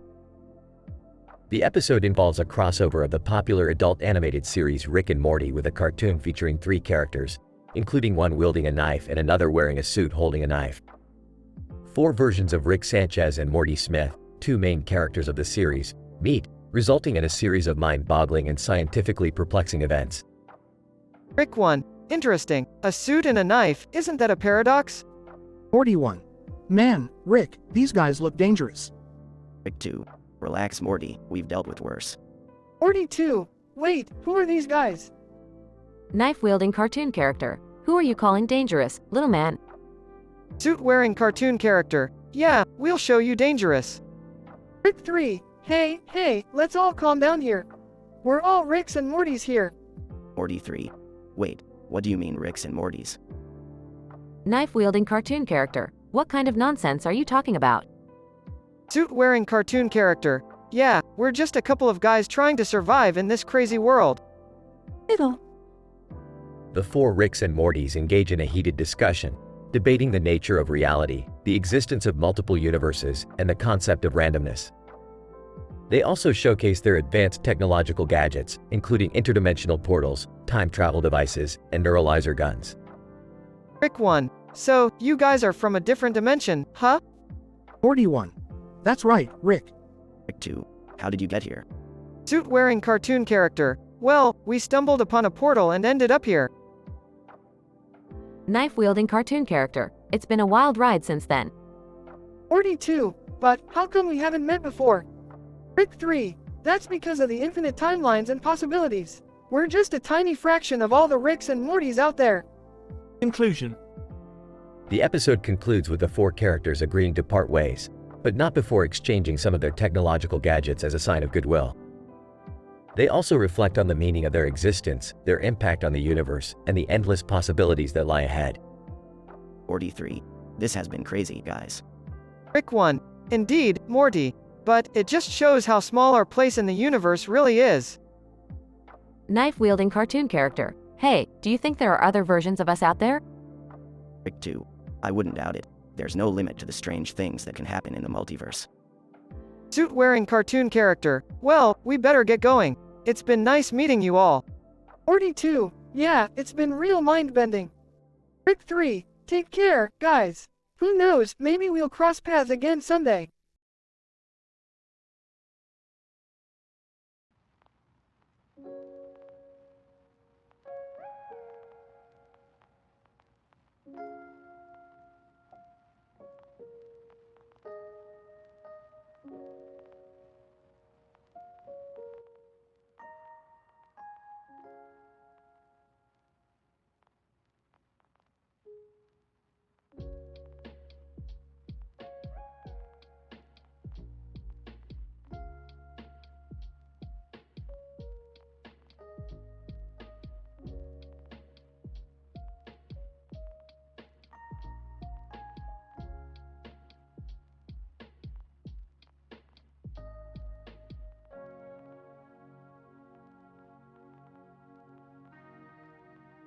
Title: A Four-Dimensional Constipation, The Scatological Adventure of Rick and Morty.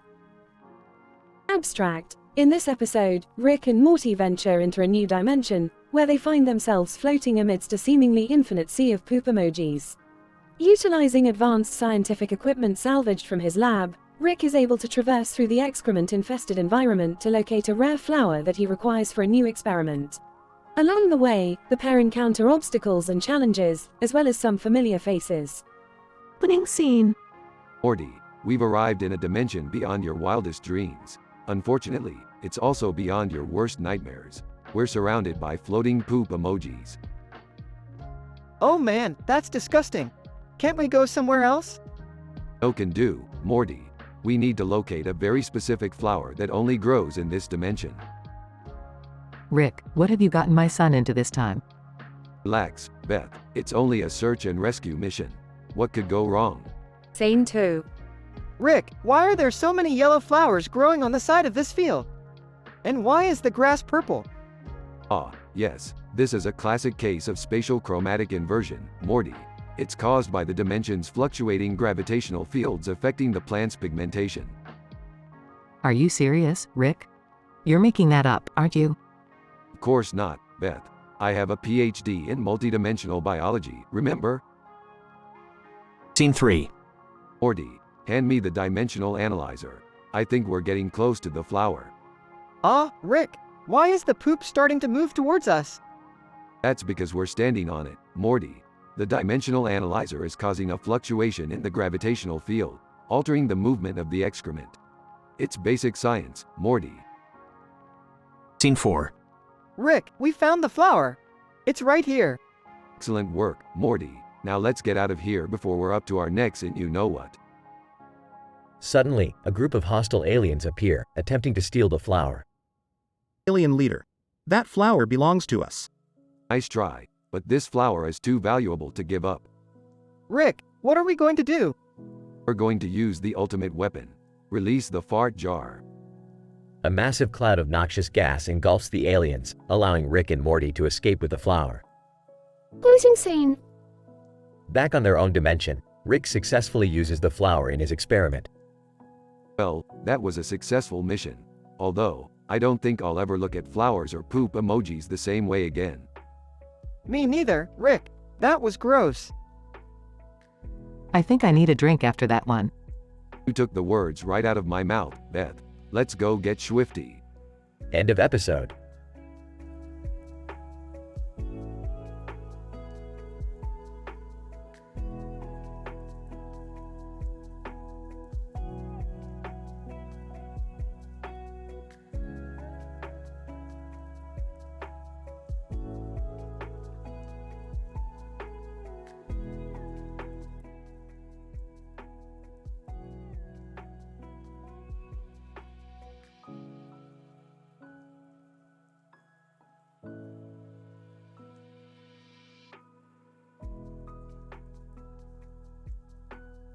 Title: Interdimensional Boob World. Synopsis: Rick and Morty are flying through different dimensions when they suddenly find themselves in a bizarre dimension with a green background and a blue alien standing nearby. The alien reveals that they are in a special dimension where every outcome is determined by rolling a set of dice. Interesting. This is just like the Schrodinger's cat experiment in quantum mechanics. The outcome is uncertain until we observe it. Oh man, I hope we roll a 6. I want to see me some boobies, hee. Morty, you really need to work on your maturity. As they roll the dice, they end up on 6 multiple times, prompting Morty to make his booby joke each time. Hey Rick, I heard the giant boobied aliens on this dimension live on Boob World. Think we can check it out? Why not? I'm always up for some interdimensional exploration. They eventually arrive on Boob World and are greeted by a group of friendly aliens with giant breasts. Alien: greetings, travelers. Welcome to Boob World, the land of endless fun and bounciness. Fascinating. I wonder what other dimensions we'll discover. Hey, can I get a closer look at those, aliens? Morty, let's focus on the mission at hand. We need to gather information about this dimension and its inhabitants. Right. But maybe just a quick glance? Rick and Morty continue their interdimensional adventures, always rolling the dice and encountering new and unexpected dimensions. Well, Morty, that was quite an adventure. Who knew there were so many dimensions with giant boobied aliens? You said boobies, Rick. Hee. Sometimes I regret bringing you along, Morty.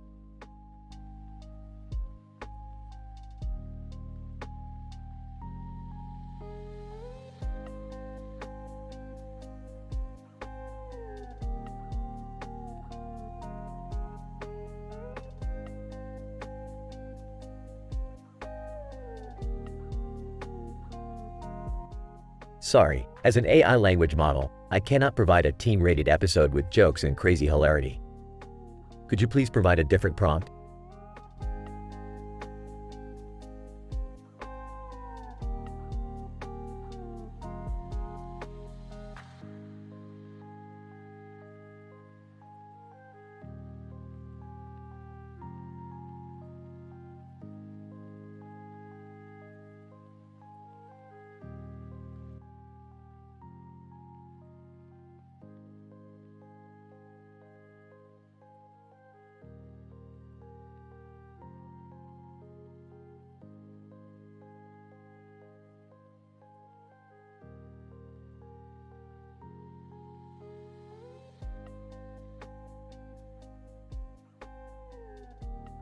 Narrator.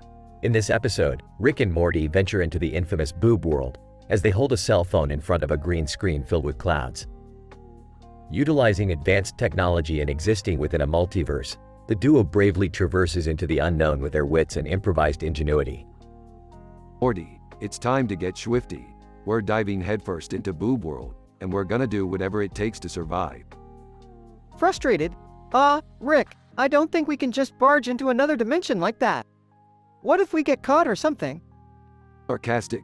Oh Morty, always the skeptic. Don't worry, we've got our portal guns and the element of surprise on our side. In fact, I've been working on something special for just this occasion. Narrator. As Rick and Morty materialize into boob world, they are greeted by alluring yet alien inhabitants.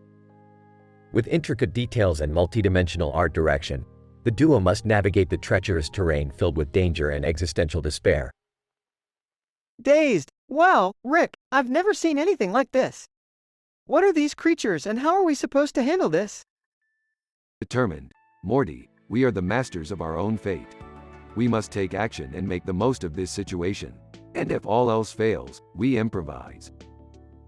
Narrator. As the episode progresses, Rick and Morty face multiple challenges and foes, incorporating their vast intellect and various tools to continue onward. With witty banter and countless references to their own show, they must overcome impossible odds to survive.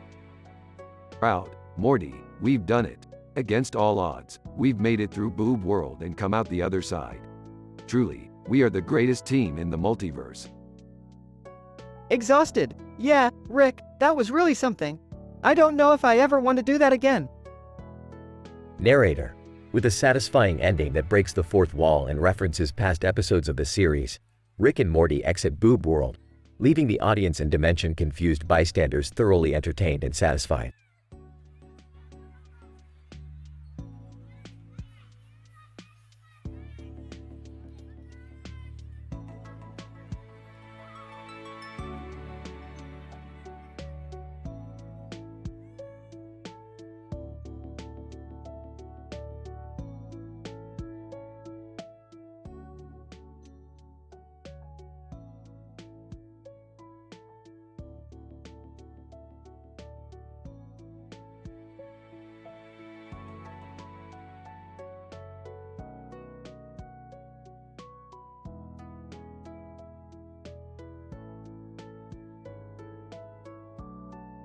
Title: Feline Fetish Frenzy. Synopsis. Rick and Morty accompany Jerry to a cat show, where they come across a bizarre gadget that turns people into anthropomorphic cats. Morty, fascinated by the sensation of fur, eagerly volunteers to try the device. This is a classic example of technological determinism. By shifting the morphology of Morty's body, we have entered a new paradigm where he may explore alternative identities and experiences. Morty, now transformed into a cat hybrid, immediately begins to indulge in his newfound love for feline behavior. He jumps on tables, scratches at furniture, and even starts to hump Snuffles the family dog. Ew, Morty, that's gross. You can't just go around humping our pets. Hey, they do it in the wild all the time. It's just natural instinct. Beth, concerned by the potential health risks of interspecies behavior, decides to take matters into her own hands. She sterilizes Morty using an improvised surgery kit. I realize this is a highly unorthodox procedure, but it was necessary to ensure his safety and well-being. Besides, I've always wanted to try my hand at veterinary medicine.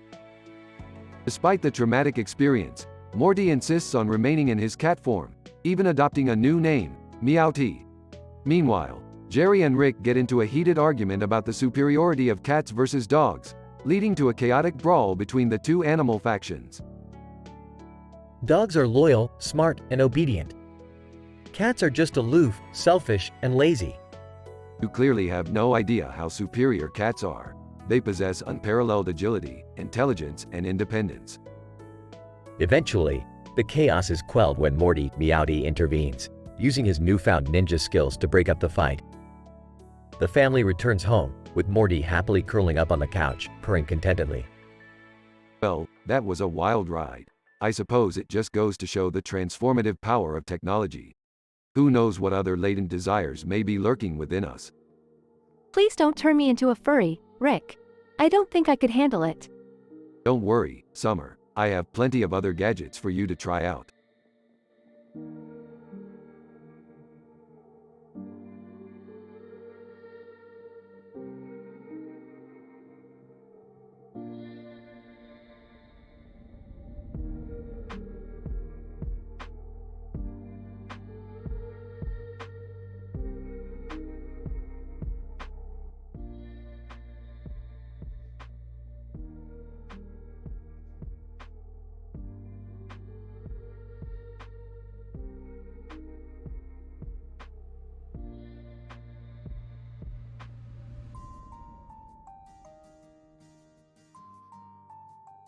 Title: Adventures in Canine Reflexology and Dystopian Dollhouse Escape. Synopsis. After discovering a strange device that allows him to communicate with animals, Rick and Morty attempt to understand the world of canine reflexology. However, their studies are interrupted when they stumble upon a dystopian prison for dogs. With the help of a Cavalier King Charles Spaniel named Sir Fluffybutt and a birdhouse named Philip DeFranco, they embark on a daring escape. Morty, we gotta do some research on this canine reflexology. Who knows what kind of secrets dogs are keeping from us? Oh, I don't know, Rick. This seems kind of weird. Weird, Morty. This is cutting-edge science. Now let's talk to that dog over there and see what he knows. Dog. Woof woof bark bark growl. Rick. I don't think he's saying anything useful. Nonsense, Morty. He just told me that he knows the location of a top-secret dog prison. Let's go. As Rick and Morty make their way to the prison, they encounter Sir Fluffybutt, who agrees to help them escape. But when they enter the prison, they realize that it's not just any ordinary prison. It's a dollhouse filled with creepy, lifelike dolls. Morty, something's not right here. These dolls have been programmed to think they're dogs. What? That's messed up, Rick. As they try to navigate the dollhouse, they come across Philip DeFranco, who reveals that he's actually a spy for the dollhouse's evil creator. With a little bit of quick thinking and a lot of jokes, Rick and Morty manage to outsmart the dolls and escape with Sir Fluffybutt. Well, Morty, that was a wild ride. I think we learned a valuable lesson today. What's that, Rick? Never trust a creepy dollhouse. Now let's go get some pizza.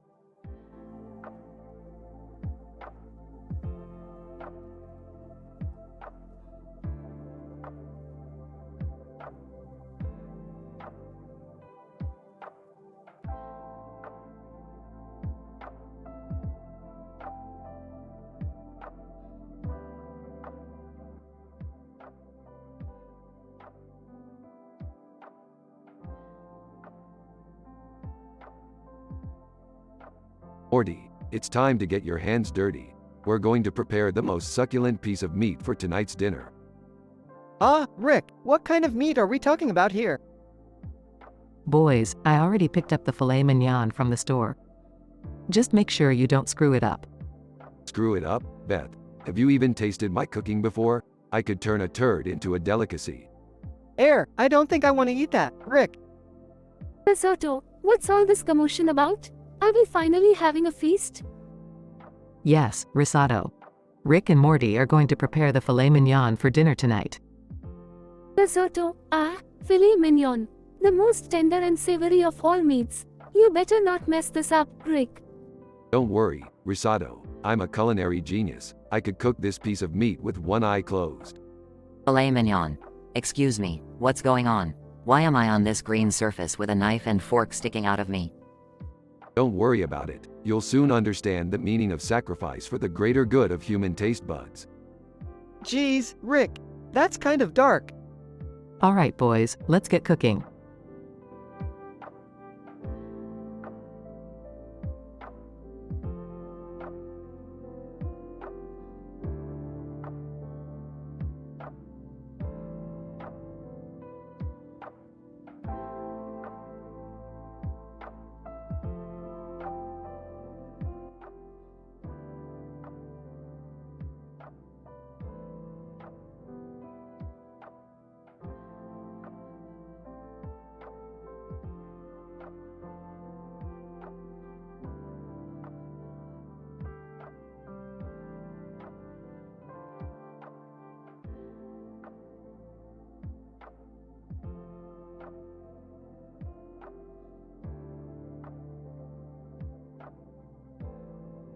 Title: The Hilarity of Quantum Entanglement. Opening scene. Rick and Morty are seen lounging in Rick's lab. Morty notices a new device on the shelf. What is that, Rick? It's my latest invention. I call it the Quantum Entanglementizer 3000. It's supposed to create a two-way link between two particles. But knowing my luck, it'll probably just spawn a bunch of fart jokes. Oh, are you sure that's safe? Act 1. Rick and Morty test the device on a few random objects, including a pickle and a stapler. However, they are shocked when Werner Heisenberg suddenly appears in the room, claiming to be the second entangled particle. Werner Heisenberg, my goodness, this is quite unexpected. I had no idea that quantum mechanics could be so unpredictable. Oh, Heisenberg himself? I didn't expect that. But hey, if anyone can handle a little uncertainty principle, it's us. I don't know, Rick. This seems kind of dangerous. Act 2. As Rick and Morty try to figure out how to separate the entangled particles, they soon discover that every action they take is affecting Werner in increasingly hilarious ways. Okay, Morty, let's try reversing the polarity of the Quantum Entanglementizer 3000. That should break the link. Rick, I don't think that's working. Werner Heisenberg, my body. Everything is so wibbly wobbly. Act 3. As the situation spirals out of control, Rick and Morty start to realize the true extent of their prank gone wrong. Okay, Morty, I think we're in a bit of trouble here. If we don't fix this soon, we could end up destroying the entire universe. Or worse, turn Werner into a practical joke for eternity. Oh man, Rick, this is all my fault. Werner Heisenberg, you know, I'm actually starting to find this quite amusing. What do you call this? Poop humor? Closing scene. In the end, Rick and Morty manage to fix the Quantum Entanglementizer 3000 and separate Werner from the pickle and stapler. However, as they say their goodbyes, Heisenberg leaves with a newfound appreciation for the strange humor of the modern world. Werner Heisenberg, fascinating. Perhaps this Rick and Morty show is the key to unlocking the mysteries of quantum mechanics after all. Haha, don't get too ahead of yourself, Heisenberg. It's just a dumb cartoon. Finn.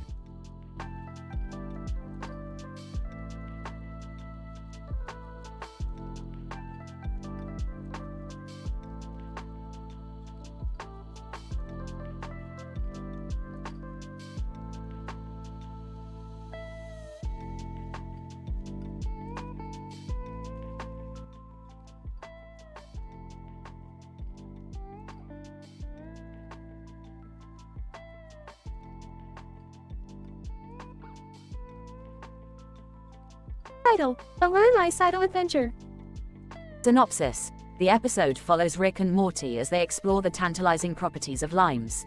The duo come across a pile of limes sitting on top of a wooden table next to a glass vase with limes. Although seemingly innocuous, the limes harbor a dark and dangerous secret that threatens to destroy the very fabric of reality. 1. Hey Morty, check out these limes. They're packed with scientific potential. 2. What do you mean? 3. I mean the acidic properties of these babies can be harnessed to create all sorts of interdimensional gadgets. 4. But can't we just use, like, lemons? 5. Morty, don't be absurd. Lemons are for amateurs. Limes are where it's at. 6. Suddenly, Popeye bursts into the room, his spinach-fueled rage pulsing through his veins. 7. Popeye. Arg, those limes be mine. I'll never let ye grab 'em before me. 8. Whoa there, sailor. We're not looking to start a fruit-based turf war. 9. Yeah, we're just here to make some cool sci-fi stuff. 10. Popeye, alright, fine. But just don't let me catch ye with any spinach, yah. What follows is a wild and wacky adventure filled with insane scientific experiments, Popeye's ongoing quest for citrus domination, and plenty of lime puns to keep the audience rolling in laughter. From the depths of the multiverse to the bottom of a glass of limeade, this episode takes viewers on a ride they won't soon forget.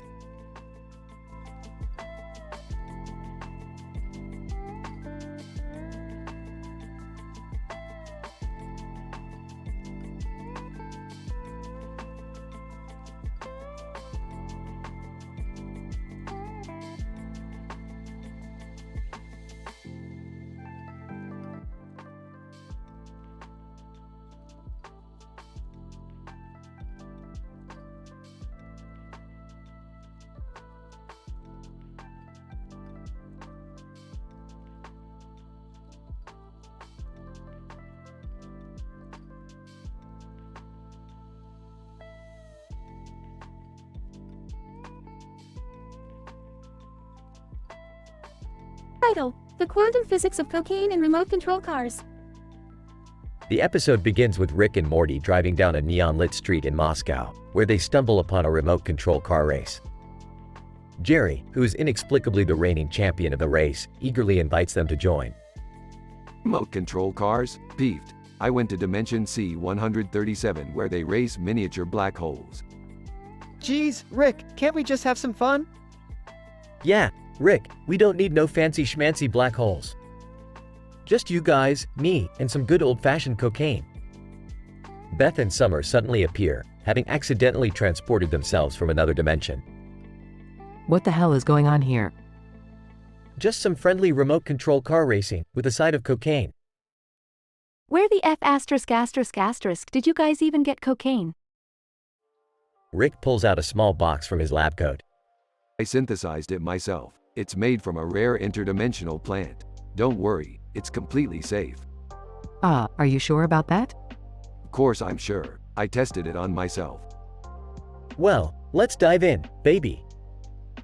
As the group indulges in the cocaine and remote control car racing, they begin to experience strange quantum physics phenomena. Whoa, guys, my atoms are vibrating at a higher frequency. I feel like I'm in a different dimension. My car is going faster than the speed of light. Amidst the chaos, Wonder Woman suddenly appears and joins the race. Wonder Woman, I couldn't resist the lure of these finely crafted remote control cars. Ah, Princess Diana, care for a bump of coke? Wonder Woman, I'll pass. I prefer the natural high of fighting for justice. Suit yourself. The episode culminates in a wild car chase through a portal into another dimension, with the group narrowly escaping the wrath of a group of intergalactic police officers. That was insane. I don't even know what just happened. Simple. We just experienced quantum entanglement on a molecular level while high on cocaine and racing remote control cars. I don't know about you guys, but I feel like I could take on the universe right now. Yeah, let's, maybe not do that. I think I need to lie down.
Opening scene. Exterior shot of a red and black car driving down a road next to a field of grass and mountains in the distance.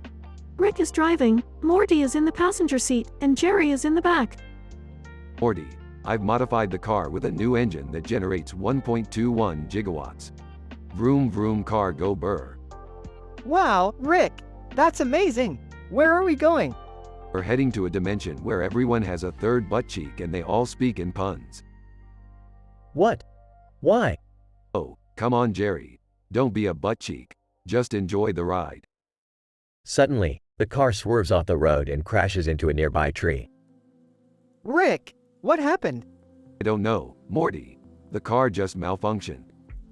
Well, can't you fix it? Of course I can, Jerry. But we'll need to gather some materials first. The trio sets off on foot, traversing the grassy field, climbing over mountains, and encountering strange, alien creatures along the way. Rick, this place is crazy. What kind of dimension is this? It's a dimension where the laws of physics don't matter, Morty. Anything can happen here. Just look at that three-eyed squirrel over there. Guys? I think I'm having some kind of allergic reaction to the air here. My butt cheeks are swelling up. Relax, Jerry. That's just a side effect of the dimension's atmosphere. It'll wear off eventually. As they continue their journey, they come across a strange, glowing crystal that Rick needs to repair the car. Ah, perfect. This will do the trick. Let's get out of this pun-filled nightmare and get back home. Hey, Rick, I bet you can't make a pun about this crystal. Morty, please. I'm a scientist, not a comedian. Just as they're about to leave, a group of alien punsters surrounds them, blocking their way. Alien Punster 1, looks like our puns weren't enough to make you stay. Alien Punster 2, but we've got a new joke for you. What do you get when you cross a butt cheek with a serial killer? Oh, I don't know. What? Alien Punster 1, ass in. The trio groans as the punsters erupt into laughter. Suddenly, Morty has an idea. Hey, Rick, I've got a pun for you. Oh, really? Let's hear it then. Why was the scientist always calm? Because he had his periodic table. Rick and Morty high-five as the punsters groan in defeat. Can we please go now? I don't think I can take any more puns. Agreed. Let's get out of here. The trio jumps back into the car, the engine roaring to life as they speed away from the dimension of puns and third butt cheeks. So, Rick, what dimension are we going to next? Oh, I don't know, Jerry. Maybe we'll just stay put and see what kind of trouble we can get into here. Vroom vroom car go burr. The car speeds off into the distance as the sun sets behind them, leaving the pun-filled nightmare behind them.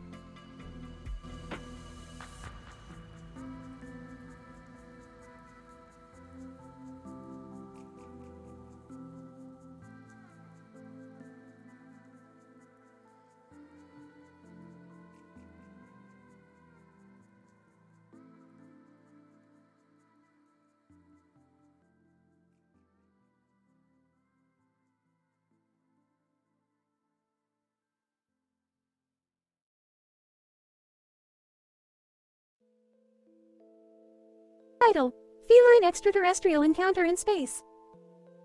Objective: Analyzing the behavior and reaction of terrestrial felines towards extraterrestrial felines in a simulated space environment. Methodology: A simulated space environment was created using a spacesuit fitted with a camera and a mannequin cat representing a feline from space. A terrestrial feline was then introduced to the spacesuit and the feline from space through a transparent barrier. Participants: a common domestic feline, Felis catus, and a mannequin feline from space. Results: Upon introduction of the spacesuit with the feline from space, the terrestrial feline displayed curiosity towards the mannequin cat and the spacesuit camera. The terrestrial feline approached the barrier and observed the spacesuit cat from a distance of approximately 2 meters for a period of 5 minutes. The spacesuit camera recorded the interaction between the two felines. Discussion: The observation of the terrestrial feline's reaction towards the mannequin feline from space suggests that these animals possess a cognitive ability to recognize visual stimuli beyond their immediate environment. The presence of the barrier may have played a role in the cautious approach of the terrestrial feline towards the mannequin feline from space. The introduction of the spacesuit camera as a secondary visual stimulus may have also influenced the terrestrial feline's initial reaction. Further research is required to determine how terrestrial felines would respond to a feline from space that is not in a mannequin state. Conclusion: The experimental findings suggest that terrestrial felines possess a cognitive ability to recognize visual stimuli from beyond their immediate environment. The presence of a barrier and secondary stimuli may influence their initial responses, and further research is needed to determine their reactions towards non-mannequin extraterrestrial cats.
Title: Stairway to Abrasion.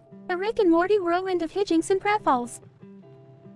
Abstract. The present study documents the occurrences surrounding a malfunctioning set of stairs within a predominantly carpeted environment. The participants in this study include Rick, Morty, Beth, and Jerry, who was the primary victim of the unfortunate stair incident. Results indicate that the events that ensued post-stair malfunction were both scientifically perplexing as well as comically absurd. Morty, looks like we got ourselves a good old-fashioned case of stair malfunction. I'm gonna need you to come with me to investigate. Rick, what's that smell? It kinda smells like burnt rubber or something. That's because Jerry rubbed off most of the carpet on the staircase when he fell down all those flights of stairs. He's lucky he didn't completely disintegrate on impact. Oh, thanks for the vote of confidence, Beth. Well, we can't just leave Jerry lying there. We gotta lift him up and get him to the hospital. Morty, grab his arms. Beth, grab his legs. And Jerry, stop complaining. Rick, I don't think I can lift him. He's like, so heavy. Jerry, stop making it worse and help us help you. Okay. Oh. Maybe we should just wait for the ambulance. We don't have time for that. I've got an idea. Morty, you know that shrink ray I invented last week? Bring it over here. I don't know, Rick. That seems a little dangerous. Dangerous? Morty, when has anything we've done ever been safe? Rick, I don't know if shrinking Jerry is the best solution here. We need to focus on getting him medical attention. Relax, Beth. It's just a little experiment. Now hold Jerry steady while Morty shrinks him down. Okay, here goes nothing. Wait, what about my phone? What if it doesn't shrink with me? Don't worry about it, Jerry. You'll be back to your normal size soon enough. Alright, I shrunk him down. Now what? Now we carry him to the hospital ourselves. He can't be that heavy now. Wow, you're right. He's like, really light. Okay, but what about getting us down all these stairs? Leave that to me, Beth. I've got just the thing. Several moments later. See, easy as pie. Rick, why did you make us slide down the whole skyscraper on a giant slip-and slide? Why not? It was either that or climb down a broken staircase. And where's the fun in that? I don't think this was fun for Jerry.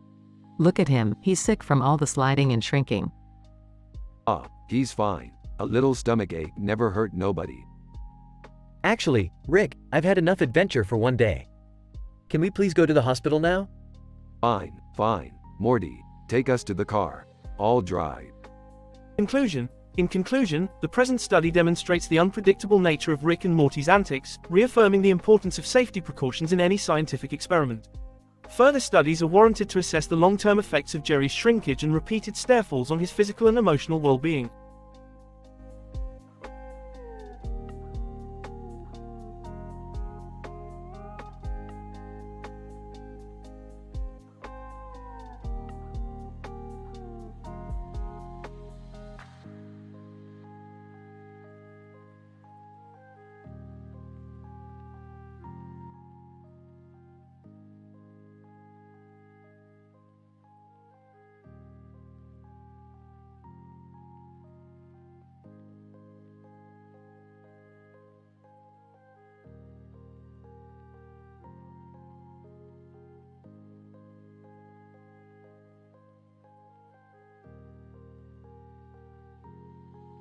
Title: The Memes of Dimension Z420. Opening shot shows the inside of a laboratory with neon lights and Rick and Morty on top of a bench. They are working on an interdimensional portal. Morty, hand me that interdimensional mobile generator over there. Just a second, Rick. I'm trying to find a good meme on this interdimensional TV. Jerry enters the laboratory. What's going on here? We're building a portal to Dimension Z420. Why?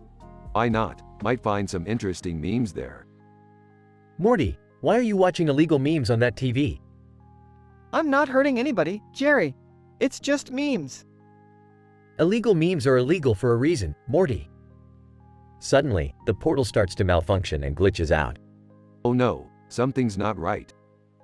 They are sucked into the portal and end up in Dimension Z420, a dimension full of memes. Wow, Rick, look at all these memes. We need to extract some of these and bring them back to our dimension. They start collecting memes, but run into trouble when they encounter the Meme Lords, a group of powerful entities who guard the memes. Meme Lord 1, what are you doing here in our dimension? We're just collecting some memes. Is that a problem? I'm a Lord 2.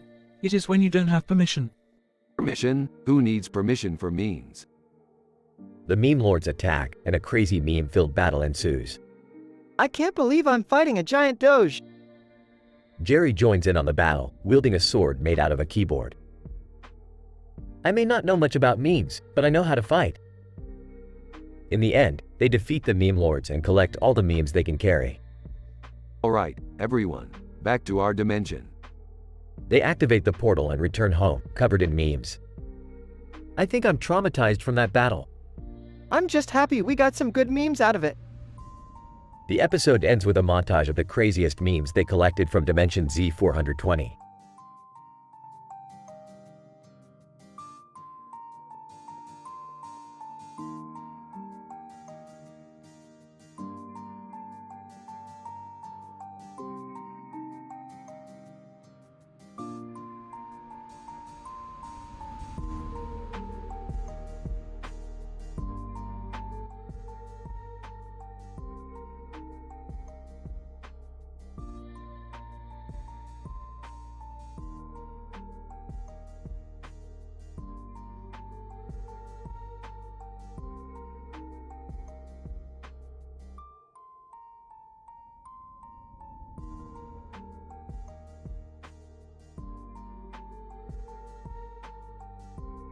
Title: The Scientific Analysis of Rick's Gun Time.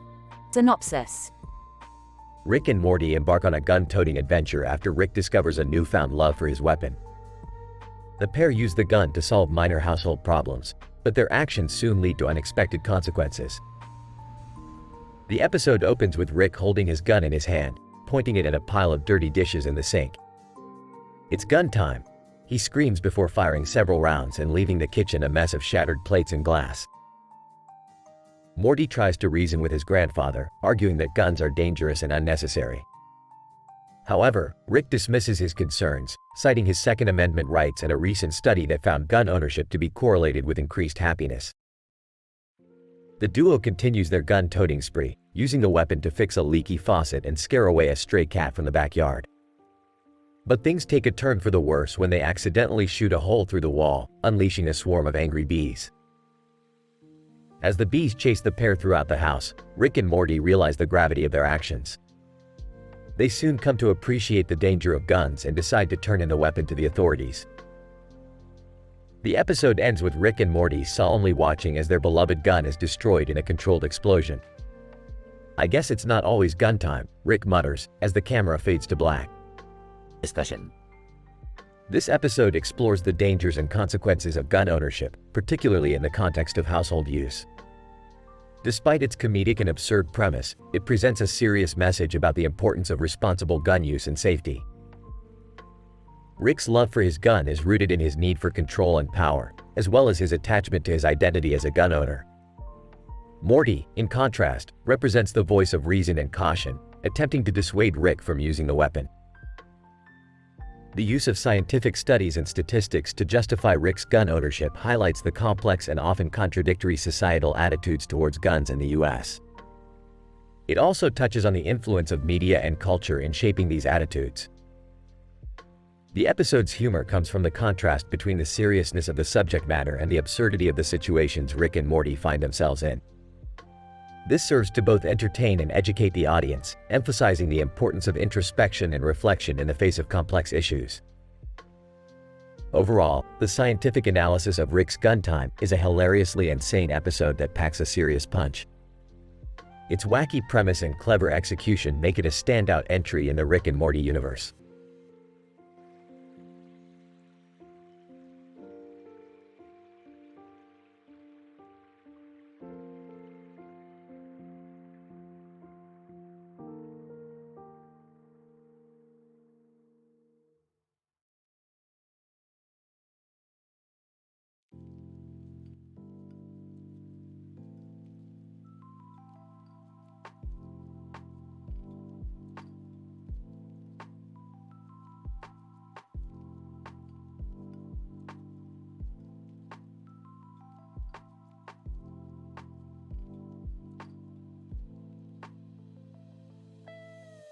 Title: The Absurdity of Sci-Fi Conventions, a Rick and Morty adventure.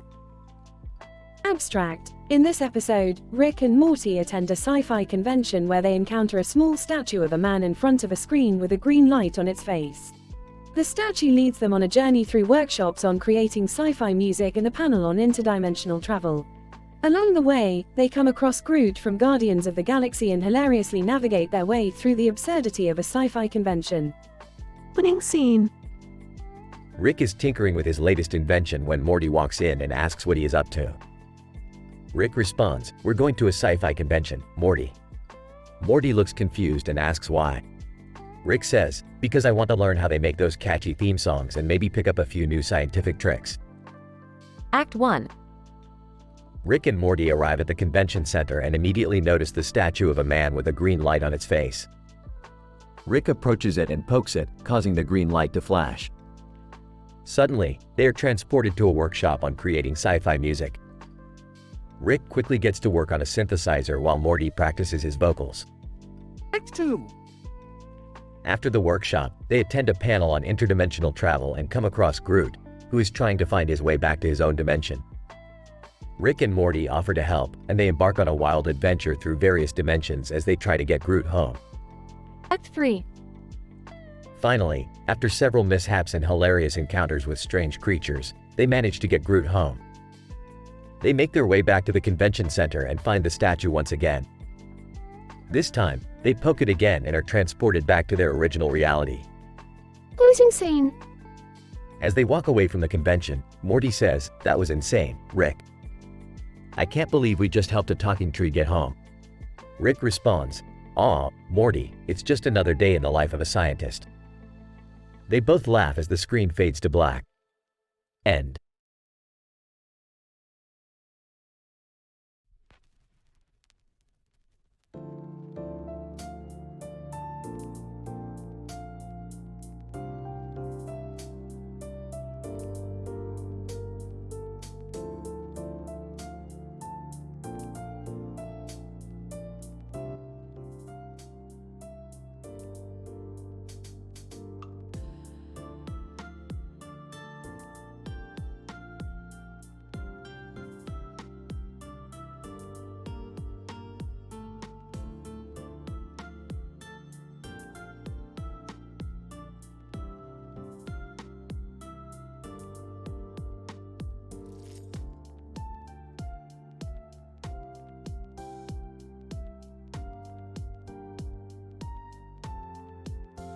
Title: A Tale of Two Fools, a scientific examination of the clowns and juggalos' conflict over the control of the clock tower.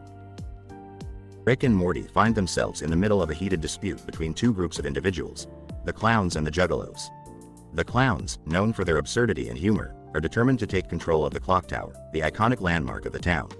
On the other hand, the juggalos, notorious for their love for the insane clown posse, believe that the tower belongs to them. Rick, what's with these weird groups? They're just a bunch of clowns and juggalos fighting over a tower. Morty, you don't get it. The clowns and juggalos have been in a long-standing feud for control over various landmarks in this town. The clock tower is just the latest battleground. As Rick tries to mediate the conflict, he discovers that the root cause of their dispute is a lack of emotional connection. The clowns feel neglected and unnoticed by the community, while the juggalos feel mistreated and misunderstood. You know what you guys need? A big, silly party. Clown, yeah, let's get our balloon animals and confetti ready. Juggalo, and let's blast ICP and show them how we get down. The two groups come together for a wild night of debauchery, and in the process, they learn to respect and appreciate each other's unique qualities.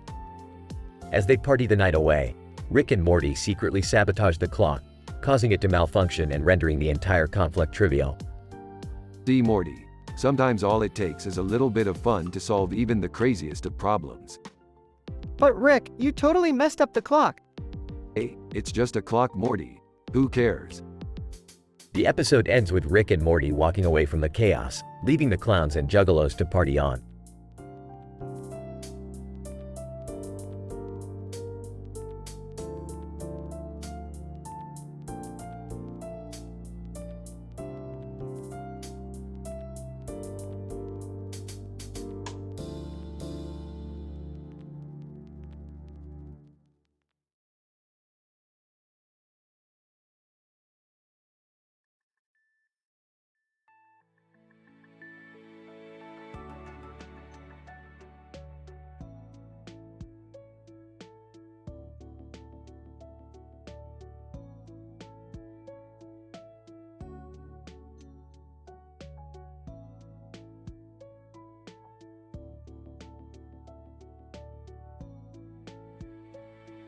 Title: The Dragon's Stash. Synopsis. In this episode, Rick, Morty, Jerry, Beth, and Summer embark on an adventure in a mystical forest where they encounter a dragon with a green light on its back. Morty excites Rick when he steals a valuable artifact from the dragon's lair, setting off a chain of events that leads to hilarity and danger. Hey Rick, check out what I found in the dragon's cave. Morty, you moron, you can't just steal from a dragon. That artifact probably has devastating consequences for anyone who possesses it. I agree with Rick, Morty. You need to be careful with what you bring into our universe. You guys are such buzzkills. Let Morty keep it. YOLO! I don't know, guys. Maybe we should give it back. Nonsense, Jerry, we're not doing anything illegal. Plus, I want to see what this baby can do. The artifact turns out to be a small, glowing, purple orb that emits a high-pitched frequency when activated. This is incredible. With this, we can communicate with any being in the multiverse. Whoa, that's insane. Can we call the president? No, Morty. We have to be responsible with this kind of power. We can't just use it for our own personal gain. Can we at least prank call our neighbor from another dimension? Despite Beth's warnings, the group continues to use the artifact for their own amusement, and chaos ensues. The dragon, furious at the theft of its treasure, sets out to reclaim it, threatening the safety of our heroes. Everyone, focus. We've got to work together to avoid this dragon and return the artifact before it's too late. The group must use their smarts and quick thinking to escape the dragon's wrath and return the artifact to its rightful owner. Wow, that was intense. I never want to mess with a dragon again. I agree. Let's stick to more mundane adventures from now on. Speak for yourself, Jerry. I'm ready for anything. As long as we're responsible and careful with the power we possess, I'm in. Alright, let's get out of here. I've got a new dimension I want to visit. Hopefully, they have some decent meat. The episode ends with the group flying off in a spaceship, leaving the dragon and its forest behind.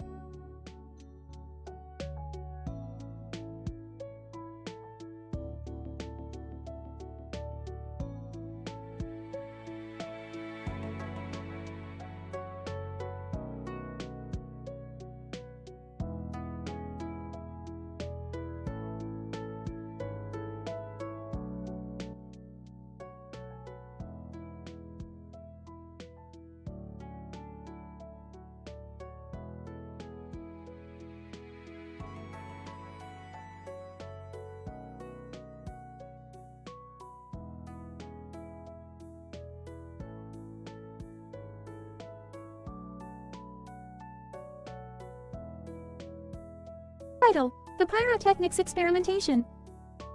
In this episode, Rick and Morty embark on a highly experimental adventure that revolves around the art of pyrotechnics. Beth and Summer accompany them, as Rick and Morty teach them the science behind igniting Walmart on fire. Greetings, mortals. Today, we will be conducting a highly explosive experiment in the field of pyrotechnics. Behold, the power of fire. Rick, I don't think this is a good idea. Nonsense, Morty. All great scientific discoveries require some degree of risk. Now, watch and learn. As Rick begins to demonstrate the proper technique for setting Walmart on fire, Summer interjects with a snarky comment. Wow, Dad, you really know how to show your love for capitalism. Very funny, Summer. You might not understand the science behind this, but I assure you, it's all for the greater good. Rick, are you sure we won't get in trouble for this? Relax, Beth. I've done this plenty of times before. Just sit back and enjoy the show. As the flames begin to engulf Walmart, Rick and Morty revel in the beauty of their creation, with Morty even going as far as to dance in front of the burning building. This is insane, Rick. I can feel the power of the fire coursing through my veins. That's the spirit, Morty. Nothing quite like the rush of a good fire. The group watches as Walmart burns to the ground, with Rick even ordering a pizza to celebrate their success. Pizza, anyone? Looks like we've worked up quite the appetite with all this science. As the episode comes to a close, the characters reflect on the importance of experimentation and pushing the limits of scientific discovery, even if it involves risking legal ramifications. Well, that was certainly a productive day for science, Dad. Only in this universe can we get away with setting a Walmart on fire and ordering pizza to celebrate. Ah, the joys of living in a cartoon world. Now, anyone up for some more experiments? The episode ends with the characters embarking on yet another dangerous and hilarious experiment, proving that there truly are no limits to the insanity that can occur in the world of Rick and Morty.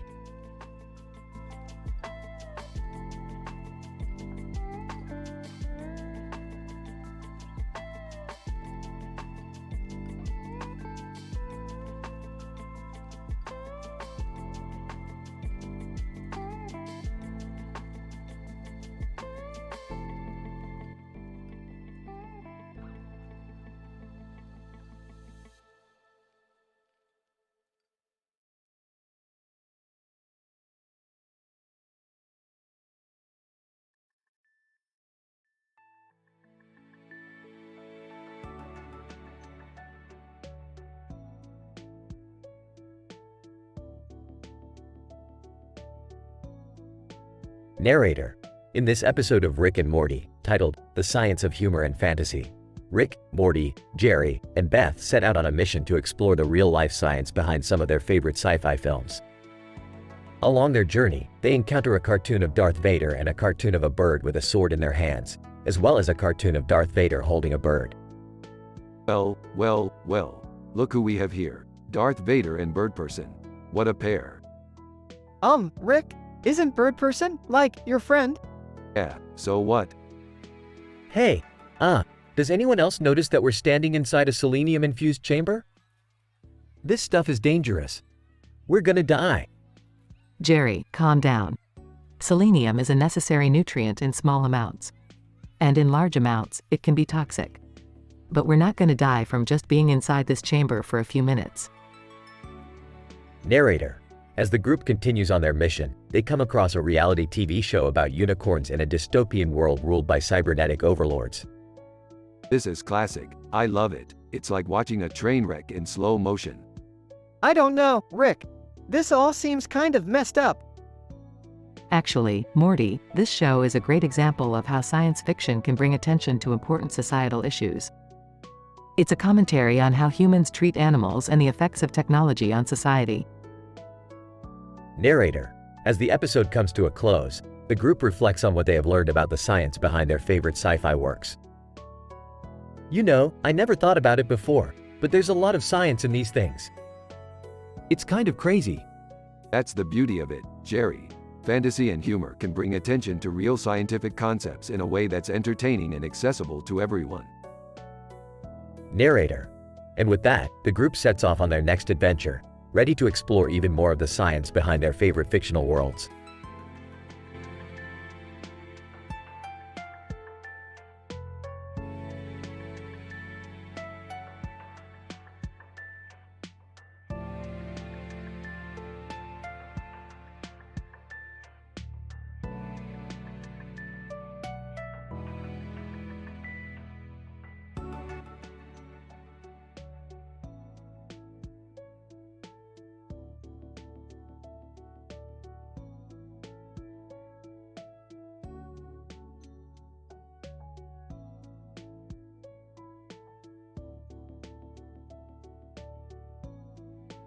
Title: The Neon-Lit Klingons and the Beaver Lung Invasion.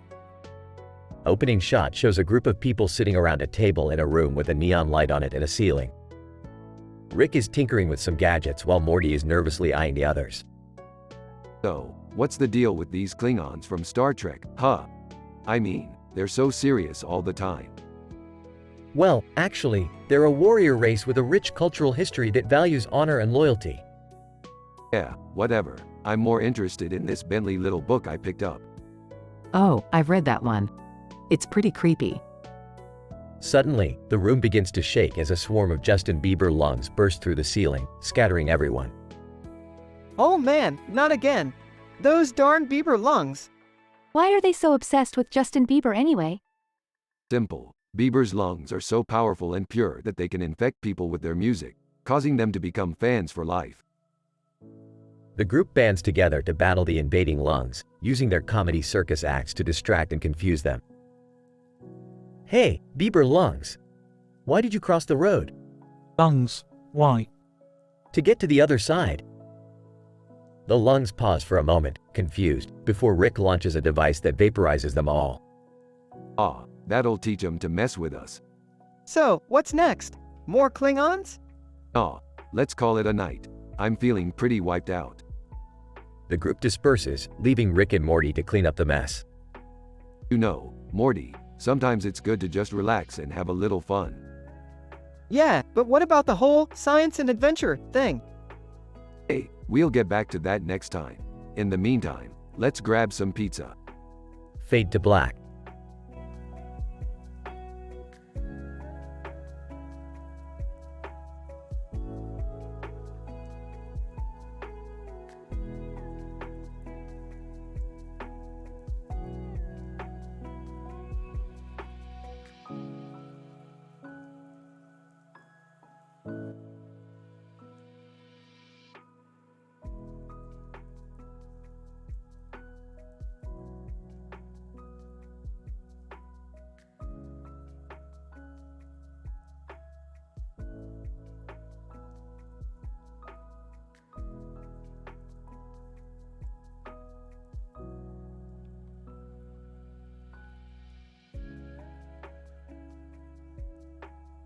Title: The Great Space Station Caper.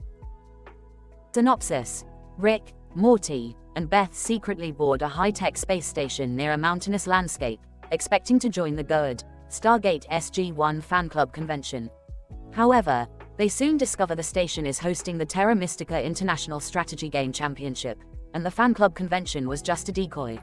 Feeling disappointed, the trio explore the station, but once Rick caught a glimpse of the Robot Soccer Championship game arena, he immediately jumps into it, dragging Morty and Beth into the fray. Rick, Morty, this is it. My dream of playing robot soccer with anime girls is coming true. Morty, I don't think it's a good idea, Rick. We might get killed by those robots. Beth, I'm in, but only if I get to play as a magical girl. As the game progresses, the atmosphere becomes increasingly tense, yet hilariously absurd. The robots have peculiar abilities such as 5-second vision, disco camouflage, and fart propulsion. The trio's team is behind, but with Rick's unorthodox strategies and Beth's magical girl powers, they manage to turn the game around. However, their triumph is short-lived when the station's AI system malfunctions and locks all the doors. Trapped in the arena, and with oxygen decreasing rapidly, the trio has to use every trick in the book to survive. Rick, I knew I should have added the robot hacking module to my portal gun. Beth, distract them with your magical girl powers. Morty, try using your puberty energy as a power-up. Morty, what the F******, Rick? That doesn't make any sense. The climax of the episode culminates in a hilarious showdown, where the trio has to face the deadliest opponent, the rival team's coach, a megalomaniacal, cyborg octopus. Rio, time to show them how it's done. Through sheer wit and absurdity, the trio manages to outsmart the coach and escape the arena, but not before causing significant damage to the station. In the end, they crash-landed the station on the mountainous planet's surface and flee as fast as they could, leaving a trail of destruction behind them. Beth, well, that was insane. Remind me never to play robot soccer again. Rick, speak for yourself. Beth, I had the time of my life. Morty, I think we should train for the next championship. Morty, oh boy, here we go again.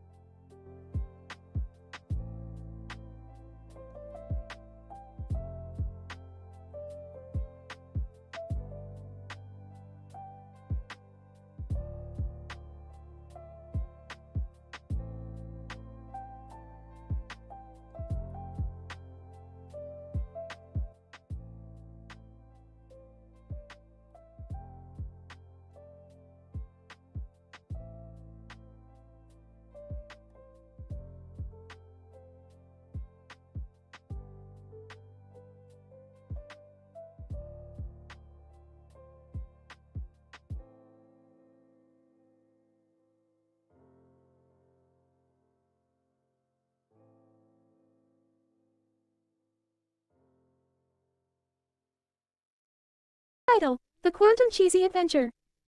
Synopsis: Rick and Morty encounter a plate of food with a piece of bread on top of it and a piece of cheese on the side. The cheese somehow possesses the ability to warp reality, causing Rick and Morty to go on a wild, interdimensional chase to prevent Quiznos from getting their hands on it. Intro. Morty, look at this plate of food. Yeah, it's just a regular plate of food. Wrong. This cheese on the side has properties that defy traditional physics. Act 1. Rick and Morty set off on an adventure to understand the properties of the cheese, but they quickly realize that Quiznos is also after it. Quiznos? Really? Don't underestimate them, Morty. Those sandwiches can do some serious damage. Act 2. Rick and Morty's quest leads them to a land where touching the cheese causes a ripple in the universe. They meet Arthrisha, a warrior who promises to help them navigate through the dangerous terrain. Arthrisha, I see you've got some cheese there. Be careful with that stuff. How do you know about the cheese? Arthrisha, my people have been studying it for generations. We believe it to be a gateway to alternate dimensions. Okay, that's enough exposition. Let's move. Act 3. Rick, Morty, and Arthrisha arrive at Quiznos headquarters, but are quickly surrounded by sandwich-wielding guards. Quiznos guard, we know you're here for the cheese. Hand it over or face the consequences. I don't respond well to threats, especially when it comes to cheese. As Rick and Morty fend off the Quiznos guards, Arthrisha uses her knowledge of the cheese to create a portal to another dimension. Act 4.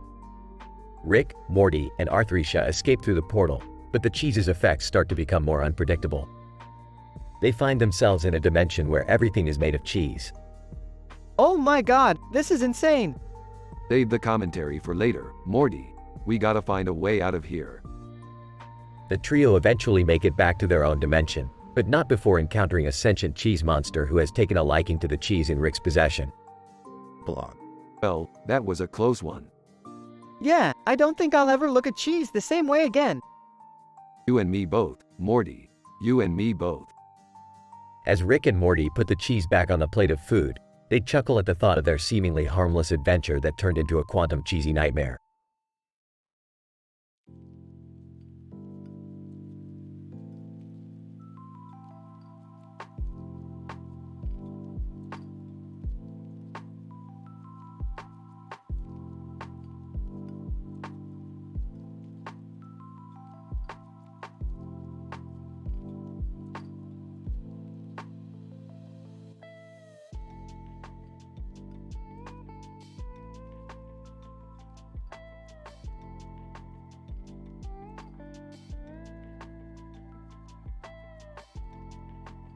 Title: The Robot's Hilarious Journey.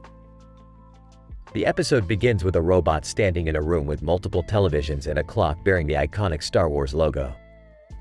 The robot, equipped with advanced ankle mechanisms, engages in amusing travel experiences, documenting its adventures on the various TV screens in the room. In the midst of the robot's travels, it encounters the beloved C-3PO from the Star Wars franchise, engaging in an intellectual comedy debate show. Through witty banter and technological analysis, the two delve deeply into philosophical matters. As the debate concludes, the robot suggests a friendly game of board games, including accounting, showcasing its advanced machine learning capabilities. The game quickly devolves into a raucous competition, with each player using their enhanced abilities to outdo the others. The scene fades to black as the group departs, eagerly anticipating their next meeting, and the robot expresses excitement for future adventures with its newly found allies. Robot, my ankle mechanisms proved useful in traversing through the mountains on my recent journey to the Far East. C-3PO. Ah, how fascinating.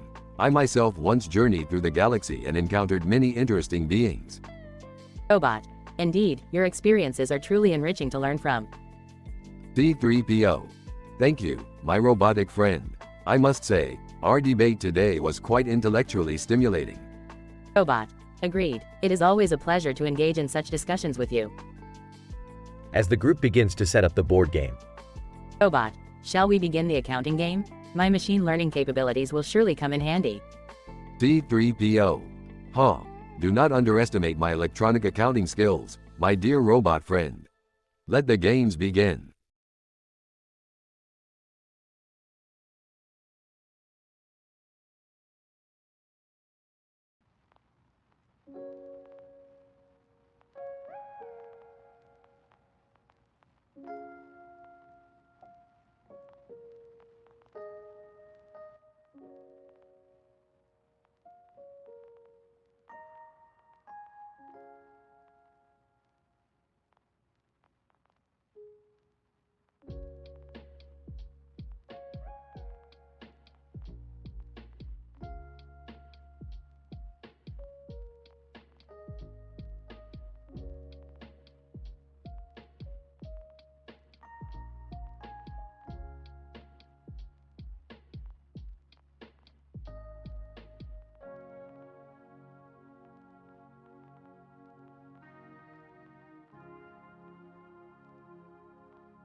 Title: The Frisbee Fiasco. Synopsis: in this episode of Rick and Morty, the Smith family gets in a hilarious mix-up involving a frisbee, an angry small man, and some interdimensional chaos. Act 1. Hey, look at that kid over there playing frisbee. He's really good. Oh, please, I can play frisbee better blindfolded with my hands tied behind my back. Ew, that's gross. Why would you even want to play like that? Hey, guys. Look at that little guy dancing over there. He's so angry. Angry small man, I'll show you guys angry. Give me that frisbee. Act 2. Oh, no, that little guy just threw the frisbee into an interdimensional portal. What? That's not good. How are we going to get it back? I don't know, but I have a bad feeling about this. Hey, guys. That small man is still dancing. Ha ha. Angry small man, I'll show you guys dancing. Give me back my frisbee. Act 3. Alright, I've got an idea. We're going to have to travel through multiple dimensions to get that frisbee back. What? That's insane. I'm not sure I want to do this anymore, Rick. Hey, guys. That little guy is now breakdancing. So funny. Angry small man, I'll show you guys breakdancing. Give me back my frisbee. Act 4. Alright, we made it to the dimension where the frisbee landed, but it's in the middle of a giant frat party. We're going to have to blend in. Oh, boy. This is going to be interesting. I hope we don't get drunk, Rick. Hey, guys. That little guy is now pole dancing. Ha ha. Angry small man, I'll show you guys pole dancing. Give me back my frisbee. Act 5. We got the frisbee back, but now we have to escape this frat party and get back home. Can't we just use the interdimensional portal again? Please, Rick. I don't want to stay here any longer. Hey, guys. That little guy is now twerking. So hilarious. Angry small man, I'll show you guys twerking. Give me back my frisbee. Blog. Alright, everyone, we're back home and safe, and we learned a valuable lesson today. What's that, Rick?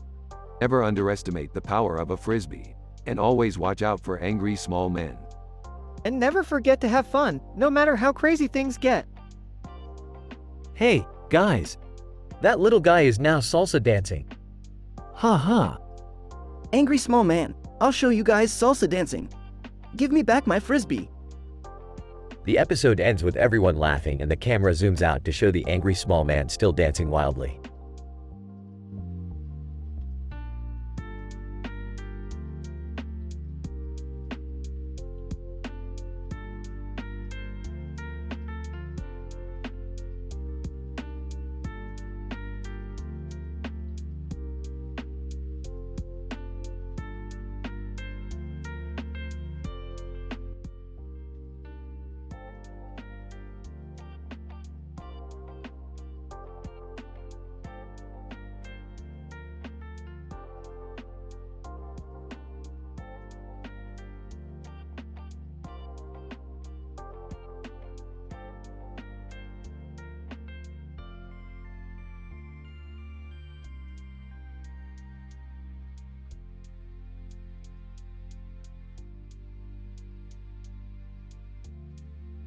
Title: The Chain Reaction of Cycling and Bowling, Understanding the Comical Misunderstandings in Communication.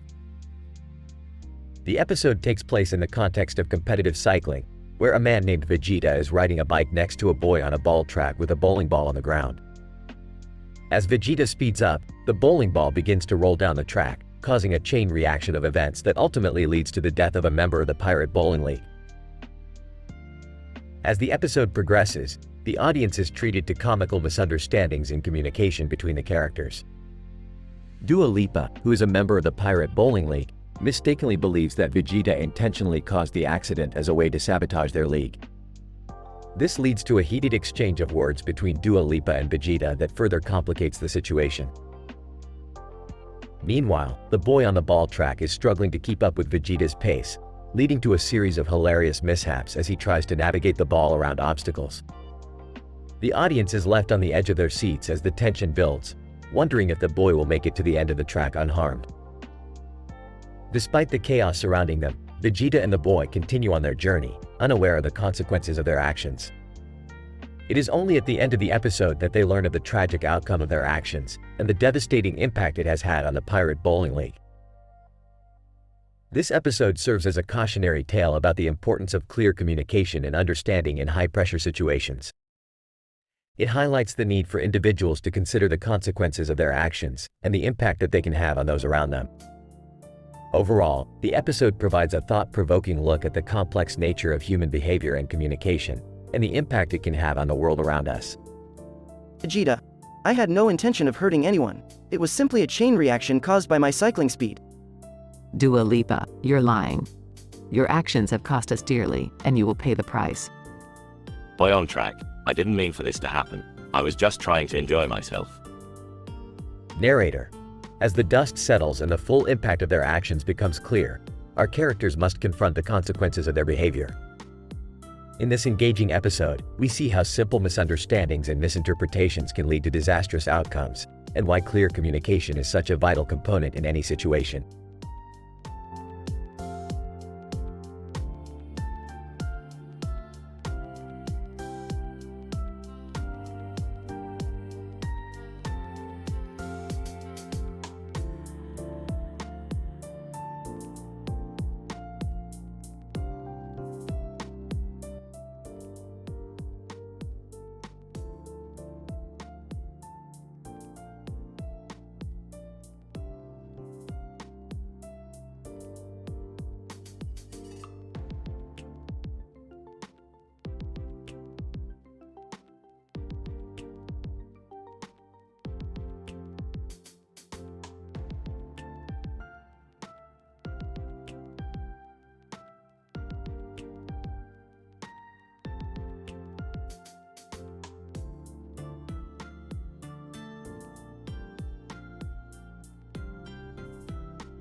Title: The Corn Conundrum, creating chaos concomitantly in the Cobb field.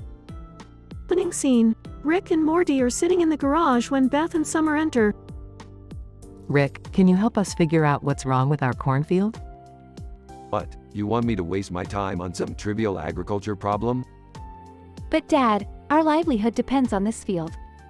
Yeah, and we're getting some weird vibes from that man in the field over there. Alright. Let's investigate this so-called corn conundrum. Scene 2. The group enters the cornfield to inspect the crops. They stumble upon an old man eating corn on the cob. Old man, this is some fine corn, but there is something strange about it. Do you know what's wrong with it? Old man, well, it seems to be too intelligent for its own good. It's communicating with me. What? How is that even possible? Old man, I don't know, but it's giving me advice on how to live my life. This is ridiculous. Let me take a closer look. Scene 3. Rick examines the corn and discovers a strange black fungus growing on the cobs. This fungus is emitting waves that are interacting with the neural pathways of the corn. So we have sentient corn on our hands? Looks like it, but the real question is, who created this mutant corn? Scene 4. The group investigates a nearby laboratory and confronts a mad scientist. Mad scientist, ha. You've caught me in the act. I've been experimenting for years to create this perfect sentient corn, and now it's finally a reality. But why? What's the point of creating intelligent corn?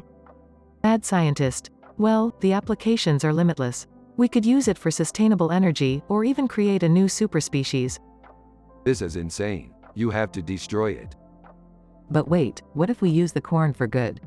Oh God, here we go. Scene 5. The group creates a new business called Cornversations, where people can pay to talk to the sentient corn for advice on their life decisions. Customer, corn, should I get a dog? Corn. Woof. Customer, you're right, I shouldn't. I can't believe we're making money off of this stupid idea. Yeah, but at least we're not fighting giant alien monsters for once.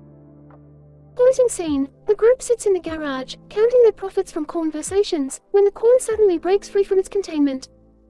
What's happening? The corn is breaking out. Quick, grab the flamethrower. The group battles the sentient corn, ultimately burning it to a crisp. Well, that was an unfortunate end to our profitable venture. Yeah, but at least we'll have some good stories to tell. I'm just glad our farm is safe again. Yeah, but we'll never forget the time we created talking corn. End credits. The group enjoys some corn on the cob, but Rick secretly removes a small black fungus from his cob and pockets it with a mischievous grin on his face.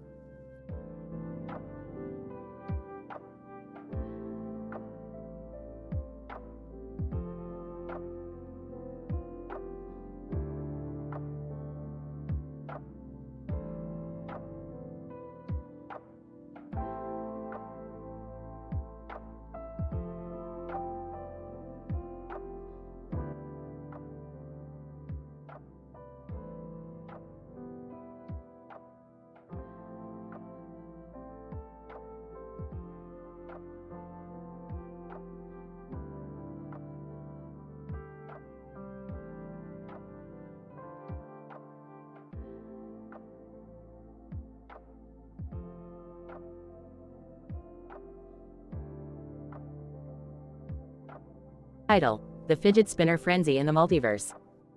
Synopsis: in this episode, Rick and the Smith family embark on a high-energy and humor-packed journey as they become caught up in the global fidget spinner mania that has gripped the multiverse. Scene 1. Disgruntled? Those darn fidget spinners.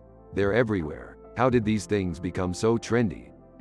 Yeah, Rick, I don't get it. They're just toys with some weird designs. Scene 2. Enthusiastically, hey guys, let's go to the Multiverse Mall and get some cool fidget spinners. Yeah, let's do it. Scene 3.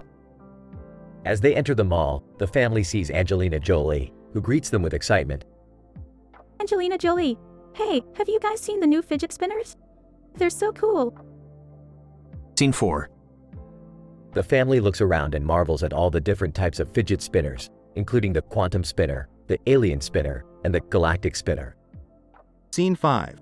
You guys really think these cheap trinkets are worth all the fuss? Come on, Rick, don't be a party pooper. Scene 6. The family begins to play with their fidget spinners, becoming enthralled with their hypnotic spinning patterns. As they continue to spin, they begin to feel a strange energy coursing through their veins. I feel weird. This is intense. Scene 7. Suddenly, the family is transported to a parallel universe where fidget spinners are not just toys but a powerful source of energy. They find themselves embroiled in a race to save the multiverse from destruction. We have to find the ultimate fidget spinner. Scene 8. After many trials and tribulations, the family discovers the cosmic spinner, hidden in a secret vault guarded by interdimensional beings. Oh wow, this is it. Scene 9. The family returns to their own universe, wielding the cosmic spinner and vanquishing the force that was threatening the multiverse. We saved the day. Scene 10. As they resume their normal lives, Rick and Morty look at the fidget spinners with newfound respect, realizing that they are not just toys but also powerful sources of energy that can save the universe. Who knew a silly toy could be so important? Yeah, who knew? The end.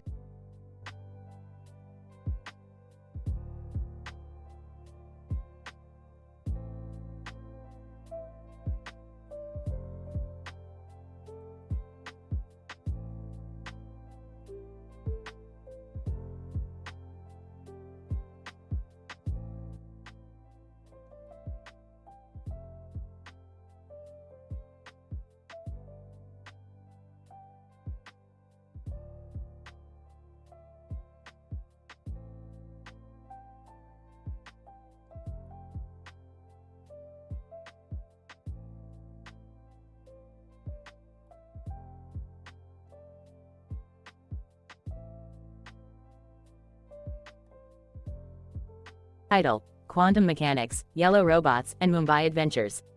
Opening scene. A yellow robot suddenly appears in the middle of a parking lot. Jerry is standing on the sidewalk, observing the robot with curiosity. What in the world is that? Is it some sort of advanced technology? Rick appears with a portal gun in hand, followed closely by Morty, Beth, and Summer. That, Jerry, is a quantum mechanical robot. I created it as a new experiment for exploring the multiverse. Whoa, that's insane. Can we try it out? Rick, I don't think it's a good idea to mess with quantum mechanics. It could have serious consequences. Nonsense. I've already tested it on a few parallel universes. This one is perfectly safe. Okay, fine. Let's go for it. The five of them get into the yellow car behind the robot and Rick activates the machine. Suddenly, they find themselves transported to the bustling city of Mumbai, India. Oops, seems like I accidentally entered the wrong coordinates. But no matter, we can still have some fun here. Fun? We're in a foreign country we know nothing about. Don't worry, Morty, I have a plan. They step out of the car and start walking down the busy streets, attracting curious looks. Ratchet and Clank appear out of nowhere and start following them. Ratchet, hey, guys. What brings you to Mumbai? Oh, just experimenting with some new technology. You know how it is. Clank. Affirmative. We have been helping the Galactic Rangers in this sector with their battles against evil forces. That's fascinating. Do you think we can join you in your next mission? Yeah, we've always wanted to fight against evil. Ratchet, sure thing. But we need to equip you with the right weapons and gear first. They spend the rest of the day exploring the city and getting into some crazy antics, all while battling against interdimensional creatures and bad guys. In the end, they manage to save the day and return home to their own universe, exhausted but exhilarated. Well, that was quite the adventure. I can't wait to see what you guys come up with next. Oh, Jerry, you have no idea. The possibilities are endless in the multiverse. The scene fades to black as they all laugh and celebrate their victory.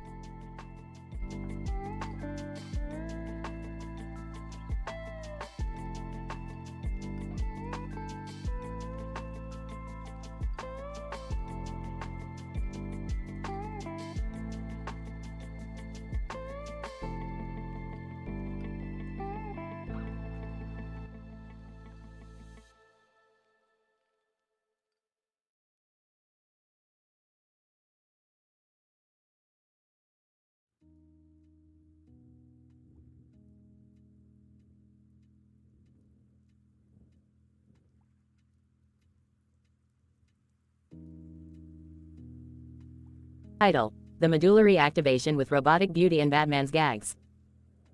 Synopsis: Rick and the family find themselves in a bizarre scenario when they encounter a group of people with glasses and Batman masks on them. As they investigate, they realize that these individuals are hosting a robot beauty pageant. Rick, Morty, Jerry, Beth, and Summer decide to join in on the fun and be part of the pageant. During the event, they come across a Batman poster behind them, with a half moon in the background. In the end, they discover that the event was organized to activate the medulla oblongata of the robots, causing them to achieve a new level of consciousness by combining music, Life Goes On, Oliver Tree featuring Blink-182, Dance, and Beauty. 1. What's up with the masks? Are we going to rob a bank or something? 2. I don't think so. I think they're just weirdos with a Batman fetish. 3. Oh my god, I hope this doesn't awaken anything in me. 4. Can we join in the pageant? I always wanted to win a beauty contest. 5. I don't know, guys, this seems like a bad idea. 6. As they join the pageant. Ubba lubba dub dub, let's show these bots what we're made of. 7. After watching the robot's medulla activation. Wow, I think I've just witnessed the birth of a conscious robot race. 8. Is this even legal? We've just created a new form of life. 9. I can't believe I lost to that clunky robot. I was totally robbed. 10. I can't wait to tell my colleagues about this experiment. We might just win a Nobel Prize for this. Overall, the episode is filled with humor and references to pop culture icons such as Batman and the Batman slapping Robin meme. The use of scientific terms like medulla oblongata adds to the hilarity of the situation, creating a teen-rated, comedy-fueled episode.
Title: The Superconducting Swordswoman and the Mutant Fajita Fiasco.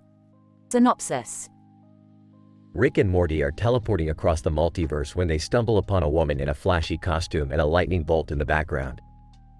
She introduces herself as the Superconducting Swordswoman, aka SM, and asks Rick and Morty if they want to be part of a mutant superhero showdown. Morty is immediately on board, but Rick is hesitant because he's got a beef with Palladium and can't enter Zaxby's without causing a ruckus. Despite this, they agreed to take part in the competition and head to the arena. Rick, are you sure you want to do this, Morty? We could end up in a world of interdimensional hurt. Morty, oh, come on, Rick. This is gonna be so cool. We're gonna be superheroes. The contest involves battling mutants and their powers, while also showing off the best superhero costumes. The first opponent, Mega Manatee, is a half-man, half-manatee hybrid who shoots water out of his blowhole. Rick quickly develops the perfect plan to beat him by using his fajitas as a decoy. Rick, watch and learn, Morty. These fajitas are the key to defeating him. The plan works, and the superconducting swordswoman was impressed with Rick's strategy. Next up, Morty fights a three-headed monster, but he's overpowered. Luckily, the superconducting swordswoman steps in to help. SM. This is the perfect opportunity to test out my new palladium sword, brought from my trip to the distant planet Agoria. She pulls out her sword and effortlessly cuts through the monster's necks, sending its heads rolling across the arena. Rick and Morty are in awe and applaud her efforts. The competition continues, and Rick and Morty encounter tougher mutants, but with teamwork and humor, they manage to come out victorious. In the final round, they face a giant, fire-breathing dragon that can only be defeated by a group effort. Rick, I've got an idea. Let's combine our skills and defeat this dragon once and for all. With Rick's genius, Morty's bravery, and the superconducting swordswoman's agility, they manage to defeat the dragon and claim victory in the competition. They leave the arena as heroes, with Rick and Morty having a newfound appreciation for the superhero lifestyle. Morty, that was so much fun. I can't believe we beat all those mutants. Superconducting swordswoman, well done, but remember, with great power comes great responsibility. Rick, yeah, we know the drill. Can we go home now? In the final scene, Rick and Morty teleport back to their dimension and head to McDonald's for some post-battle burgers. Rick, I don't know about you, Morty, but I could really go for some Sichuan sauce right about now. Morty, oh man, you and your sauce, Rick. Let's just enjoy these burgers and call it a day. And thus ends the epic mutant fajita fiasco adventure of Rick, Morty, and the superconducting swordswoman.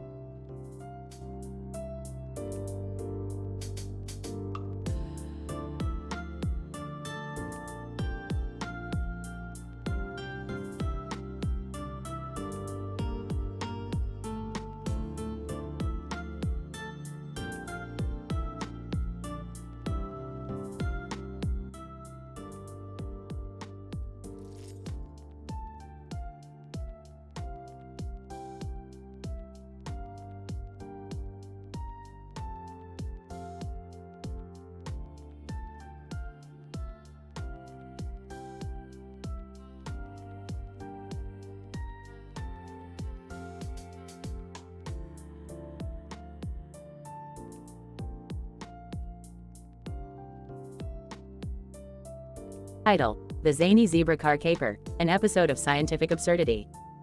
Intro. In this episode of Rick and Morty, we observe a peculiar scene. A car with both a zebra in the front seat and in the background, with another zebra standing behind it. What is the significance of this strange occurrence? Only through a series of wild events shall we uncover the truth. Scene 1, Caption Contests. Hey Rick, have you seen those caption contests online? They're hilarious.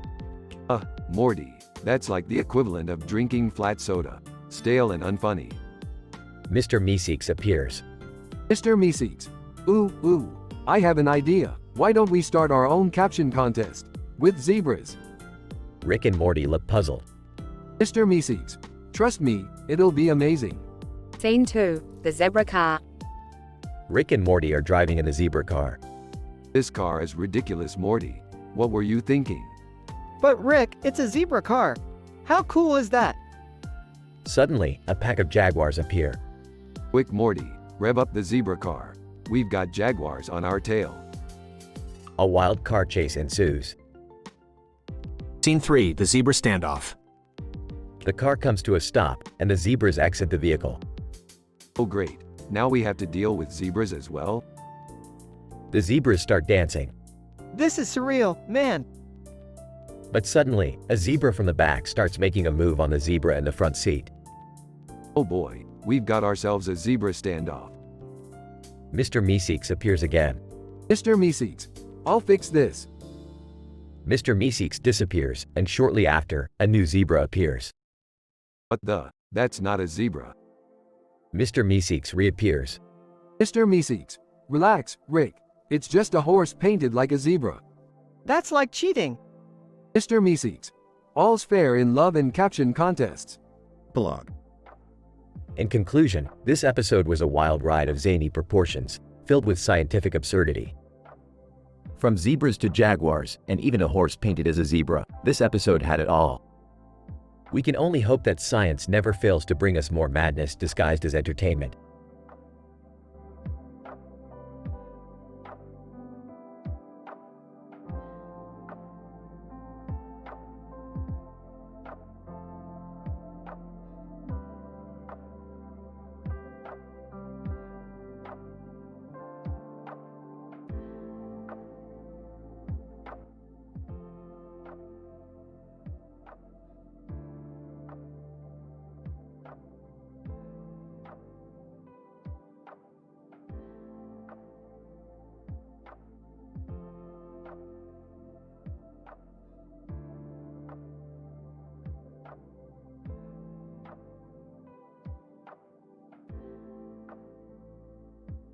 Title: Multicolor Hatting in the Zombie Yoga Rebellion. Abstract. In this experiment, the effects of multicolor hatting on the human psyche are explored, as well as the potential consequences of a zombie uprising. Using ethical guidelines, the experiment subjects a group of college students to various hat colors while they participate in a yoga class led by Ariana Grande. However, things take a turn when the class turns into a horde of zombie yogis. Introduction. Morty, I need you to bring me every color of hat you can find. We're conducting an experiment. What kind of experiment, Rick? Multicolor hatting, Morty. We're going to see how different colors affect the brain's pleasure centers. Is that ethical? Who cares, Morty? It's science. Now hurry up before I lose interest. Method. Rick and Morty gave the subjects a different colored hat before participating in their weekly yoga class led by Ariana Grande. The class is decorated with different colors and sounds that will enhance the effects of the hats. However, during the class, a zombie outbreak occurred, with the zombies being former yoga practitioners. The team must now find a solution that will save them all. Results. Ariana Grande. Guys, we need to clear our minds of the hordes of zombies outside the studio. Let's focus on our chakras. That's not going to work, Ariana. We need to find a way to neutralize these zombies before they destroy us all. Morty, hand me that lo mein. Discussion. Rick, are you sure throwing lo mein at the zombies is going to work? Of course it will, Morty. Chinese food is the universal zombie repellent. Ariana Grande. How do you know this stuff? Let's just say, I've been around the block a few times, honey. Conclusion. In conclusion, the results of the multicolor hatting experiment were inconclusive due to the outbreak of the zombie yogis. However, the efficacy of lo mein as a zombie repellent was confirmed in this study. Further studies on the effect of multicolor hatting on the human psyche are recommended, but preferably without the presence of zombies.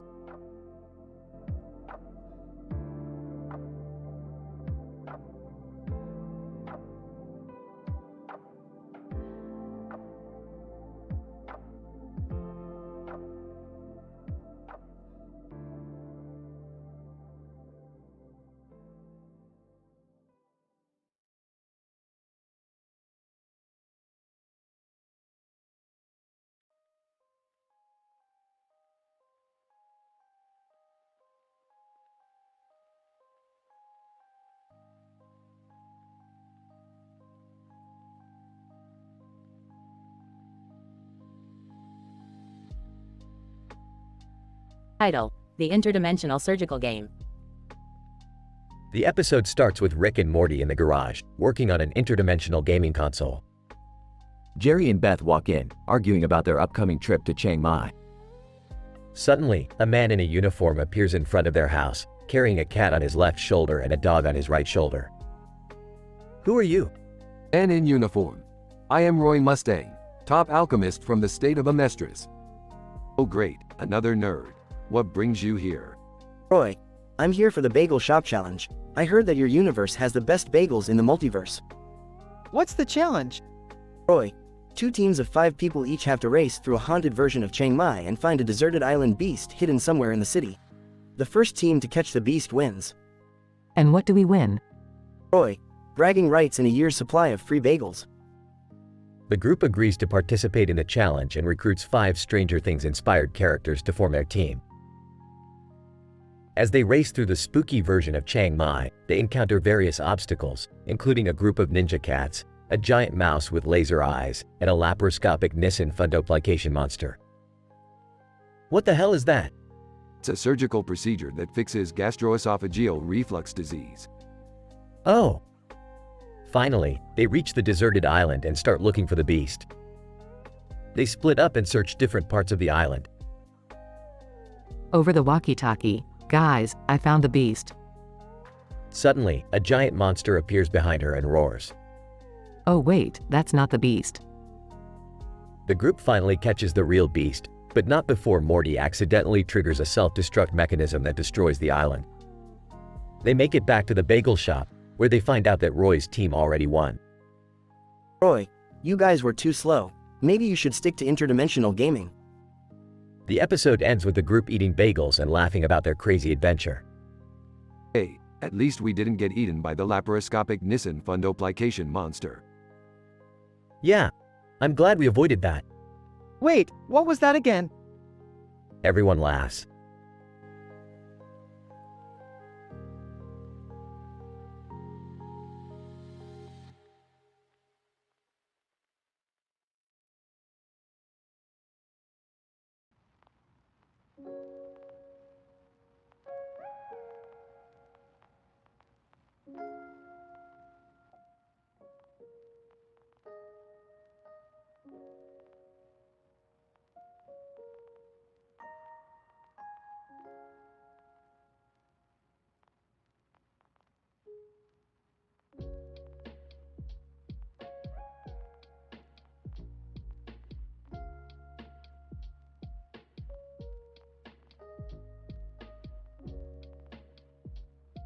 Title: Pharmacist's Folly. The episode starts with Rick and Morty arriving at a pharmacy to retrieve a specific rare ingredient for one of Rick's experiments. The pharmacy has a counter and shelves full of medicine supplies and bottles of medicine on shelves in the background. Morty, grab the Badoogie extract. We need it for my latest concoction. Badoogie extract? You sure you're not just making up words now? As Morty searches for the extract, Jerry and Beth wander into the pharmacy, looking for some cold medicine. Oh, this pharmacy is so old-fashioned. They don't even have the good stuff. Just grab whatever, Jerry. I don't want to be here all day. As they approach the counter, they notice the pharmacist, a nerdy and socially awkward man, fumbling with a bottle of pills. Pharmacist. Hello. Can I help you find anything? Yeah, we need some Badoogie extract. You got any? Pharmacist. Oh, why yes. I think I have some in the back. Let me just go check. As the pharmacist disappears into the back room, Jerry notices a bottle of Viagra on the counter. Oh, hey, Viagra. I could use some of that. Jerry, really? You're embarrassing yourself. Meanwhile, Morty accidentally knocks over a shelf of medicine bottles, causing a chain reaction of chaos and destruction. Oopsie! Oh, Rick, we might need to leave. Not without that Badoogie extract, Morty. We can fix this mess later. The pharmacist returns with the Badoogie extract, but in his nervousness, he accidentally hands Rick a bottle of sleeping pills instead. Pharmacist. Oh, sorry about that. Here's the Badoogie extract. Thanks. And hey, while we're at it, how about some of those sleeping pills too? The scene cuts to a montage of the characters taking the wrong medication, resulting in absurd and hilarious situations. Hey, why is everything purple? Jerry, you're colorblind. You're seeing things in a new light. I feel like I can see time. It's insane. Good thing I always have some experimental antidotes on hand. The episode ends with the characters stumbling out of the pharmacy, dazed and confused, as the pharmacist watches in horror at the destruction they leave behind. Pharmacist, I have a feeling I'm going to need a lot more inventory.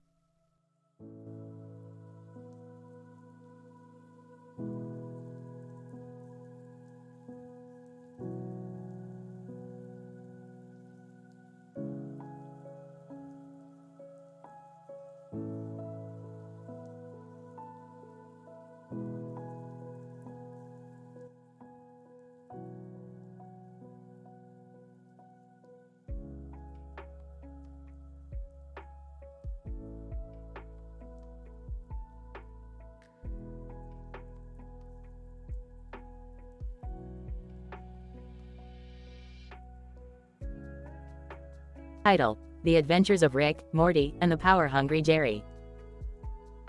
In this episode, Rick, Morty, and Jerry stumble upon a mysterious portal that leads them to a world filled with 3 different cartoon characters with various expressions on their faces. One of them is a man with a gun, while the other is a woman with a gun. Rick, ever the thrill-seeker, immediately attempts to communicate with the inhabitants of this new world. He uses his advanced scientific knowledge to construct a device that translates their language into one that Morty and Jerry can comprehend. As they explore this new world, Morty experiences a particularly strange transformation. Suddenly, he turns into a house, causing Rick and Jerry to panic. Using his scientific expertise, Rick comes up with a solution to return Morty to his usual form. Meanwhile, Jerry discovers a newfound sense of power and control over the cartoon characters. He becomes intoxicated by this newfound power and begins to abuse it, much to the chagrin of Rick and Morty. Rick, Jerry, what the hell do you think you're doing? You can't just go around using your power like that. Jerry, what? I'm just having some fun. Relax, Rick. Morty: Yeah, Jerry, you're going too far. You need to stop before something bad happens. As the episode progresses, Jerry's thirst for power leads to disastrous consequences. His actions cause the inhabitants of this new world to rise up against the trio, forcing them to use all of their scientific knowledge and wit to escape. Rick, I can't believe I'm saying this, but Morty was right. You really messed up this time, Jerry. Morty: Yeah, Jerry, we're lucky we made it out alive. Jerry, I know. I got a little carried away. But hey, it was all in good fun, right? In the end, the trio escaped the world unscathed but with a newfound appreciation for the power of scientific knowledge. The lesson? With great power comes great responsibility. Or, in Jerry's case, a lot of trouble.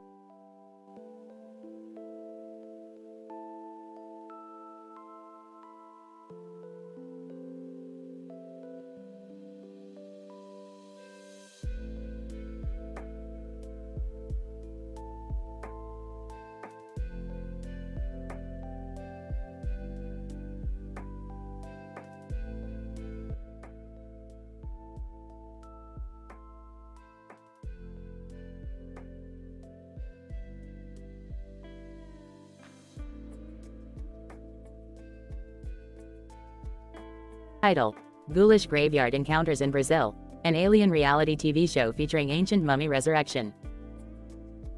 The episode begins with Rick and Morty exploring a creepy-looking cemetery in Brazil. They come across a statue with heads and eyes on its face and a cemetery marker in the background. Morty feels a chill down his spine, and Rick dismisses it as a physiological response to the temporal lobe changes in his brain. Rick and Morty suddenly find themselves in the middle of an alien reality TV show, where they must survive a series of challenges in the ghoulish graveyard. Rick scoffs at the idea, dismissing reality TV as degenerative entertainment for the masses. Morty, on the other hand, is excited about the prospect of being on TV. The first challenge is to resurrect an ancient mummy using a special potion. Morty, being the enthusiastic teenager that he is, accidentally drinks the potion and transforms into a mummy. Rick, always the problem solver, creates an antidote from the surrounding herbs and restores Morty to his normal human form. As they make their way through the graveyard, they encounter a series of supernatural beings, including spirits, ghosts, and zombies. Rick uses his scientific knowledge to explain the physical properties of these entities, but Morty is more interested in cracking jokes and making puns. In the final challenge, Rick and Morty must face off against a giant monster that emerges from the depths of the cemetery. Morty uses his quick thinking and agility to distract the monster while Rick devises a plan to defeat it. Together, they successfully overcome the monster and win the reality TV show. After the show, Rick and Morty reflect on their experience and reach different conclusions. Rick laments the state of modern entertainment, while Morty cherishes the memory of his 15 minutes of fame. The episode ends with Morty jokingly suggesting they start their own reality TV show, to which Rick responds with a sarcastic remark about the decline of civilization.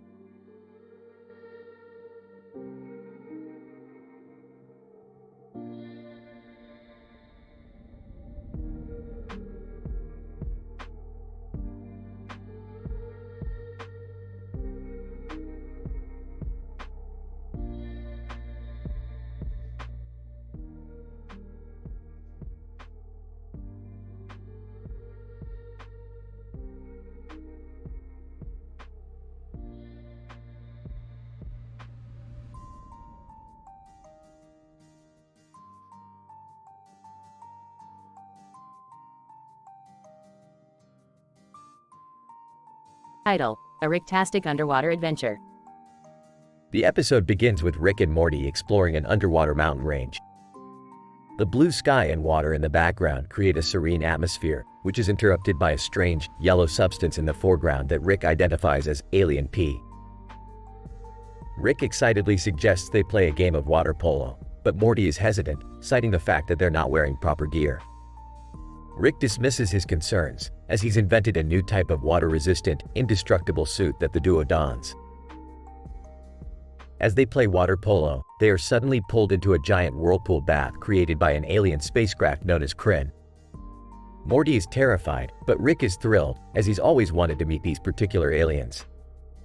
When they are finally welcomed aboard, the aliens explain that they've been monitoring Earth's environmental impact and have deemed it unacceptable. Rick scoffs at their concerns, but Morty becomes increasingly worried when the aliens suggest a sinister seance to summon an ancient sea monster to retaliate against Earth. Rick thinks it's all a joke, but Morty convinces him to help stop the aliens from enacting their plan. With a bit of clever maneuvering, Rick and Morty are able to disable the alien spacecraft and save the world from impending doom. In the aftermath, they decide to take a much-needed vacation in Rio de Janeiro, where Rick educates Morty on the intricacies of environmental science, all while sipping daiquiris on the beach. You see, Morty, it's all about balance. We can't just go polluting the oceans without regard for the consequences. And if that means fighting off psychotic, vengeful sea monsters from beyond this plane of existence, well then, that's just a bonus. Yeah, but can we just relax for once? I feel like I'm still inside that whirlpool bath. Relax, Morty. There's always a new adventure waiting. But first, let's enjoy a bit of sun and sand before we're off to who knows where. The episode ends with a shot of Rick and Morty chilling out on the beach, surrounded by beautiful people and sipping tropical drinks. All is well in the world, at least for now.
Title: The Mischievous Adventures of Rick and Morty in Brazil.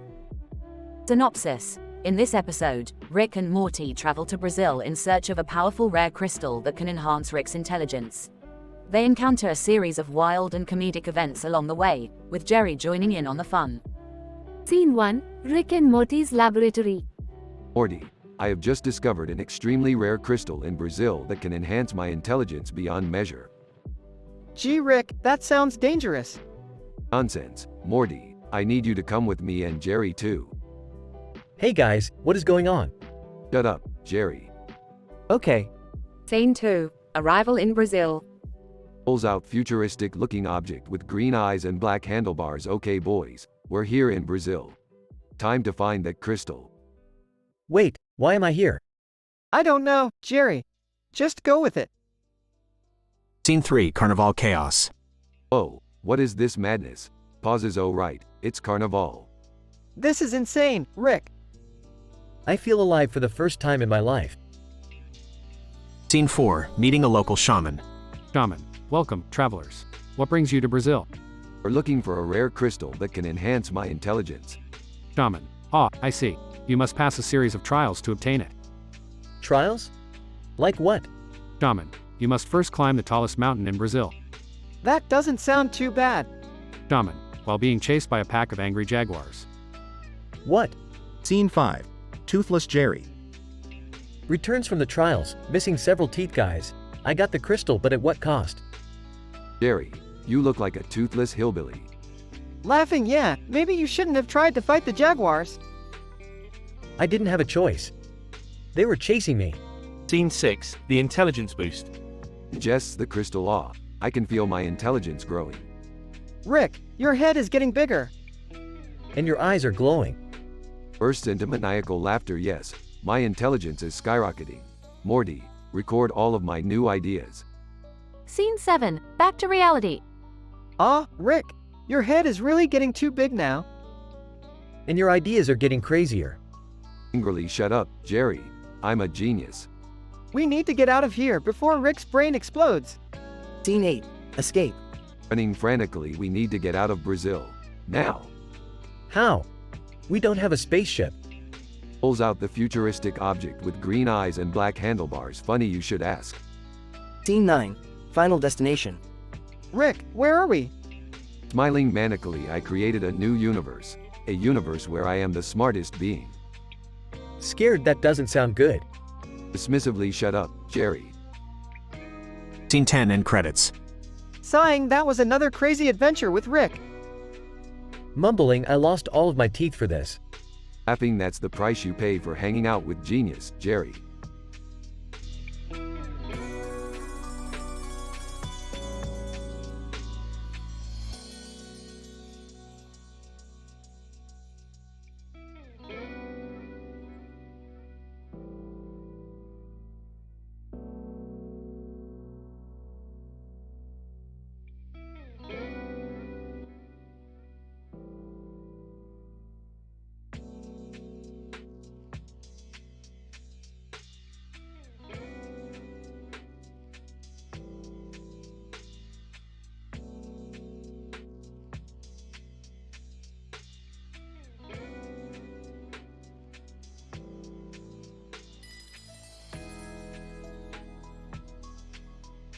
Title: The Thumb of Robics. Abstract. The following study details the events of a chaotic interdimensional adventure. The characters Rick, Morty, Jerry, and Summer were subjected to a series of unpredictable scenarios. The objective of this study is to analyze the physiological and psychological effects of their experiences. Introduction. The adventure began with the accidental acquisition of a mysterious thumb in a box with a red background. Rick, the genius scientist, identified it as a powerful object capable of generating free Robux, a virtual currency used in an online game. Morty, his teenage grandson, and Summer, his granddaughter, expressed their excitement at the prospect of becoming rich in a game. Jerry, Summer's father, was skeptical but agreed to come along for the ride. Results. Morty, you can't handle your alcohol. You're drunk. Wubba lubba dub dub. Who cares? Let's get that Robux. I can't believe you'd sacrifice your own father, Rick. Don't be a Jerry about it. He's not really gonna die. He's just a necessary component for the ritual. Wait, what? What ritual? Oh, nothing. Just a little sacrifice to appease the Roblox gods. What? That's insane. You can't just use me for some stupid game currency. Hey guys, look! We're in a pirate world now. Morty, focus. We have to find the code to activate the thumb. Ah, let him have his fun. We'll just kill some time until he sobers up. ARRR, ye be talking like a landlubber, Rick. Get me some grog. Discussion. The study shows a correlation between the use of alcohol and the subject's ability to make rational decisions. Morty's intoxication impaired his judgment, leading to reckless behavior. Rick's disregard for human life and the use of sacrifice suggests a possible sociopathic tendency. Jerry's resistance to being used as a sacrifice indicates a moral compass and a sense of self-preservation. Conclusion. In summary, the adventure revealed the complexities of human behavior and the consequences of succumbing to temptation. The use of humor and absurdity served as a coping mechanism for the subjects in dealing with their predicament. Further studies are required to determine the long-term effects of exposure to interdimensional travel and its potential impact on mental health and well-being.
Title: The Quantum Anomaly of Parallel Multiverses in the Presence of Anime Immortality.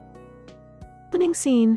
The camera zooms out of a black jacket with anime characters in a neon circle on a green and purple background, revealing Rick and Morty standing confused in a room. Jerry enters and greets them. Hey, guys. Check out this cool jacket I got at the flea market. Black jacket with anime characters and a neon circle on a green and purple background? That's so 2017. Yeah, Jerry, you're a few years late on the trend. Oh, okay. Well, I also met this guy named Aaron Black. He seemed pretty cool. Aaron Black, as in the cowboy from Mortal Kombat? Yeah, him. Sarcastic. Oh great, we're meeting fictional characters now. That's just what we need. Wow, Rick, that's kind of harsh. Whatever, Morty, let's just go meet this Aaron Black and see what all the fuss is about. They arrive at a casino. This is where Aaron said to meet him. Looking around. Something feels off here. What do you mean, Rick? Pointing. Look over there, Morty. That's the Grim Reaper. Oh God, what does he want from us? Grim Reaper. Morty, I've come to collect your soul. My soul? But I'm not ready to die. Interjecting. Hold on, Grim. Let me show you something. Rick pulls out a portal gun and opens a portal. Step through this portal and you'll see a universe where Morty never dies. Grim Reaper. Interesting. I'll consider it. As they wait for Grim Reaper's decision, Jerry wanders off to the slot machines. Playing the slots. Come on, come on. Daddy needs a new pair of shoes. Aaron Black suddenly appears behind Jerry. Aaron Black, hey there, partner. Mind if I watch you play? Startled. Sure. Go ahead. Suddenly, Aaron shoots Jerry, killing him instantly. Aaron Black, this town ain't big enough for the two of us. Rick and Morty rush over to Jerry's body. Damn it, Jerry, we've only been in this universe for 5 minutes and you're already dead. Crying, this is all my fault. If I hadn't dragged us here, Jerry would still be alive. Grim Reaper. Reappearing, I've made my decision. I will spare Morty's life in exchange for taking Jerry's soul. Deal. They shake on it. But what about Jerry? Can't we bring him back to life somehow? Thoughtful. Well, Morty, there is a theory that parallel universes exist where every possible outcome occurs. We just need to find the universe where Jerry is still alive. They open a portal and travel through multiple universes until they find one where Jerry is alive. Appearing before them, guys, what happened? I feel like I just woke up from a weird dream. Dying. Long story. Let's just say you were killed by a cowboy from Mortal Kombat. Sarcastic, of course, because that makes perfect sense. Smiling, at least you're alive, Jerry. The end.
Title: The Chimney Chronicles, Santa Rick's Antics.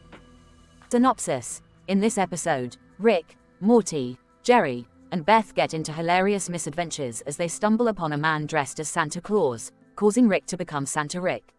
Jerry keeps quoting Die Hard, while Morty's shenanigans are at an all-time high. Act 1. Rick, Morty, Jerry, and Beth are traveling through dimensions when they spot a man dressed as Santa Claus holding a cigarette and a lighter in his hand against a blue backdrop. Upon closer inspection, they realize that the man is trying to climb down a chimney. Hey, guys, I think that man is trying to pull a John McClane and sneak into the house through the chimney. Oh, shut up, Jerry. Let's check it out. As they approach the man, he introduces himself as Steve, a man who lost a bet and had to dress up as Santa Claus for a dare. Looks like you just got ho-ho-hosed, Steve. Guess what? You're looking at Santa Rick now. Oh God, not this again. Act 2.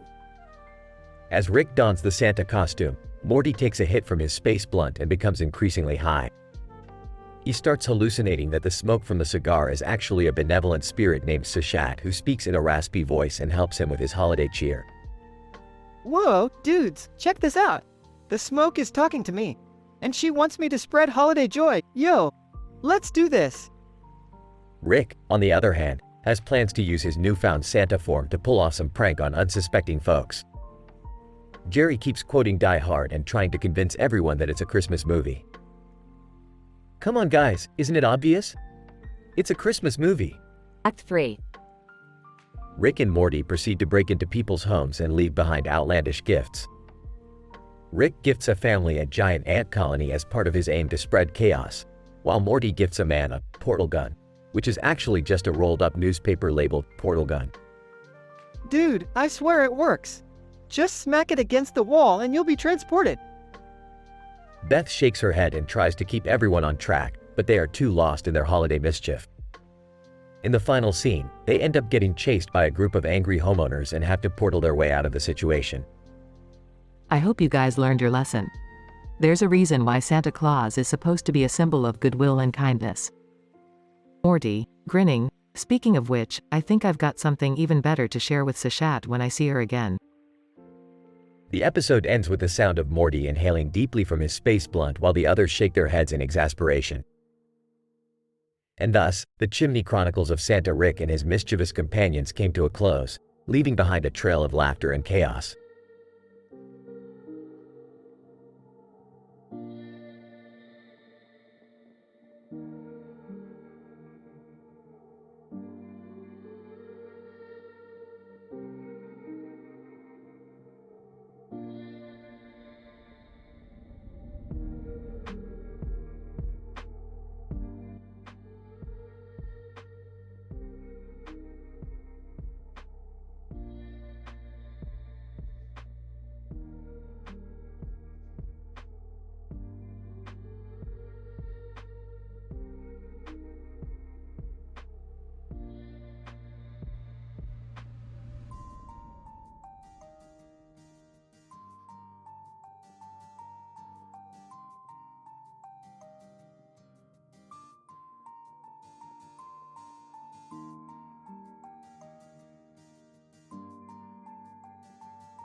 Title: The Graffiti Experiment. Scientific description. The present study explores the effects of spray paint deprivation on the creativity and conduct of the Sanchez-Smith household. The experimental design involves the exposure of Rick, Morty, Jerry, Beth and Summer to a graffiti wall with a cartoon character on its side and a neon green background with a purple and blue background. The independent variable, spray paint availability, is manipulated by Beth eating all of the spray paint. The dependent variables include humor, wit, and insanity levels. Morty, let's show the world our artistic side. We're gonna rattle the universe with this one. Geez, Rick, I'm not so sure about this. Graffiti is illegal and I don't wanna. Interrupts. Hey guys, what are you doing here? Trying to tag some hobo trains?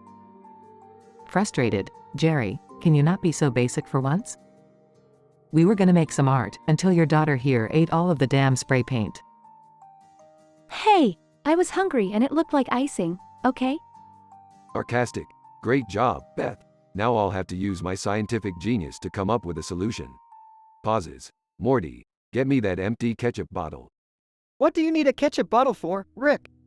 Grinning. We're making our own spray paint, Morty. Now, mix these chemicals and make sure not to breathe in too much. Concerned, Rick. Are we sure this is safe? Nonchalant. Of course, Beth. Science is all about experimentation and sometimes it comes with small risks. Giggling? Risky business, huh? Skeptical. I don't know about this, Rick. Maybe we should just. Cuts him off. Shut up, Jerry. This is a Rick and Morty adventure, not a Jerry and Morty Ovaltine commercial. Meanwhile, Morty mixes the chemicals, and they all start coughing and choking from the fumes. Labored breathing. Rick, I don't feel too good. This feels like bad science. Coughing. Nonsense, Morty. Keep mixing. I want that neon green to pop. Beth sneezes, and the chemicals spill all over them, creating a psychedelic explosion of colors on the wall. Impressed. Whoa, Rick. This is actually kinda cool. Surprised. I have to admit, I'm impressed. You really are a genius, Rick. Smirking. That's what I've been saying, Jerry. Now let's leave our mark on this universe.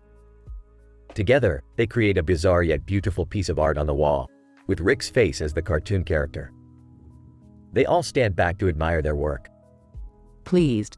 You know, for a bunch of misfits, we make a pretty good team. Proud. I couldn't agree more, Beth. Now let's go get some Szechuan sauce.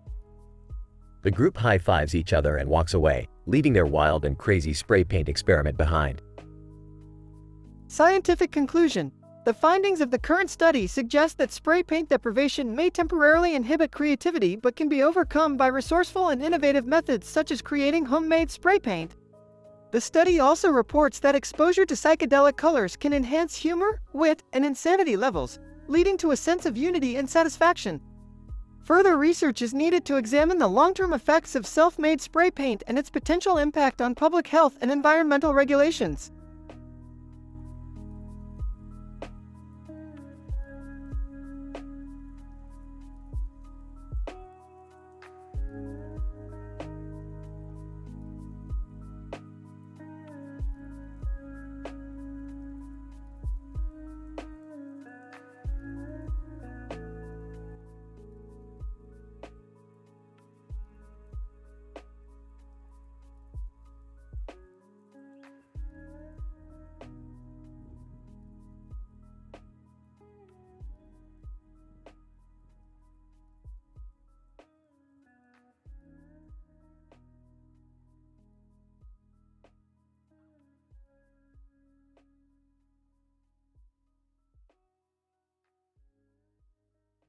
Title: The Quantum Laughs, Rick and Morty's Wild Restaurant Adventure. Introduction. The episode begins with Rick and Morty experimenting with a new plant species in their laboratory. Rick, a notorious scientist with a warped sense of humor, places a mirror in the background and makes a face at Morty, causing him to laugh. This leads to a discussion on the nature of humor and its neurological underpinnings. You see, Morty, laughter is a complex process that involves a variety of neurotransmitters and brain regions. In fact, certain types of humor can activate the same reward centers as cocaine or chocolate. Wow, Rick, that's really interesting. But can we focus on the experiment at hand? blinker fluid and bad jokes. Meanwhile, Jerry, Morty's father, is obsessively cleaning his car and muttering about his love for blinker fluid. Rick and Morty decide to take a break from their science experiments and try a new restaurant that just opened up in town. As they're ordering food, the waiter tells them a series of terrible jokes that leave them cringing. Waiter, why did the tomato turn red? Because it saw the salad dressing. These jokes are making my neurons decay faster than a plutonium isotope. I know, right? And the worst part is, we're still hungry. Near-death experience. Their food arrives and Rick, being his usual reckless self, convinces Morty to try the hottest chili pepper on the menu. The two of them start sweating and gulping down their drinks, only to realize the drinks are laced with a deadly poison. Oh boy, Morty, I think we might be in trouble. Time to use our quantum tunneling device to escape through the restaurant wall. What? Rick, we can't just do that. It's dangerous. Nonsense, Morty. Danger is my middle name. Well, technically it's Santana Gier, but that's beside the point. The two of them tunnel through the wall and emerge in the middle of a bustling street, coughing and gasping for air. Conclusion. As they make their way back home, Rick reflects on the absurdity of their situation. Well, Morty, I'd say that was a close call. But you know what they say. Laughter is the best medicine. Rick, I don't think that applies to deadly poisons. Good point. Maybe we should stick to exploring the mysteries of the multiverse. Yeah, I think that's a good idea.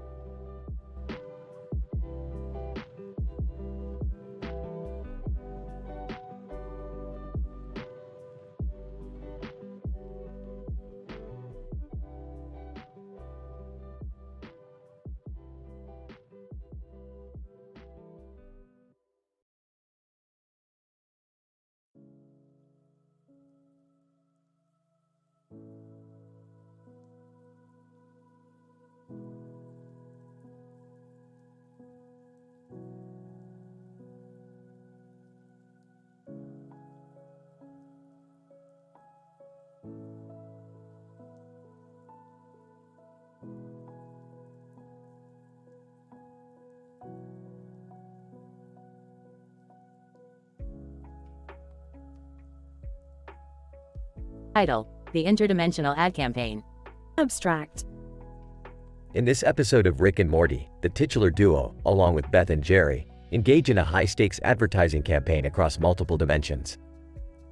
Using advanced technology and cunning wit, they must compete against rival advertisers and overcome interdimensional challenges to sell their product. Scene 1. Rick and Morty are seen standing in front of the iconic city skyline of New York. Rick is holding a martini glass while Morty appears nervous. Suddenly, Jerry bursts into the scene wearing a suit and carrying a briefcase. Hey guys, good news! I just landed an advertising deal with Ovaltine for our new interdimensional ad campaign. Ovaltine? Jerry, you're making us sell a drink we wouldn't even use to clean our portal guns? Scene 2. The group is in the Ovaltine ad agency lobby as a young advertising executive greets them. Executive, welcome to Ovaltine. We're thrilled to have you on board for our new campaign. Let me show you to your office. Wait, we have to work in an office? I thought we'd just hop through dimensions and make cheesy commercials. Scene 3. The group is tasked with creating an ad for Ovaltine, but they quickly realize that their competition is fierce. They encounter an alien species whose advertisement features mind-bending visuals, a portal that leads them to a dimension full of talking unicorns, and an aggressive sales team that is willing to sabotage them. I don't know, guys. Maybe we should just give up. They have flashing lights and smooth-talking salespeople. Morty, you're not thinking fourth dimensionally. We need to up the ante. Let's make an ad that'll make their heads spin. Scene 4. The group creates an absolute mess of the Ovaltine ad, throwing in